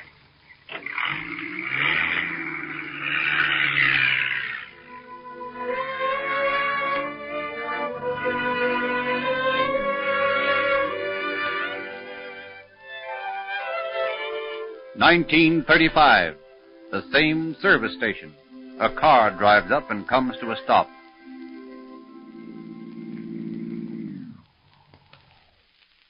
Hello, anybody around? Just a minute. I'll be right with you. Oh, okay. Sorry to keep you waiting, mister, but I can't hurry too fast. I might trip on something. Oh, that's all right. Say, why are you holding on to that wire? Oh, I have to guide myself from my house up to the station. You see, I'm blind. Oh, I didn't realize that. Oh, no need to be embarrassed, young fella. I ain't. Oh, here, let me help. Just a minute. Got to see the pumps full first. Now, if you just put the hose into your gas tank, I haven't learned to do that yet. Might scratch your car. All right. How many gallons you want? 5. All right. Now look on the pump and tell me when it reaches that figure. Okay. All right, stop her. Okay. You said you hadn't learned to do this yet. Does that mean you haven't always been blind? I was all right until 3 years ago. Some fellas come in here early one morning and held me up. I tried to stop them, but they knocked me down and bashed in my head. Next day, my wife told me I'd never see again. The dirty swine. An old man like you. It was kind of hard to take at first, but I decided I'd just have to get used to it. I don't see how you had the courage to go on. Well, it was a case of my wife and I going on charity or keeping on with the station. Well, how about some oil? Water? No, thanks. Oh, I only have scrip. Will you take that? Sure. Just a minute. Got to refill the pump.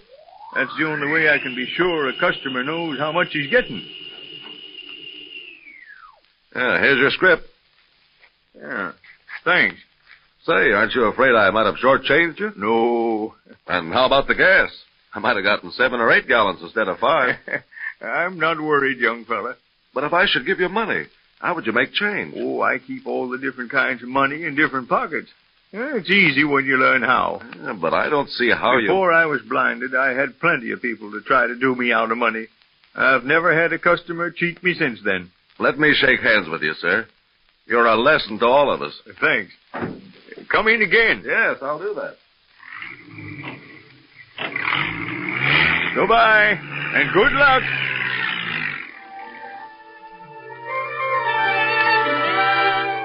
Strange as it seems, J.W. Tilden, a gasoline service station operator in the state of Washington, actually continues to operate his station, although blinded for 3 years.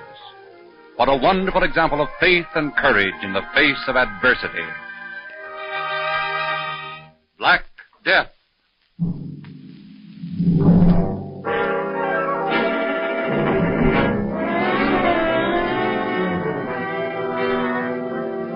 Lapleau, France. A terrific thunderstorm is raging. Within a thatched hut, 2 peasants are trying to keep warm before the fire. Not far from the hut is a fold crowded with black and white sheep. The terrified animals huddle together, bleating piteously. Father in heaven is angry today. Ah, yes. All around us, lightning and thunder. Will it ever end? Mon Dieu. Listen to that. Oh, the poor sheep. At least we know what it is. Does not make me less frightened to know what it is.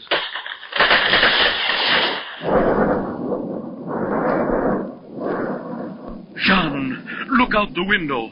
It struck the sheepfold. Oh. I'm going out. Oh, no, please. It might strike you. I must go. Oh, Pierre. Oh, mon Dieu, he will be killed. I'm going with him. Pierre, I'm coming too. Jean, come here. Come to the sheep field. I'm coming, Pierre. I'm coming. Oh, here you are. Oh, I was afraid something terrible had happened. Something has happened. Look. Oh, Pierre, the black sheep lie dead, but the white ones are still alive. Lightning killed only the black sheep. Oh, Pierre, what does it mean? I do not know. To pick out only the black sheep. The devil himself must be riding in the storm. Pray, Pierre, pray.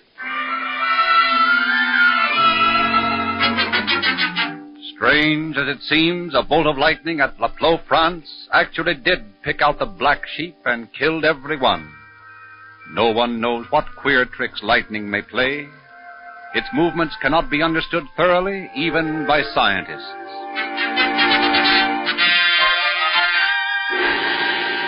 The Herald of the Skies.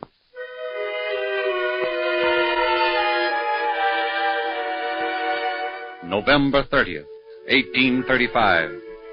In a rickety one-story house in Florida, Missouri, a man is pacing back and forth, watching the closed door of the bedroom. Mr. Clemens, you are now the father of a son. A son? Doctor, is she all right? Oh, yes. Jenny's waiting for you. All right, Doctor.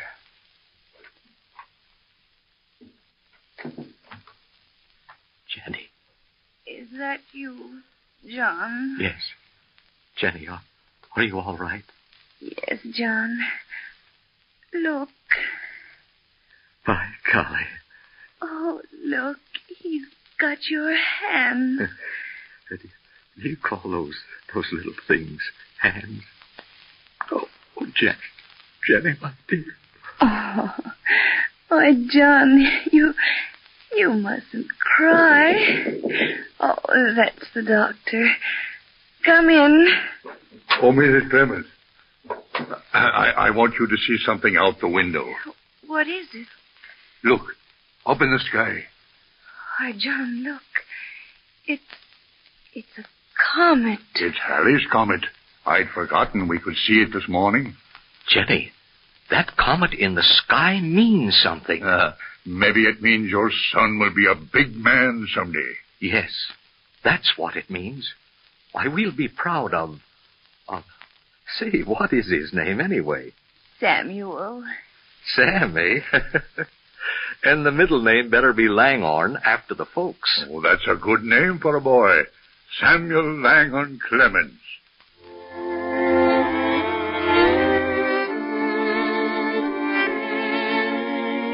When Sam grows to be a man, he takes the pen name of Mark Twain, meaning 2 fathoms, or 12 feet.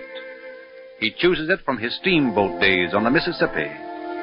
He once said of his name, it was always a pleasant sound for a pilot to hear on a dark night. It meant safe water. And so the little boy who was ushered into the world by Halley's Comet becomes a great man. His books, Tom Sawyer and Huckleberry Finn, are universally read. The world does him homage.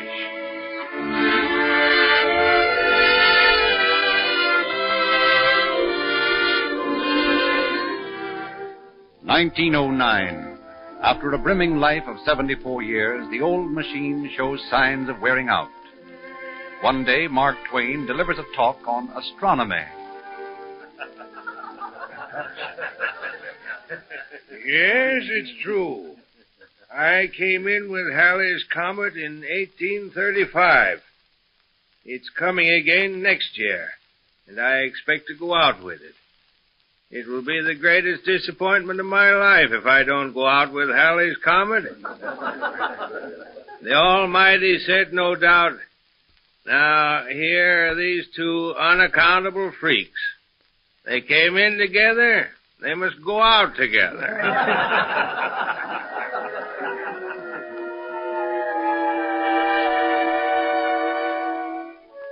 Wednesday night, April 20th, 1910. Mark Twain's close friend, Albert Bigelow Paine, stands at the bedside of the great humorist. The wonderful old man is asleep. It won't be much longer, Doctor. No, Mr. Paine. Halley's Comet shone so brilliantly last night. It reminded me of Mark. He talked a lot about that comet. Yes. Today it reached its nearest point to the sun. Tomorrow it starts on its way back into the unknown. Look, Doctor. The sun has just touched the horizon. Mr. Paine, Mark turned his head a little. Wait. He is gone. And Halley's Comet is starting on its great journey into space. Mark won't be lonely, Doctor. They're going together.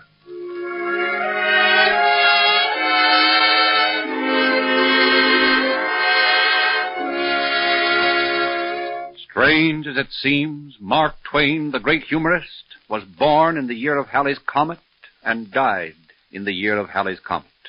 His wish had come true. People in those bygone days hadn't any choice, poor things. When they needed a laxative, they had to shut their eyes and swallow, if they could, some of the most unpleasant, the most unbelievable mixtures. They could count on being upset and disturbed. I wonder what they would have said if they were told that one day there would be a laxative that tasted just like delicious chocolate. Today, there is such a laxative. X-Lax, you know, is not only a joy to take, but mild and gentle, too, and so correctly timed that it won't shock your system, as is often the case with harsh medicines. Yet X-Lax is entirely effective and thorough. It's good for grown-ups and children alike, economical, too. It's only 10 cents a box at any drugstore, or you can save by buying the family size for a quarter. Insist on the genuine, spelled E-X-L-A-X. It has been America's favorite for 29 years. Once there was a man who had green hair, and strangely enough, he was a famous French poet. Listen in to the next broadcast. You will also read the amazing message of the banknote, in which a whole nation was involved. You have just heard Strange as It Seems by John Hicks, with original music composed and conducted by Felix Mills.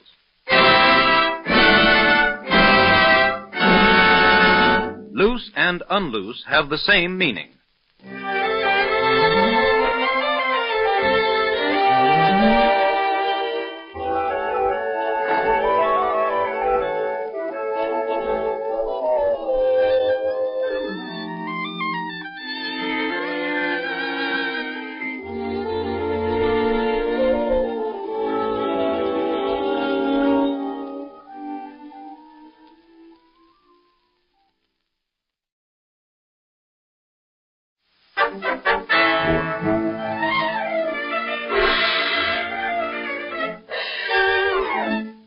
The makers of X-Lax present Strange as It Seems.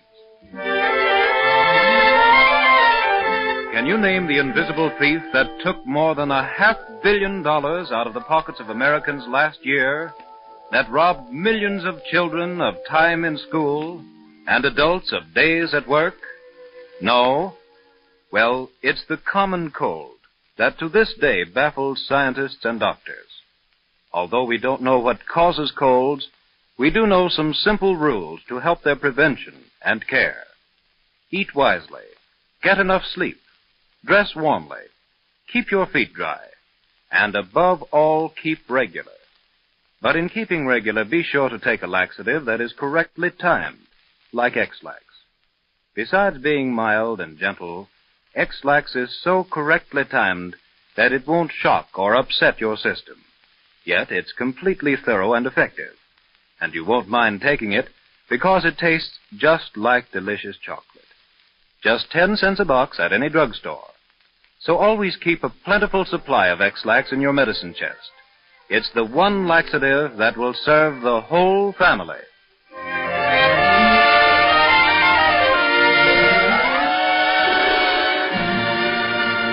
The Man Who Had Green Hair.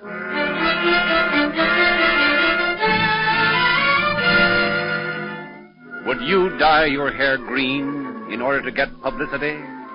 Not many people would. But the French poet Charles Baudelaire not only did this, but he, meet Charles Baudelaire himself.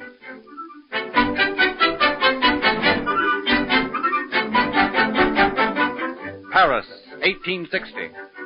Baudelaire sits in a little restaurant in the Latin Quarter, alone at a table, idly looking over the other guests. At another table, a man and girl are whispering together. They watch Baudelaire with fascinated eyes. Auguste, that man knows us. Who is he? Charles Baudelaire. At last I see him. Ah, but he has green hair. He dyes it green. It's all part of his pose. Oh, he has a strange face. I am not sure I like it, mon ami. But he's a great genius, ma chère. Ah, look, he beckons to us. Would you like to meet him? Ah, oui. Mais non. Eh? No, very well, if you wish it. Now remember, expect him to see anything. He's coming over here. Ah, mon Dieu, what a beau brahmin he is. Red waistcoat, sky blue trousers, and dressed for winter, and it's the middle of summer. Another one of his poses. Mon ami, I saw you looking at me. Mais oui. This is my friend, Mademoiselle Annette. You heard me speak of her. Annette, Monsieur Charles Baudelaire, poet. Monsieur. Well, Why do you not speak of it? Pardon? My hair, I mean. I did not think it necessary to speak of your hair. Oh? So you do not find me odd, eh? Should I find you odd? Well, of course. I have an idea. Suppose we go to my studio. It is pleasantly dark there. Ah, I have heard about your studio, Monsieur Baudelaire. Oh, you have, eh? And what have you heard? That it is very strange. Then come with me. And that you will not like it. I do not think we should go. Oh, but I must see it. Very well. And I will introduce you to my friend. Hmm?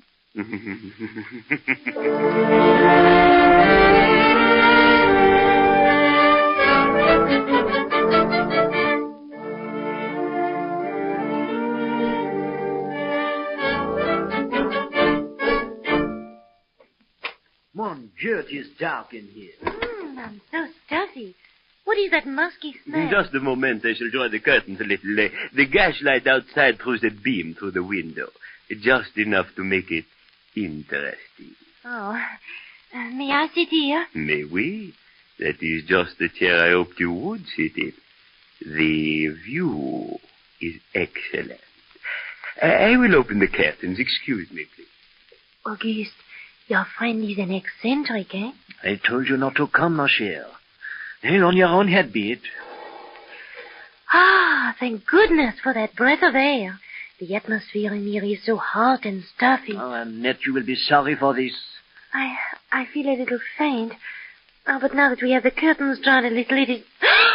Mon Dieu! Auguste! What do I see? What is the trouble, mademoiselle? Those frightful snakes. And reptiles in a glass case. Oh, Auguste, give me some wine, please. I warned you. Oh, no need to be frightened, mademoiselle. My friends are all quite harmless. Your friends? Oh, how dreadful. I see nothing dreadful in reptiles. Look at my pretty coral snake. Ah. See his little beady eyes, his long forked tongue. Mon Dieu. Would you like to look at him closer? No. Charles, don't be a fool. Its bite is deadly poison. I wish it were not. Then I could let him wander at will about the room. But Annette, come with me. We are leaving. Mais oui, Auguste, let us go. Oh, mademoiselle, please. If my friends offend you, I will pull the curtains and we can all sit in dark. No. Come, Annette. Oh, I am so sorry our little evening has been spoiled. I am glad that I am leaving. Everything about this place is like a tomb. Those horrid snakes, that musky odor, that green hair of yours. I hope I never see you again. Thank you, mademoiselle, for your charming compliment. Adieu, Charles. Thank you. At least the charming lady will never forget me.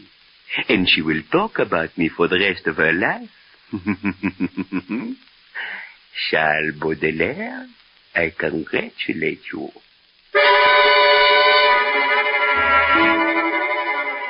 Strange as it seems, Charles Baudelaire, famous French poet, so craved publicity he would stop at nothing to make people talk about him. He dyed his hair green, lived with snakes, dressed for winter when it was summer, and even boasted of having once been a cannibal. The amazing message of the banknote.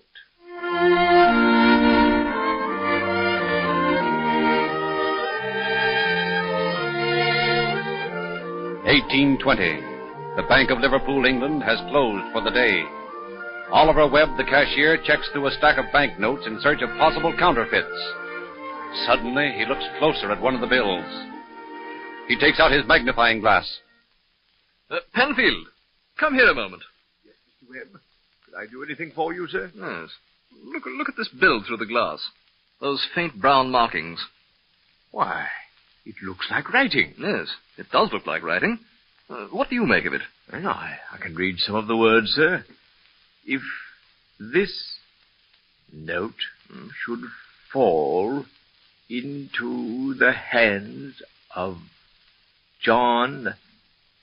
I can't make out this word, sir. Give me the glass. Let's see now. Dean. John Dean of Long Hill, near Carlisle. Why, Penfield, I wonder if that's the Jack Dean I know. I wonder, sir. Yes, John Dean near Carlisle. Now, let's see. He will, learn thereby, that his brother is languishing a prisoner in Algiers. Great heavens, what can we do? I'll drive up to Carlisle tomorrow and see John Dean. If it really is his brother, the poor fellow may be dead in Algiers by this time. He's probably a prisoner of the Dey Hussein. If he is, heaven help him. The Dey is noted for his cruelty. I'd better go to Carlisle immediately.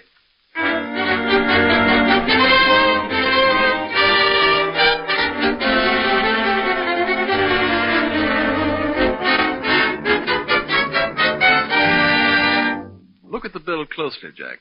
Yes, let me see it. I'm sure it's his writing. I could tell it anywhere. How long has your brother been gone? Oh, Frank was always a wanderer. For at least 10 years we've given him up for dead. He must be a prisoner of that beastly Turk. Webb, I've got to do something. But what? That's the question. Well, I'll talk with the Prime Minister tomorrow. Perhaps he can suggest something. Prime Minister? Oh, he won't bother with it. Of course he will. Your brother's a British subject. Oh, poor Frank. Out there in a Turkish prison, waiting for the help that never comes.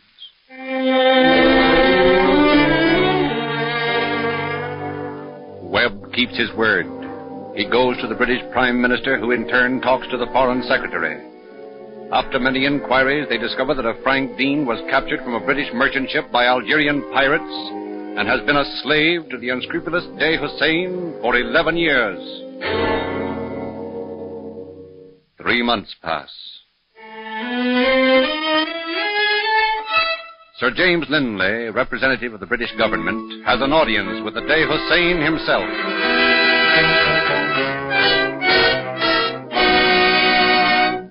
Have you brought the ransom, Sir James? Yes. Our Prime Minister has authorized payment of £1,000 sterling. In return, you are to give up British subject Frank Dean, at present your slave in the galleys. A misfortune greatly to be grieved at, Sir James. Bring the money bags forward. Place them here before me. Well, Hussein, England has fulfilled her part of the bargain. And Hussein will fulfill his. Bring the prisoner forward. Well, Sir James, Hussein has fulfilled his part of the bargain. Here is the man you ask for. Are you Frank Dean, one time of Long Hill, Cumberland County, England?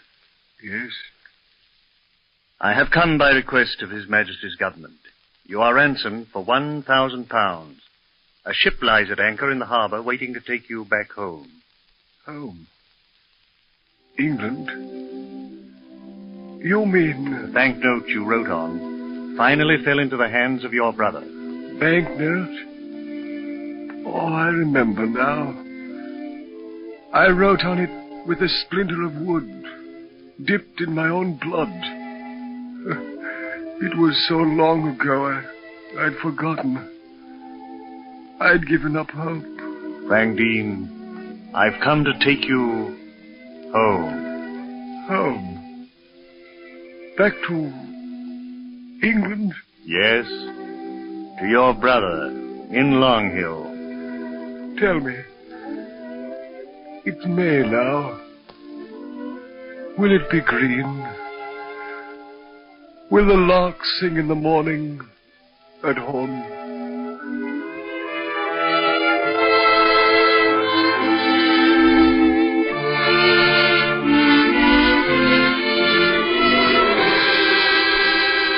Strange as it seems, Frank Dean, a prisoner in Algiers, wrote a message in his own blood on a banknote intended for his brother in England. 11 years later, it actually fell into the hands of his brother. After suffering privation and cruelty during all those years, he was at last ransomed by the British government and returned to his people in Long Hill. If you play bridge, bet on a race occasionally, or put your money on a roll of a dice, it's known as taking a chance. We take these chances every day, whether we're betting or crossing streets or driving cars. But if you're careless in your choice of a laxative, if you think one is as good as another, then you're not only taking a chance, you may be gambling with your health. Authorities agree that harsh remedies should never be taken unless ordered by your doctor. So, be exceedingly careful that the laxative you choose is correctly timed, like X-Lax. You probably know that X-Lax is mild and gentle, but do you know that it is so correctly timed it won't throw your system out of rhythm? Yet it's effective and thorough. It's not only easy to take, it's actually delightful, because it tastes just like delicious chocolate. And X-Lax is ideally suited to children and grown-ups. It's one laxative that will serve every member of your family, young or old. Inexpensive, too, 10 cents a box. Or you can save by buying the economical family size for a quarter. You have just heard Strange as It Seems by John Hicks, directed by Cyril Armbruster.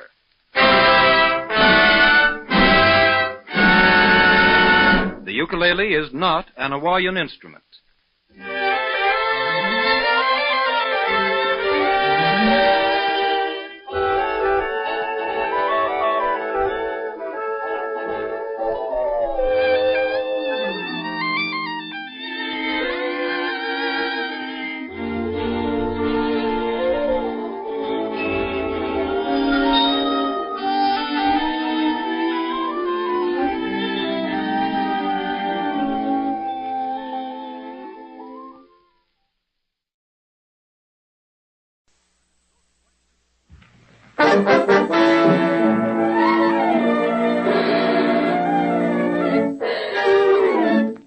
The makers of X-Lax present Strange as It Seems.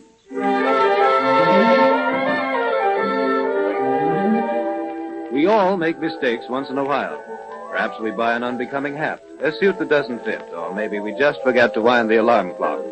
But seriously, for your health's sake, there is one mistake you should not make.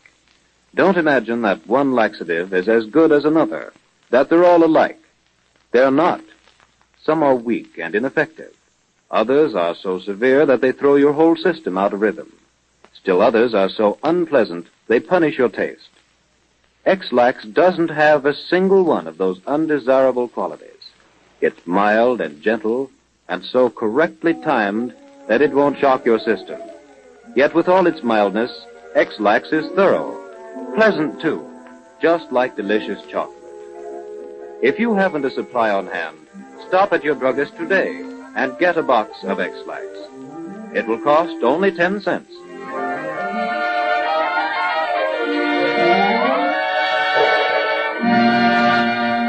The Lost Art.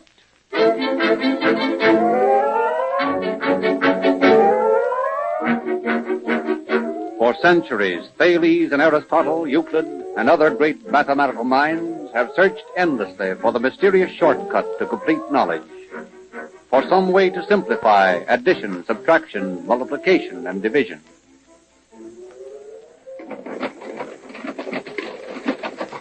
Adding machines, bookkeeping machines, comptometers, etc. in the 20th century have helped to solve some of these problems. But the secret art of instantaneous calculation still remains a mystery. Now go back to 1810.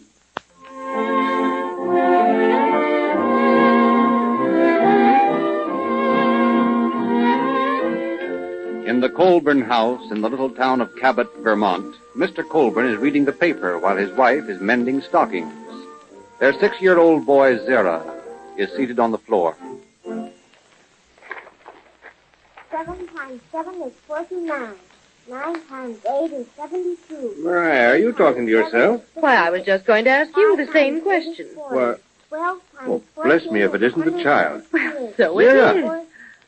Zera, how did you learn to read those numbers? I'm not reading them. I'm just making them up, Father. Making them up. Why, Zera, you haven't even learned ciphering yet. Why, you can hardly read your first primer. I won't do it anymore, Mother, if you don't want me to. Come here, my boy. Yes, Father. Tell me, how long have you been doing this? Oh, for about a year. It's fun. Well, could you tell me the answer to a question? I'll try. What is 11 times 17? 187. That's correct. Listen, Zira. Tell Mother how much 14 times 19 is. 266. Why, that's correct, too. You mean that you have them all in your head? I just seem to know them, Father. It's amazing. Mariah, the child has some power. We have no right not to develop it. We owe it to him. But he's only 6 years old. He should be outside playing with the other children. Well, I'm going down to the school tomorrow and talk to his teacher. Maybe she'll know what to do. Can I play now, Father? Yes, run along. 13 times 13 is 169. 16 times 8 is... Mariah, that child is a wizard. I can't understand it. He's not like other boys. He knows some key to mathematics.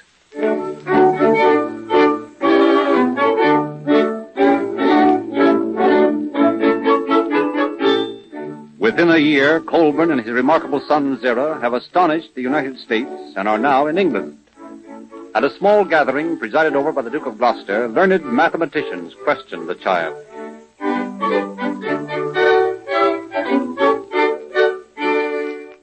Now, young man, give me the square root of 106929. 327. Incredible. That's absolutely correct. I have a question to propound. Yes, Your Grace. Give me the product of 21734 multiplied by 543. That'll stop the lad. 11,801,562. Monsieur Marine, is that the correct answer? I have just finished the problem, Your Grace. Yes, the answer is correct. Remarkable. Monsieur Marine, how can the boy have ever arrived at the answer so quickly? Your Grace, every good mathematician knows that by combining certain sets of numbers, one can arrive at a correct answer to a given problem. But I cannot for the life of me understand how the child could have instantly hit upon the shortcut. Mr. Colburn, your child is a genius. Something must be done to develop the boy's education. I will confer with these other learned gentlemen to determine the best plan for his future. Thank you, Your Grace. Thank you. And now, my boy, what would you like to do? You mean anything? Yes, my child? Well, I want more than anything to go for a ride in the dog cart. A real boy, eh? And I want to drive the little black pony myself. Granted, my boy. Granted.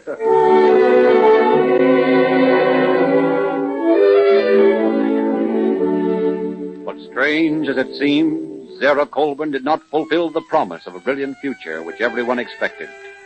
Instead of improving with practice, his strange secret gradually left him, and by the time he was old enough to explain his amazing mathematical knowledge, he had forgotten it himself. After this mysterious faculty left him, the unfortunate youth had great difficulty earning his living and was a complete failure.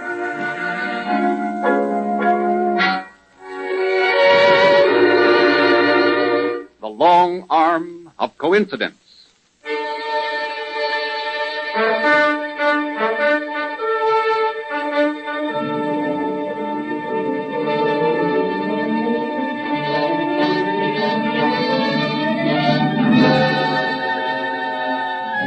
The Menai Straits in Wales, running between St. George's Channel and the Irish Sea, are only 14 miles long and about 200 yards wide.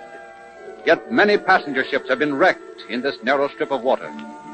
In the records of 3 of those shipwrecks is written one of the most amazing coincidences in history.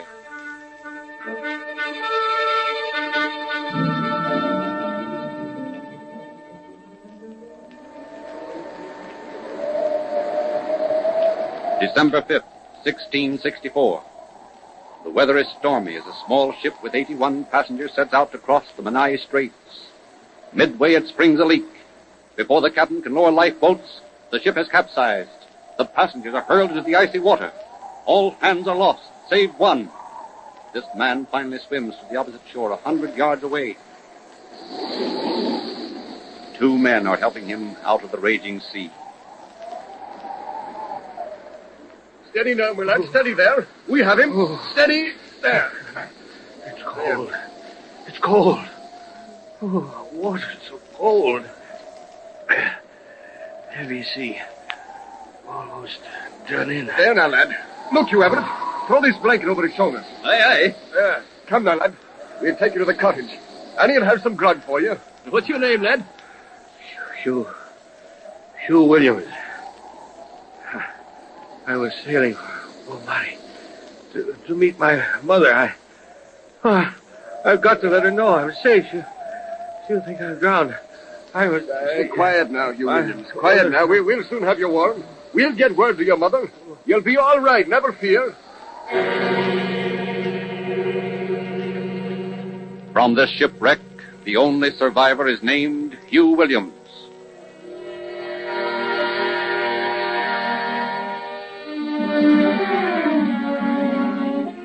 "121 years pass. It is December 5th, 1785. Once more, a small sailing vessel with 60 men and women on board attempts to cross the rock-bound Menai Straits.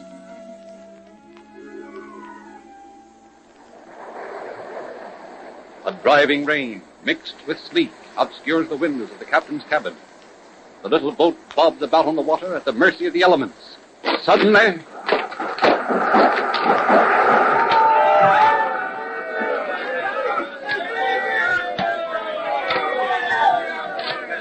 an unseen rock rears its head and crashes to the bottom of the boat.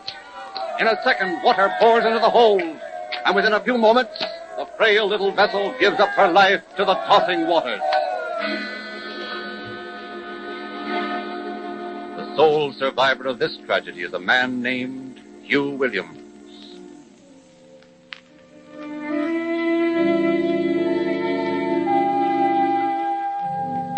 It is now August 5th, 1820.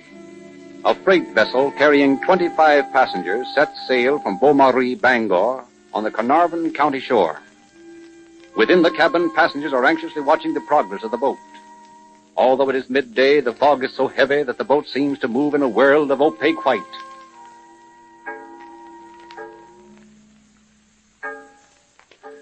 Listen to the fog bell, Hugh Williams. Aye, aye. We must be very near the shore. How's the fog now? So thick I cannot even see the rigging. Why, it'd be better to drop anchor and stay here than to try and find the shore. But you forget, Heaven, that in the captain's cabin we carry a very sick man. If we do not get him ashore, he will die. And how about the rest of us? Hey, how about us? You know the Menai Straits are full of rocks and hidden shoals. I've no liking for icy water. Look you, never fear. We will arrive safely.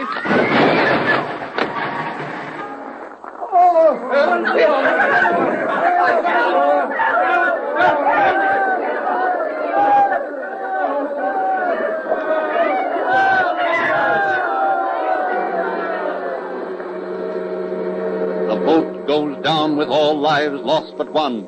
The sole survivor is Hugh Williams.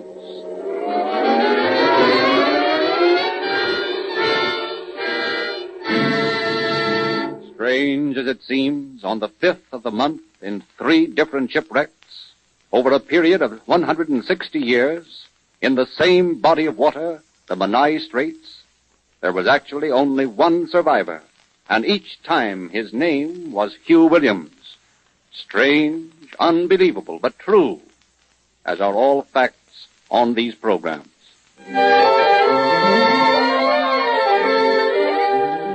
Before closing, we'd like to ask you modern women a question. Would you go back to oil lamps, weaving your own clothes, drawing water from a well? Of course not. Yet it's surprising how many women choose laxatives that are every bit as old-fashioned. They select obsolete remedies that are severe and unpleasant, that punish the system, that are disagreeable and bitter to taste. How out of date. How unnecessary. X-Lax, you know, is the modern laxative. Mild and gentle with your system because it's correctly timed. Yet mild as it is, X-Lax is completely thorough. Pleasant, too. Just like delicious chocolate. And remember, mothers, it's good for the grown-up members of your family and your young ones, too. So always keep a supply of X-Lax in your medicine chest. Your neighborhood druggist can supply you with a box at 10 cents, or you may prefer the large economical family size for a quarter.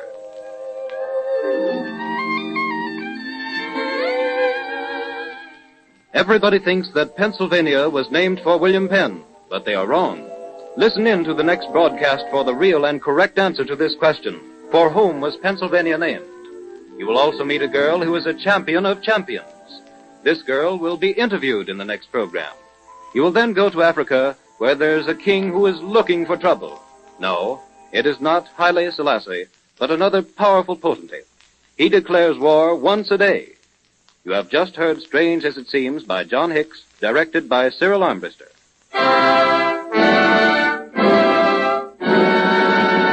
There is a man in Missouri who is the father of 10 million children.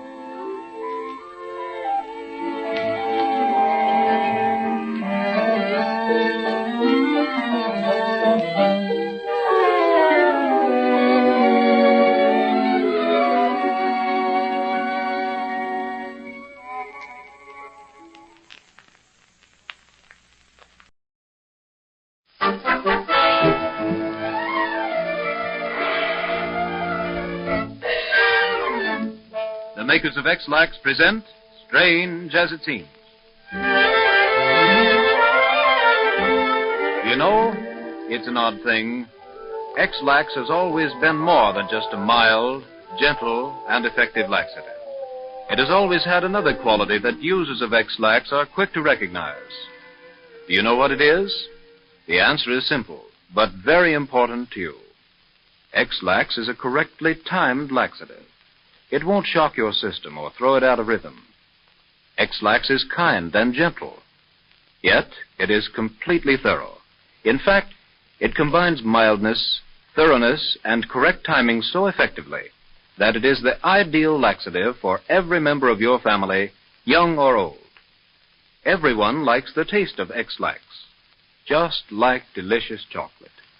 So ask your druggist for a box today. It will cost you only 10 cents, unless you want the economical family size, and that's a quarter.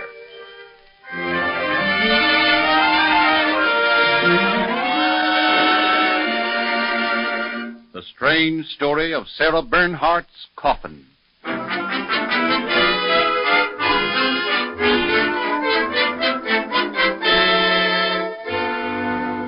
The divine Sarah Bernhardt is now a legendary figure. There are hundreds of stories of her various romances, eccentricities, and temperament.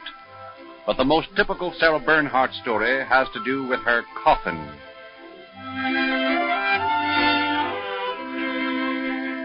(1862), Paris. Young Sarah Bernhardt, a gawky 17-year-old girl with masses of flaming hair and flashing green eyes, has a visit from her physician.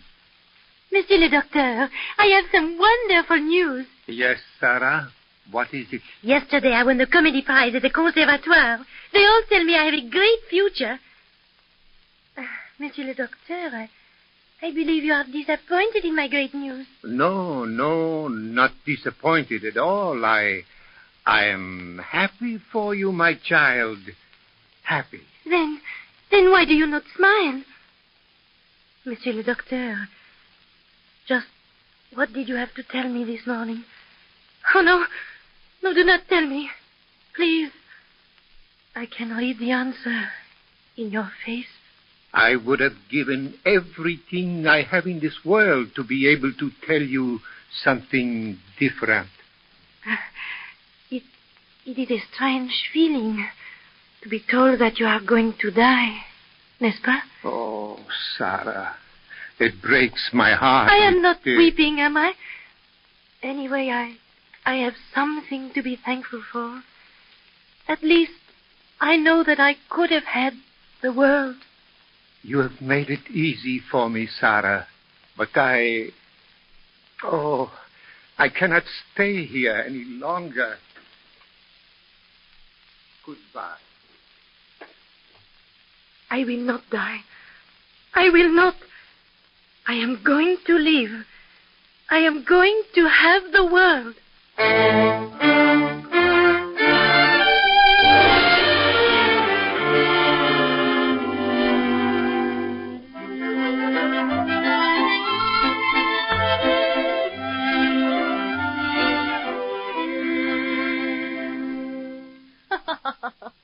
Oh, but Henri, you amuse me. What do you want to give me? I will give you everything I have in this world, Sarah. Ah, you know, many years ago, well, not too many, when I was 17, a doctor said those same words to me. Oh, he was wild with love, too. Poor fellow, the way I am. Not at all. It was not love. It was death. Death? I cannot believe that you and Death ever knew each other. You're so vibrant, so full of joie de vivre. I have been told at least 12 times that I had only a year to live. Oh, mon Dieu, mon Dieu. Ah, that first time it nearly finished me. But since then I have only laughed. Sarah Bernard, dead? I cannot imagine it. Eh bien, the doctors can imagine it. Come, away with such dark thoughts. Tell me, ma chérie, what do you want? Necklace of emeralds, perhaps, to match those smoldering eyes? I know. The very gift. Alors, what? A coffin. Hein? Qu'est-ce que c'est? A coffin. Never. Eh bien, you asked me what I wanted. I have told you. If you do not wish to give it to me... I do not wish to give you a coffin. Nevertheless, it is what I want. Ah, quelle femme. A splendid coffin made of... let me see... rosewood, trimmed with solid silver. I myself will design it. But, Sarah, really, I do not wish it. But, Henri, I do.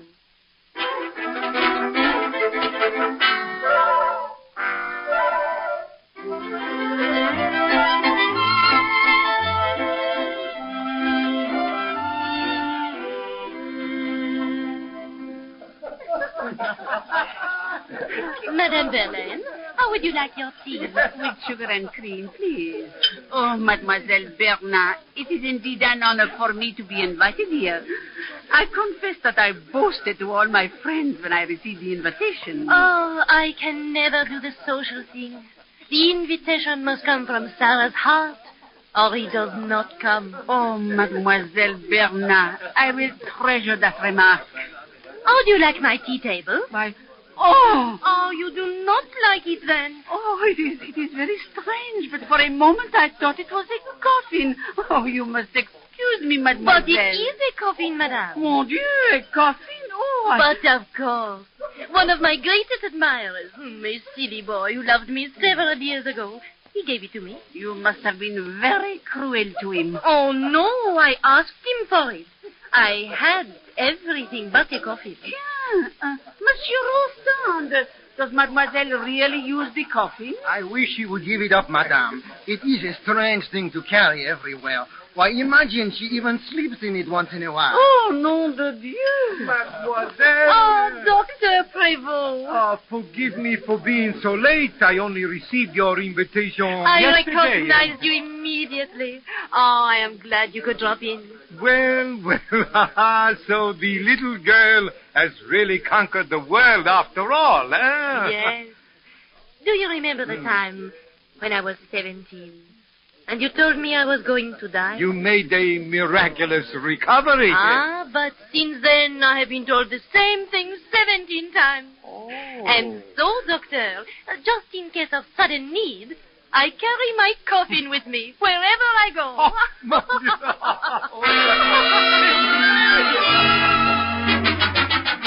Strange as it seems, Sarah Bernhardt, given up to death over 17 times, lived to be 78 years old. With typical Bernhardt humor, she carried her coffin with her everywhere until the day she died.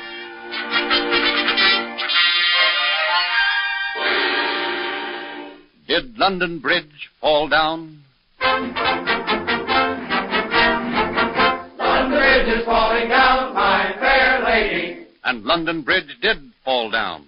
Like many nursery rhymes, the well-known song is founded on fact. The year 1013, many years before the Norman conquest of England. The ancient Roman city of London is now occupied by Ethelred the Saxon, a wise ruler. But trouble is brewing. The warlike Danes are threatening an invasion. Ethelred sends a messenger to King Olaf of Norway, who hurries to his assistance with a fleet of ships.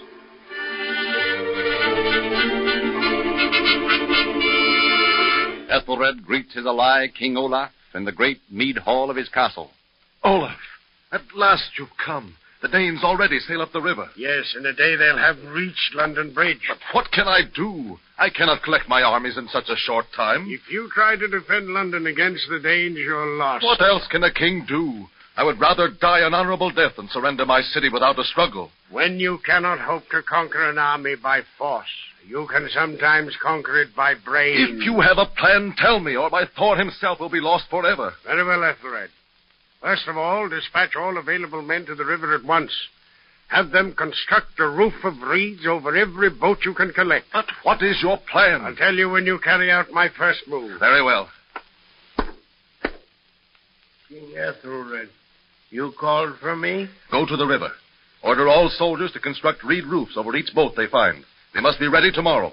Very well, King Ethelred, I go. That's done. Now, this is the plan. Desert the city. The Danes will think they have an easy victory. They will forget caution. Then, while they are crossing London Bridge to the other side, we'll slip under the bridge with our great war boats, tie ropes to the piles, and pull the bridge into the water. They'll not be able to hit us with arrows because of the reed roofs over our heads. By Odin, a worthy plan. If we use the cunning of the fox, we will throw nets over the very hunters themselves.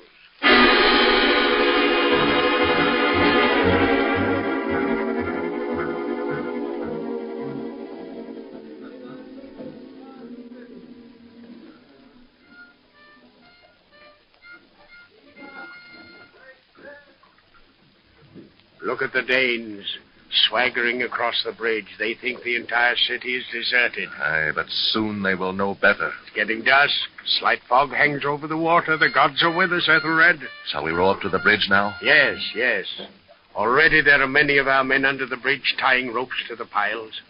As soon as our boats come up to them, take the rope ends and row as hard as possible downstream. Very well. Begin rowing, men.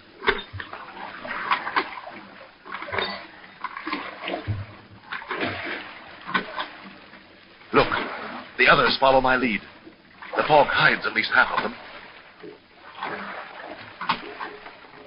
Just ahead, see? There they are with the ropes. Yes.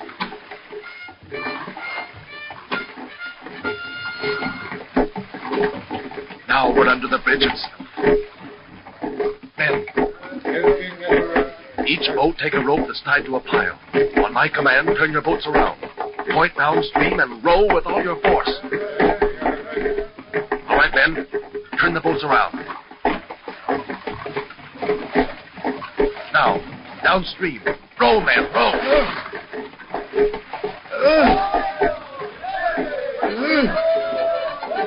Now, see, they've seen us. The Danes are lifting their crossbows. Look, Ethelred, arrows falling all around us, but the reed ropes protect us. The ropes grow taut. They strain against the bridge. Row, man, harder! Harder! One pile has collapsed. Another! Another!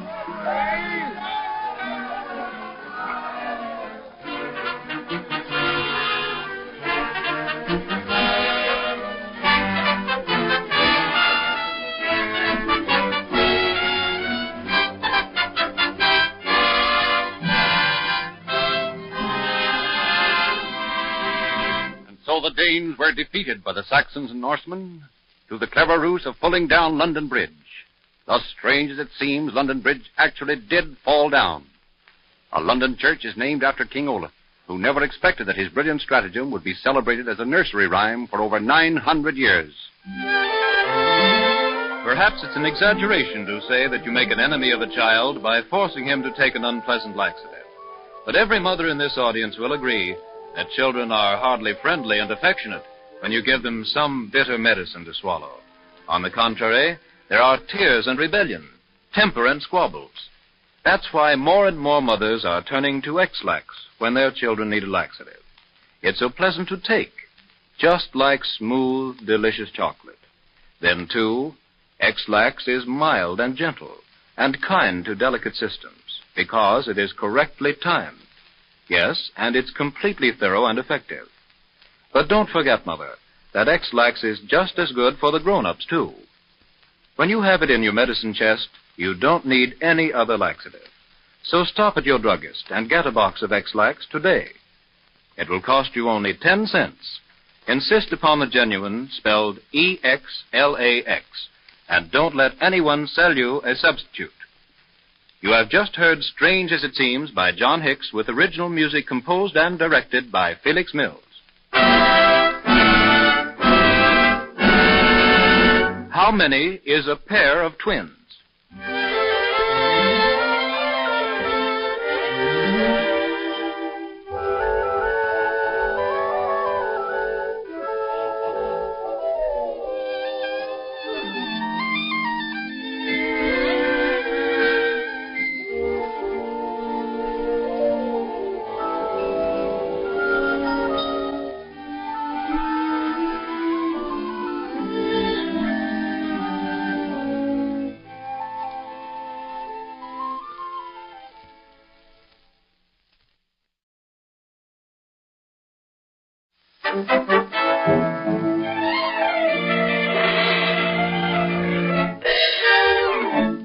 The makers of X-Lax present Strange as It Seems. Strange stories from the far-flung reaches of the world, from history and romance that will never die, from the front-page news of today, presented by X-Lax, the original chocolated laxative. Now, suppose you and your doctor went shopping together to buy a laxative. What sort of a laxative do you think he would help you buy? One that was mild and gentle, certainly. And, of course, one that was thorough and effective, for all its mildness. A laxative such as X-Lax.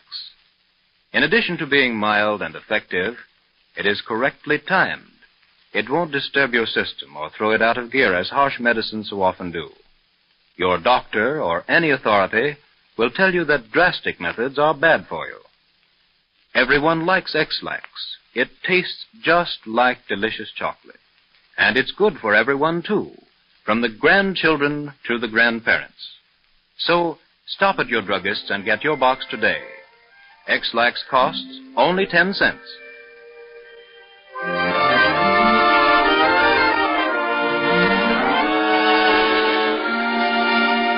The King Who Could Not Die.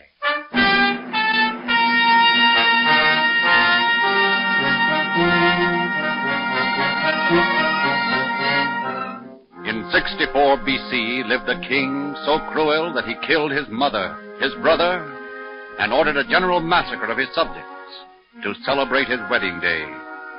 His name was Mithridates the Great, king of Pontus, an arch enemy of Rome. The only excuse for his abominable cruelty was that he lived in a bloodthirsty age. He had seen his own father killed at a banquet. He had fled as a little boy into the mountains to escape his mother's murderous designs.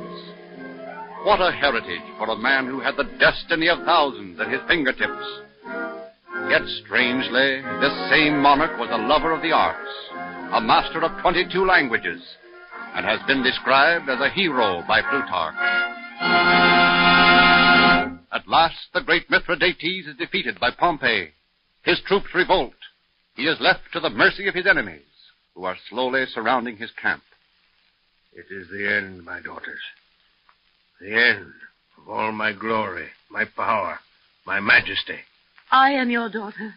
I will never forsake you, Father. Nor I, Father. You both must go. There is a chance that you can escape through the enemy lines and seek succor in the tribesmen in the hills. They are my friends. Never. I am the daughter of a king. I will die as a princess should. And you, Mithridates, You stand by Nisa. Yes, Father. Very well, my daughters. Prepare then to hear your fate. We are ready, Father. Here before us is a small bottle. Within is poison, enough for us all. I am ready, Father. I once learned that you could so saturate yourself with poison that no enemy could harm you. And so I have taken poison. For years I have prepared myself for the moment when some enemy would seek to destroy me. But, Father, now when you wish to die, perhaps you can. No. This poison is 10 times stronger. Where I have taken 3 drops before, I have prepared 12 drops now. I have no fear. Then, Father, let us do it quickly, before I lose my courage. I am younger than Nisa. It is hard to think of death when you're young. I pour a little into each glass. It is ready, my daughters. Will it be quick? Yes, little one. Quick and sure. Kiss me, Father. Goodbye, Nisa. Father, Nisa, hold me close. Now, quickly, please. Drink, then, with me. Nisa, let me have your hand. I'm frightened. Here's my hand, little sister. Yes. Oh. Nisa! Oh. Nisa, you've left me. You were...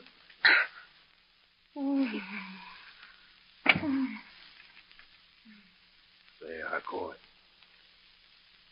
Why don't I go, too? Perhaps I did not take enough. Quick, the rest. I must drink the rest. Now. Still I live on. I have condemned myself to life. I cannot die. I cannot die. Your Majesty, flee for your life. The Romans are coming. Clotaris, you still here? Yes, Your Majesty. I could not leave you. I command one last favor, Clotaris. Yes, sire. Draw your sword. Plunge it through my heart. Oh, Your Majesty, I cannot do that. I beg of you. I am still your king, Clotaris. Do as I ask you. Very well, sire. And now, strike well, Clotaris. Straight and clean, as befits the king of Pontus.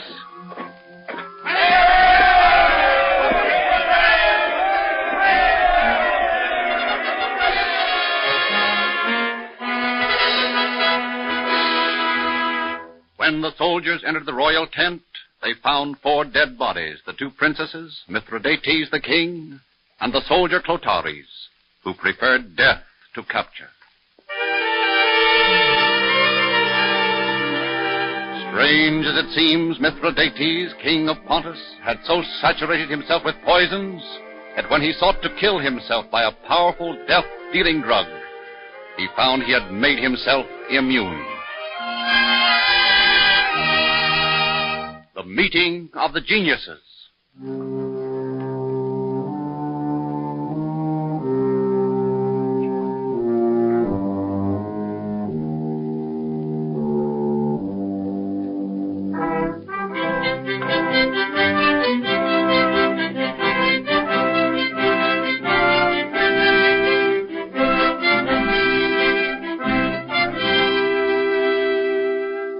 Two of the world's greatest musical geniuses lived in the same city 25 years and met but once. These 2 men should have been friends. They both needed friends badly.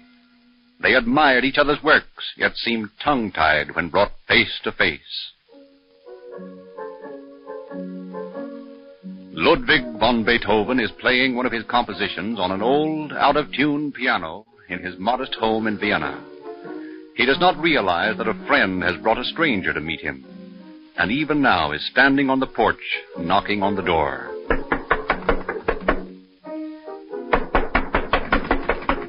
Ah, poor Beethoven. He cannot hear the knocking. Is he so very deaf, then, Titze? Yeah, Schubert. Very deaf. Ah, just listen to that piano. So out of tune. The keys are so old, sometimes you do not hear the notes at all. But Beethoven thinks everything is all right. As a composer, my heart goes out to him, Titze. How I pity him, unable to hear his own lovely melodies. Don't let him know you pity him. No. It would be better even not to let him realize you know he is deaf. He is very sensitive about it. I'll do my best. Oh, Tietze, I'm afraid to meet him. Such a great genius. I want to fall at his feet. Schubert. Well, we had better just go in. The door is not locked. We'll just have to go right up to him.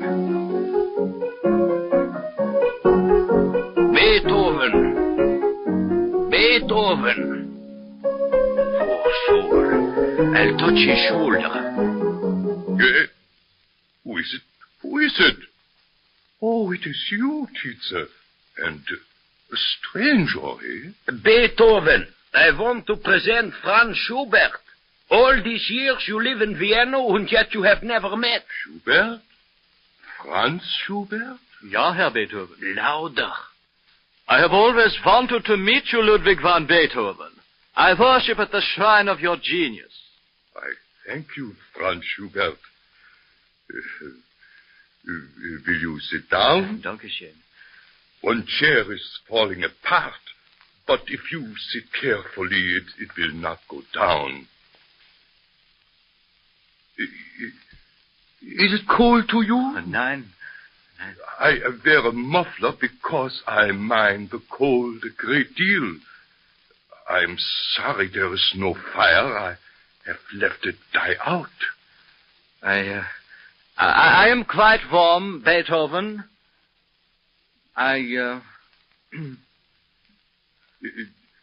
You say you live in Vienna for many years? Yeah. Often I have wanted to meet the man who composed the Fifth Symphony. Oh, it's nothing. But your composition, Earl King. Now there is greatness. Herr Beethoven.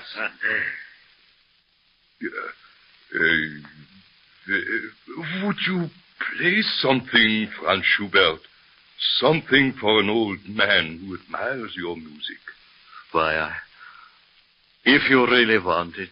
Ja, natürlich I do. I want to hear something. I mean, Franz, play him your Ave Maria. Herr Beethoven, I will play you my Ave Maria.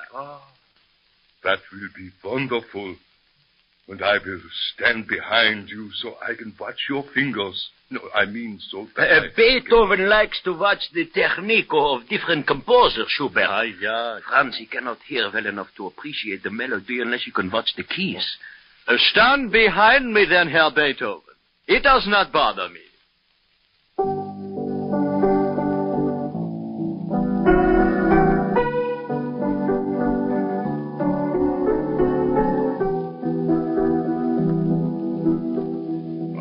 My God, that I cannot hear it. Schubert, we had better take our leave. My God. You have brought tears to Beethoven's eyes. It will only pain him if we stay. Very well, Tietze. And now I must go, Herr Beethoven.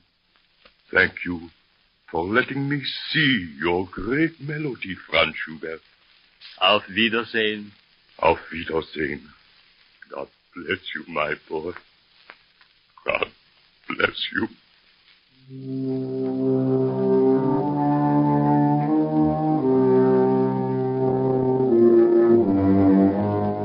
Only once again, just 3 days before he died, Beethoven saw Schubert, but was unable to get close enough to talk to him.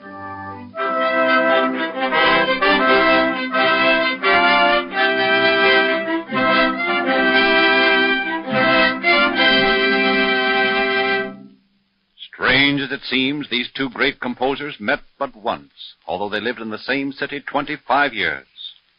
When Schubert died, he was buried next to Beethoven in the Vienna cemetery. Thus, in death, the two great geniuses were brought together for eternity. A wise and tolerant wife was asked recently how many children she had. I have 3, she said, the twins and my husband. Seriously, Mother, Don't you find that the big, capable man in your life needs a lot of looking after? Isn't he apt to be careless in matters that concern his health? For instance, when he needs a laxative, does he insist on swallowing some strong, unpleasant medicine? Does he feel that just because he's big and husky, he needs some severe remedy? If he does, changing to X-Lax will be a revelation to him. Put it in your medicine chest so it will be handy the very next time your husband needs a laxative. It's so mild and gentle, so correctly timed, yet it's thoroughly effective, and not like medicine at all. X-Lax tastes just like delicious chocolate. It's the ideal family laxative, as good for your young ones as it is for the grown-ups. X-Lax costs so little, just 10 cents a box, or 25 cents for the convenient family size. Can you guess which battle in the Revolutionary War took place entirely without bloodshed? Have you ever heard of the turtle that went a-wandering for years and years and then finally... But listen in to the next broadcast. Also the fascinating story of America's strange benefactor, the man who founded one of the greatest institutions in the world. You have just heard Strange as It Seems by John Hicks, directed by Cyril Armbruster.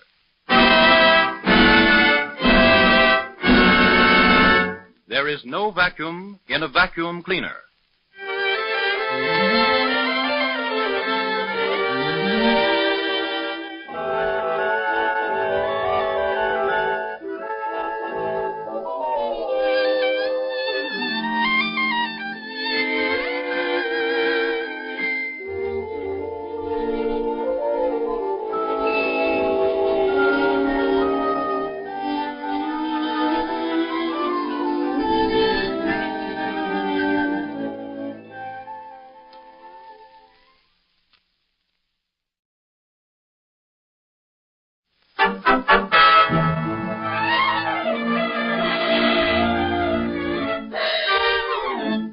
The makers of X-Lax, the original chocolated laxative, present Strange as It Seems.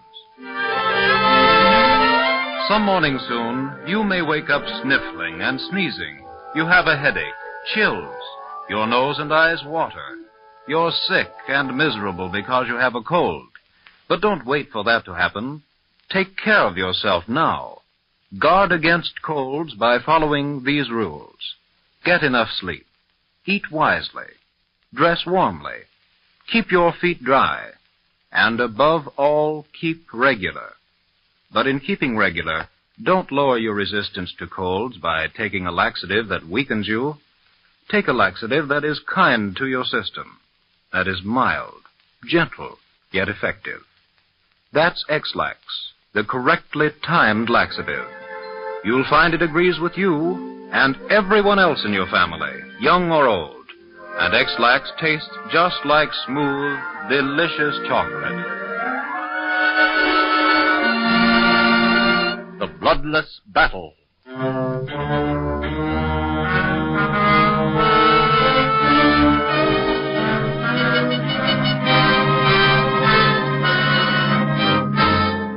When did a pine log win a battle?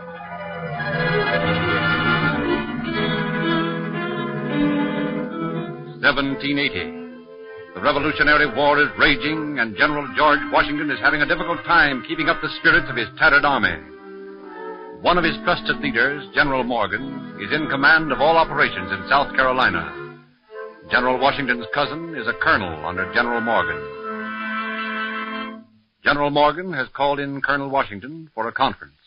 I want you to take a force to Rougeley's mill in Kershaw County. Yes, General. One of the enemy, Colonel Rougeley, is making us a lot of trouble. He has fortified his barn and his house and has over 100 men there to defend it. We've got to clean that nest out. But, sir, how can I hope to succeed against a large force of well-equipped English? We can't spare enough men for such an attack. How many men have you available for this operation? About 10, General Morgan. Several of them poorly armed. Nevertheless, you must defeat Colonel Rougeley, or we will have more and more trouble of this sort. Very well, General. I'll go to Rougeley's mill tomorrow.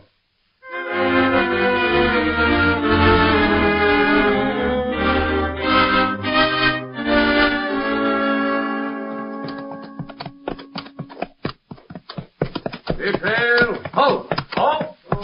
Captain Nicholas. Yes, Colonel Washington. You see right down there? That's Rusley's house. Ah, yes, sir. Now, how can we approach the house without being fired on? Why, it's impossible, sir. We're covered by those trees now, but... Nicholas, we must think of some trick. I wonder... Colonel Washington! Yes, Captain? Why, I'm sorry, sir. I fancied for a second there was a man over there behind a cannon. What? Why, that's one of our own men standing by a fallen pine tree. Ah, it does look like a cannon. We only had a cannon and aimed it at that house down there. Colonel Rugeley wouldn't dare give battle. Captain Nicholas, we have a cannon. What, sir? We'll use that pine log. But, Colonel... If we're fooled by it at only 10 yards away, how about the enemy 400 yards away? Colonel Washington, I'm going to risk it. Men, drag that pine log over here. Point it at that house. Now, Captain, as soon as it's set up, I'll go to Colonel Rugeley on the flag of truce and demand his immediate surrender. May my bluff be successful.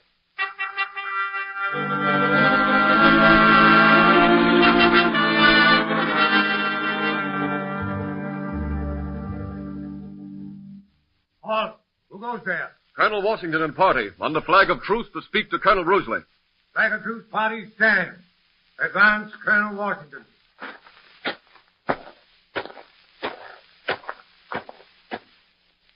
I am Colonel Rugeley. And I am Colonel Washington. I demand the immediate surrender of your entire force. What? Surrender to a handful of rebels? Look over there on that ridge before you say any more. There's a cannon set up there, trained on this house. If you refuse to surrender, my men will blow you to pieces. Why, this is preposterous. Look at the cannon. I cannot throw away the lives of my men. Well, what are your terms? Immediate and unconditional surrender of your entire force. All your ammunition and supplies. I have no choice. I accept your terms. Unconditional surrender.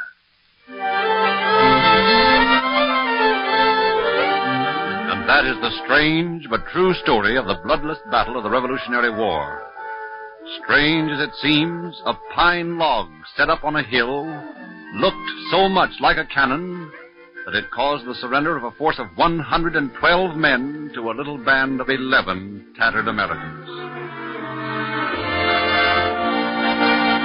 The Prodigal Turtle. 1899. The little town of Crockett, California. J.K. Jensen has a reason for feeling badly. A friend stops in to commiserate with him. Gee, I'm sorry about that turtle, J.K. You know, I feel sort of lost without old Solomon around.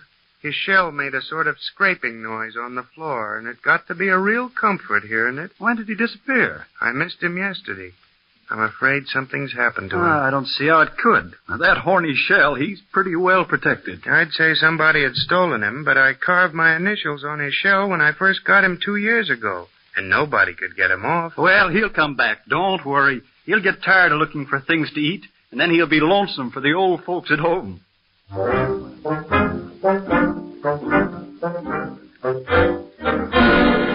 years go by.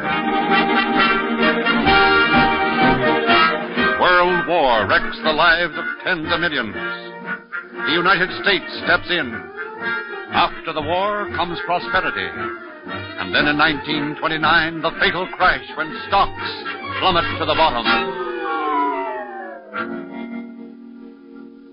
Jensen has almost forgotten old Solomon, the wandering turtle. One afternoon in 1929, he is sitting on his front lawn reading the paper. Hello there, J.K. Oh, hello, Sam. Come here. Sit down for a second. Okay. Got anything on for tonight? Don't think so. Why? I thought maybe we might get together. Go to see a show. Well, I might. Oh, hang it all. Somebody's rolled a rock over there onto those new flowers. Must be the kids down the street. They're regular varmints. Better get it off before it ruins everything. Say, it's Solomon. What? It's the turtle. You mean it's your old turtle? Yes, sir. Why, it can't be. It sure is. There's my initials on him. J.K. 1897. See? He's as lively as ever, looking at me with those beady little eyes of his. Well, for Lord's sake. You better get the fatted calf ready, J.K. The prodigal turtle's come home. Strange as it seems, King Solomon, a turtle, left J.K. Jensen of Crockett, California in 1899 and didn't return until 30 years later, apparently none the worse for his travels during the 3 decades that intervened. America's strange benefactor.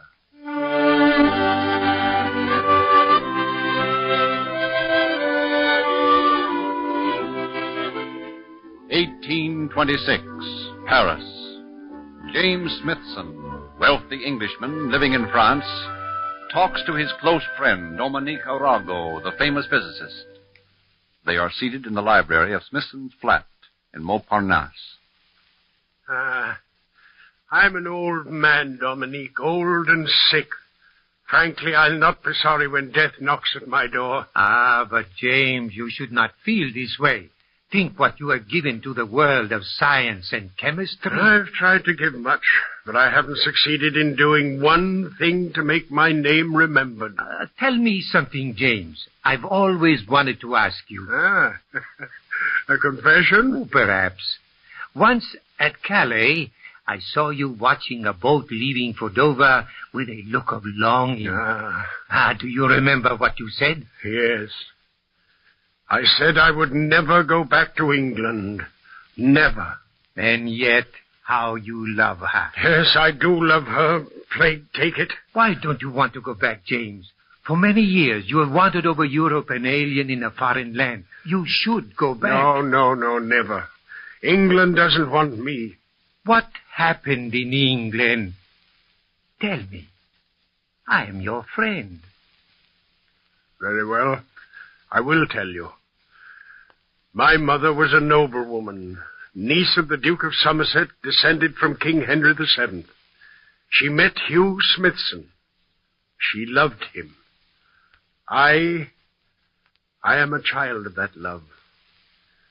Later, he became the Duke of Northumberland and took the name of Hugh Percy by Act of Parliament. Why, then you are an English nobleman, James. No, you're wrong.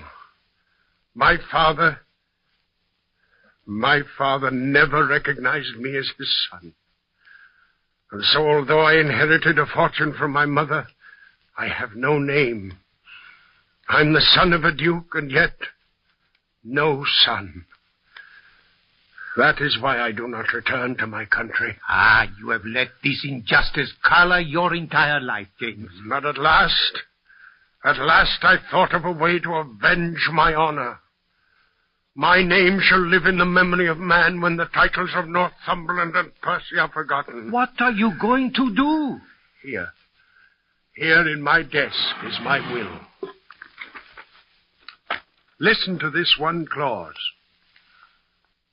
In the case of the death of my nephew without leaving issue, I then bequeath the whole of my property to the United States of America to found at Washington under the name of the Smithsonian Institution an establishment for the increase and diffusion of knowledge among men. But why to the United States? You've never even been there. You don't know anyone there. It's a rough country, James, full of savages and violent men. What can it do to increase the knowledge of mankind? Perhaps it is a young country, as you say, and full of savages. But youth is the time for progress and learning. These rough men may not be as rough as you think they are. But your own country needs... I have made up my mind. All my life I've tried to be of use to the world of science. Science has not needed me. Perhaps what I could never do in life, I will be able to do in death.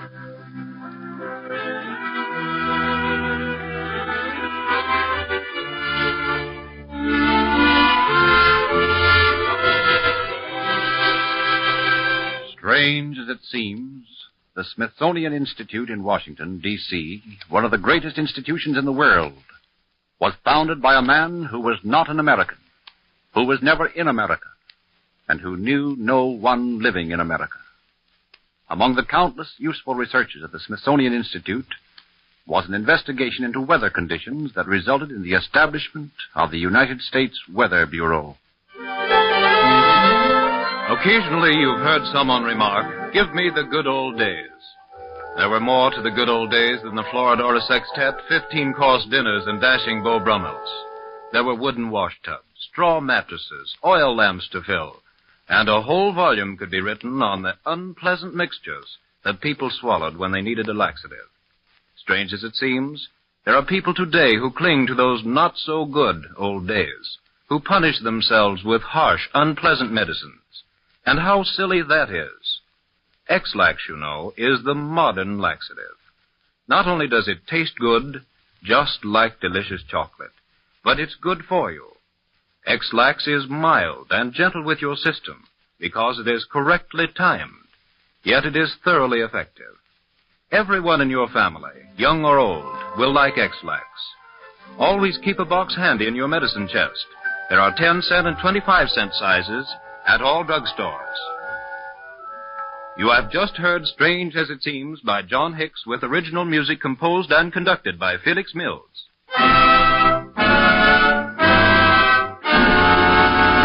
2 pints do not always make a quart.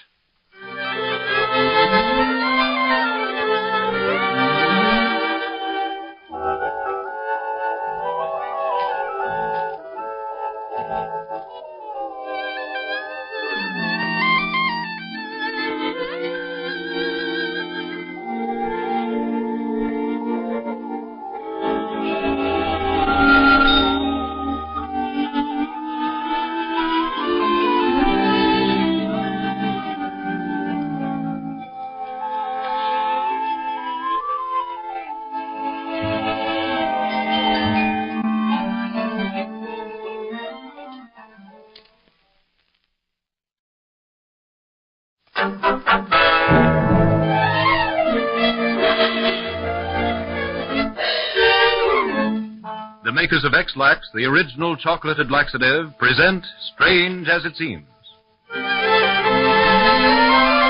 Tonight we have 2 sharply contrasting dramas, one of a gentle, retiring genius, the other about a swaggering, reckless gambler. Now isn't it a funny thing that people who wouldn't dream of gambling when they can't afford it will take reckless chances with the most precious thing in the world, their health? When you take a laxative, don't take a chance. Don't say to yourself, "What's the difference? All laxatives are alike." Because they're not. So many so-called laxatives are just entirely too strong to be taken without the guidance of a doctor. Watch your step. For your health's sake, see that the laxative you take is mild and gentle, but still effective and thorough. X-Lax, you know, is an ideal combination of mildness, gentleness, and thoroughness.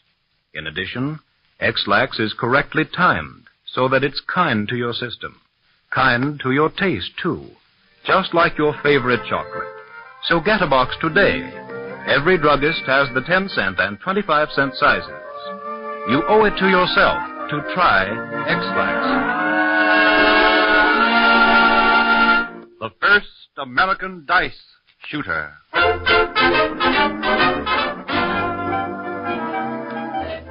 Archaeologists have discovered that man has been gambling with dice for over 4,600 years. But the game of craps in America is much shorter-lived. Here is the dramatic story of the man who brought the game to America and gave it its name. New Orleans, early 19th century.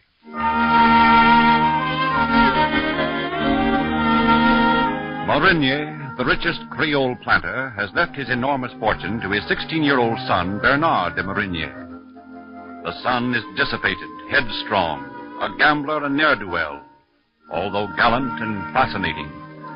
In despair, his mother sends him to England, and now, after a few years abroad, he returns to New Orleans.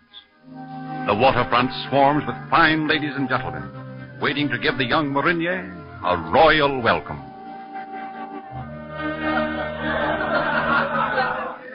Oh, where can he be? Oh, look, there he is.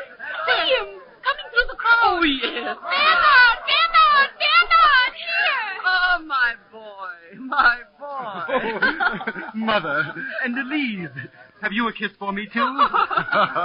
Lovely as ever, aren't you? Oh, Bernard, it's been so long. But you're the same as ever. I hope not, Elise. Oh, my boy. And how is England? Wonderful, Mother, marvelous. The sport is even better than New Orleans. Why, what do you mean, son? You wait. I'll show you the most wonderful new game. Oh, listen to what he says. He's brought back a new game. What is it there now? We've missed you, Bernard. New Orleans has been the same without you. Game? What do you mean? Look, partners in sport. 2 little white squares with black dots on them. See? Let me see, Bernard. What do you do with them? You throw them on the table like... Oh, curses, no table. Oh, well, the dock will do just as well. Now. Bernard, don't go down on your knees here before the crowd. Have you no pride? But, Mother, I want to show Francois my game. Look how everybody crowds round. Now, everyone, watch carefully. This is how it's done. Now.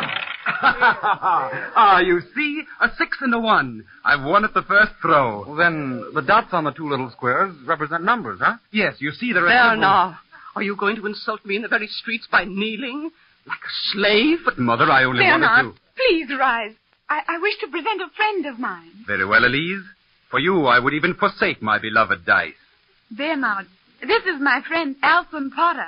He's from way up the Mississippi. Welcome to New Orleans, Monsieur Potter. Thank you, Marigny. Monsieur Potter has been very good to me while you were gone. I thank you very much, Monsieur. Friends, whoever you are, I will hold open house this evening for all who wish to learn the new dice game.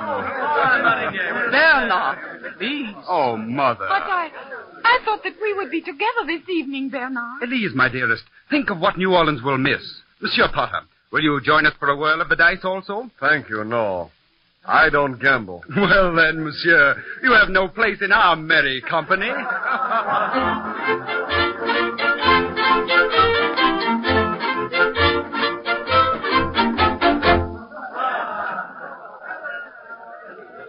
Oh, Elise, my guests are at the tables already.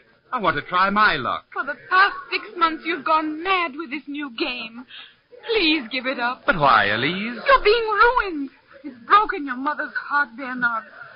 And it will break mine. Oh, nonsense. I hope you won't talk that way when we're married. But what will happen to your plantation? Already you've had to divide it up and sell it bit by bit to pay your debt. And then, yesterday, you borrowed all that money from Alson Potter. How do you intend to pay it back? I can't. I lost it last night. Lost it? Oh, Bernard. You lost all that money? Ah, that Yankee. All he does is work from morning to night like a slave. What good does his money do him? Marigny, I couldn't help overhearing that. I'm glad you did hear it, Potter. We don't like you northerners very well. Ah, you're nothing but a crapeau after all. A frog? What are you talking about? That's our northern name for you, Creole. What? Crapeaus, frogs. Chirping away over your foolish white cubes. Losing your money, your sweetheart, your friend. How dare you, Well... Oh, please, for my sake. I'm sorry, Elise. I loan him the money for your sake. For your sake, I'll consider the debt canceled. Never. I'm no object of charity. I cannot pay you in money, but I will deed you the new street running through my plantation. I don't want it. And I will name it in honor of the game you have so aptly christened. It shall be called Crapeau Street. And now, if you will excuse me, I must return to the game. Before you leave, Bernard, I have something to say. You must choose now between this crapeau game and me. Oh, Elise, don't ask me that. I mean it, Bernard. I will not go on like this any longer. Elise, I can't give it up. Well, Bernard, what were you going to say? Bernard, hurry. I've had such a run of luck as has never been seen before. Yes, hurry, Bernard. Elise, Goodbye, Bernard. Goodbye, Elise. Hurry, Bernard. Come on, it's your turn. We're waiting for you. Give me the dice. Here they Give are. them to me. Ah, Bernard, at last you've come. But where's Elise? Oh, she's gone. From now on, there is but one lady for me, Lady Luck.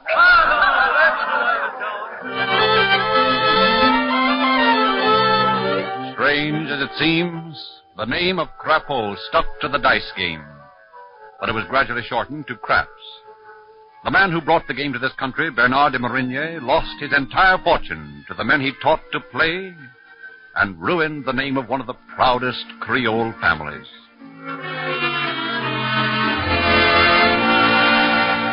The the immortal 17-year-old genius.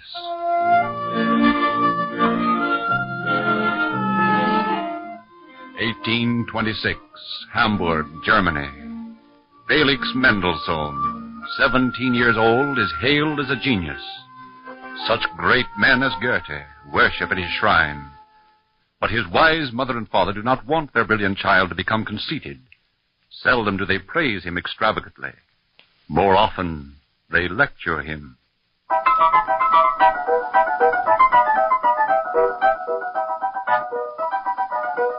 Felix! Felix! Oh, hello, Mother. And now what are you up to? I was just playing a little something that ran through my mind. Oh, my, but I'm sleepy. Let me hear it again. All right, Mother.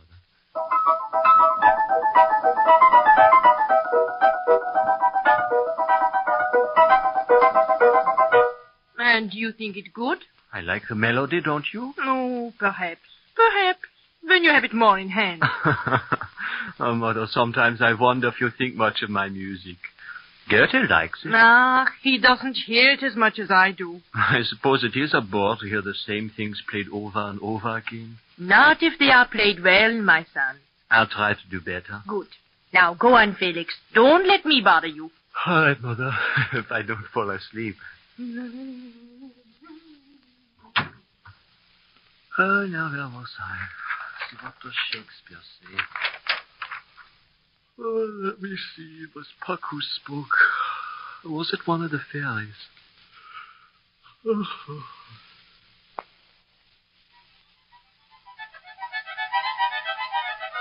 Over hill, over dale, through bush, through briar, over park, over pale, through flood, through fire. I do wander everywhere, swifter than the moon's sphere. I do wander everywhere, swifter than the moon's sphere. Go on. Tell me more, Spirit. Tell me more. And I serve the fairy queen to dew her orbs upon the green. Yes, yes. Go on. Go on.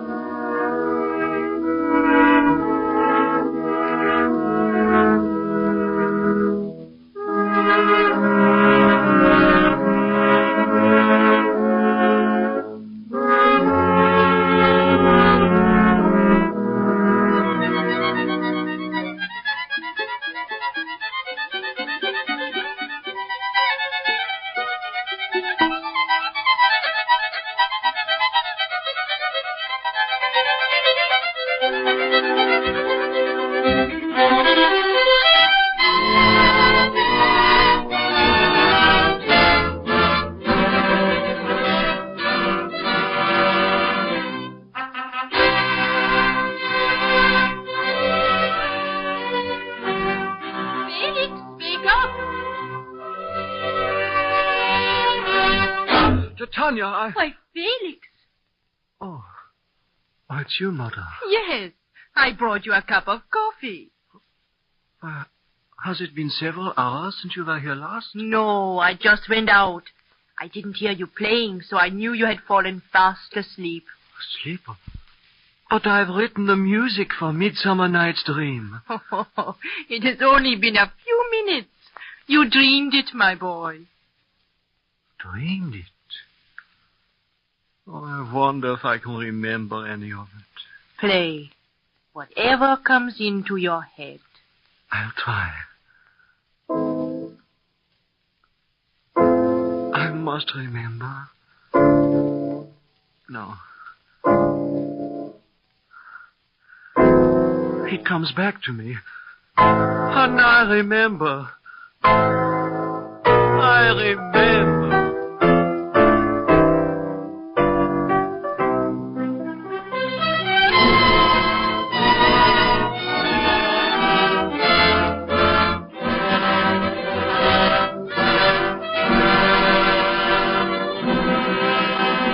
Strange as it seems, Mendelssohn actually composed his wonderful Midsummer Night's Dream music while only 17 years old. Although he wrote thousands of other compositions, he never equaled the beauty of this work. Mendelssohn died when he was only 38, a tragedy for music. This is addressed to all you mothers. Tonight, you heard the wedding march again. You may recall another occasion when you heard it. And now, you're probably busy rearing a family with all its pleasures and its problems, too. But, Mother, there is one troublesome problem that you can solve easily, pleasantly. When you find that your children need a laxative, give them mild, gentle X-Lax. It is so kind to their young growing systems because it is correctly timed. Yet X-Lax is completely effective and thorough. Children actually love to take it. It doesn't taste like medicine at all, but just like smooth, delicious chocolate. And remember, Mother, X-Lax is just as good and just as effective for you and your husband as it is for your children. So stop at your druggist and get your box today. It will cost only 10 cents, or 25 cents for the more economical family size. You have just heard Strange as It Seems by John Hicks, directed by Cyril Armbruster.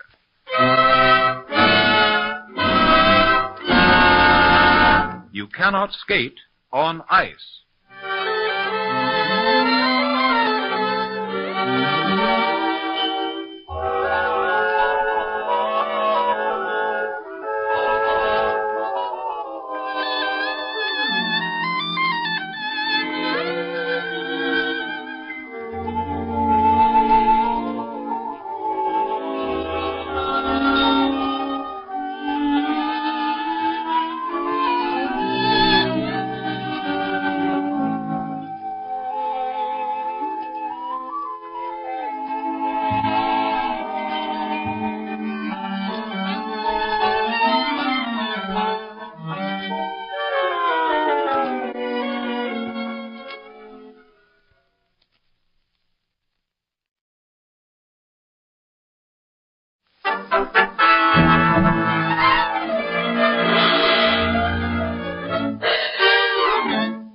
The makers of X-Lax, the original chocolated laxative, present Strange as It Seems. Strangely enough, one of the greatest mysteries of all time is still to be solved.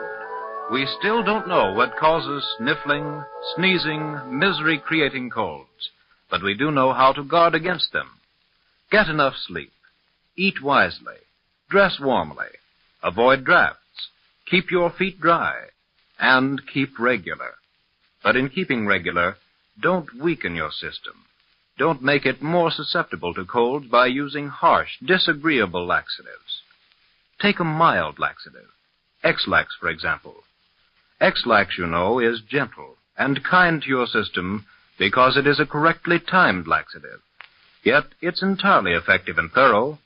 Agreeable to take, too. Just like smooth, mellow chocolate.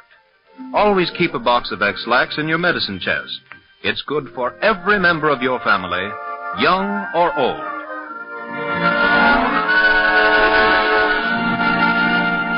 The true story of the wreck of the Hesperus.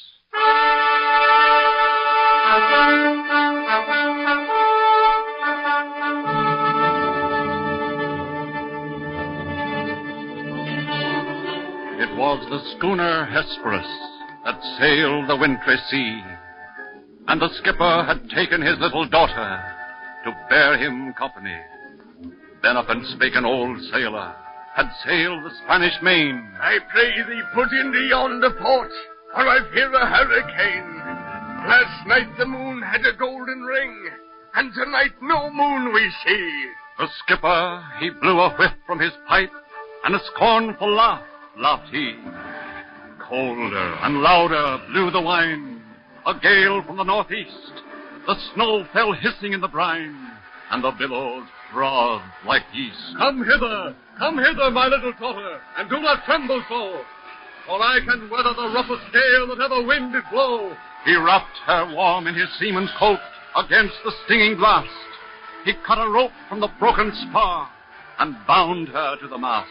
Oh, Father, church bells ring. Oh, say, what may it be?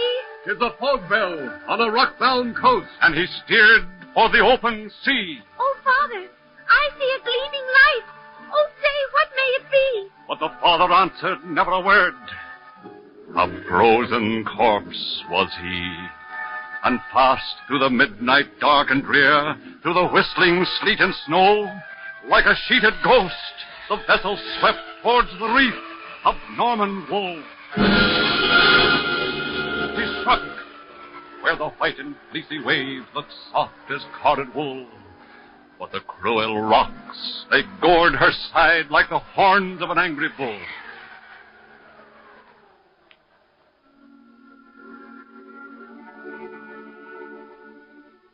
At daybreak on the bleak sea beach, a fisherman stood aghast to see the form of a maiden fair, lashed close to a drifting mast. The salt sea was frozen on her breast, the salt tears in her eyes, and he saw her hair like the brown seaweed on the billows fall and rise. Such was the wreck of the Hesperus. In the midnight and the snow. Christ, save us all from a death like this on the reef of Norman's woe.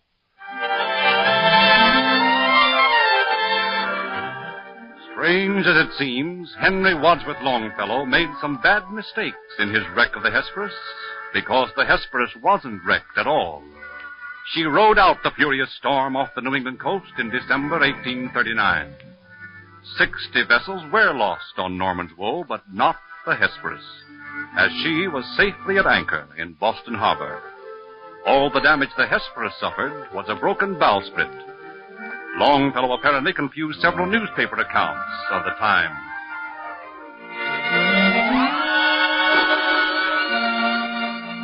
The Mark of Death.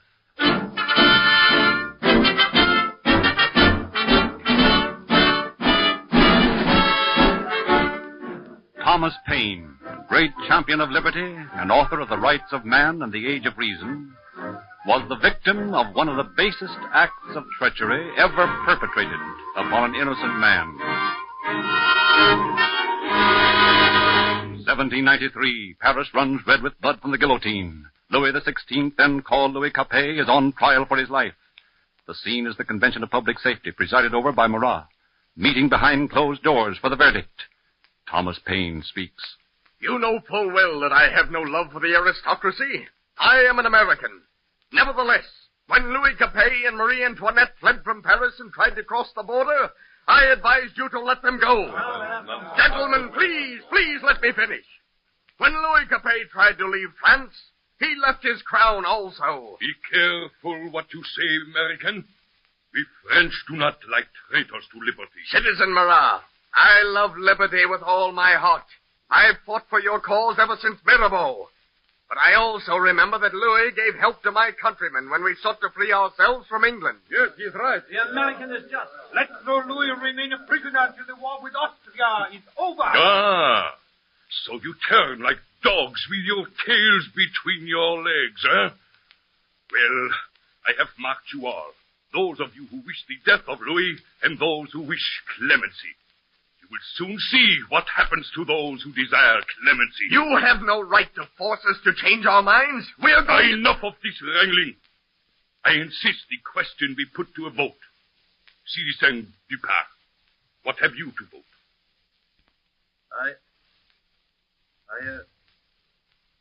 The guillotine for Louis XVI. That is better, Dupin. And you, Citizen Delibes? Citizen Marat, I must have time. You must vote now. I, too, vote the guillotine for Louis. So. And you, Thomas Paine? I vote for the detention of Louis until the end of the war. And after that, his perpetual banishment. I will remember that statement well.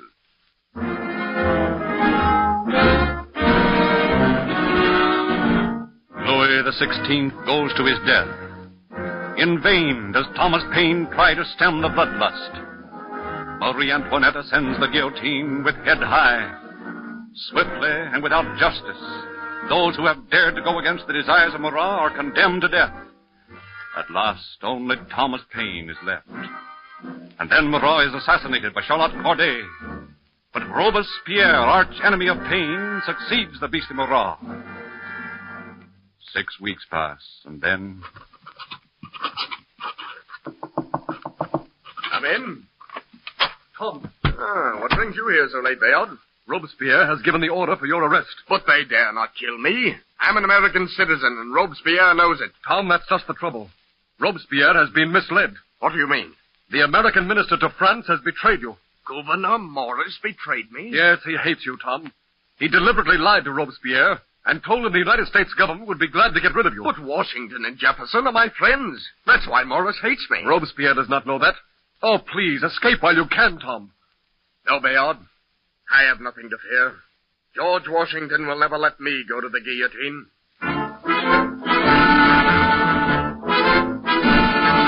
But Gouverneur Morris deliberately misinforms Washington about Paine, and so no action is taken. Deserted by the country he championed and betrayed by his own, Paine languishes in prison during a long and terrible year. In 6 weeks, he watches 1,400 innocent victims led from their cells to the dripping blades of the guillotine. Finally, Paine contracts fever, raves in delirium on his filthy bed. Then Robespierre gives the fatal order for Paine's execution, and the incredible Gouverneur Morris abandons Paine, an American citizen, to his horrible fate. Following night in the dungeons of the Luxembourg Palace, the jailers go down the narrow corridors.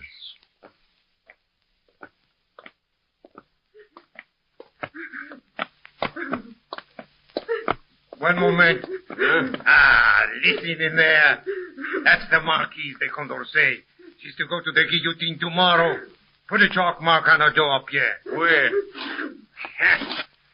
Another filthy aristocrat. Well, they can cry like any other woman when they're alone, can't they? Oui.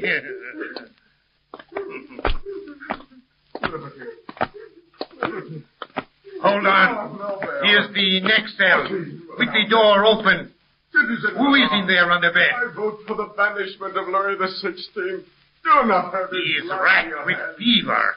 What will the world think of us if we kill men and women as if we were Raving with fools? delirium. Oh, well, maybe that will cheat Madame Guillotine of another dainty morsel, eh? Too bad. Put a chalk mark on his door, Pierre. Where? They will come for him tonight.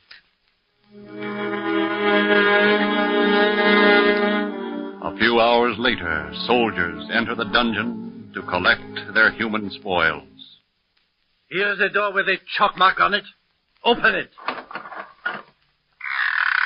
Who are you? The Marquise de Condorcet.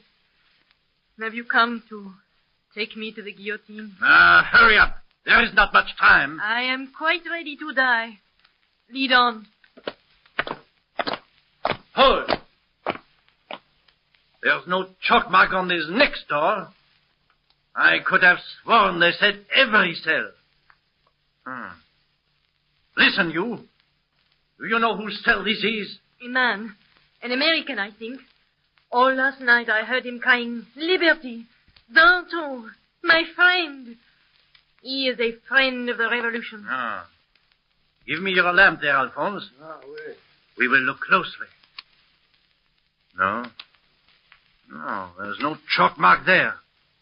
That is strange. I would have sworn.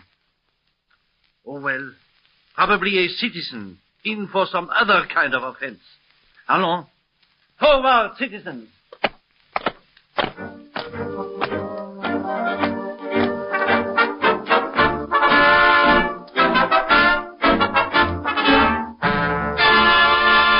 And so, strange as it seems, Thomas Paine was saved from the guillotine because the chalk mark had been placed on the door of his cell when it was opened outward against the wall of the corridor. Later, it was closed. The chalk mark was then on the inside of the door and could not be seen by the jailers.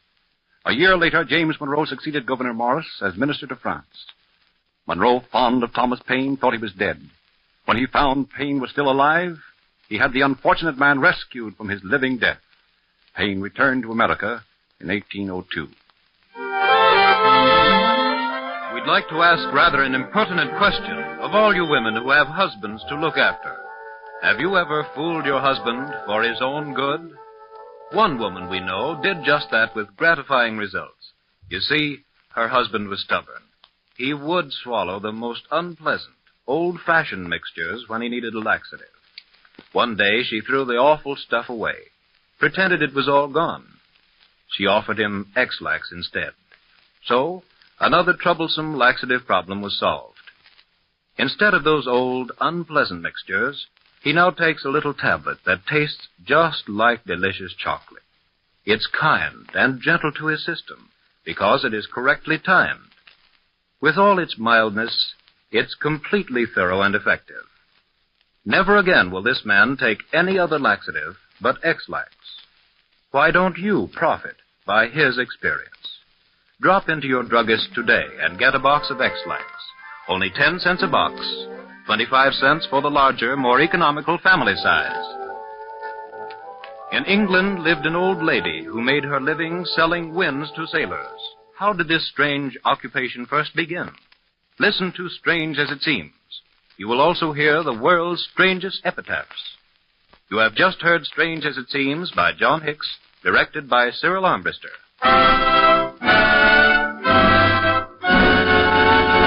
Man on foot can outrun any living animal.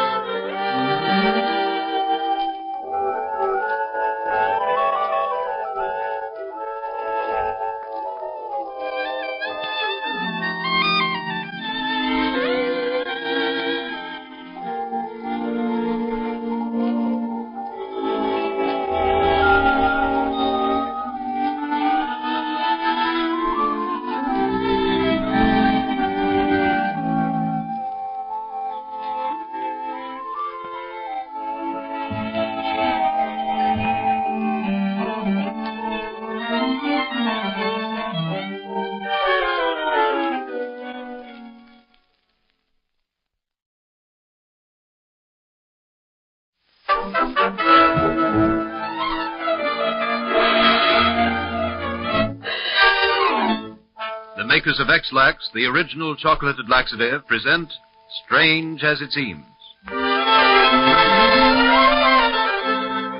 Tonight, we're going to make a wish that may sound very strange to you. We hope you have one of the fussiest, most particular, hard-to-please families in the world. We hope they turn their noses up and their thumbs down on everything that doesn't give them complete satisfaction. Because that is the kind of challenge we like to meet when it comes to laxatives. X-Lax, you know, has proved to the satisfaction of millions that it is the right laxative for everyone, young and old, rich and poor alike. It is the ideal combination of every quality a laxative should have. It is mild, gentle, and thorough. And X-Lax is kind to your system. It takes 6 to 8 hours to be effective. That's what we mean when we say X-Lax is a correctly timed laxative. It's pleasant, too. It tastes just like delicious chocolate. The harder you are to please, the better you'll like X-Lax. We believe that if you once try it, you'll never again be satisfied with any other laxative. The Woman Who Sold the Winds.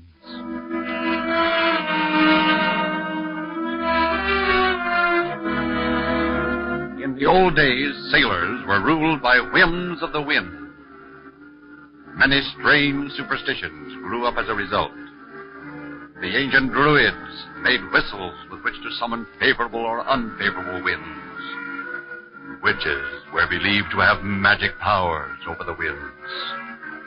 Even as late as 1814, Bessie Miller of Pomona in the Orkney Islands, just north of Scotland, made her living by selling winds to sailors.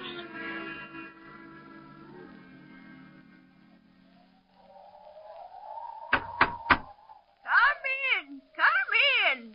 He that knocks 3 times is Bessie's friend.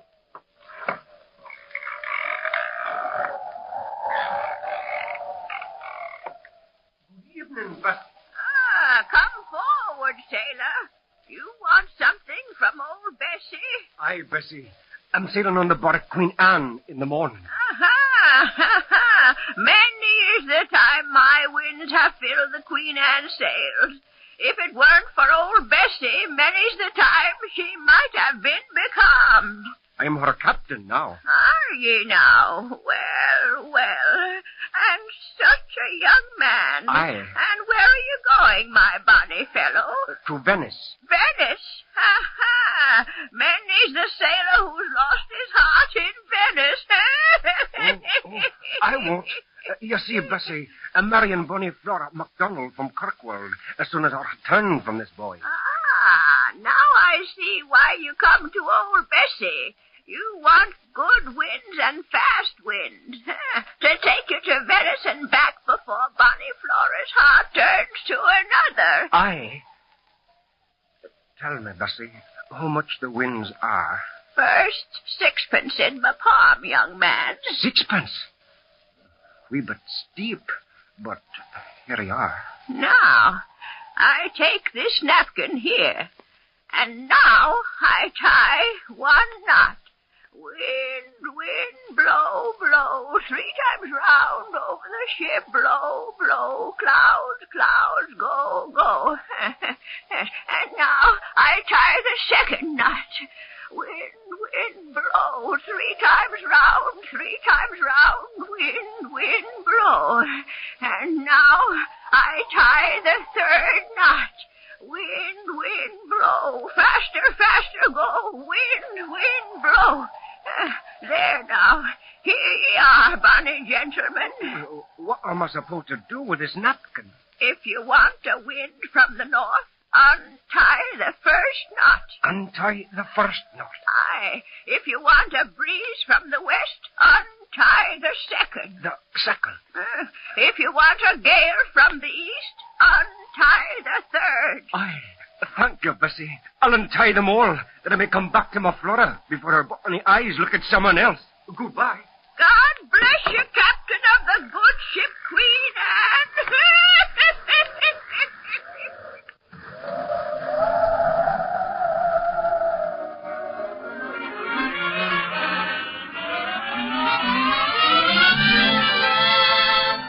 Strange as it seems, Bessie Miller of the Orkney Islands actually made her living selling favorable winds to trusting sailors. Incredible, but true. The world's strangest epitaphs.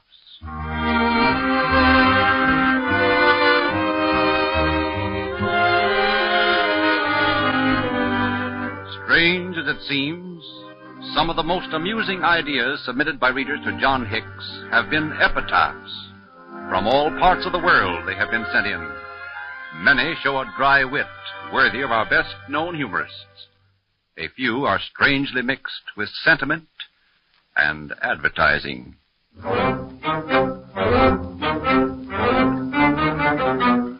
Here is an epitaph found in Kent, England. Here lies Jane Smith, wife of Thomas Smith, marble cutter. This monument was erected by her loving husband as a tribute to her memory, and a specimen of his work. Monuments of this same style are £50.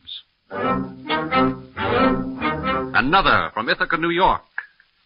Tabitha, wife of Moses Pledger, aged 52. We shall miss thee, mother. Job printing neatly done. There must be a story behind this one from Virginia.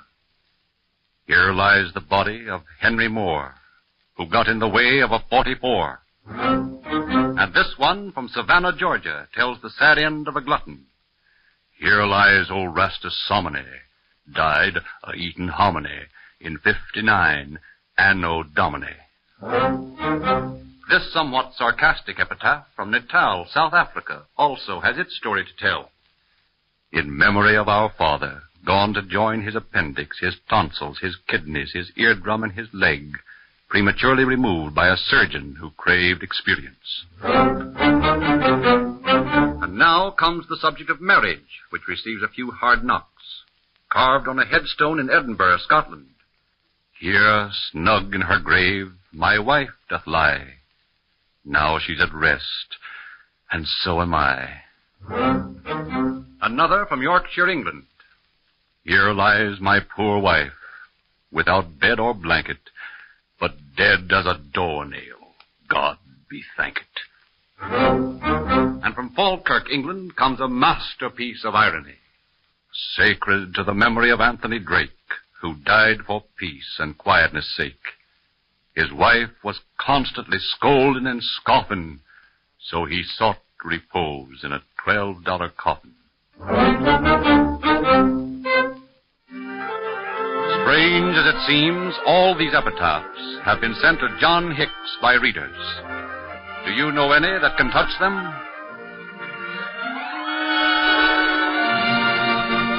The man who cleaned up the underworld.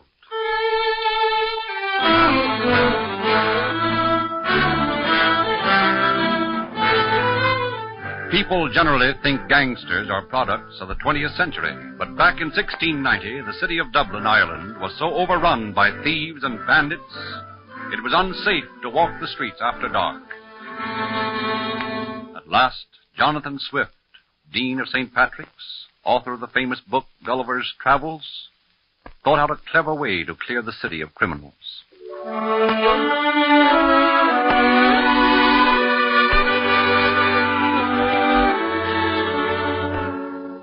Dean Swift sits in his study, deep in thought. The door opens, and his friend William Tisdall enters the room. Ah, Tisdall. Jonathan. Oh, what brings you here in Jonathan, Cinderella? I have some good news for you. Oh, come then, sit down. What is it? They have executed Ebenezer Ellison. For what? Heaven knows he's done enough, but nobody could seem to charge him with any crime. They caught him red-handed in a street robbery. Ellison mortally wounded his victim and claimed self-defense, but it was no good. He was hanged this morning. At last. I wish they could do the same with the rest of the hoodlums. The authorities made an example of Ellison. They hope to frighten the rest of the underworld. That won't do any good. I know mankind too well to believe that. We only learn through personal experience. Then what can be done? The situation is really becoming serious. The only method would be to force one criminal to confess all his crimes and thus implicate the others. Oh, but no criminal would do that. I know it. Honor among thieves, as they say. Tisdall, I have an idea. What? I'll write a confession. You?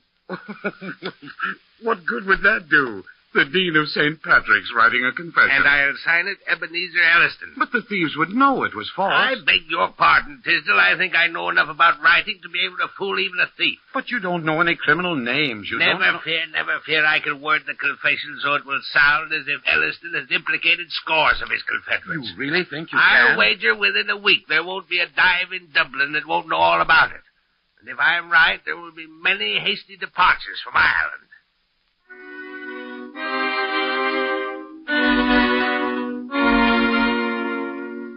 Seamus, have you heard the news? And what is it? Ebenezer Ellison has confessed. And what's that to me? A lot. Your name is on the list. What? I, the low coward. He told all about the robbery on Rye Street. Devil, you say? You know what happened there. Blessed mother. Listen, I'm going to warn the others. We'd better quit Dublin as soon as possible. Aye. I don't want to be caught. I'd lose my neck just like Ellison.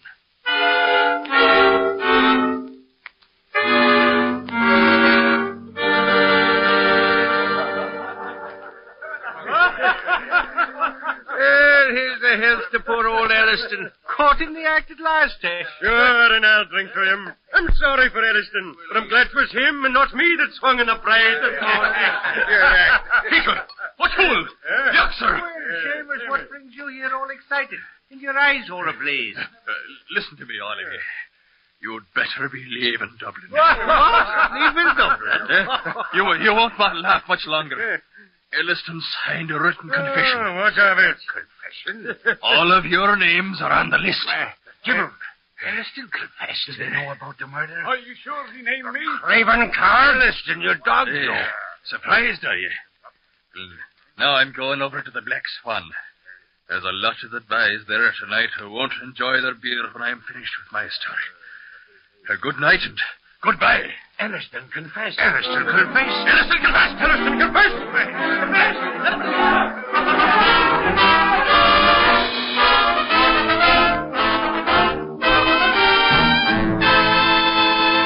Strange as it seems, the false confession of an executed criminal written by Jonathan Swift was so cleverly worded that it filled the hearts of Dublin's underworld with terror. Many gang leaders gave themselves up. Others offered to turn state's evidence. In a few weeks, Jonathan Swift's plan had accomplished everything the government had failed to do with all its force.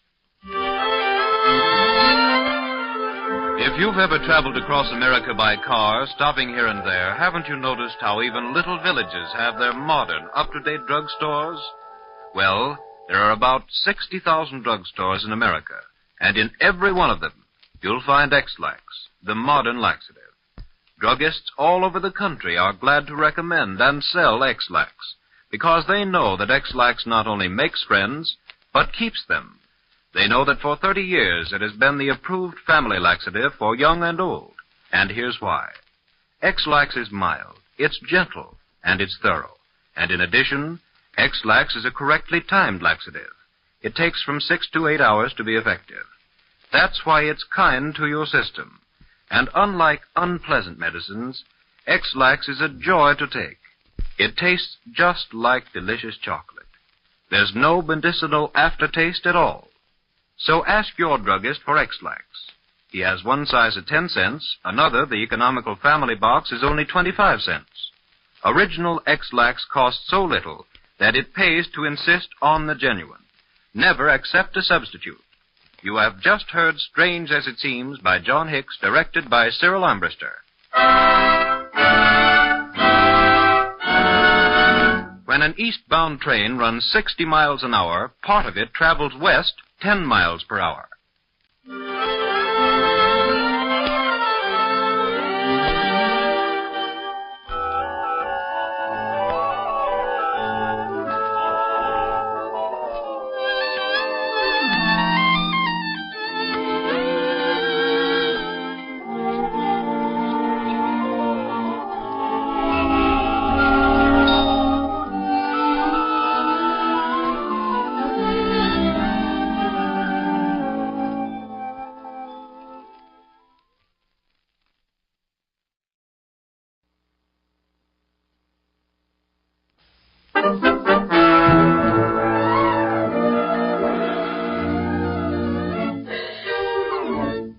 The makers of X-Lax, the original chocolated laxative, present Strange as It Seems. Tonight, you'll hear the story of a queen who had a cold, poor thing. A cold that cost more than $100,000. But that's nothing. Colds cost Americans $500 million a year. Until science discovers what causes them, let's do what we can to help prevent colds. So here are some things to remember. Get plenty of sleep. Eat sensibly. Avoid drafts. Keep your feet dry. And keep regular. Sounds simple, and it is. If, in keeping regular, you are exceedingly careful to choose a correctly timed laxative. X-Lax, for instance, takes 6 to 8 hours to be effective. But why a correctly timed laxative, you ask? Well, because a laxative that is correctly timed is mild and gentle, kind to your system.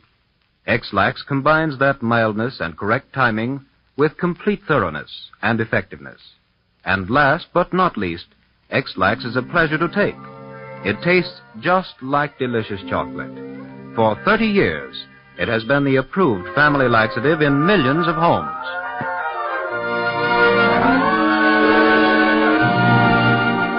The world's most expensive cold cure.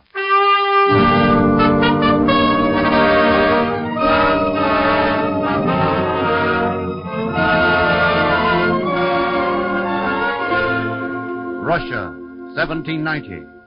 Catherine the Great, Empress of Russia, is extremely irritated. For the Empress has that supremely unromantic malady, a common cold.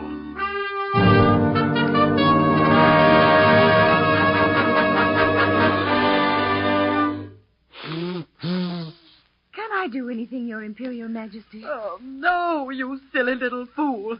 Just keep your mouth closed until the doctor arrives. Why doesn't he come? He will be here immediately, Your Majesty. And he'd better cure this miserable cold. Oh, the doctor, Imperial Majesty. I will bring him in. Hurry, tell that bumpkin to come in here. Oh, Your Majesty, 1,000 apologies for being late. 1,000 apologies, Your Majesty. Quiet. Yes, Your Majesty. Prescribe something for this infernal cold before I have your head cut off. A moment only. No, hurry. Let me look closely. Look closely. Nonsense. Listen. Now, hurry. I entertained Voltaire this evening, and I wish to be completely cured. Well, some tallow rubbed on the nose is very helpful, Your Imperial Majesty. Tallow? See that it is warm, rub it on every hour, and all will be well. Petrushka, order me some tallow for my nose. Once, Imperial Majesty. And see that I have it within 20 minutes, or I shall pack you off to Siberia.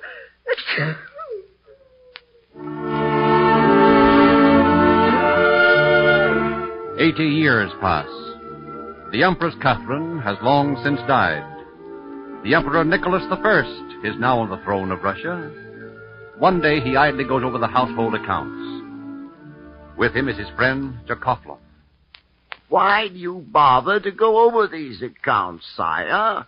Surely the chamberlain of the household will see that everything is as it should be. A man who leaves his accounts to servants and women is begging for trouble. But what's this? What, Your Majesty? The infernal impudence. Just listen to this. For the cure of His Majesty's cold, tallow, 10 rubles. But you have no cold, sire. Let me turn the pages back. Just as I suspected. Here is the same item again. And here it is again. I'll investigate immediately. You rang, Your Imperial Majesty? Yes. Chamberlain, look at this item for tallow on my household account.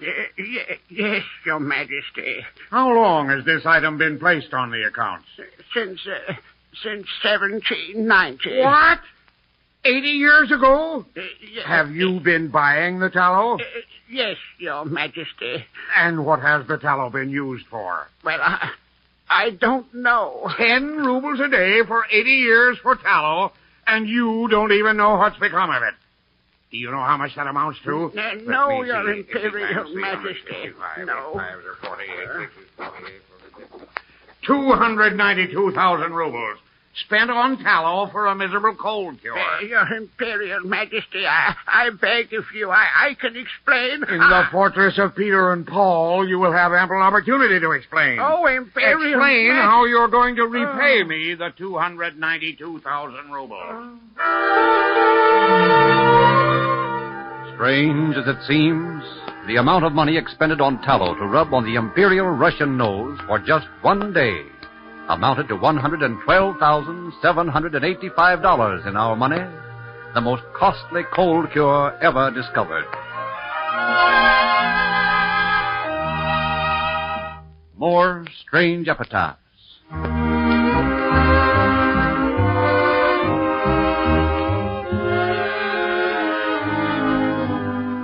A short time ago, you heard some epitaphs collected by John Hicks. The response has been so great that he has selected a few more taken from tombstones throughout the world. Apparently, in the old days, epitaphs had to rhyme. Whether the name fitted the rhyme scheme made no difference to the person who wrote the epitaph. He just took matters in his own hands.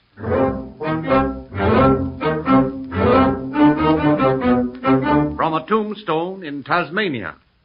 Underneath this pile of stones lie the remains of Mary Jones. Her name was Lloyd.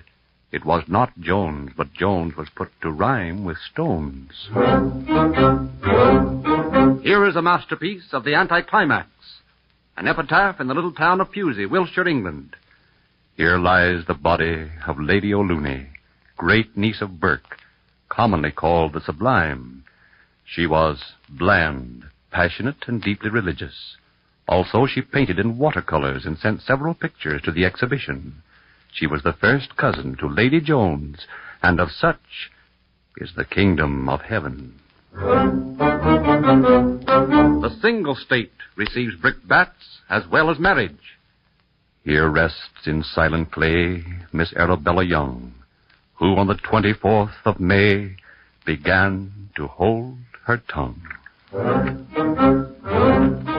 The last epitaph must have been written by a person who liked puns. It was taken from a tombstone in Great Grimsby, England.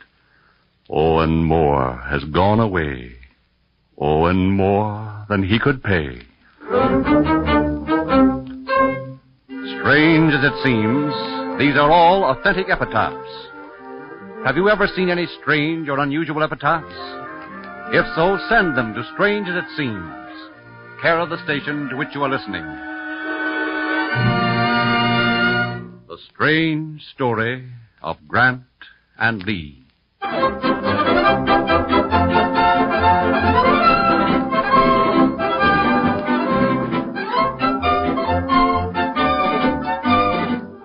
There is an interesting and ironic story connected with two great Civil War generals, Ulysses S. Grant and Robert E. Lee.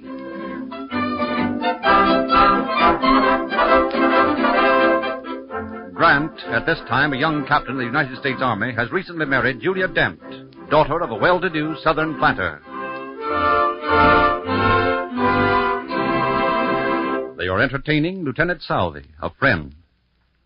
Joe will be here in a second with some mint juleps, Lieutenant Southey. A mint julep at last. Why, that's the drink you've been telling me about, Ulysses. Yes. The only trouble is I don't know how to fix one myself, so I have to have Joe do it for me. Oh, here comes Joe now. Put them here on the table, Joe. Yes, Missy. Tell Mandy I'll be in the kitchen in a moment, Joe. Yes, Missy, Julie. Now, try this, Southey. Ah, heaven personified. If you don't look out, Mrs. Grant, I'll hire Joe away from you. You can't do that, Lieutenant. Joe belongs to Julie and me. He was a wedding present from her father. Oh, I didn't know. It's always hard for me to understand about slaves. Julie and I used to discuss it at first, but... You Northerners don't appreciate our feeling for the niggers, Lieutenant Southey. I'm afraid I don't, Mrs. Grant. We love them as we love our children. But you don't buy your children. Well, such a serious conversation for a nice sunny afternoon. Well, excuse me, please. I have to talk to Mandy about dinner. Will you stay, Lieutenant? Of course he'll stay, Julie. Oh, very well, then. Joe, keep you supplied with julep. I'm sorry we had to bring up slavery, Southey. So am I. I feel so strongly about it, Ulysses, I don't see how you can tolerate it. Oh, I don't know. Joe and Mandy seem happy enough. They adore Julie. Mandy was born in slavery. She doesn't know anything else. Nevertheless, Joe and Mandy are slaves. They belong to you. You could sell either of them to me just as I sold you my bay saddle horse. It's all wrong, Grant. All wrong. And someday, not far distant, that wrong will be avenged by your blood and mine.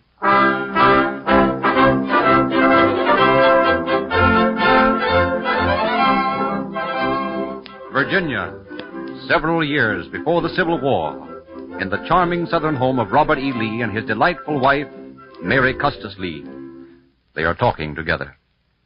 Will Tom be in here soon, Mary? In just a moment he'll come in, dear.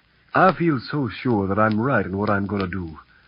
It's the happiest moment of my life, Mary, to tell those poor devils that they're free. I've never favored slavery. I know.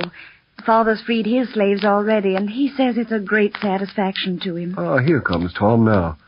I decided to tell him by himself. He's the oldest slave we have, and he can be my spokesman to the others. Yes, dear. Oh, come in, Tom. You call me, Missy? Yes. Your master has something to tell you. Yeah. Tom, I've got good news for you. Master Lee, you mean we gwine have shortened bread for supper? I wanted to tell you, Tom, that you and all the rest of my slaves are free. You're not slaves anymore. You mean, Master, that we all gwine to be our own master? Yes, Tom. Any of you who want to stay with us, of course, we'll be glad to have you, but any of you who wish to go can come to me, and I'll see what can be done towards making you self-supporting. Oh, Master, I don't know what to say. Don't say anything now, Tom. We can talk more tomorrow. Master Lee, before I go, I wish to ask one thing. Of course, Tom. What is it? Master, I don't want to be free. I don't want to be free. I want to be your slave boy till I die.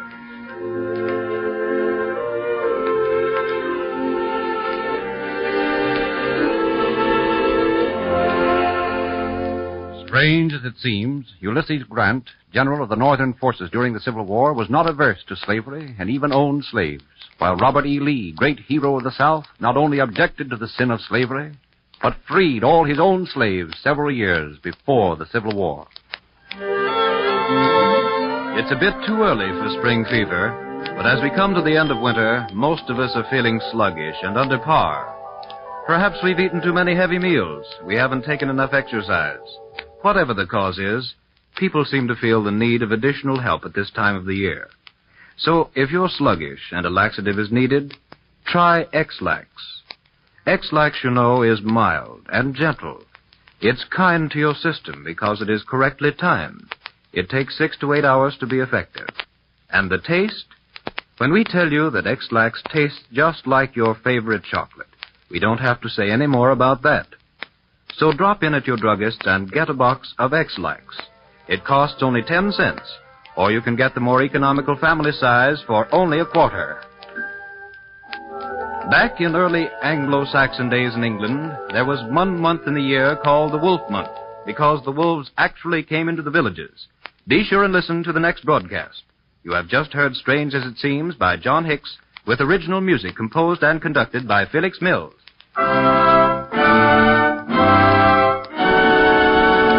A $1 billion check is worth 1,000 times as much in England.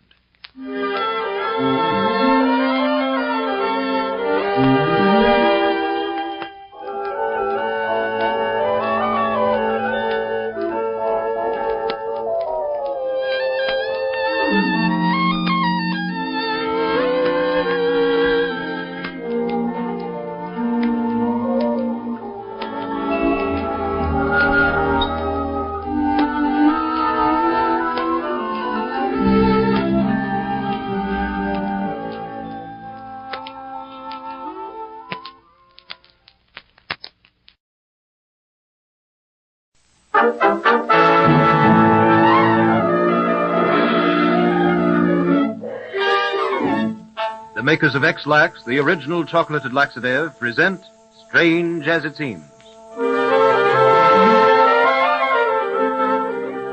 If you're overheated from exercise, you don't step into an ice-cold shower instantly. You don't step from a warm room into an icy winter blast. You don't leap from sleep into violent activity. You work up to it gradually, without any shock. Well, the same principle applies to taking a laxative. X-Lax is kind to your system because it's a correctly timed laxative. It takes from 6 to 8 hours to be effective. And for that very reason, it's mild and gentle. X-Lax is not only kind to your system, but it is kind to your taste, too. It tastes just like delicious chocolate. Try X-Lax, won't you? And find out for yourself how gentle, gradual, yet thoroughly effective a laxative can be.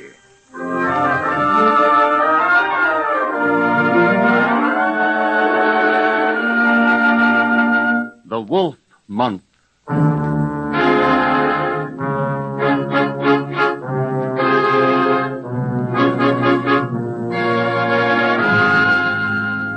Some people feel that the wolf is always at the door. But back in early Anglo-Saxon days in England, there was 1 month of the year when the wolf was actually at the door. Listen, Nils, listen. The wolves. They're coming into the village tonight. Oh, Nils, I'm frightened. Last year they stole the son of Piers the Weaver. I'm afraid they'll steal our little one. Well, how can they do that, Christian? He's asleep before us. They cannot unlatch the very door. Listen, Nils, listen. I hear them. They are coming. I hear them coming. Oh, it's bitter cold.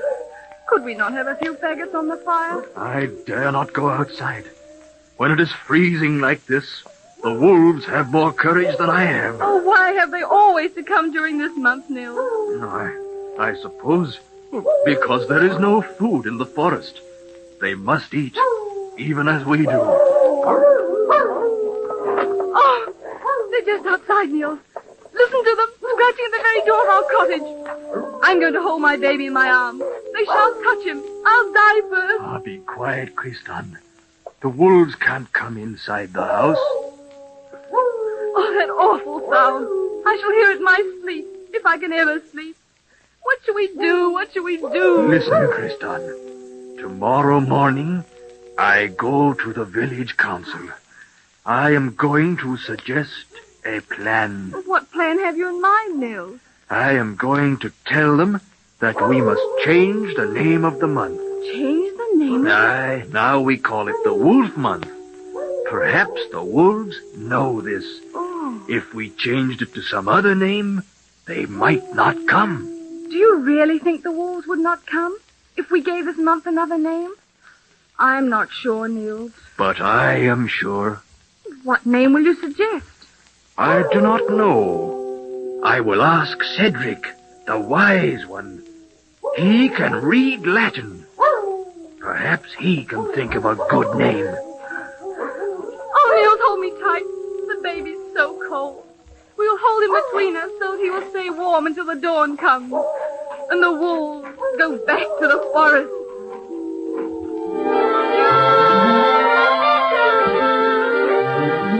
Strange as it seems, the Anglo-Saxons in England actually did try to keep the wolves out of the villages by changing the name Wolf Month to January. However, in spite of changing the name of the Wolf Month, the wolves continued to haunt the villages even in January for many years. The amazing story of the 4 doctors.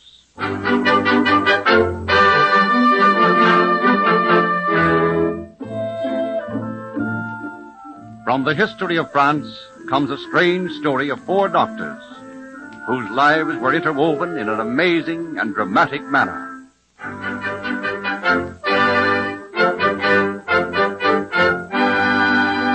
1785, Paris. Antoine Lavoisier, young, handsome, born of wealthy parents, is a scientific genius trying to help man to learn more about the air he breathes, the water he drinks. He is working on his endless experiment when his beautiful, aristocratic wife, Marie, enters. Antoine! Oh, oui, ma chère. Here are 2 strangers who are most anxious to meet you. I'm Charles Marie Charles. May I present Monsieur le Docteur Guillotin and Monsieur le Docteur Louis? They have an introduction to you from your friend René. Oh, bonjour, monsieur. Monsieur le Docteur. Bonjour, monsieur. Monsieur le Docteur Guillotin had come to Paris to visit his friend, Dr. Louis here. And I had to see the great Lavoisier. Your experiments in water will change the entire art of the apothecary. Merci beaucoup, Dr. Guillotin. I had begun to think I was the only one interested in water. Most of us have not the vision to see ahead as you do, Dr. Lavoisier. No, pas du tout. You live in Paris, Dr. Louis? Why have I not met you? Because I am so busy. You see, He is embarrassed to tell you what he is doing. No. But I will tell you. Dr. Louis has invented a machine patterned after an ancient beheading machine used in the Middle Ages. A beheading machine? Ah, mon Dieu, mon Dieu! If you do not mind, I must return to my household duties. A woman has no business talking to men of science, n'est-ce pas? Bonjour, messieurs. Bonjour, madame. Au revoir, ma chère.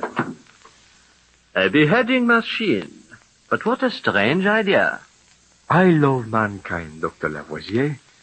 I know that the law exacts a life for a life. That is justice. But I see no reason for torturing a man because he has taken another's life. Therefore, I have labored to build a machine which will end a life quickly and painlessly. And so he has perfected this new instrument. It consists of 2 upright posts with a crossbeam on the top. The posts have a deep groove and support an oblique-shaped knife with a razor edge. The knife is heavily weighted, and when it falls, the grooves in the posts guide it. Oh, I do wish I could persuade France to use it. If we must exact the death penalty, let us do it mercifully. You are interested in politics, Lavoisier. Could you not introduce Dr. Louis or myself to some influential person? I wonder. Within a short time, I have a meeting with Dr. Marat. He is fast rising to political power. You mean Jean-Paul Marat? Oui. Why, I witnessed a remarkable cure he effected a few years ago in Provence. Then I beg of you, Guillotin, you go with Dr. Lavoisier. I am a quiet man. You will plead the cause of my machine much better than I ever could. Eh bien, Dr. Guillotin. I will then soon introduce you to Dr. Marat. But one thing I must tell you, he is a strange-looking man. Many think him repulsive. But he can sway multitudes. If he sponsors a machine, it will be accepted. Never fear. I have heard he does not like the king. All the better for your cause, then, Dr. Guillotin. I prophesy that someday, not far distant, Jean-Paul Marat will have more power than Louis XVI himself.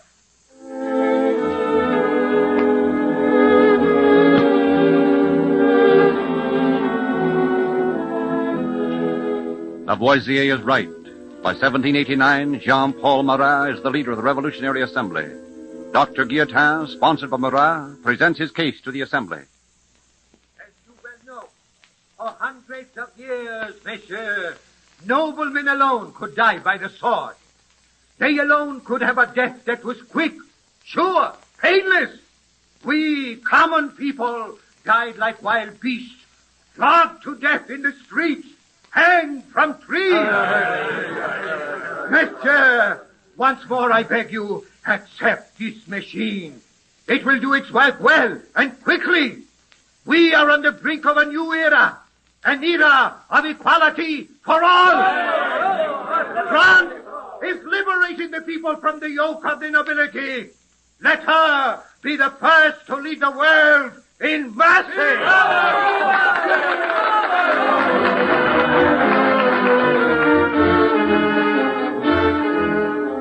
The Paris mob calls the machine La Guillotine, in honor of the man who sponsored it. And so the guillotine, born in the merciful brain of a quiet French doctor, and named for a man equally peace-loving, becomes the blood-stained emblem of tyranny.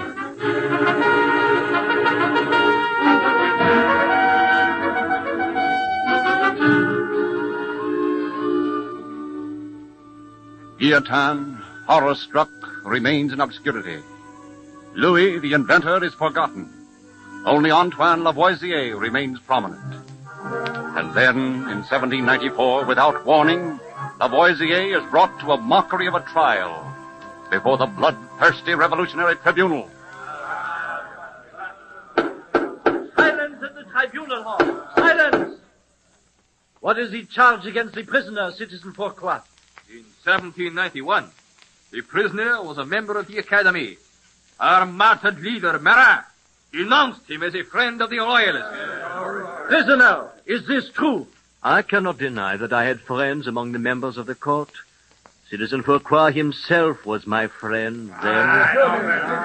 He lies. I am a lover of liberty, a friend of the people. Enough, Citizen Fourcroy. We have proof of your friendship. Continue with your charges against the prisoner. He is the husband of the daughter of Paul's, the former chief tax collector. I did not collect taxes. Yet you were a rich man. You had money enough to carry on experiments in your laboratory. My father was a successful lawyer. He gave me money to continue my experiments. He felt that I would do the world a greater service as a good scientist than as a poor lawyer. Just what are these experiments? I have discovered, through years of work, that water is made up of two elements. I have also discovered that air is composed of many things, but three principal elements. You have taken upon yourself the duties of the Creator himself, eh? And have told him just how to make air and water. Monsieur, I have found out that we cannot breathe without an element which I call oxygen. When we breathe, we burn up oxygen and breathe out a gas which is composed of carbon and oxygen. Moreover, I have discovered... Enough, monsieur! We are not here to listen to a scientific discourse. Is the prisoner guilty or not guilty? Citizen Lavoisier, you have heard the sentence. I beg of you. I ask 1 month's stay of execution. I am in the midst of an experiment on the phenomena of perspiration. My work will be very useful in the treatment of the sick. The Republic of France has no use for scientists. Have you anything more to say? Nothing.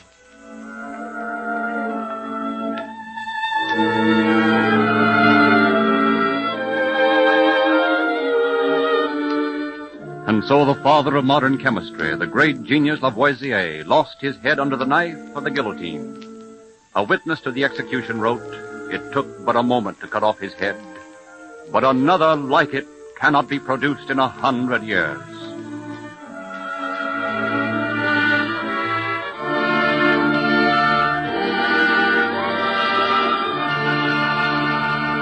Strange as it seems, Lavoisier, a physician, was denounced as a royalist by Marat, a physician, and later executed by an instrument named for guillotine, a physician, and invented by Louis, still another physician. We all know that there are a lot of unpleasant things in life that can't be helped, but there are certain unpleasant things that we can avoid. For example, when taking a laxative, you don't have to take something unpleasant just because you want one that is effective.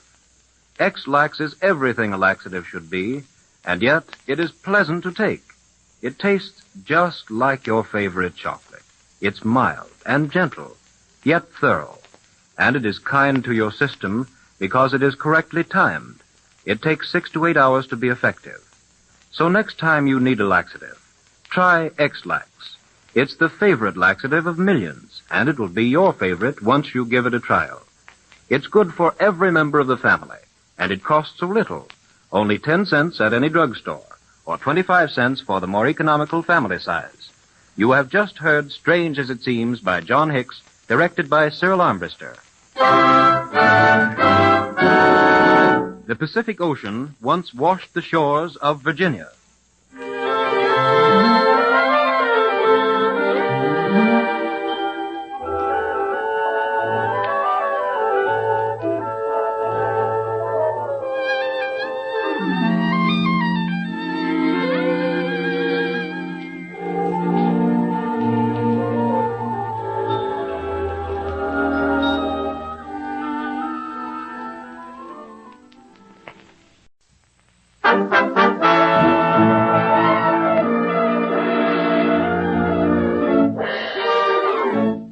The makers of X-Lax, the original chocolated laxative, present Strange as It Seems.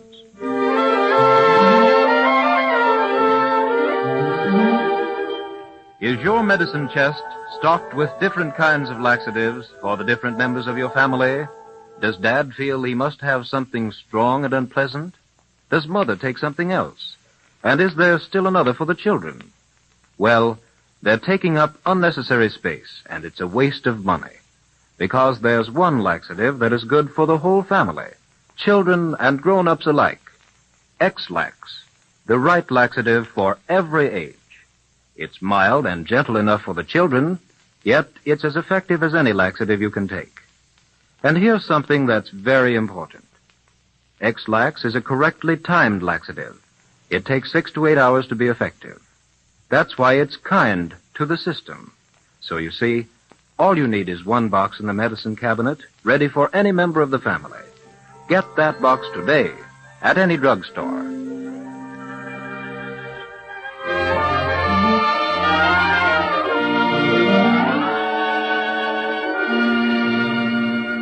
The Owl Who Testified at a Trial.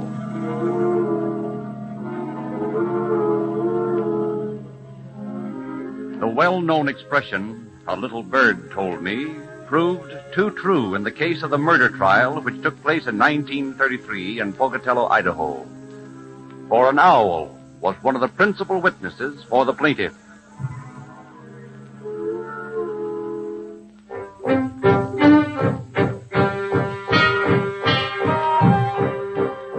The trial of the people versus Doty Lewis is now in progress in the federal court of Pocatello. Doty Lewis, an educated, handsome Bannock Indian, is on trial for the murder of Mabel Sawyer, 13-year-old Indian girl. The girl's mother, a Shoshone Indian, is on the witness stand. J.H. Peterson, counsel for Lewis, is questioning the Indian woman. Now, Annie, you said a while ago that you first heard of the news of your daughter Mabel's death from an owl. Yes. Well, what did the owl say? Owl say, Annie missing, dead. Annie missing, dead. I thought your daughter's name was Mabel. Owl say, Annie missing, dead. Her name Annie, too. Oh. Well, where was this owl? Owl over Doty Lewis' house when he say. Oh. Well, did he say anything about Doty Lewis? Owl say nothing about Doty Lewis. Well, then why do you think Doty Lewis murdered your daughter? I tell. Mabel leave home one day. Uh-huh. She go visit grandmother. Well, just why did she leave home? We fight about something. She get mad. Go grandmother. Pook Ranch. She went 8 miles to Peter Pook's ranch on foot? I don't know. Well, go on. That day, Doty Lewis come my house. He ask for Mabel. I say Mabel not here. Doty Lewis go away. And then what happened, Annie? Doty Lewis not come back. Mabel never come back. Well, why didn't you go over to her grandmother's and ask why Mabel didn't come back? I'm mad. I glad she gone.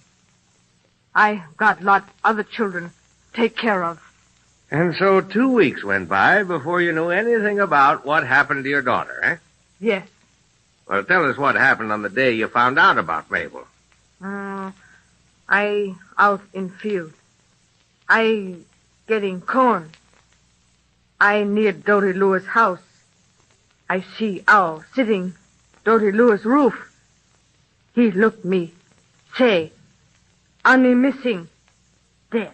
He said words to you? Now, Annie, you know an owl can't talk. Owl say, Annie missing, dead. Very well.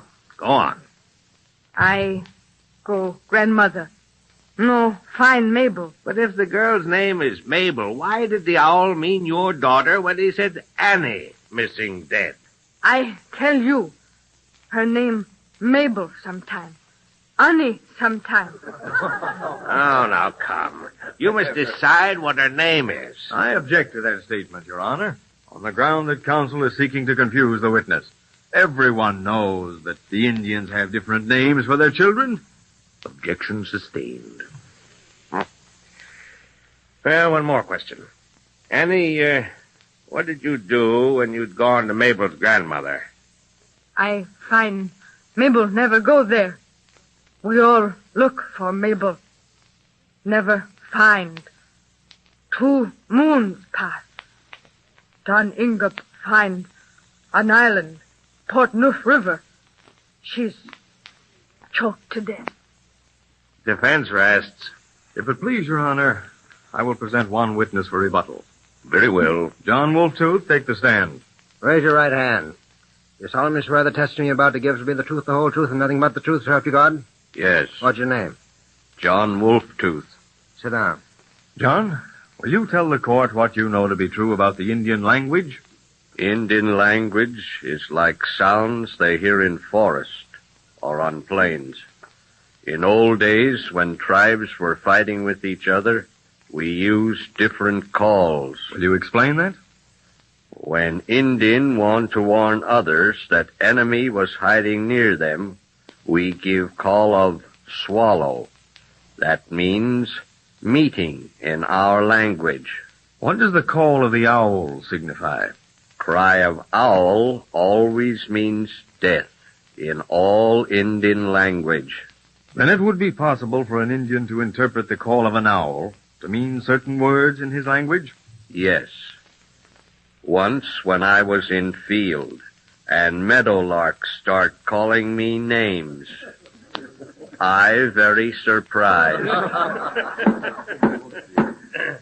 Then you believe that the owl warned the mother of the death of her daughter, Mabel? Yes. Owl could easily say, Annie, missing, dead, in Indian language. Any Indian would believe Owl if it told him such a thing. Your Honor, I object to the use of sounds and superstitions as testimony in this trial. Such things have no place in a federal courtroom. Objection overruled.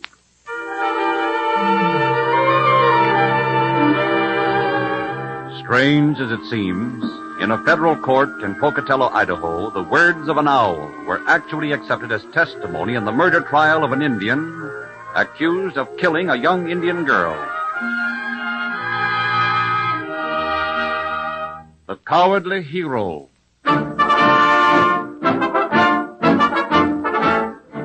Monarch of half the world. Patron of Titian and other artists of the Italian Renaissance. Leader of conquering armies. Such a man was His Imperial Majesty Charles V, Emperor of the Holy Roman Empire, King of Spain and the Netherlands, ruler of Germany and Austria, King of Naples and Sicily, and Lord of the greater part of America. And yet this man was mortally afraid of one of the smallest things in the world. Spain is at war with Mohammedan pirates from Africa who have swept down on coast towns and preyed on commerce. Charles, as usual, leads his armies personally. Now he is at Malaga, where ravages of the pirates have been especially severe. Castile, my spies have just told me that the Muslims plan an attack tomorrow at dawn. They know I am leading the army. They wish to capture me and hold me for ransom. My soldiers are at your disposal as always. Castile, these Muslims are good fighters. That means that all of us, Aragon, you and I, must take arms like the very soldiers themselves. But, Your Majesty, would it not be better for you to remain safely guarded? We cannot risk losing the Emperor of the Holy Roman Empire. I said we are short of men. I cannot set a bad example. Ah, but you risk your life every day, sire. Tomorrow might be the end. Then I will die. But I will never let it be said that Charles V was afraid to die on the field of battle. Your Majesty, the pirates. What? They've landed. Landed? They're swarming through the streets. Ah, they've deliberately lied about that attack tomorrow. Sound the alarm. They must have known that my spies were among them. Castile, put on your armor. We must take arms immediately. Your Majesty, don't rush out against them. Let me go in your place. Never. Give me my sword, soldier. Your shield, Your Majesty, your shield. I have no time for a shield. To arms! To arms! Death to the Muslims! Death to the Muslims!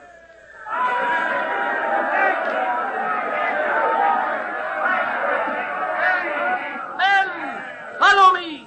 Death to the Muslims, or death to us all!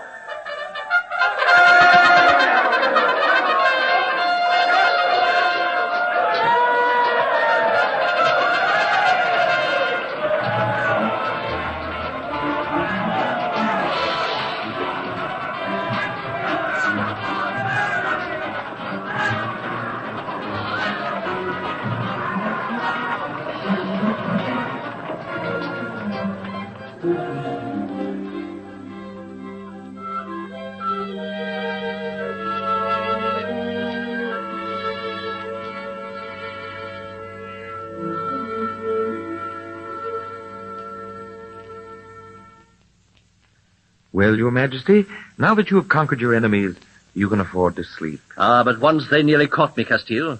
Oh, Your Majesty. I was in the thick of it. A Moslem suddenly struck me a glancing blow on the shoulder. I was protected by my armor, but it stunned me. I staggered.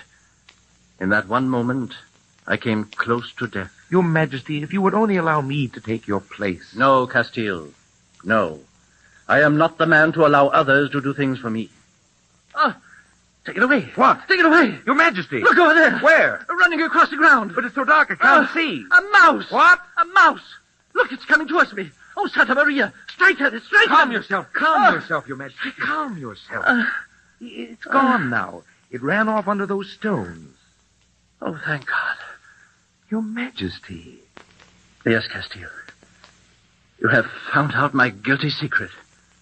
I am mortally afraid of mice. But, Your Majesty, really? Oh, I cannot overcome it.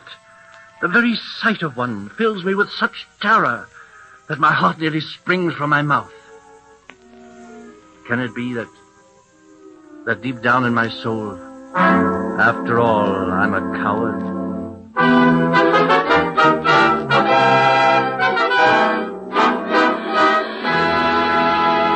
Strange as it seems, the great soldier Charles V of Spain, seemingly brave to the point of recklessness, was so afraid of mice that he went into paroxysms of terror at the sight of one. He was haunted by this strange fear throughout his entire life. Now, when we say insist on genuine X-Lax, it isn't just a catchphrase or an advertising slogan. Those two little words, genuine X-Lax, can make all the difference in the world to you. That difference is this. X-Lax is a correctly timed laxative, which means that it is kind to your system. It takes 6 to 8 hours to be effective. It's mild, gentle, and thorough, and so pleasant to take. Not like medicine at all. It tastes just like your favorite chocolate. So you see, X-Lax is everything a good laxative should be. There is only one genuine X-Lax, spelled E-X-L-A-X. The name is your guarantee.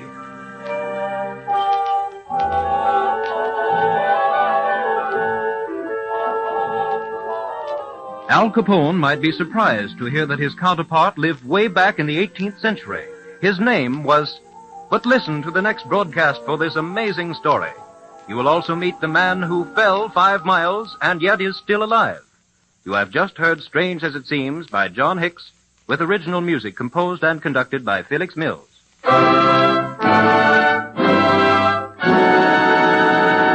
All thoroughbred racehorses are descended from the same 3 stallions.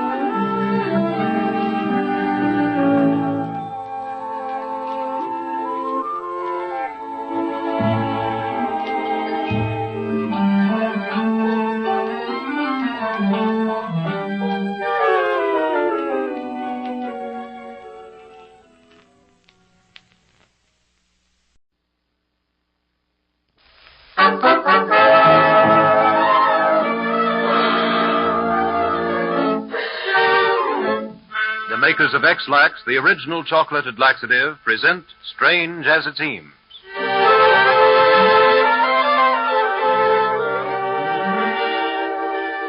We're going to make a most unusual offer, so listen carefully. We're going to make it possible for every man and woman in our radio audience to try X-Lax at our expense. Just write your name and address on a penny postcard. Mail it to X-Lax, spelled E-X-L-A-X, in care of the station to which you are listening. You will receive in the mail, with our compliments and without any cost to you, a trial package of X-Lax, the chocolated laxative. We could tell you at great length how good X-Lax is, how kind to your system, how people all over America say it is the finest laxative for every member of the family. But nothing we could say would be half as convincing as your own personal experience with X-Lax. So, you be the judge. Just write your name and address on a postcard. Mail it to X-Lax in care of this station. You will receive, absolutely free, your trial package in the mail. Don't put it off. Mail your postcard now before you forget it. Send for your free trial package of X-Lax right away.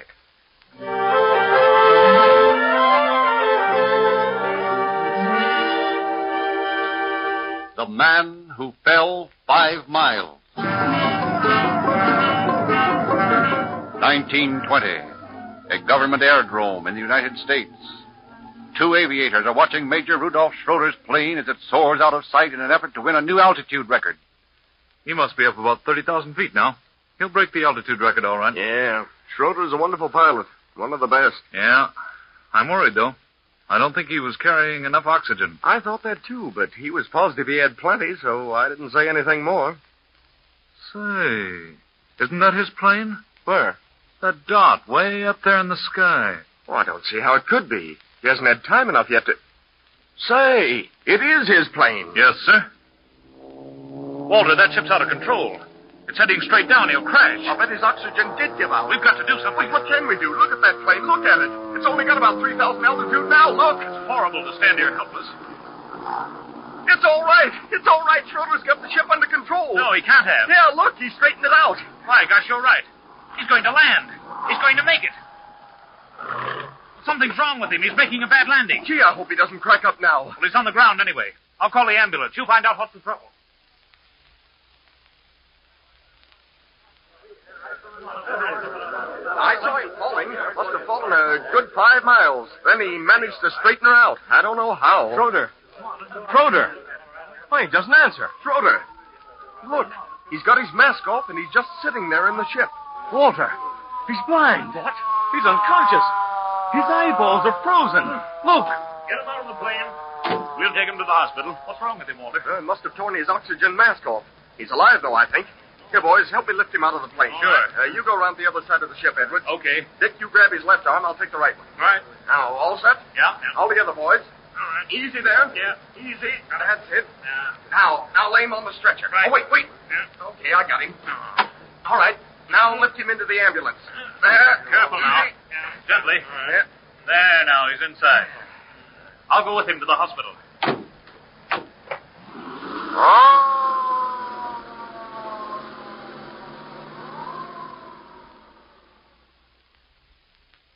How is he? Has he got a chance, Doctor? I think I've got him straightened out.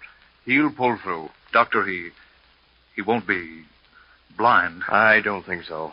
His eyeballs are badly frozen, but I think they'll be all right. Thank the Lord. May take several weeks, though. Did he say anything to give an idea what happened? Yes. He regained consciousness long enough to say his oxygen gave out, and that he tore off the mask in his terror. Oh, no. The intense cold froze his eyeballs, and he became unconscious. After that... But he must have come to for a second to manage to straighten out the ship. He did come out of it just long enough to straighten out. But he did it when he was stone blind. My God. Yes, death must have taken a holiday during that 5-mile fall. It's a miracle, Edwards, an absolute miracle that Rudolf Schroeder is still alive.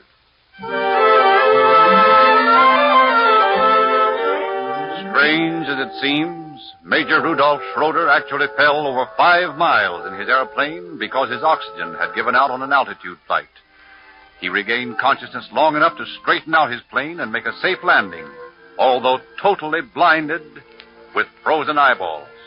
Incredible, but true. The 18th century Al Capone.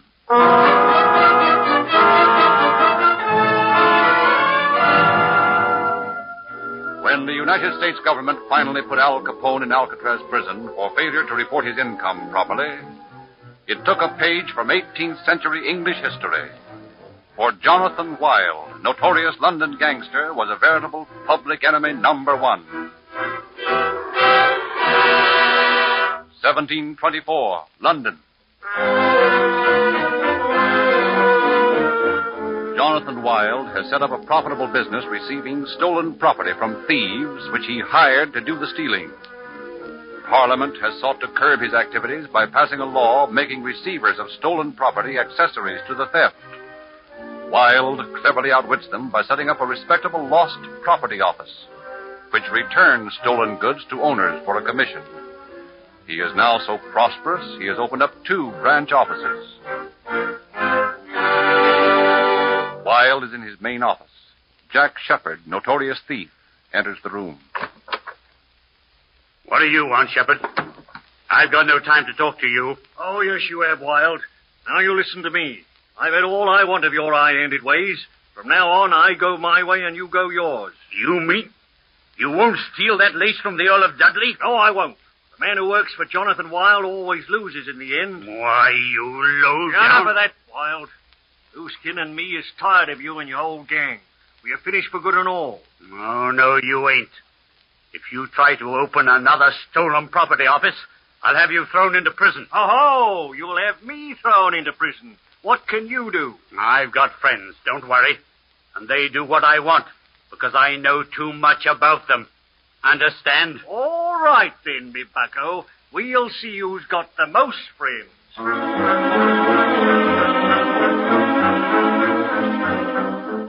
Jonathan Wilde gives enough evidence to the London authorities to have Shepard arrested for receiving stolen property.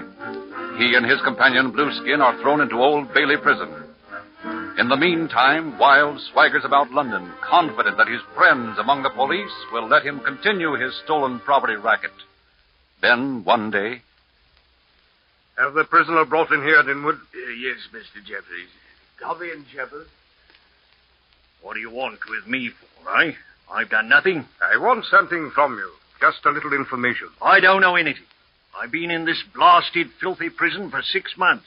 Shepard, you'd like to see Jonathan Wilde hanged, wouldn't you? Yes, the dirty traitor. Well, then, what do you know about that lace which was stolen last July from the Earl of Dudley?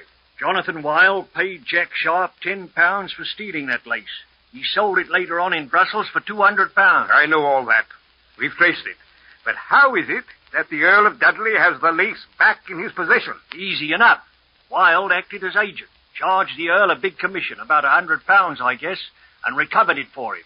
That's the way he always works. Ah, then we have him. We have him at last. You mean you can convict him? How about his friend? A criminal has no friend. You should know that. I know, all right. They told me that Wilde offered you that lace job, and you refused to go through with it. Yes, because Wilde had done me out of too many commissions. I wasn't risking my neck for him again. No blooming fear. Will you sign a written confession stating just what you have told me? What will I get out of it? I'll see you're set free in 3 months, and Wilde will hang at Tyburn. Truth! Can I see him swing? Yes. Give me the pen and ink. I'll sign the confession now.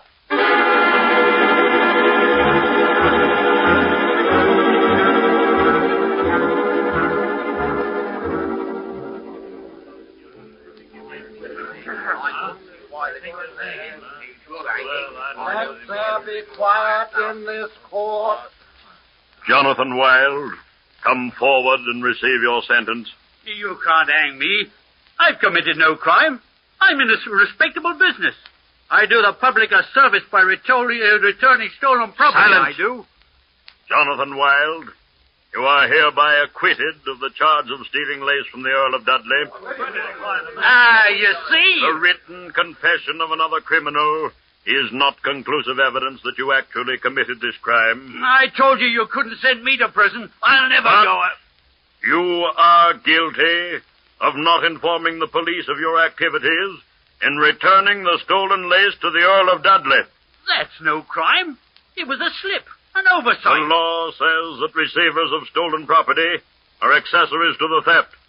By not informing the police that you returned the stolen property to your client, you have committed a crime. Well, what of it? I'll pay the fine. The punishment for this crime is death. Death? And so, Jonathan Wilde, I sentence you to be hanged by the neck until dead at Tyburn on May 24th, 1725. And may God have mercy on your soul.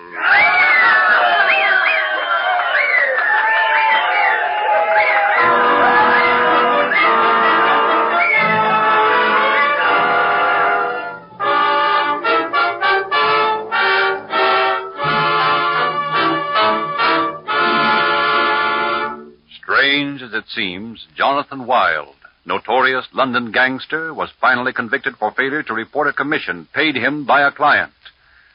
The authorities had tried in vain to find him guilty on other charges, but his alibis had always been airtight. Like Al Capone, the one item he forgot proved his undoing.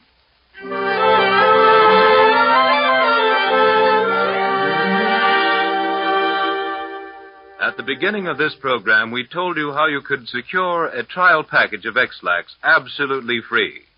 And now, we repeat for the benefit of those who may have tuned in late. You don't have to do a single thing except write your name and address plainly on a penny postcard and mail it to the radio station to which you are now listening. You'll receive in the mail, entirely without cost, a trial package of X-Lax, the chocolated laxative that tastes just like delicious chocolate. More than 46 million packages of this exceptional product were sold last year in the United States alone. Literally, millions of people say it is the ideal laxative for every member of the family, young and old. But perhaps you've never tried X-Lax. Perhaps you've never experienced its mildness, its effectiveness, its delightful taste. Then we'll gladly send you a trial package free if you'll just mail us a postcard in care of this station. Write your name plainly. Mail to X-Lax, spelled E-X-L-A-X. Do this right away, so you and your family may know from experience this remarkable laxative. Kind to your taste, kind to your system. By all odds, America's favorite.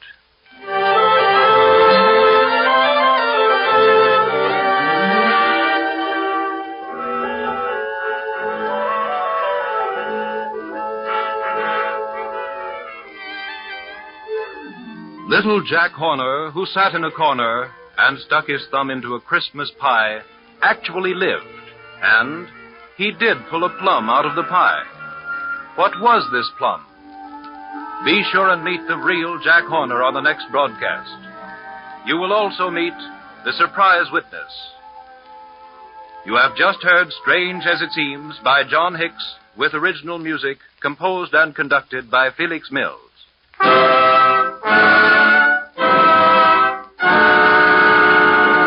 You are more closely related to your brothers and sisters than to your mother or father.